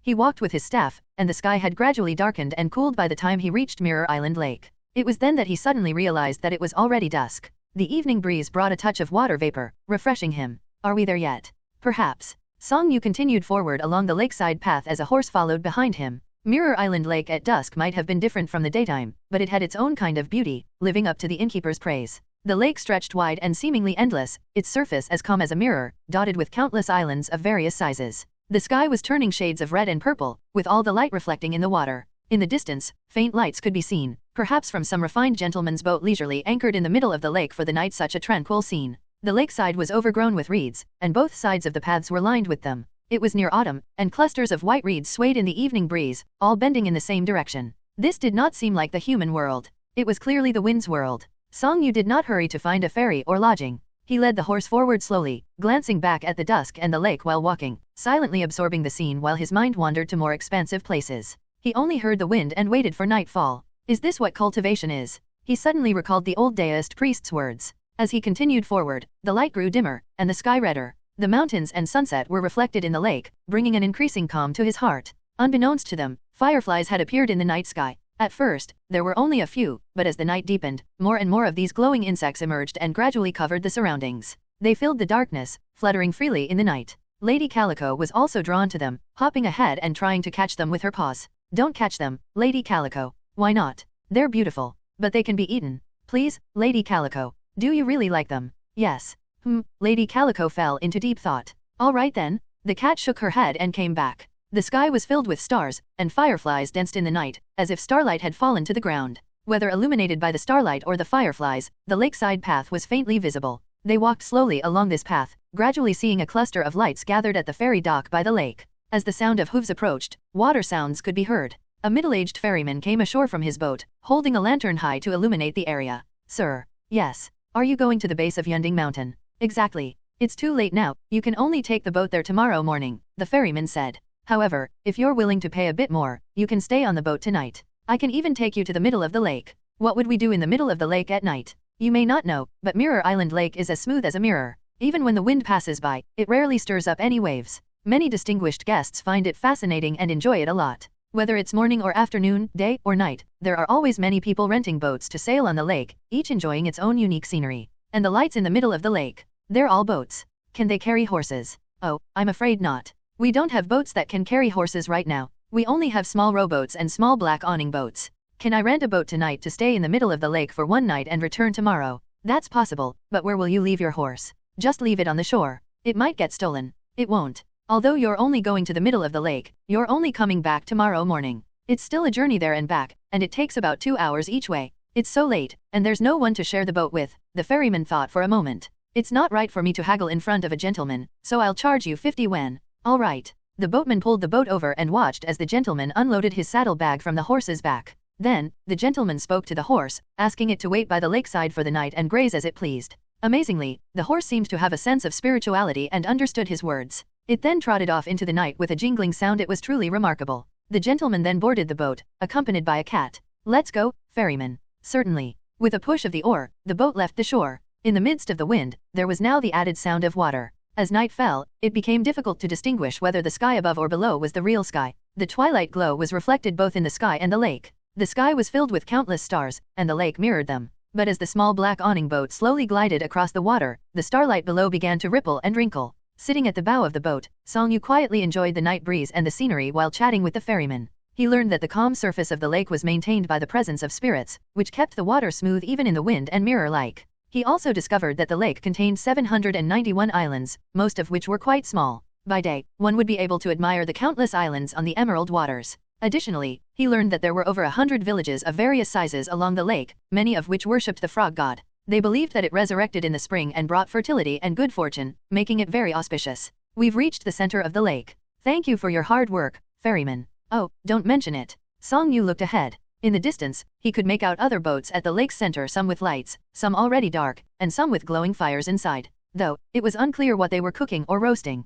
The liveliest boat close by had faint sounds of a pipa and a dongxiao, along with the sounds of people drinking and having fun. Clearly, some refined guests were enjoying themselves here. The coolness of the lake brought tranquility to the heart. Gradually, all the lights on the lake went out, leaving only the mirror-like lake reflecting the dazzling stars. The wind moved the boat, creating ripples in the reflection of the lake, and only then did the lake truly resemble a lake. Song Yu remained at the bow, gazing at the Milky Way. Meanwhile, the cat climbed around him, looking this way and that. Whether there were gods or immortals, it really didn't seem to matter. Chapter 90, Visitors on Unbeknownst Mountain. Song Yu sat cross-legged in the black awning boat, quietly absorbing the spiritual resonance of Mirror Island Lake and the coolness of the night. Vaguely, something else seemed to be drifting in. It was the power of the people's prayers. Song Yu had no intention of pursuing the divine Dao and had never received such power of prayer before, so he was unfamiliar with their origin. At this moment, he simply waved his hand to let them dissipate on their own. Before they knew it, the sky brightened. The lake's surface remained as smooth as a mirror, but cold mist had formed over the water, drifting on the lake and reflecting the azure sky. It made it appear as though the boat was floating in the sky rather than on the water. The weather was clear today, and it was bright and sunny early in the morning. The ferryman's voice from outside called out, "Sir." The calico cat immediately opened its eyes and turned its head to look. Song Yu also opened his eyes, stood up, and walked outside. The voice continued, "Sir, come out and see. Today, you can see Unbeknownst Mountain. It's really rare to see Unbeknownst Mountain so early in the morning." Song Yu stepped outside and looked up. The weather was crystal clear. In the distance, a high mountain revealed its true form, seemingly in the sky. It had a white cloud wrapped around its midsection like a belt, and a green lake winding around its base. Though visible, its presence in the mist revealed that it was not only very tall but also very far away. Sir, don't be deceived by how close Yunding Mountain seems. But if you walk from here, it would take 2 or 3 days just to get to the foot of the mountain without taking a boat, let alone reach the summit, the ferryman said, standing at the bow of the boat, gazing up at the renowned mountain. Although there had never been any concrete evidence of gods and immortals residing there, and most stories of encountering gods and immortals were merely tales told by those coming down from the mountain, how could the ferryman who made a living by this mirror island lake not hold it in reverence? Once I bring you back to the shore, if you can still find your horse, I advise you not to walk. Instead, look for a large boat that can carry horses to cross over. This lake is vast, stretching out in a long expanse. Even rowing a boat from here to the opposite shore, which is considered quite close, takes half a day. If you were to walk around it, who knows how far it would be? Thank you, sir. Song Yu responded to the ferryman's words but had already shifted his gaze from the celestial mountain to look down. The calico cat followed him out of the cabin. At this moment, it was crouched low, with its back arched as it stretched lazily. Its soft pink tongue extended far out, curling up before retracting back into its mouth after the stretch. After briefly meeting his gaze, the cat turned its eyes toward the mountain peak on the opposite side of the lake, high in the sky. From this angle, it appeared as if the mountain was floating in the air. Please take us back to shore, Song Yu said. Certainly. 2 hours later, the boat arrived at the shore. The ferryman watched as the young gentleman disembarked and then saw a jujubred horse approaching with a jingling bell from afar. The horse appeared to be a Biwen horse. While not particularly large, it was known for its durability and was commonly used in the military. It seemed smaller than most Biwen horses but seemed to have spirituality. Last night, he couldn't see clearly, but he realized that the horse didn't even have a rein on it today. Not only was there no rein, but there were also no signs that a saddle had ever been placed on its back. No wonder the young gentleman wasn't worried about being stolen at night. A horse without reins would be difficult for a thief to steal, they would need skill to manage it. What an eye-opener. Safe travels, sir. Thank you. The ferryman watched as the gentleman turned back to cup his hands to him and then proceeded forward. The horse, carrying a saddlebag, followed obediently. Meanwhile, the calico cat ran ahead in small steps to sniff the flowers. They had chosen not to cross the lake by boat, instead deciding that they wanted to enjoy the lakeside scenery more. Tisk, the ferryman clicked his tongue. Although they couldn't see clearly the night before, the scenery of Mirror Island Lake was indeed impressive in the daylight. Last night, it reflected the evening glow and starlight. Today, it mirrored the entire blue sky, turning the lake surface a vibrant azure. In this mirror-like water, there were countless small islands of various shapes, as if it was a painting on Xian paper. This seemingly boundless vast lake was adorned with these details, making it not only less monotonous but also more delicate and beautiful. Are we going to that mountain? The calico cat asked, tilting its head and looking up at the mountain in the sky, only speaking when they were out of earshot. Yes. It seems like it's in the sky. Yes. It seems very far away. Do you want to go, Lady Calico? I will follow you. All right. The beautiful scenery, combined with Lady Calico's company, made it impossible for Song Yu to be in a bad mood. Even his steps became lighter. Not far along, he saw a plant by the roadside with many small green fruits with hooks and smiled as he said to the calico cat, Lady Calico, look, the Kang Ertzi you're afraid of has appeared. Where? The calico cat turned its head and almost jumped in place. Don't be afraid. Song Yu bent down, picked one from the plant, and casually played with it in his hand. Seeing this, the calico cat was taken aback. It didn't stick to him? Indeed, he was a deist priest of high cultivation. When she saw that he intended to bring it over and show it to her, she quickly backed away and shook her head. Throw it away now. Throw it away. Song Yu laughed again. It seemed she was truly terrified. Not only were there Kang Ertzi, but there were also Mojuzi. They encountered quite a few along the way.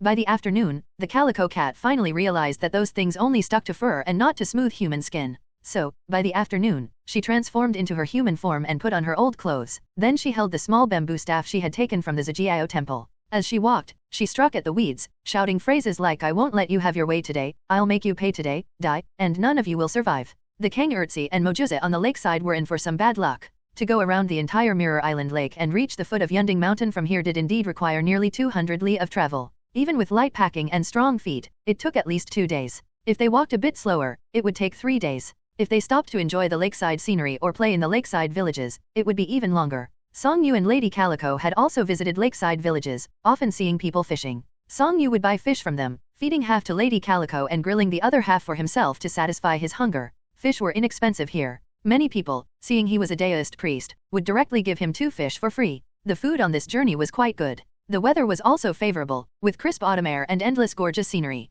2 days later, the man, cat, and horse had reached the opposite shore of the lake. There was a ferry dock here, allowing visitors from Changsheng County to take a boat across the lake. A cluster of pavilions has been built for people to rest, along with a frog god temple, which is particularly common around Mirror Island Lake. Some local villagers with great business sense also sold bamboo staff, provisions, and local lake specialties here. A dirt path stretched from this point deep into the endless mountains. A stone here bore the inscription, Yunding Mountain this way. Song Yu saw boats arriving from the lake, likely tourists heading to Yunding Mountain in search of immortals. He had no intention of joining them and, after purchasing some dried fish, proceeded towards Yunding Mountain. At this point, the path was still relatively wide and quite level. However, it soon became narrow and steep, winding up the mountain. As one walked, the body seemed to lean, making the ascent quite physically demanding. Occasionally, there were stones by the side of the path where one could sit. The tops of these stones were flat, though one could not tell when or by whom they were moved here, or how many people had sat on them since. The surfaces were worn smooth.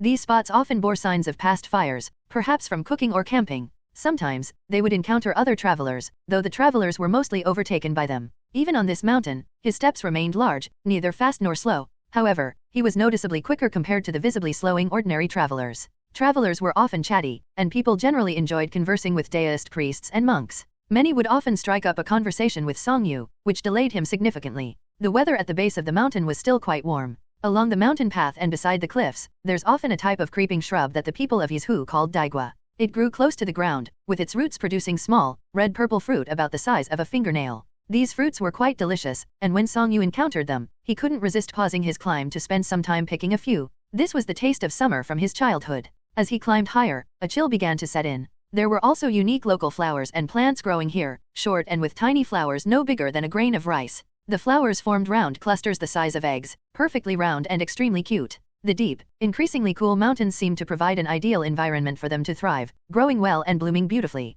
Walking through the sea of flowers, it almost felt like he had moved backward from summer into spring. After a full day of climbing, he had only reached halfway up the mountain. The so-called halfway point of Yunding Mountain was actually the summit of another mountain. A grand mountain like Yunding Mountain couldn't be climbed directly, one had to traverse several mountains to reach its true base and qualify for the climb. As the path continued upward, it became increasingly difficult to traverse. In many areas, it could hardly be called a path at all, just a trail where others have trodden before. The path was overgrown with thorns and often skirted along cliffs. Every now and then, the sound of tigers roaring and wolves howling echoed, sending chills down one's spine. Many people only made it to the halfway point. Even at this halfway point up the mountain, one was already standing atop the peaks and above the sea of clouds, looking down upon the world. The view was enough to satisfy anyone's eyes. Only the most stubborn seekers of immortals would continue onward, but even they were often discouraged and turned back by the dangers and hardships along the way. N/O/vel/B//n.C//om. Song Yu had encountered mountain peaks cutting across his path, a black bear that seemed to eye him as its potential lunch, and countless other wild animals that seemed almost like spirits.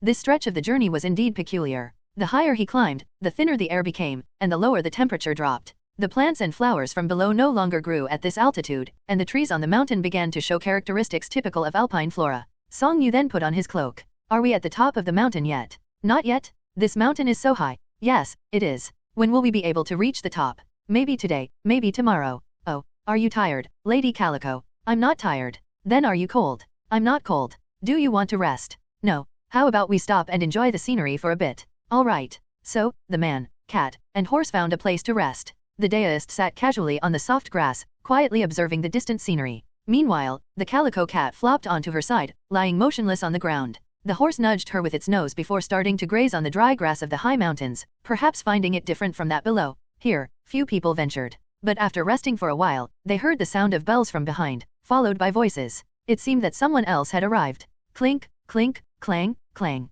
In the mountains, there were no other sounds, only the clear and ethereal jingling of bells echoing through the white clouds. There were 3 people and a donkey. A frail and thin middle-aged man wearing a large robe and a bamboo hat with a beard rode on the back of a scraggly donkey. The large robe covered his legs, and both he and the donkey looked weak and thin, creating a strangely harmonious image of mutual frailty. What a delicate and refined scholar he appeared to be. The 2 companions beside him were a round-faced man about 18 or 19 carrying a knapsack and leading the donkey, and a man in his 20s carrying a bow and a long sword with a determined look. Sir, there's someone ahead. It looks like a Daoist priest. Let's go and see. The man on the donkey squinted and tried to make out the figure ahead. After years of studying, he could no longer see clearly as his eyesight had dimmed, but he still looked excited. As they approached, he could finally see more clearly. Indeed, it was a Daoist priest. The man's eyes immediately lit up. Since they were at Yunding Mountain, could he be an immortal? But upon catching a glimpse of the horse grazing nearby and the bag lying on the ground out of the corners of his eyes, he felt a pang of disappointment, though he didn't show it. Instead, he rode up on a donkey, dismounted, and cupped his hands in a respectful gesture toward Song Yu.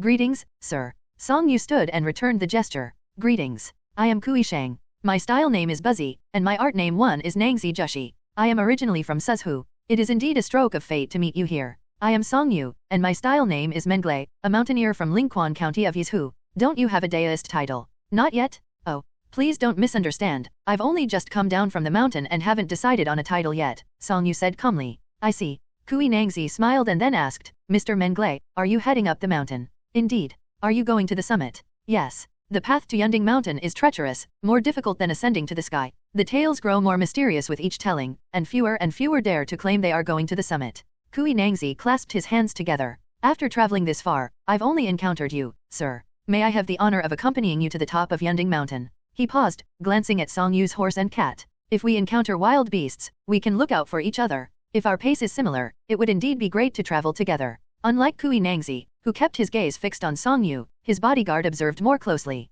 He soon noticed the jujubred horse beside them, noting that it had no reins. However, he said nothing about it. This only suggested that their arrival here wasn't due to luck, and traveling with them might be a good thing. Please, don't just stand there. Sit down. All right. The two of them sat down on the grass at a distance from each other, both facing the vast sea of clouds and taking in the expansive view. Kui Nangzi glanced around, searching for something to say, and asked, Is this your cat, sir? Sort of. Did this cat come with you up the mountain? Yes, and it's quite exhausted. The calico cat, lying on the ground, lifted its head upon hearing this and stared at Song Yu. If there weren't others present, it might have protested by now. Won't it run away? No, it won't. I've heard that cats are hard to tame. How did you manage to do it? Treat them with sincerity. Kui Nangzi couldn't help but clap his hands, feeling that although this gentleman was young, he had his own great qualities. He then said, Sir, you must also be here at Yunding Mountain in search of immortals, drawn by its fame. It seems you are as well. Aren't we all here for the same reason? Kui Nangzi looked up at the sky with a longing expression.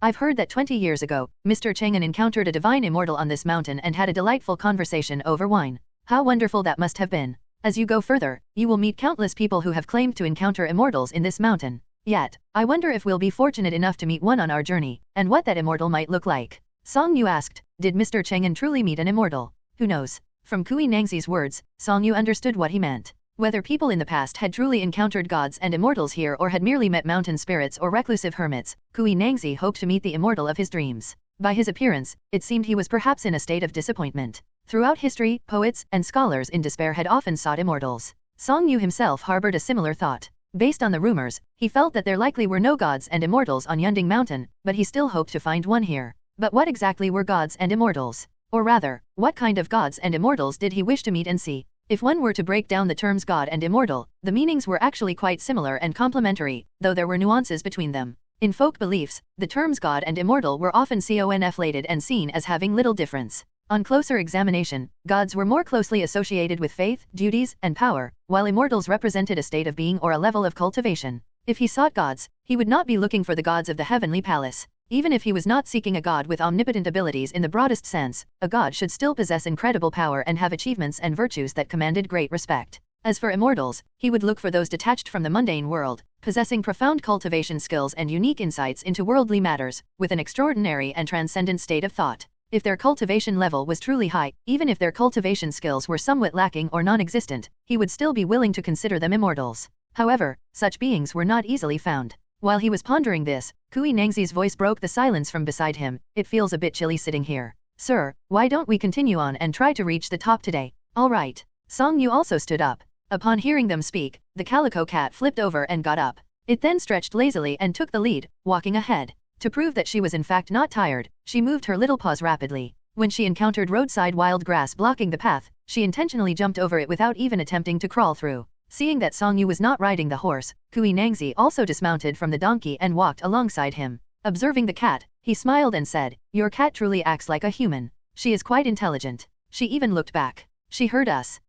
I just noticed, but your horse doesn't need a rein. The horse is well behaved too. Is it also treated with sincerity? Pretty much. You are also quite a master." Not far ahead, they suddenly came upon a patch of red leaves. It was unclear what type of tree it was, but its leaves had turned a deep red, standing out vividly from a distance. The cat arrived first, stopping to observe them. Meanwhile, the group walked forward slowly, the jingling of the bells ringing out. The red leaves not only covered half the mountainside but also blanketed the ground, with patches of yellow and red. As they walked on them, the leaves were soft and crunchy, making a delightful sound. It was truly beautiful. In the deep mountains, 2 voices could be heard. What a beautiful autumn scene in the deep mountains. Down below looks like summer, and as we climb higher, it feels like spring with all the blooming flowers. I expected it to become cold and desolate, as autumn usually is, but I didn't expect to encounter this autumn scenery. Kui Nangzi continued. I had long heard that Yunding Mountain has all 4 seasons on a single mountain. Having never experienced it myself, I didn't realize it was so wonderful. Are you feeling cold? Not too bad. I'm dressed a bit thicker than you. That's good to hear. Did you also come from Changsheng County? Indeed. Then you must have taken a boat across from the opposite shore yesterday morning, right? Did you spend the night in the middle of the lake the night before? Perhaps our boats were not far apart. We arrived at the opposite shore 2 days earlier and stayed in the lake's center for the night. However, we returned the same route in the morning and later came around the lake's edge, Songyu replied. We started climbing the mountain yesterday morning. How far around did you have to go? Kui Nangzi was quite surprised. 200 li. Why not just take the boat directly? I thought the lakeside scenery was gorgeous, and walking a bit wouldn't hurt. Sir, you have exquisite taste. I just had nothing else to do. I heard you are from Yizhu. How did you end up here? I'm traveling the world, and I happened to be passing through Pingzhou n/o/vel/b/in.c//om. How carefree? If I were younger, I would also devote myself to the world like you, sir. Kui Nangzi shook his head. But alas, I am bound by the political strife. Why did you come here then? To be honest, I unintentionally offended some powerful officials and got entangled in party disputes, resulting in my demotion to this place. I see. Kui Nangzi couldn't help but sigh deeply. Please don't be disheartened. Ups and downs are common in life, Songyu said, offering some casual words of consolation. I don't mind the demotion. Even if they send me to a desolate place, I can still enjoy a different landscape. I too was once someone who had a passion for the mountains and waters. But when I was young, I aspired to leave a mark in history, though I hope it doesn't seem presumptuous to you, sir. Kui Nangzi sighed helplessly. He continued, after several decades, I have read thousands of books and traveled tens of thousands of li. I consider myself well-versed in both ancient and modern knowledge, and familiar with astronomy and geography. Having served as an official in Changjing for several years, I've gained a certain reputation among scholars and recluses. Yet, failing to realize my ambitions is indeed a regretful matter. Life is unpredictable, and you still have the rest of your life ahead of you. Kui Nangzi said, there's no need for comfort. I may not have my poetry celebrated throughout the world, nor my achievements in politics recorded in history, but that's fine. How many can truly leave a mark in history? If I had known, I would have spent more time traveling the world's mountains and rivers, seeking immortals, and exploring Dao. As the saying goes, traveling thousands of li in search of immortals is not too far. A lifetime of visiting famous mountains is also delightful. This was why scholars loved to converse with monks and Daoist priests. They believed monks and Daoist priests were people outside the world. Even when encountering monks or Daoists by the roadside, they were quite happy to confide their troubles and seek solace. Sometimes, meeting them by chance made it even easier to open up. Songyu mostly listened from then on. After passing through the area of red leaves, he added another layer of clothing. Kui Nangzi, panting heavily, mounted his donkey again after encouragement from his attendants and Songyu. Ahead, there was a mountain spring blocking the path. The spring was around knee-deep, with a strong current. The path was slippery and inclined, leading directly to a bottomless abyss below. Crossing it would be risky and involve wading through the water. Kui Nangzi sat on the donkey's back, while his 2 attendants removed their shoes and rolled up their pants, preparing to lead the donkey through the water. Seeing the way they tread through the water, it was evident that the mountain spring water was bone-chillingly cold. Songyu also wanted to take off his shoes, but before he could remove even one, the Jujubred horse beside him lay down and watched him intently with its dark eyes. Looking ahead, Kui Nangzi also turned around, watching to see how Songyu planned to cross the water. His gaze seemed to suggest that, if Songyu didn't know how to ride a horse, he would still insist on having his guards lead his donkey across back and forth again for him to be carried across. After some thought, Songyu thanked the horse and mounted it. The attendants who had been leading the donkey were replaced by the guards. One guard held tightly to the donkey's reins while also grasping another attendant to prevent him from slipping and falling. The horse was larger and more stable on its feet. With the Daoist on its back, it walked even more steadily. This horse of yours is truly remarkable, Kui Nangzi said. We've relied on it a lot during the journey. Kui Nangzi said, our luck seems quite good. On the way we came from before meeting you, I encountered ferocious beasts and mountain monsters. Fortunately, thanks to Su Eli, we passed through safely. As we walk further away from the mundane world below in this journey, we haven't been disturbed by poisonous insects or fierce beasts at all, nor have we encountered mountain spirits or ghosts. It seems we are getting closer to the gods and immortals. We are likely to find and meet the gods and immortals today. Songyu replied, perhaps. After crossing the water, there was a cliff ahead, with an iron chain leading to the other side of the cliff. The fog here was exceptionally dense. Up to this point, it had been a well-trodden path for those seeking immortals. It was precisely the iron chain ahead that blocked most seekers of immortals from hiking up Yunding Mountain. 1 in Chinese culture, art names, or hao, refers to honorific names made by oneself or given by others when one is in middle age. Standing at the edge of the cliff and looking down, they saw white clouds spreading like an ocean, with mist rolling in. But if you looked up, Unbeknownst Mountain was right across the misty clouds. There was only a chain the width of a bowl leading to the other side of the cliff. Amidst the swirling mist, the view on the other side was vaguely visible, yet indistinct. It seemed neither far nor near, as if everything seen were merely an illusion. This is the Unbeknownst Mountain Immortals chain, likely built by immortals. In any case, to reach Unbeknownst Mountain, one must climb across using this chain, Kui Nangzi said. He continued, the opposite mountain is too steep to climb directly. The only way up is to climb from this side to here and then use the chain to cross. Many people know they cannot cross here, so they simply turn back halfway up the mountain and do not reach this point. The mountain wind swirled, and the mist flowed. The chain was faintly swaying. This chain is very thick, so there's no need to worry about it breaking. However, the mountain wind is strong, and the chain sways more in the middle. Even if you have a rope around your waist, it is still extremely difficult to cross, Kui Nangzi said. Every year, some people cross safely, while others fall off the cliff and have all their bones shattered. Have you decided if you want to cross? Of course, I will cross. Great,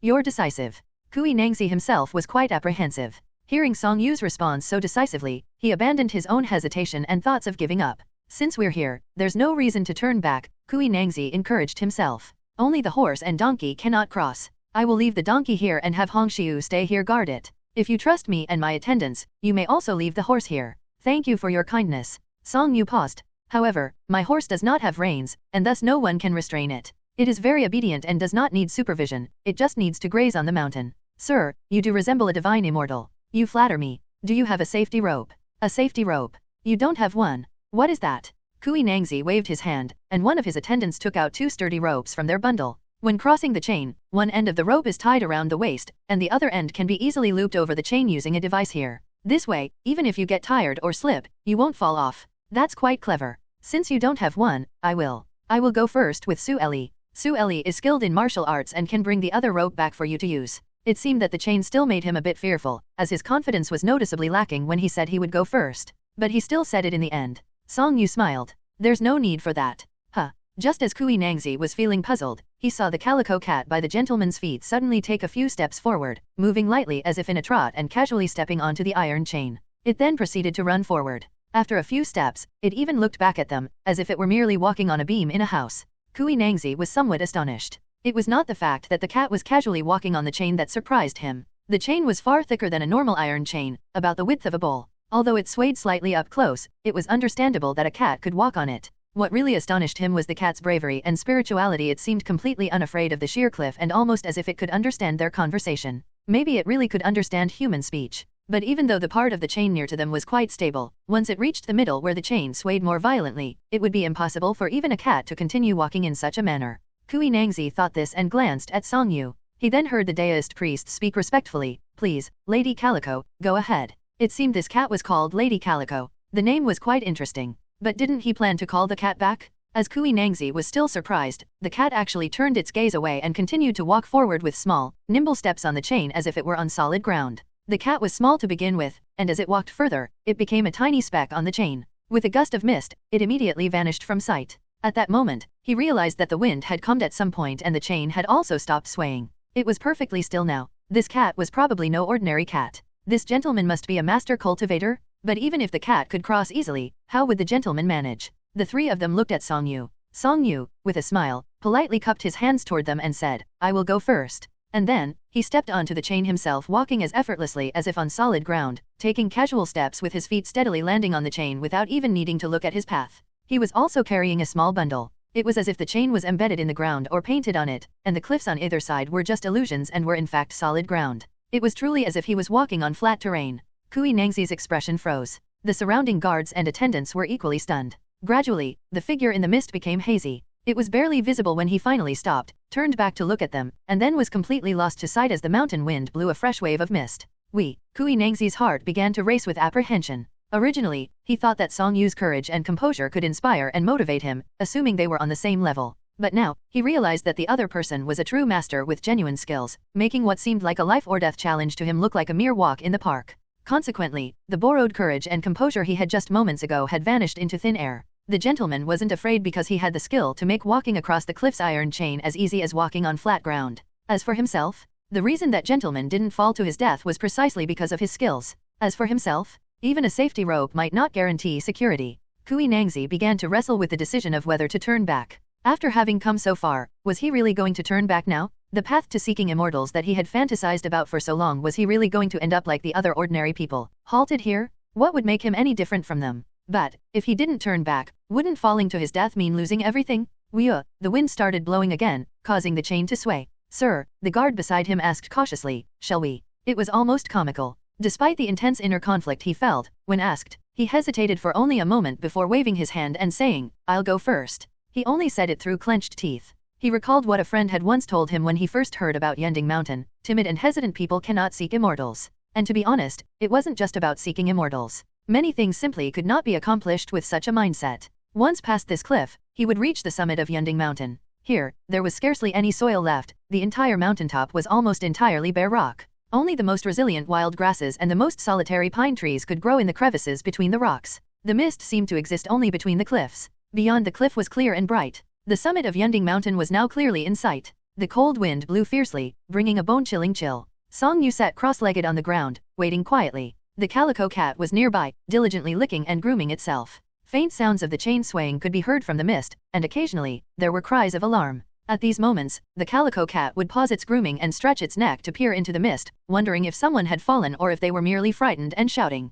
It hoped that someone had fallen, it would be more interesting. But it also hoped no one had fallen, it would be better if they were alive. Ah, such a dilemma. Gradually, figures began to emerge from the mist. Two figures, one in front and one behind, were wrapped in ropes. The other end of the ropes was looped around the iron chain, and they were hanging upside down from it, using their hands and feet to slowly climb across. Every sway of the chain was met with cries of alarm. Kui Nangzi had slipped several times, and if it weren't for the safety rope, he would have already fallen to his death. The two of them finally made it across. Kui Nangzi, who had climbed in front, was not only exhausted and gasping for breath but also terrified witless. After finishing the climb across the chain, he lay there with his mouth open and eyes wide, pale-faced, and gasping. He lacked even the strength to climb up to safety. He held onto the chain and rested a while. Then, he saw that Song Yu, who had already crossed the cliff, showed no intention of coming to help. Kui Nangzi mustered the last of his strength, gritted his teeth, and managed to climb up and unfasten the safety rope. He scrambled away from the edge of the cliff, rolling and crawling. Then he sat directly on the ground, letting his upper body fall back, lying down with his sight filled with the sky. It was unclear what he was thinking at that moment. After a while, he actually started to laugh. At first, it was just a grin. Then, gradually laughter emerged, growing louder and echoing on the summit of Yending Mountain. Ha ha ha. Knowing others is intelligence, knowing oneself is wisdom, conquering others is strength, conquering oneself is true power, came the voice of the deist from beside him. Congratulations. Thanks to you, sir. It has nothing to do with me. Every single bit of the courage you had left in your heart after I crossed the chain belongs entirely to yourself, Song Yu said. Once you've crossed this chain, what obstacles in life can stop you? Do you think I'll find gods and immortals? Perhaps. Then if I write an article about this journey when I get back, might it be passed down through the ages? Perhaps. Ha ha ha ha, Kui Nangzi continued to laugh heartily. Song Yu smiled along with him. Before long, the laughter stopped abruptly. Kui Nangzi turned and got up, looking toward Yending Mountain. Sir, let's go. Ellie. The three of them and the cat began their ascent up the mountain. At this point, there was no path left. The mountain was extremely steep and barren, with a smooth surface. It resembled a massive stone more than a mountain, its surface a pale yellow, like a stone mountain in a traditional landscape painting where ink and wash had spread out. Nov.L.B//JNN. On such a mountain, Song Yu could walk as usual, while the others had to use both hands and feet to carefully find a climbing route. Otherwise, a moment's carelessness could make the cliff face vertical above them. At that point, they wouldn't be able to climb up or retreat down, which would be truly frustrating. What was even more astonishing was the countless carvings on the mountain. These carvings covered the entire mountain, weathered by countless years of wind, which had blurred their shapes. It was unclear how many years they had been there. The wind has even eroded the contours of the stone carvings into horizontal lines. From these uneven lines, another set of contours filled with the passage of time emerges. Upon closer inspection, one can vaguely make out figures, some standing, some sitting, some flying, and others dancing, imbued with a unique charm. Perhaps the wind itself was a master of stone carving. Kui Nangzi marveled and sighed as he admired the scene, stretching his neck to search everywhere. He was hoping that just around a corner or by climbing another level, he might encounter an immortal, smiling and looking at him. And perhaps, the immortal might extend an invitation to converse about eternal life. Unfortunately, he did not have such an encounter. Perhaps it was not meant to be.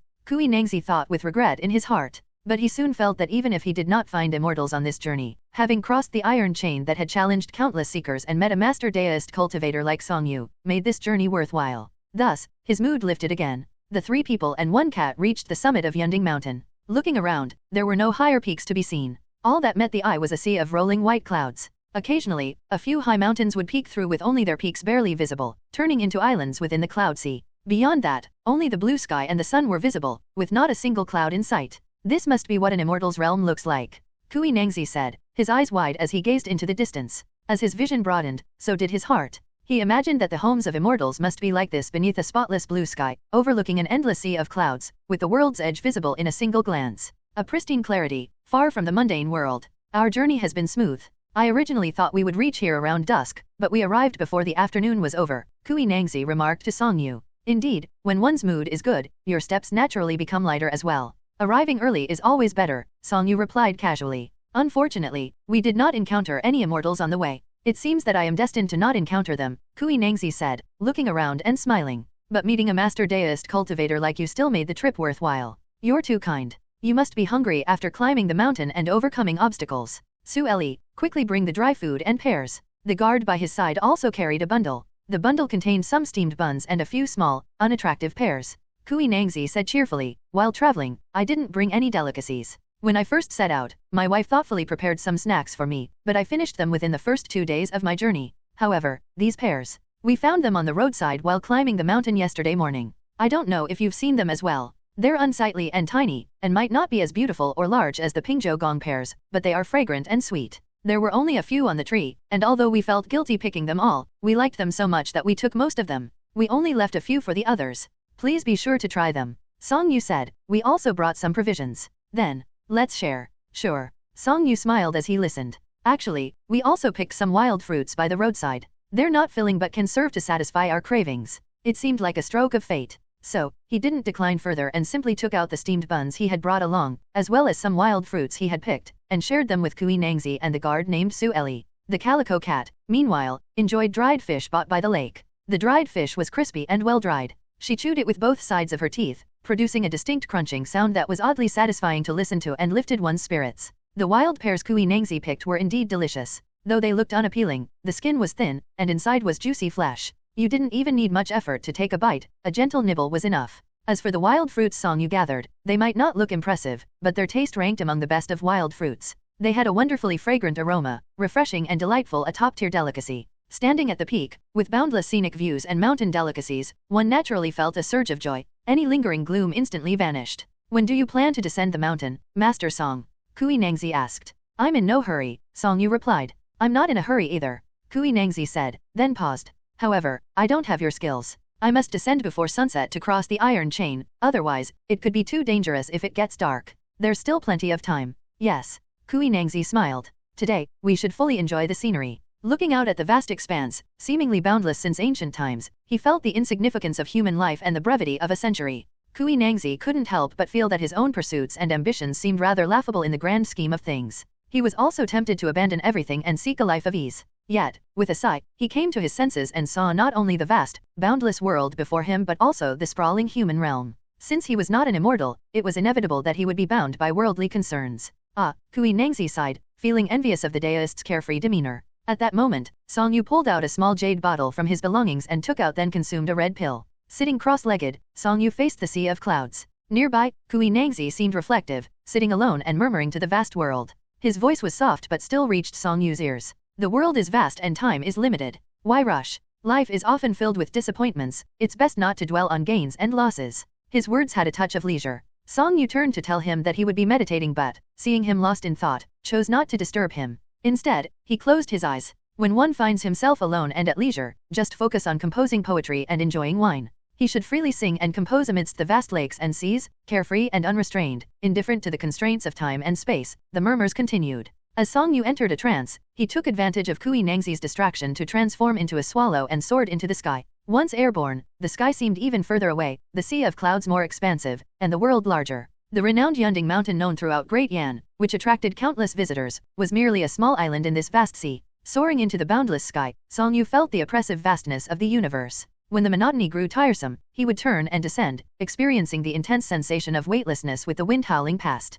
He then plunged into the endless sea of clouds, navigating through the misty world with occasional sharp turns. The mountains sprawled endlessly, with the scenery of all seasons visible. He saw flowers blooming in the mountain's midsection, butterflies fluttering about. A traveler bent over and picked a flower before he gently sniffed it, erasing the fatigue of climbing. At the base of the mountain, the lush green trees, the vast lakes, and the misty waves painted a beautiful landscape. A fisherman stood in a small boat, wearing a straw hat to shield himself from the sun, casting a round net into the water with a splash. He saw the wind sweeping away the red leaves, which formed a carpet on the ground. The swallow's wingtip brushed through, seemingly knocking off a leaf. He observed a deer grazing in the mountain meadows. The swallow darted gracefully over its head almost silently, causing the deer to lift its head and look around warily. He saw a secluded lake behind Unbeknownst Mountain, accessible only to the rare few. The shallow areas were as white as milk, and the deep parts a light blue like ice jade. From afar, it glistened under the sun with a purity surpassing that of gemstones. Up close, the waves were pushed by the wind and washed over white pebbles, a beauty rarely seen by the world.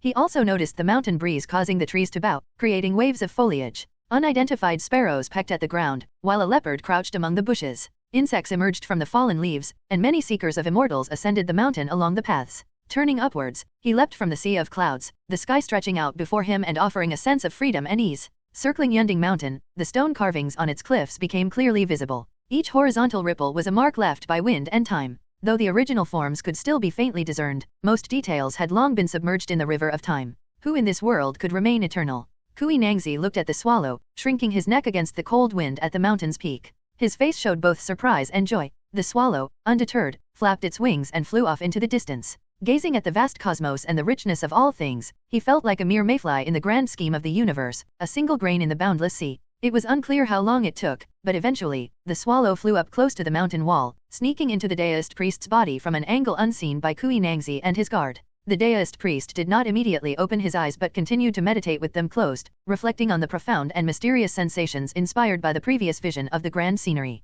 He contemplated the spiritual resonance and mysteries of the surrounding world of the present moment. Unbeknownst Mountain was indeed a famous peak, known for its height and majestic, perilous views. Long ago, a cultivator had cultivated here, leaving behind carvings and iron chains. This led to tales of the mountain as a place of immortals, attracting countless seekers of the Dao. Over time, these stories added a layer of mystique, creating the legend of the celestial mountain after endless cycles. How could ordinary people find immortals here? They could only find themselves. Yet it was precisely the cultivator who had cultivated here that left countless carvings, and his presence remained embedded in the spiritual resonance of the mountain and within those stone carvings. Song Yu seemed to see him. To be precise, he saw the spiritual resonance of Unbeknownst Mountain. It contained every storm, earthquake, and cycle of day and night that the mountain had endured. Although these events were too numerous and brief to be clearly distinguished individually, their accumulation made them noticeable as a whole. It also held the traces of every climber, every person who had fallen from the cliffs, every poet who had composed verses about immortals at the summit. Yet, these were also too numerous or too fleeting to be clearly remembered by the mountain.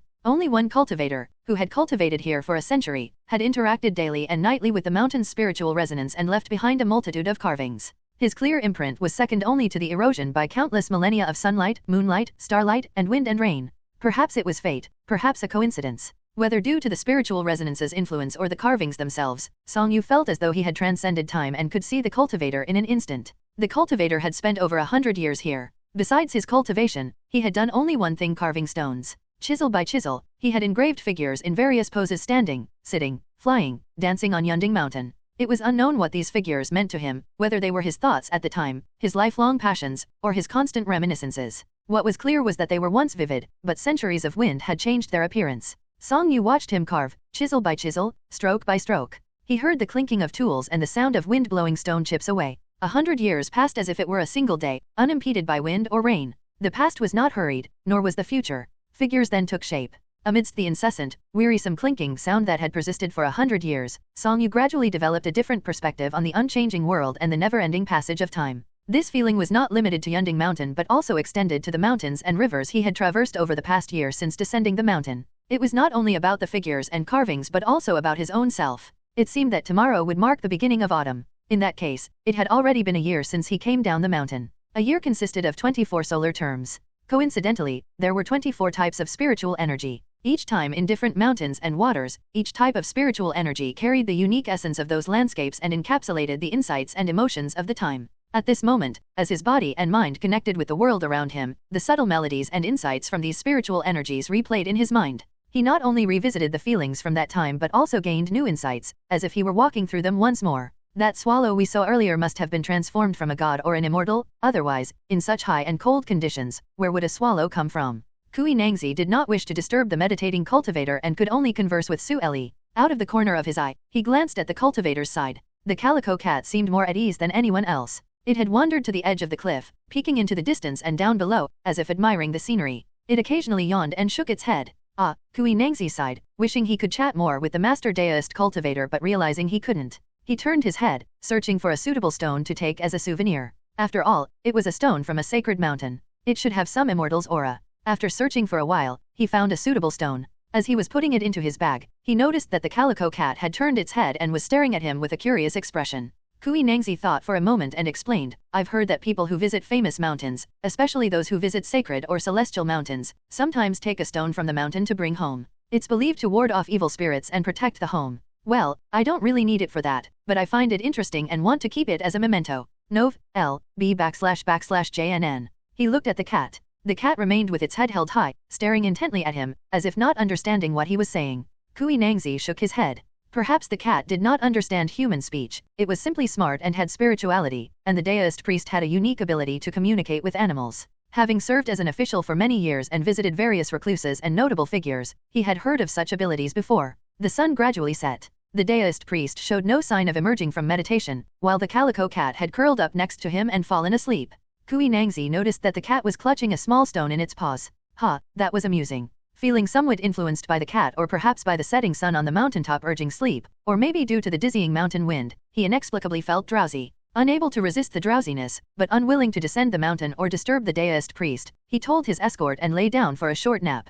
Perhaps it was the warmth of the sun? It was surprisingly not cold. The nap left him feeling dazed. It was unclear how long he had slept. When he woke up, besides feeling refreshed with no soreness in his back or legs, he only sensed a chill. The sky had dimmed, and the sun was no longer visible, leaving only a streak of red on the horizon. Oh no, it was already too late. How could he descend the mountain now? Kui Nangzi was about to ask his escort why he hadn't been awakened, only to find that the escort was right beside him, fast asleep and still not awake. Just as he was about to rouse the escort, he noticed that a few unexpected visitors had arrived on the small mountaintop. A spotted leopard crouched on the left, a colorful baboon sat on the right, an old-looking goat stood precariously near the edge of the cliff behind him, and an eagle perched on a rock in front. They were all motionless and silent, their arrival and how long they had been there unknown. Kui Nangzi was both surprised and puzzled. He tried to wake the escort again. At that moment, a beam of morning light broke through the clouds and struck the mountaintop, causing him to instinctively squint and shield his eyes with his hand. The mountain was bathed in red. Ding, ding, ding. The stone carvings gradually covered the top of Yunding Mountain. In the end, it seemed to Song Yu that the sculptor was not only carving but also talking to him, discussing time, the land, ancient people, and the future. Eventually, the sculptor finished the last carving but did not turn around. Instead, he asked Song Yu when he had arrived. When Song Yu told him, he didn't understand the era Song Yu mentioned. The sculptor inquired whether the carvings were still there at that time. Song Yu simply mentioned that the wind at the mountaintop was too strong. The sculptor seemed both regretful and relieved, telling Song Yu that he had stayed too long and should return soon. Song Yu then said his farewells. It was as if he had engaged in a cross-temporal conversation with someone. But Song Yu knew it was merely an exchange of insights with the lingering spiritual resonance of the person who had left his mark on the mountain and the carvings years ago. Who was there to talk and chat with him? Who asked about a millennium later? It was just that Song Yu had seen him and felt his spirit and thoughts while he was carving. It was merely Song Yu's own regrets and relief, and his own sense that it was time to return. He did not know what kind of practice the deist followed or the depth of his deist skills. He only knew that the deist was at peace, with a deep sense of self and his own unique understanding of the world. His thoughts were transcendent and unique, and he lived a carefree and unrestrained life. His cultivation might not be particularly high, and his methods might not be exceptional. There was nothing about him that showcased his cultivation skills or magical prowess. If you asked others whether he was an immortal, they might have different opinions. Yet, at this moment, Song Yu was willing to honor him with the title of immortal. Interestingly, if one were to truly traverse time and meet him in person, they might not feel the same way. He wondered when this mountain came here, but the west wind and setting sun remained silent. He wondered about when this immortal came here, but the morning dew and rising sun also offered no answers. There was no need to worry about other things, no need to be concerned about who the immortal was or when he arrived or departed. Finding the immortal within oneself, finding one's own freedom and insight, was the true gain. Song Yu opened his eyes. Nov. L. B /JNN. Only then did he realize something was amiss. Turning his head, he saw Kui Nangzi sitting across from him. Separated by 7 or 8 chi, the escort was standing by the cliff edge, holding a knife and scanning the surroundings. A sun was rising from the east.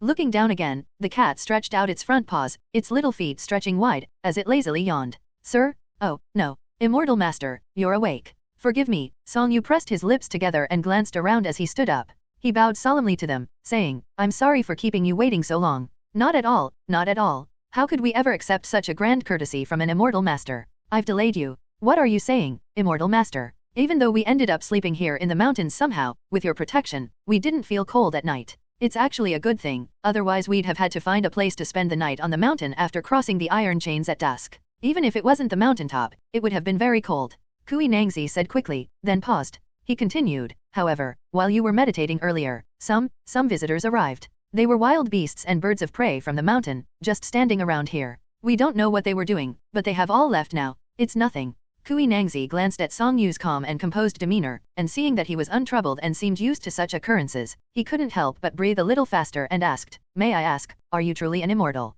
No, Song Yu's answer was bound to disappoint him. I am just a mountaineer from Lingquan County in Yizhu, traveling the world and passing through here. Like you, I came here seeking immortals and Deo. I am neither a god nor an immortal. Even if you are not an immortal, you are still a rare and transcendent master. Kui Nangzi bowed deeply. I'm truly lucky to have met you. I am not worthy of such praise. Please, Mr. Kui, don't mention it. Immortal master, we. Just call me sir. Sir, we. Let's go. Both parties then picked up their belongings. The calico cat approached Song Yu, pawing at his pants and looking up at him. When he looked down at it, the cat lowered its head and gently nudged a small stone in front of it. Song Yu bent down and picked up the stone. Lady Calico, he reached out to pat the cat's back, but then hesitated and withdrew his hand. The calico cat was left with a puzzled expression. The way down the mountain was more challenging. A distant eagle was circling in the sky, and wild animals were hidden on the cliffs or in the forest below, quietly watching them. When Song Yu looked over, they quickly averted their gaze. Some of the more clever ones bowed their heads or made a subtle gesture of gratitude, as if to thank him for the blessings he had brought.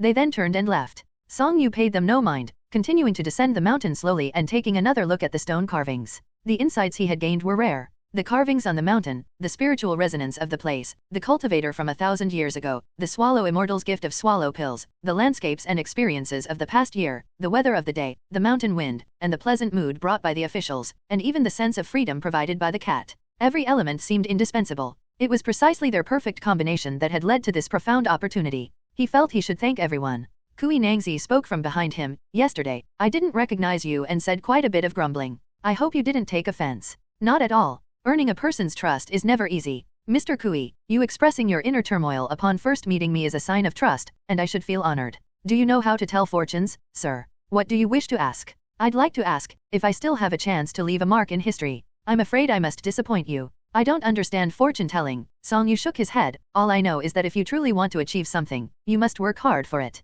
If you truly desire something, you must strive to obtain it. Please, guide me, master. Good writing, poetry, achievements in governance, and virtuous conduct can all leave a mark in history. Mr. Kui, you pride yourself on your knowledge and your heart for supporting the state. Why worry? Song Yu turned to look at him. Sigh. Kui Nangzi shook his head, sighing inwardly. In Changjing, Kui Nangzi had also met many poets and scholars, discussing historical strategies, astronomy, and geography. Although those poets and scholars were not as exceptional as he himself was not particularly distinguished in writing poetry or essays. He had produced some poetry and articles that he thought were quite good, but often, after some time had passed and he compared his work to others' exquisite pieces, he found his own work to be lacking. As for achievements and virtues, to achieve success in governance, one must manage effectively. To have one's virtues widely recognized, one either needs to possess great virtue or manage it well. Kui Nangzi was just an ordinary person and did not have particularly remarkable virtues. At this moment, a voice came from ahead, saying, since Mr. Kui is so learned, with knowledge of both astronomy and geography, why not write a great encyclopedia that has never been written before?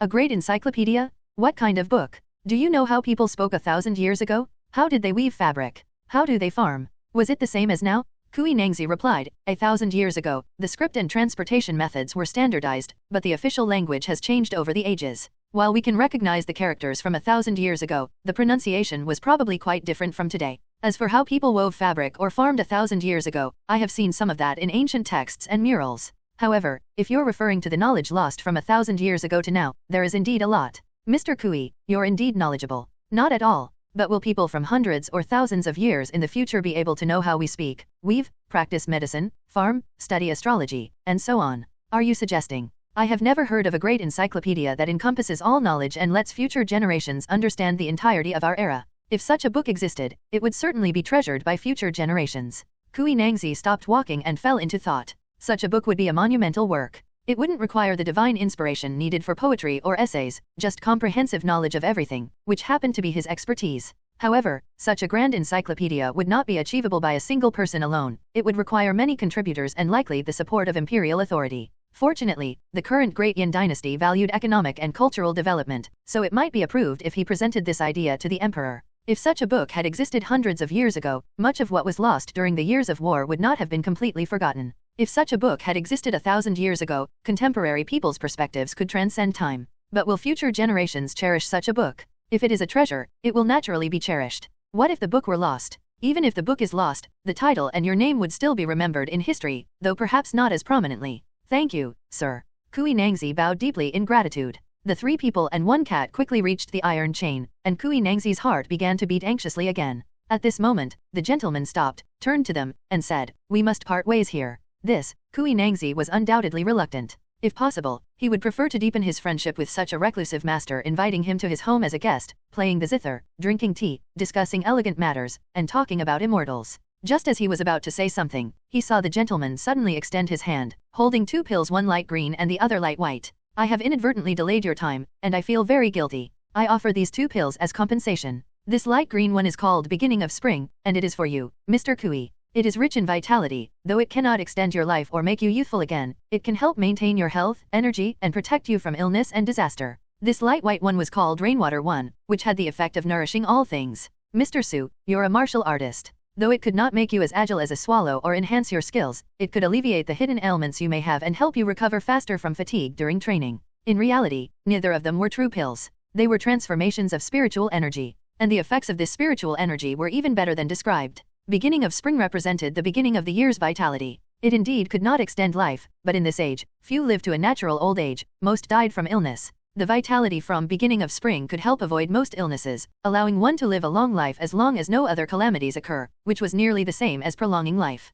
Rainwater nourished all things and was full of vitality. It might not make the martial artist a top expert, but its benefits in enhancing martial arts and recovery from fatigue went beyond merely curing hidden ailments and alleviating exhaustion. Both were surprised and delighted. Kui Nangzi had not felt that spending an extra night was a big issue, nor did he understand why the gentleman was giving such a generous gift. But with the pill being so extraordinary, almost like an elixir, how could an ordinary person refuse? Su Eli was even more astonished. As just a bodyguard accompanying his master up and down the mountain, he hadn't expected to receive such a substantial gift. "Mr. Song, you're too generous. I truly feel undeserving of this." "Thank you, sir. Thank you, sir." Though their words were different, both accepted the pills. "I do not dare to expect forgiveness from you. I only hope to make up for some of the time you lost." Song Yu bowed to them again.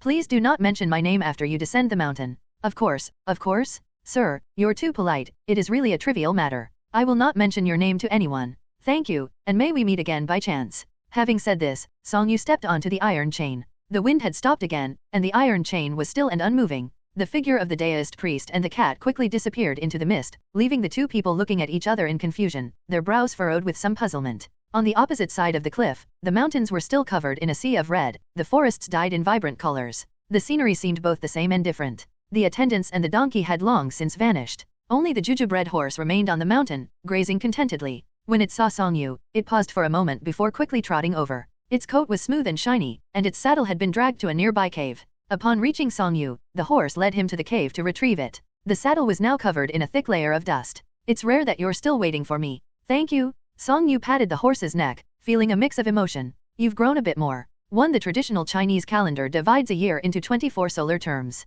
Rainwater is the 2nd solar term. "Sir, please forgive me for my inadequate guard. Last night, I was stationed at the mountaintop to keep watch over you and the immortal. I even intended to remind you if it got too late. But for some reason, I suddenly felt extremely drowsy. I struggled to stay awake, but everything started spinning, and I saw illusions. Before I knew it, I had fallen asleep."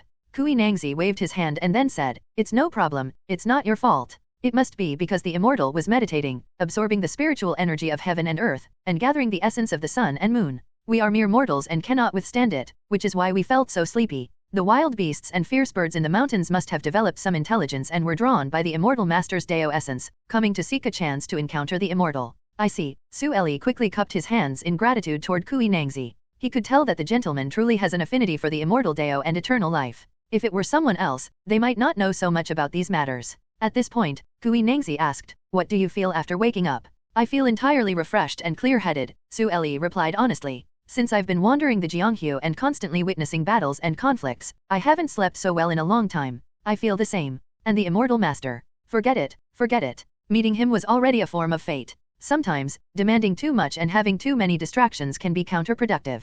Kui Nangzi waved his hand. "But we promised the immortal master not to mention his name after we descend. We must not break this promise lightly, or it would be disrespectful to this fateful encounter and the immortal master's generous gift. And the elixir. Take it now, we don't want the immortal's aura to dissipate." "All right." Both men took the elixirs. They looked at each other and waited for a while, but didn't feel anything immediately. Su Eli then asked, "Sir, would you like to rest before we continue?" "I'm not tired. Let's go now." Kui Nangzi took a deep breath. "I'll lead the way. That way, if I happen to slip or falter, you can help me." "Understood." With the immortal's elixir now in their system, there was no need to worry about human flaws or evil thoughts. They could proceed confidently. This time, unlike before, both felt invigorated and clear-headed. The martial artist, who would normally have found crossing the chain bridge easy, found it even more effortless. Meanwhile, the official, who previously faced some difficulties and dangers, managed to cross without any slips or near falls. However, after crossing the chain bridge, they found that the attendants, donkey, and travel bags that should have been waiting there were nowhere to be seen.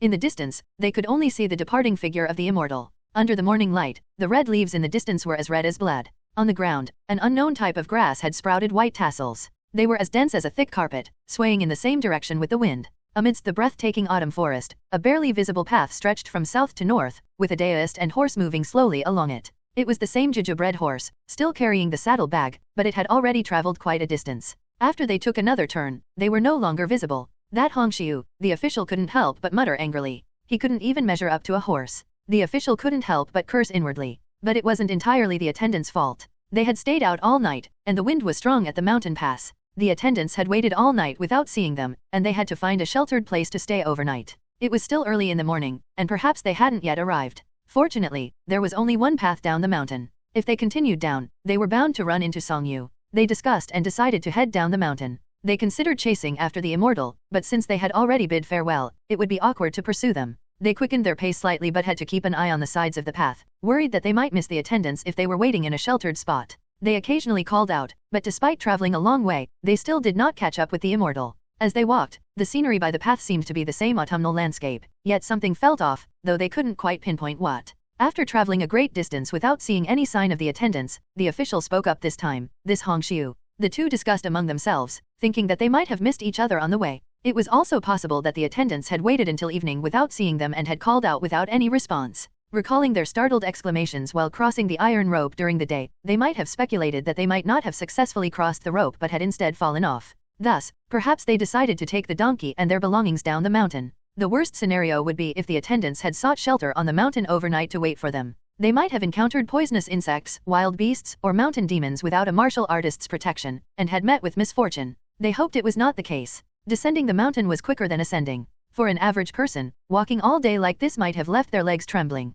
But perhaps due to the effects of the immortal's elixir, both men felt no discomfort. The only challenge was that they hadn't eaten all day, and their stomachs were empty. After traveling from morning until dusk, they reached the vicinity of the lake. They gradually approached the place where they had picked pears before. They had left a few pears behind, and they wondered if they had been picked by others. They hoped to find some to satisfy their hunger. However, they saw a pear tree full of pears, not just a few, but dozens. The two of them looked at each other, carefully verifying the location with each other. It was indeed the same place and the same pear tree. But why had the tree, which had only a few pears left before, become so laden again? The branches they had broken, why did they seem healed and the new wounds now old? They thought of what the immortal master had said and given them. They recalled the legends of time moving faster in the mountains. Panic began to set in. They hurriedly ran to the ferry, and while there was still some daylight, they asked a ferryman what year it was. The ferryman replied, "The 3rd year of Mingde." They quickly inquired about the month and day. The ferryman estimated, it should be late June, almost July. It's almost the beginning of autumn. A full year had passed.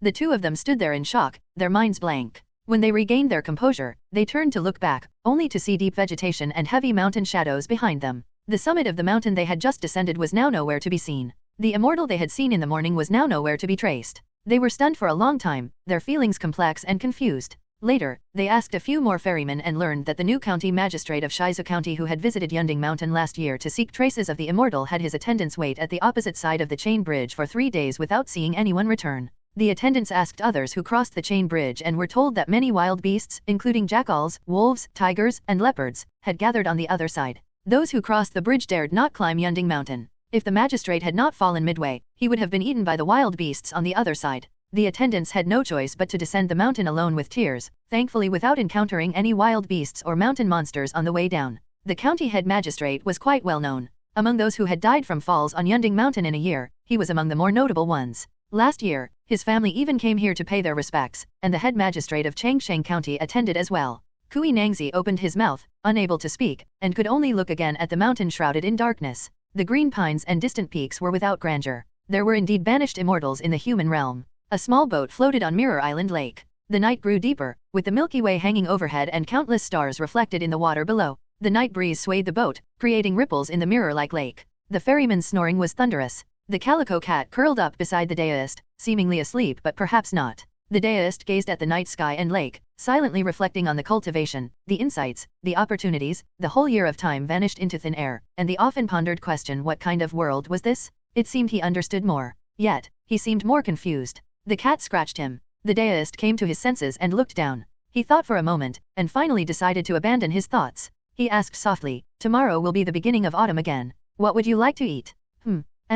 The calico cat, lying on her side, lifted her head and glanced at the ferryman. Seeing that he was sound asleep, she looked at him and answered softly, "Haven't I already eaten in advance? It's been another year. I don't understand. It's already a new year. You're lying. A year doesn't pass so quickly. It really does. A year is really that short. It's not that a year is short, it's that we've spent a year in the mountains. Time seems to pass faster in the mountains." Song Yu gently stroked her back, feeling the texture of her fur and her body warmth. The little cat wasn't very clear on the concept of time. However, she had little attachment to this world and wasn't entangled with others, so saying he had delayed her a year wasn't quite accurate. Does time pass faster in the mountains? Sometimes it does. Then if we go to the mountains more often, can we get to the beginning of autumn quickly? And you can reach the spring equinox quickly too. Do you still remember the spring equinox? Yes. You're exceptionally clever and have an outstanding memory. I admire you. Song Yu smiled. But it's not the case for every mountain, nor is it possible at all times. n/o/vel/b/n.c//om.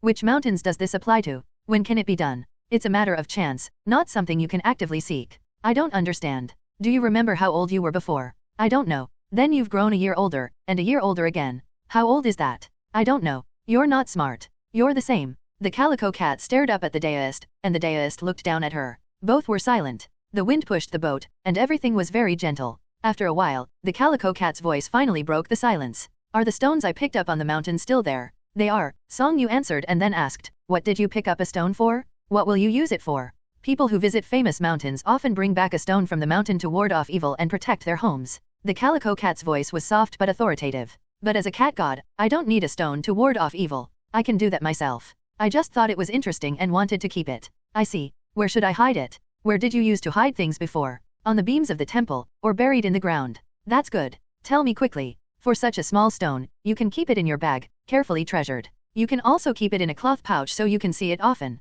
When you take on a human form, you can carry it with you. These are all ways to treasure and play with a small object." Song Yu paused and smiled, "But I have another idea." "What idea?" "If you throw it from here, and it falls into the middle of the lake, you might be the last person in the world to have touched it." "Will I be the last cat?" "You'll be the last cat too." Hearing this, the calico cat blinked at him. Plop. A small stone fell into the water, creating ripples that spread out, causing the starry reflection in the lake to ripple and distort. The Milky Way stretched far and wide, marking yet another new autumn with cool breeze and jade-like dews. At the fifth watch of the night, the Milky Way was at its most dazzling. However, the starlit reflection in the water below the boat inexplicably began to ripple and churn, scattering the starlight into fragments. A figure emerged from the water. Clad in white robes, the figure was graceful and poised. Although her face was obscured, it was clear that she was a woman. The water beneath her feet seemed as firm as the ground, and she stood calmly, peering at the black awning boat. Nov.L.B//JNN. After a moment, just as she was about to blow wind toward the boat, the occupants awoke. Song Yu pressed his lips together, squinting as he turned to look.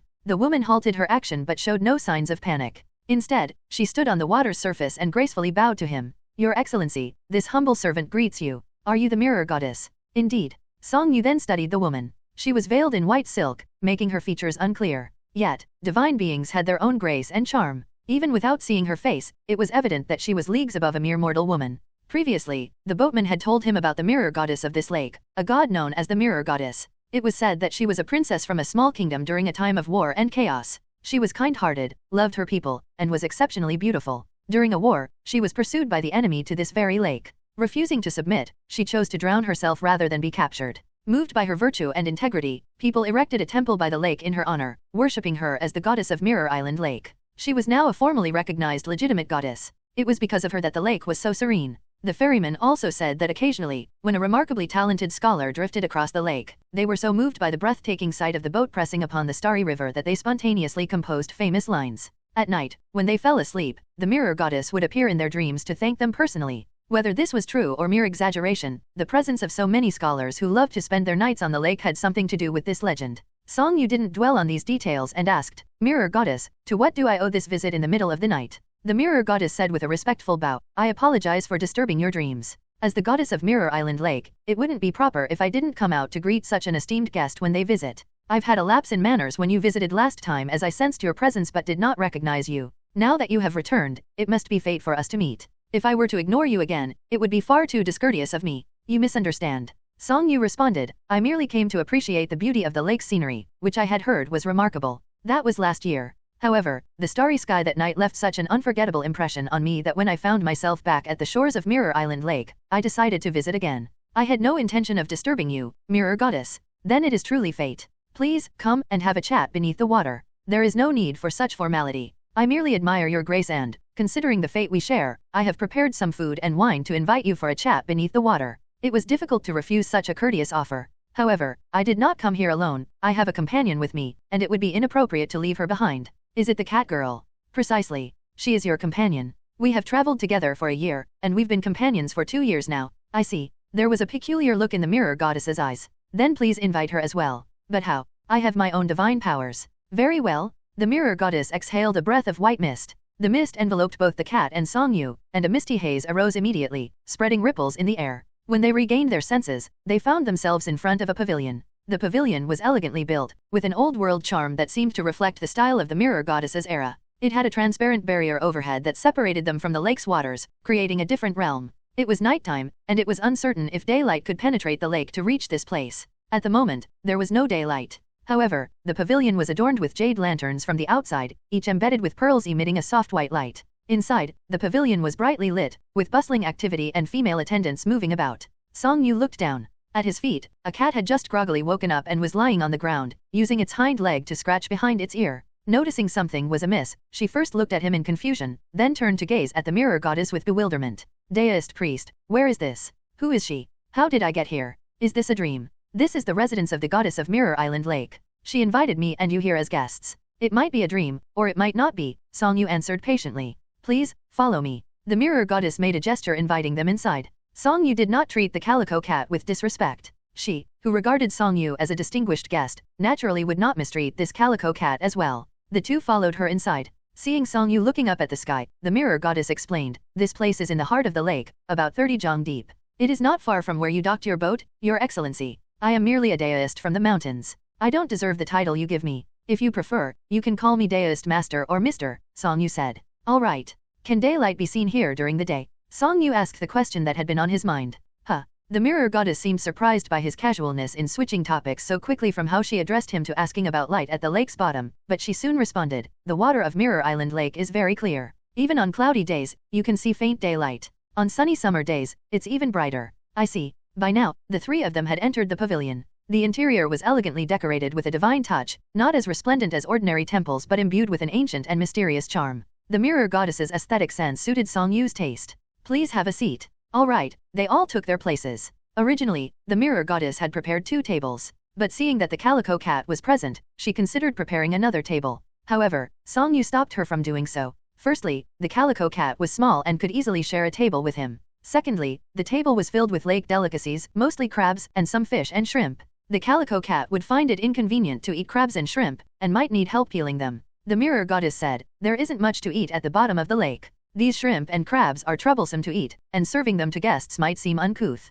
Please forgive me. However, this is the peak season for crabs. Since I invited you to the lake, it's most fitting to serve you the local specialties." "Thank you, mirror goddess," Song Yu replied while cupping his hand. The calico cat was next to him, peering closely at the crabs on the table. Despite the mirror goddess's comments about the shrimp and crabs being somewhat unsuitable for guests, she called 2 maids to help peel the crabs and shrimp. Song Yu and the cat could simply enjoy the food. However, after the maids had peeled 2 crabs, Song Yu asked them to leave. He stated he wanted to experience the joy of peeling the crabs himself. He then proceeded to peel the crabs and shrimp and share them with the cat. The mirror goddess also removed her veil. Her appearance was not extraordinarily beautiful but had a divine and ethereal quality. Her complexion and skin were excellent, making her beauty difficult to describe with mere earthly words. Song Yu paid no mind to this and focused on enjoying the crabs. The crabs were indeed rich with yellow roe. Such a delicacy needed no complicated preparation or seasoning. Simplicity brought out its top-notch freshness. The mirror goddess watched from her seat, occasionally raising her cup to invite him to drink with her.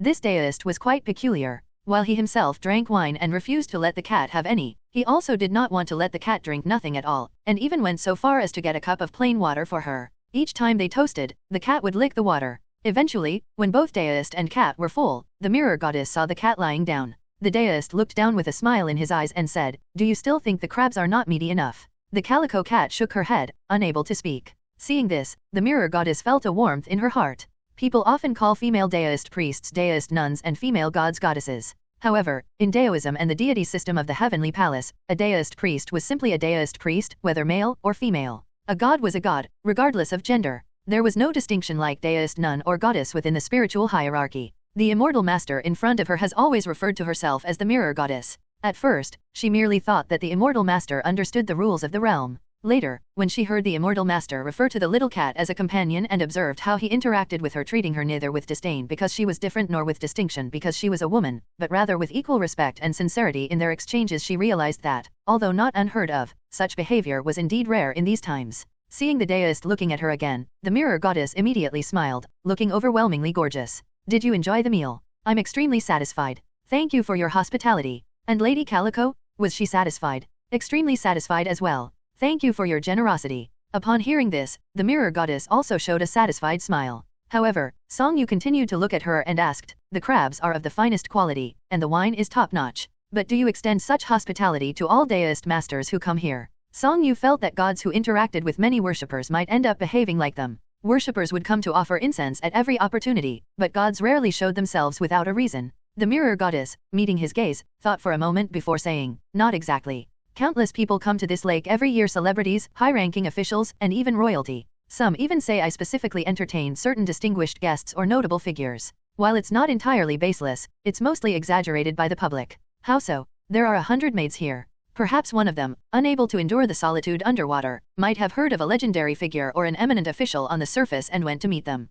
But that's only to add a paragraph to history books or literary collections. Though it tarnishes my reputation, I'm inherently lazy and don't care much." The mirror goddess paused, then continued, "When you last visited the lake, I sensed your presence. The reason I took the liberty to invite you tonight is, because this place is close to Unbeknownst Mountain. You were cultivating on that mountain top, communicating with the heavens and earth, where one night equals a year. I was astonished by this, so I decided to appear tonight to invite you over, deist master. I was hoping to forge a good connection and, by the way, ask for your assistance with a small matter." Song Yu smiled upon hearing this. When seeking help from others, it was customary to offer a meal. If he was well-fed and comfortable, he was willing to assist within his capacity. The lake goddess's approach was quite appropriate. However, he preferred to discuss matters beforehand. This way, he wouldn't feel indebted if he was unable to help. "Mirror goddess, please explain. Have you ever heard of the frog god by the lake?" "I have heard something about it." Song Yu thought for a moment. He seems to be an illegitimate god in the mountains. The local people believe that the frogs by the lake will be reborn in the spring and bring many blessings, so they worship the frog god and pray for good fortune. "Have you ever investigated this, deist master?" "Last time I passed by the lake, I saw many temples dedicated to the frog god. I went in to have a look and even stayed there for a night. However, I'm not concerned with whether or not a god is legitimate or illegitimate. Seeing that he was not causing trouble, I did not intervene." Song Yu paused. "But that was last year. I am quite familiar with this frog god, so let me explain its background," the mirror goddess said with a smile. "I'd like to hear more." The mirror goddess continued, "Originally, there was no frog god here. As you said, the locals revered the frogs by the lake, believing that their revival in spring brought fertility and prosperity. They worshipped the frog god to pray for good fortune. At that time, the frog god's temples were empty, there was no real god. Later, a mountain demon, who resembled the image of the frog god that the people worshipped, took over the temple. Naively, this demon claimed the temple and its incense offerings for himself. Occasionally, when his true form was revealed, people thought it was the manifestation of the frog god. More people began to worship him, leading to temples spreading all around the lake. And then, the mirror goddess explained, over time, this frog god absorbed more and more offerings and grew in his cultivation skills. Though he is an illegitimate god, he is not officially sanctioned or recognized by the heavenly palace. I am naturally lazy and, seeing that this frog god only gathered and absorbed incense offerings and occasionally solved minor issues for those who prayed for help with possessions or ghostly disturbances, I did not intervene or report it to the heavenly palace. However, this frog god started to become dissatisfied with mere incense offerings after he grew in his cultivation skills. Around last year, he began using evil methods to increase the devotion of the people, which led to even greater amounts of offerings and a significant boost in his cultivation skills. Song Yu asked, why didn't you report this to the heavens? As a minor god, I can only report to the heavens during the full moon. The mirror goddess shook her head. However, I'm a minor god, and this matter seemed trivial. Even when I reported it twice, it was not taken seriously by the heavenly palace. Recently, this frog god has begun to covet the waters of Mirror Island Lake. n/o/vel/b/in.c//om. Allow me to investigate first. Song Yu did not immediately agree. The mirror goddess quickly stood and bowed. Upon seeing it, you will understand. Thank you for the hospitality. I should be the one thanking you. As Song Yu was about to say his farewells, he noticed the attendants beside him and asked, what about these? They are the souls of the deceased. The mirror goddess explained, around Mirror Island Lake, there are dozens of villages. Every year, countless newborn girls are thrown into the lake. Though they are newly born, they have complete souls. Some quickly dissipate into the world after drowning, while others that are unwilling to disperse are collected by me. I use my divine power to nurture them, allowing them to grow and eventually remain at the bottom of the lake as my attendants. Song Yu fell silent, reflecting on this revelation. In these times, it was common for people to abandon newborn girls. Many children would lose their lives before they even had the chance to see the world. Even for baby boys, although their parents might be willing to raise them, they often faced countless hardships. If you asked the world, or those who abandoned newborn girls, they might feel some guilt but only say there was nothing they could do. Perhaps they didn't even feel guilt, merely stating that everyone did it or that it was their right to decide what happened to their children, and that even the gods were powerless to change this. Mirror goddess, your kindness is admirable.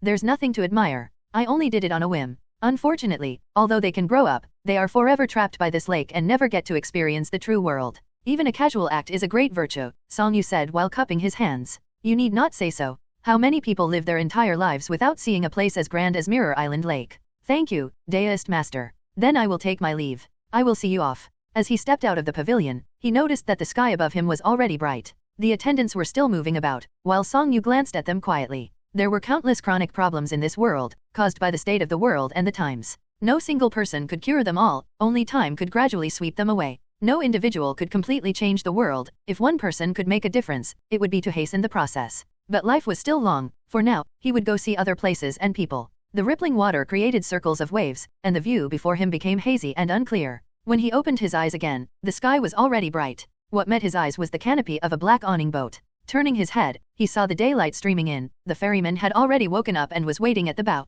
Everything from the night before seemed like a dream. Have you woken, sir? Yes. Shall we return to shore? Please, ferryman. All right. The small boat immediately started moving. As the ferryman rowed, he said, Sir, we arrived just in time. Song Yu asked quietly, what do you mean? Today is the beginning of autumn. It's still hot outside, but the lake is quite cool. The weather has been good lately, the ferryman said. The most important thing here is the crabs from our Mirror Island Lake. Our crabs are as good as the Pingzhou Gong pears from the nearby Pear Blossom Valley. It's just that crabs are hard to transport to Changjing, so they aren't as famous and are mostly eaten by the poor families living around the lake. But whenever the officials from other places who come seeking immortals get a taste of them, they never fail to give high praise. Song Yu said, then I must try them. Although it's not the best time to eat crabs just yet, it's close enough. It would be even better if you came a month later, the ferryman said while rowing. Only the water from Mirror Island Lake can nurture such good crabs. Everyone says it's the lake god's blessing, so the fish, shrimp, crabs, and clams in the lake have a spiritual resonance. In any case, you should definitely try them.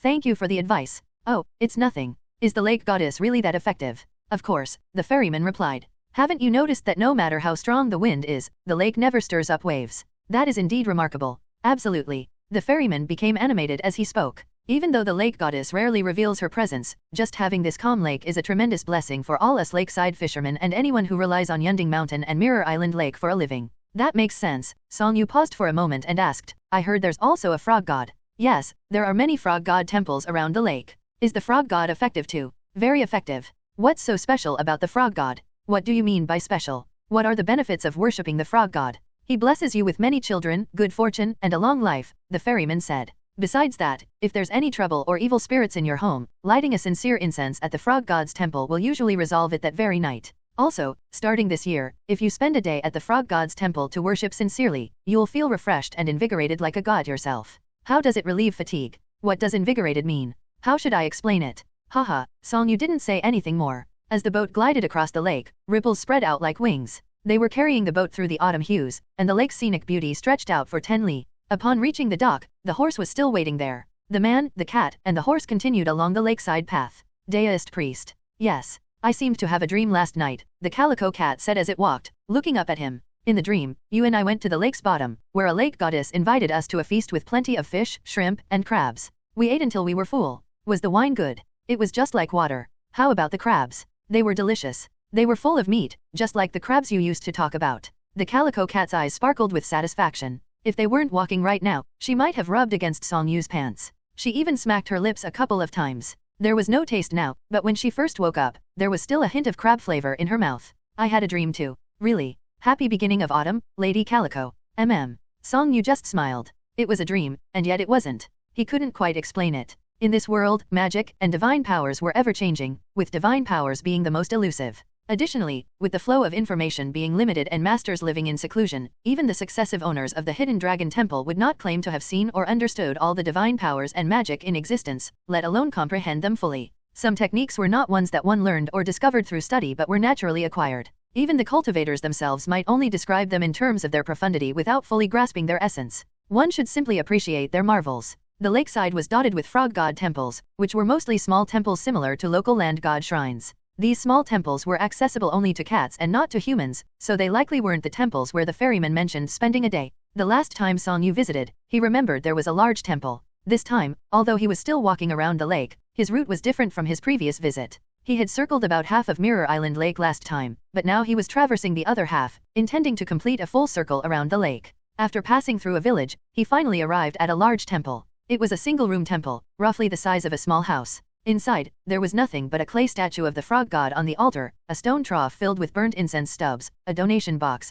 and an oil lamp. The light of the lamp was still flickering. As soon as Songyu stepped inside, he was greeted by the scent of oil lamps and grass. Perhaps the frog god was away on business or there were too many temples by the lake. In any case, the god was not present at this temple at the moment. Uncertain of the situation and hesitant to summon the god, Songyu was feeling somewhat tired from his journey. He decided to sit against the wall on the ready-made meditation mat, waiting. The calico cat sat upright in silence, occasionally peeking at the frog god's statue and then at Songyu in wonder. Before long, a group of lakeside villagers arrived together, entering the temple with cheerful smiles. Among them was someone familiar. Why is there a horse here? Why is there also a deist priest? Hey, and a cat too. Just passing by and resting here, I guess. One of the villagers approached Songyu and asked, "Sir, what are you doing here?" Songyu quickly stood up and moved the mat he was sitting on back in front of the statue to avoid disrupting anyone. Then, while observing the newcomers, he replied with a bow, "I was just passing by this road when I saw this temple, and I came in to rest for a while. I hope I haven't delayed or disturbed anyone." "Not at all," the villager said kindly. "We are about to perform a ritual to worship the frog god here. It will be quite noisy. If you want to rest, you might want to walk another 2 li to the Temple of Duke of Thunderjo. It's not too small and is generally quite peaceful there. You can rest there." Temple of Duke of Thunderjo. Yes, it's related to your own temple. I see. Songyu found this interesting and couldn't help but smile and shake his head. He didn't leave immediately but asked politely, "I've heard that the frog god is quite effective.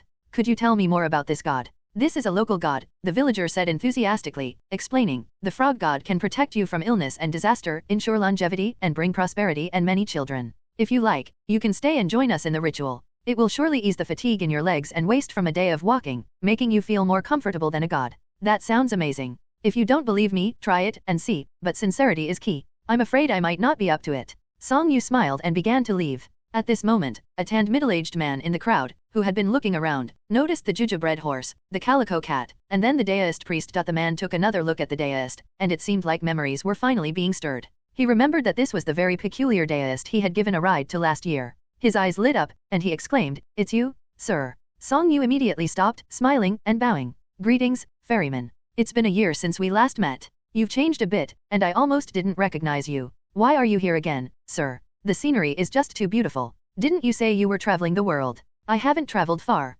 Songyu answered honestly without lying, and then added politely, "I didn't expect to run into you again. It really is a stroke of fate." "Yes, indeed. Are you not going out on the boat today?" "Not today. Is it because you're here today to worship the frog god?" "I haven't taken the boat out for almost a month now." "Why? Have you changed your profession?" What's the point of going out on the boat? It's uncomfortable. The ferryman waved his hand dismissively and didn't want to elaborate further. He then looked at Song Yu and remarked, "You really are impressive, sir. After a year, you haven't changed much at all. You, on the other hand, have lost quite a bit of weight. How can we poor folks not lose weight? A big belly is something only the rich and powerful can afford." That's a fair point. Song Yu glanced at the ferryman, noticing his emaciated and haggard appearance, but said nothing further. Instead, he politely remarked, "I've heard that as people age, it's actually better to lose some weight. Is that true? But you shouldn't be too thin." "Ha, yes, of course. I won't keep you any longer. Go ahead, sir. We're about to start. Farewell." Song Yu returned the bow and then left the temple.n/o/vel/b/in.c//om.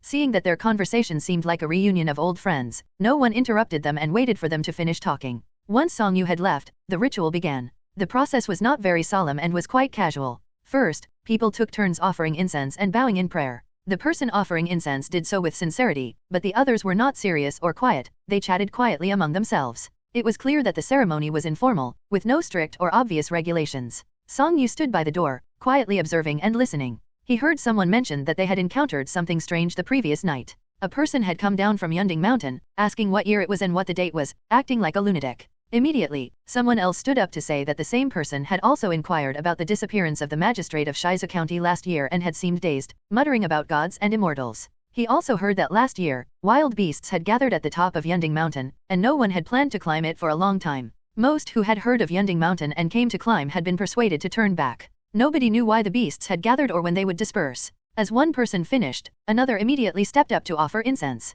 When it was someone's turn, they knelt before the statue and prayed devoutly. Once they stood up, they rejoined the conversation. Halfway through, the statue began to exhibit a divine aura. The smoke from the incense floated toward the statue, disappearing into it as if it were a bottomless pit. After the incense was finished, the remaining incense still burned. During this time, a leader began to lecture everyone about the frog god, the underworld, and reincarnation. Essentially, if one believed in the frog god, they would be reborn well in their next life. Those who had committed crimes and were supposed to suffer in the underworld could avoid punishment by believing in the frog god. This was a way to reinforce faith. When the lecture ended and the incense had burned out, something miraculous happened. The statue began to ooze a greasy substance. Under the sunlight, it reflected a rainbow of colors, resembling the surface of newly formed bubbles. Seeing this, the people went wild, rushing forward to lick the greasy substance. A single lick made them squint their eyes. With another lick, their faces showed signs of enjoyment. After licking a few more times, they became dazed, staggering back and either sat down against the wall or sprawled out in various positions. Judging by their expressions, they seemed to be in a state of bliss.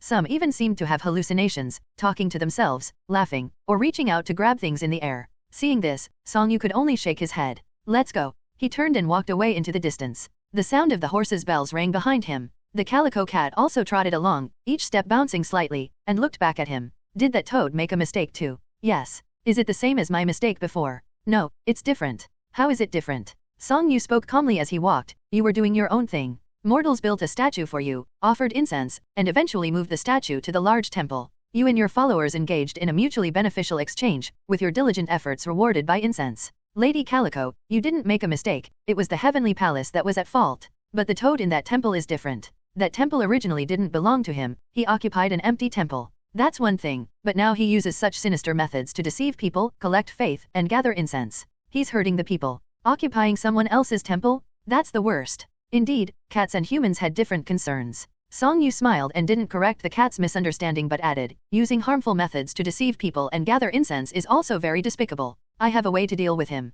"What way?" "We can get a lot of mojuza and kang urtsi and put them on him." "That's actually a good idea," Song Yu said with a slight smile. After a few seconds, he continued, "But toads don't have fur, so they won't stick." "Oh." The calico cat seemed to just remember this. Then it said, "How ugly." "What's ugly?" "The toad has no fur, so it's very ugly." "Are people ugly without fur too?" The calico cat looked up at Song Yu silently and then lowered its head again, not saying anything more. Seeing this, Song Yu pressed his lips together tightly. The silence was deafening. After a few seconds, the calico cat raised its paw to gently touch his pant leg, and it looked up to meet his gaze. This gesture of comfort was also somewhat unsettling. Silently taking a few steps forward, he glanced back. The frog god temple was still there, with people continuing to enter but no one coming out. Song Yu couldn't help but find it a bit strange. The strangeness lay in the ferryman. He had climbed a mountain and spent 3 days doing so, which was only 3 days ago for him. But for others, it seemed like something that happened last year. So much had changed this year. The strangeness also lay in the frog god. The last time he visited, the frog god lacked the power to grant health and longevity or blessings of many children. However, it could drive away evil spirits. Although it had become greedy for human incense, it hadn't done anything more than that. The heavenly palace and other deist priests might have dealt with him, but Song Yu had no desire to intervene. Unexpectedly, this time, the frog god had become a nefarious god. It was quite lamentable to think about. One couldn't help but reflect that the pursuit of fame and fortune was not something only humans did. Even demons, ghosts, and gods were not exempt from it. But that toad must be a foolish demon. Incense was a deadly temptation for mountain demons and spirits. Incense was also a god's lifeblood. Occupying an empty temple was the instinct of ignorant spirits. Gathering incense was something all gods did, but using such methods was something the heavenly palace and the court could not tolerate. It could be said to be unacceptable to both those of the divine Deo and the mortal Deo. Someone would eventually come to deal with him even if he hadn't come, whether from the heavenly palace or the court, unless the county officials of Changsheng County were incompetent and corrupt, and there were no gods or spirits in the area. It might be the responsibility of the heavenly palace, the court, or the deist priests, but it wasn't the responsibility of the hidden dragon temple. If there was no one here to take care of it, Song Yu might intervene. But since the Thunder God Temple was only 2 li away, such demons and evils should fall under its jurisdiction. Song Yu planned to first inquire to see if there was something more to the situation or if this renowned Thunder God was just sitting idly. After passing a small village and a tree, he soon arrived at a smaller temple than the Frog God Temple. Song Yu walked over. At the entrance, there was still a couplet that said, "How bold of you to dare come see me, quickly turn back and do no harm." Upon entering, he saw a statue seated in the center. The figure was tall and robust, exuding righteousness, with eyes wide open in anger. Clad in a black robe, it was none other than Duke of Thunder Zhou. Beside him were several smaller statues, representing local land gods and other deities casually worshipped by the villagers. Deist priest. What are we doing here? Song Yu looked down, and the calico cat seemed uneasy. This temple was smaller and less well-maintained than the Frog God Temple, but she clearly felt anxious and kept glancing nervously at the main god statue. Her voice had become quieter. Thunder God indeed lived up to his name. It was time to invite Thunder God to come out and meet them. Upon the altar, the statue of Thunder God began to emit a radiant glow. The previously stiff and artificial-looking paintwork gradually softened, and the once harsh, rigid angles of the statue became more natural and refined. The statue's eyes flickered with a gleam, resembling a flash of lightning in the night. It seemed as though the clay figure was slowly coming to life, its eyes fixed downward with a terrifying aura of authority. "Who dares to summon me?" The voice boomed like thunder, reverberating throughout the temple, as though multiple claps of thunder were crashing together. The calico cat had already hidden behind the deist priest's legs, peeking out with only half its head and one eye, observing the scene with wide eyes. The priest stood below, cupping his hands in respect towards the altar. "It is I who requests your presence." A deist priest, Thunder God's eyes narrowed slightly, as if offended. In a deep voice, he questioned, "What lineage do you hail from? Who is your master? How dare you be so disrespectful? To seek an audience with a god without even offering incense. Thunder God, you misunderstand. I am traveling and did not bring incense with me. It was not my intention to be disrespectful. I am Song Yu, the 30th generation heir of Hidden Dragon Temple on Yinyang Mountain, apprenticed under deist Duozing." Song Yu replied respectfully. After a brief pause, he added, "However, my master is still alive. If you wish to inquire further, you may visit Yinyang Mountain in Lingquan County to seek her out." These 30 generations were counted from the lineage of Hidden Dragon Temple, not from the founding of the temple itself. Hidden Dragon Temple's lineage began long before the creation of Daoism. It was only after someone established Daoism that a zealous ancestor decided to build the Hidden Dragon Temple on Yinyang Mountain. Many lazy ancestors later lived off it. In truth, the lineage of Hidden Dragon Temple predated not only the Heavenly Palace but also Daoism itself. Yinyang Mountain, Hidden Dragon Temple. Thunder God's eyes gradually narrowed further, though he remained unafraid. "So, you are the heir of Hidden Dragon Temple. But even the heir of Hidden Dragon Temple should not be so disrespectful?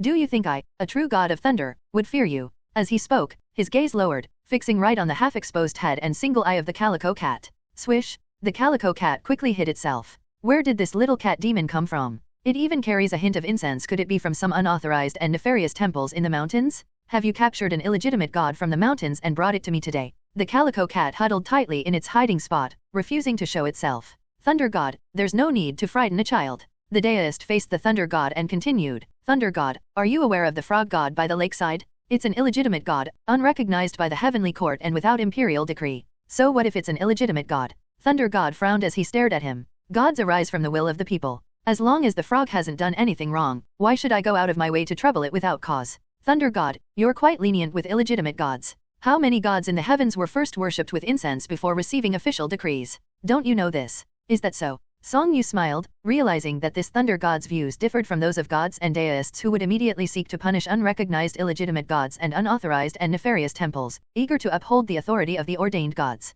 This perspective aligned more with Song Yu's own beliefs. Resorting to harsh measures indiscriminately, except in cases of necessity, was nothing but lazy governance. Song Yu paused before continuing. Last year when I passed by, this frog god was well behaved. But this year, when I came by the lake again, I found that he had resorted to some other means. I wonder, Thunder God, are you aware of this? So, you've come to hold me accountable. Thunder God immediately understood Song Yu's purpose, though his expression remained calm, and his voice thundered. Every generation of the hidden dragon temples heir roam the world. Do you not know how vast it is? Do you expect me to be aware of every misdeed committed by every illegitimate god in the mountains? I didn't mean it that way. Then speak plainly. Song Yu said, I know that divine powers are limited. First, I heard that the goddess of Mirror Island Lake reported to the heavens twice but received no attention. Second, the new temple built by the frog god is just 2 li from your thunder god temple. He continued, in fact, if it weren't for the houses and village trees blocking the view, it could be seen from your temple. This region of Pingzhou is where you were born, so don't you think the frog god is showing you a bit too much disrespect? Thunder God's expression darkened. The statue, though made of clay and obstructed by the temple walls, had limited sight and divine power. How could it know of all the troubles caused by demons and illegitimate gods in the world? However, if the frog god was truly causing trouble and had even built his temple nearby, it was indeed shameful that a widely respected god of the Thunder Division like Thunder God hadn't noticed it immediately. It was, without a doubt, a dereliction of duty and a loss of face. The deist then asked, what do you think, Thunder God? I am a legitimate god of the Thunder Division. If the goddess of Mirror Island Lake reported the matter and was ignored, that's because it's not my problem and is beyond my control. However, the actions of this frog god are indeed my responsibility. Thunder God's voice softened slightly, though it still carried the rumble of thunder. He continued, but this is only your account. I must investigate the matter thoroughly and then punish the frog god according to the heavenly laws. Song Yu said, Thunder God, you're indeed upright and unyielding. May I ask where you are from? Yizhu. When did you come down from the mountain to travel? How many prefectures have you visited? About 2 years ago, I have traveled through 3 prefectures.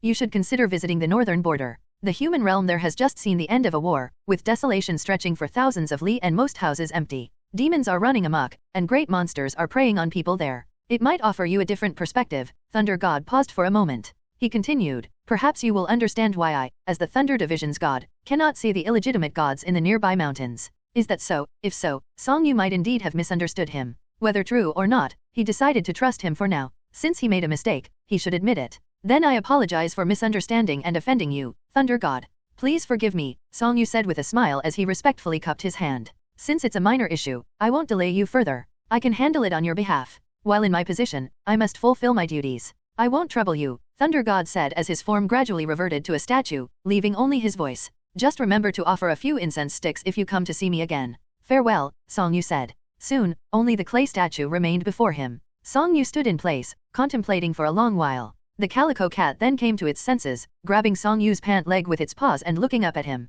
Is that the Thunder God? Yes. He's so fierce. If you haven't done anything wrong, there's no need to fear him. Well, which demon or ghost wasn't afraid of the Thunder God? Let's go. The man and the cat exited the temple. Not long after they had walked away, a few muffled sounds were heard. Looking back, they saw a clear day suddenly turn stormy with massive lightning bolts striking the lakeside one after another, likely destroying all the frog gods' temples. The sight was so terrifying that the aquatic creatures in the lake and the wild beasts in the mountains were all greatly alarmed. Song Yu seemed to see a god holding a toad, and the figure instantly disappeared. The Duke of Thunder Zhou, originally named Zhou Kangbo, was born 200 years ago in Pingzhou. He was originally a constable in Pingdu. During the late years of the dynasty's founder, the capital city, Changjing, was plagued by chaos and abuses of power. The then prime minister who had served as the governor of Pingzhou, Gu Shao, was displeased with the corruption and ineffectiveness of local law enforcement. Knowing that Zhou Kangbo from Pingzhou was a man of integrity and righteousness, Gu Shao transferred him to Changjing as the chief constable. At that time, such transfers of minor officials were almost unheard of.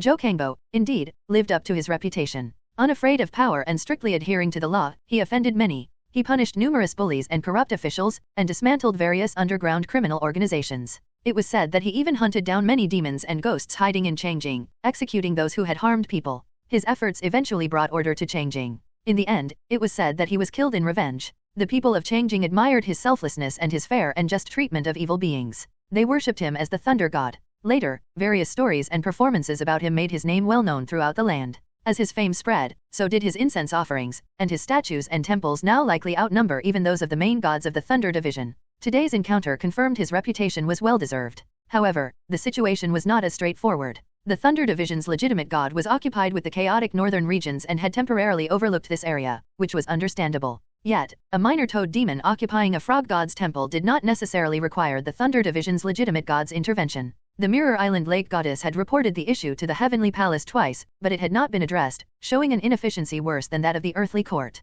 Could it be that all the gods capable of exorcising demons had gone north to deal with them? Without enough understanding, Song Yu chose not to dwell too much on it. Song Yu continued walking and thought again about the temple attendant of the frog god and the topics of the underworld and reincarnation that were discussed. It was rather intriguing. Perhaps in a few centuries, future generations would regard ancient myths as having a well-established system. But for now, the deity system was still gradually taking shape.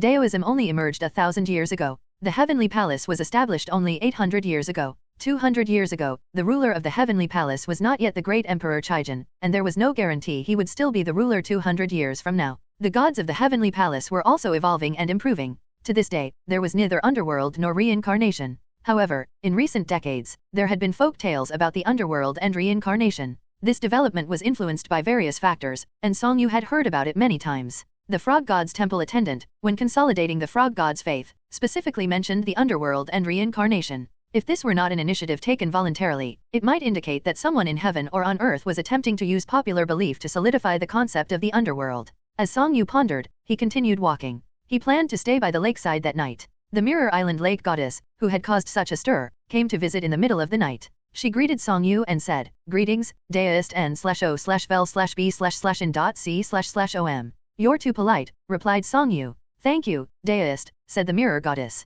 "I asked for your help last night, and today the frog god has been dealt with by the thunder god. I am here to express my gratitude." "That was the work of Duke of Thunder Zhou," Song Yu said. "I was merely a reminder, not even an inspector. I wouldn't dare claim credit for this achievement. You should still be thanked. If not for your powerful magic and calling upon the thunder god, how could this matter have been resolved so easily? I have some doubts. May I ask if you can provide an answer?" "Please, deist, go ahead." Song Yu said sincerely to the mirror goddess, "This kind of matter is indeed the responsibility of the Thunder Division's gods. But when I spoke with Duke of Thunder Zhou earlier, he seemed completely unaware of the chaos caused by the frog god here. Could it be that the Heavenly Palace has been preoccupied with other affairs recently, so the two reports made by you were not communicated to the Thunder Division?" The mirror goddess said, "Perhaps the Heavenly Palace has its own difficulties." "Why do you say that?" "I am merely a minor god and do not know the inner workings of the Heavenly Palace," the mirror goddess said, casting a glance at Song Yu with a gentle smile. "But my experiences in life have taught me a principle. Please, enlighten me. People are people, and countries are countries.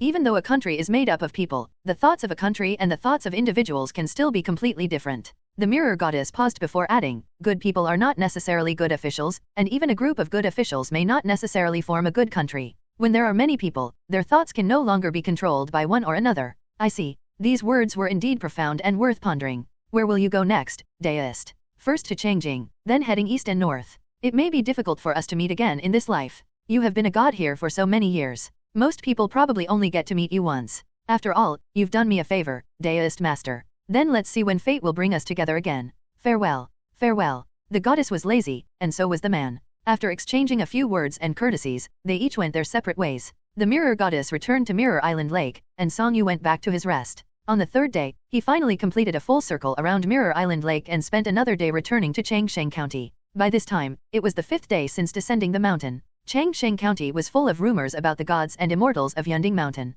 Who in the world can claim to survive a clash with Shu Yufan's sword if they encounter him in the Jianghu? Amidst disorderly troops, Cao Yan can shoot an arrow that pierces armor from dozens of zhang away with deadly accuracy. Who dare say they can dodge his shot? The people of the northern frontier grow up riding horses, and each year the king of scimitars claims countless heads. But if he puts on armor, who in the world dares to say they can withstand 100 moves against Chen Ziai's spear? Heroes abound across the land, but who truly possesses the highest skill? When they all gather, who is the best in the world? Each setting may have its own champion. Since it's impossible to gather all the heroes together, I will determine the rankings from this stage. Today, let's discuss the heroes of the world. It's just my humble opinion, I hope everyone enjoys it. On stage, a frail storyteller spoke with rising and falling tones, his narration captivating the audience. However, a newly arrived spectator below was not quite satisfied. "Can we hear something else today? What would you like to hear, dear guest?" "I heard someone encountered an immortal on Yunding Mountain again." At these words, the crowd's interest was piqued. Indeed, this was Pingzhou. The stories people loved most were about immortals, gods, monsters, and demons, especially those that were close by and seemingly real.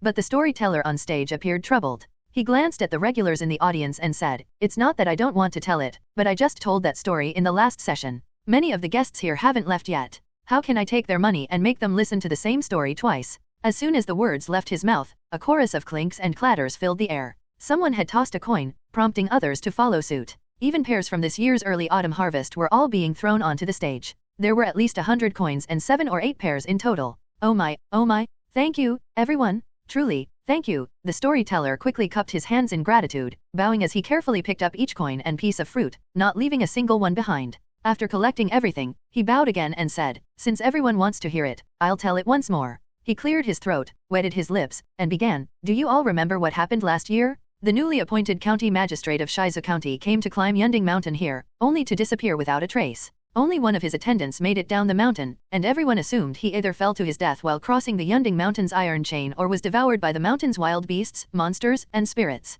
This was no ordinary man. Though he was appointed magistrate in Shizu County, he was previously an official in the capital, well known in literary circles and connected with people all over the country. Even our own magistrate of Changsheng County went up the mountain to offer incense, and a noble from the commandery who had ties with him also came to offer incense on Yunding Mountain. But who could have guessed? A few days ago, he and his guards actually came down from the mountain. The crowd erupted in surprise and chatter, with those who had heard the story before already whispering the rest of the tale to those nearby. This is no hoax. The storyteller widened his eyes as he spoke. In the past, people who descended from Yunding Mountain claimed to have encountered immortals and gods. Now, I can't say whether those stories were true or false. There was always some truth mixed with lies. But no tale has ever been as credible as this one. This man was a demoted capital official. He had a reputation for his literary talents, not from a prominent family, but certainly not from a humble background either. He was missing for a full year, and everyone knew it. Before the new magistrate appointed by the court could even arrive, and before his family had finished their mourning, he reappeared. He had genuinely descended from the mountain. Who could fake something like that? The entire Shizu County has been buzzing with the news. Someone in the crowd immediately asked, "What did he say? Have you ever heard the phrase a day in heaven, a year on earth?" The magistrate met an immortal and journeyed alongside him. When he grew tired atop the mountain, he slept for the whole night. When he awoke the next day, he thought he had only slept for a night, only to discover that he had slept from the 2nd year of Ming to the 3rd year. Isn't that incredible? The crowd erupted in a frenzy of chatter. Then, a gentle voice asked, "Did his wives remarry?" "They did not," the storyteller replied after a pause. "Everyone, please quiet down. I have more details for you, which I heard directly from someone who came from Shizu County." The crowd instantly fell silent, eager to hear more. Though this story had spread far and wide, it was true that neither Kui Nangzi nor his guards had revealed his name. They had indeed kept to their promise. Knowing this, and that Kui Nangzi's wives had not remarried, the impact of the past year on him seemed minimal. Satisfied with this knowledge, Song Yu stood up and left. Rumors of encountering an immortal would surely boost his reputation. If Kui Nangzi were clever enough, he might even claim that the compilation of the Great Encyclopedia was done under the immortal's guidance, making it easier to gain the emperor's and the court's approval, as well as securing his position as the chief editor. This could serve as another form of compensation beyond the elixir. It was noisy inside the theater, but the outside remained quiet. The sun was shining just right, and the horse stood calmly in the stable. As Song Yu approached, the calico cat in his cloth bag seemed to recognize his footsteps and quickly poked its head out, staring at him curiously. "Did you finish listening?" "Yes, I did. I thought you would stay until nightfall. Let's go." As the deist began to walk, the horse followed. They were indifferent to the noisy chatter behind them, which was still filled with talk of mountain gods and immortals. With these rumors, the legend of immortals on Yunding Mountain was likely to be solidified. Who knew how many people from all over the country would be drawn here, wasting their time on seeking immortals on Yunding Mountain? Sigh. The horse trotted along the road out of the city. Another 200 li past Changsheng County, and they would be out of Pingzhou. After Pingzhou, there was Jingzhou.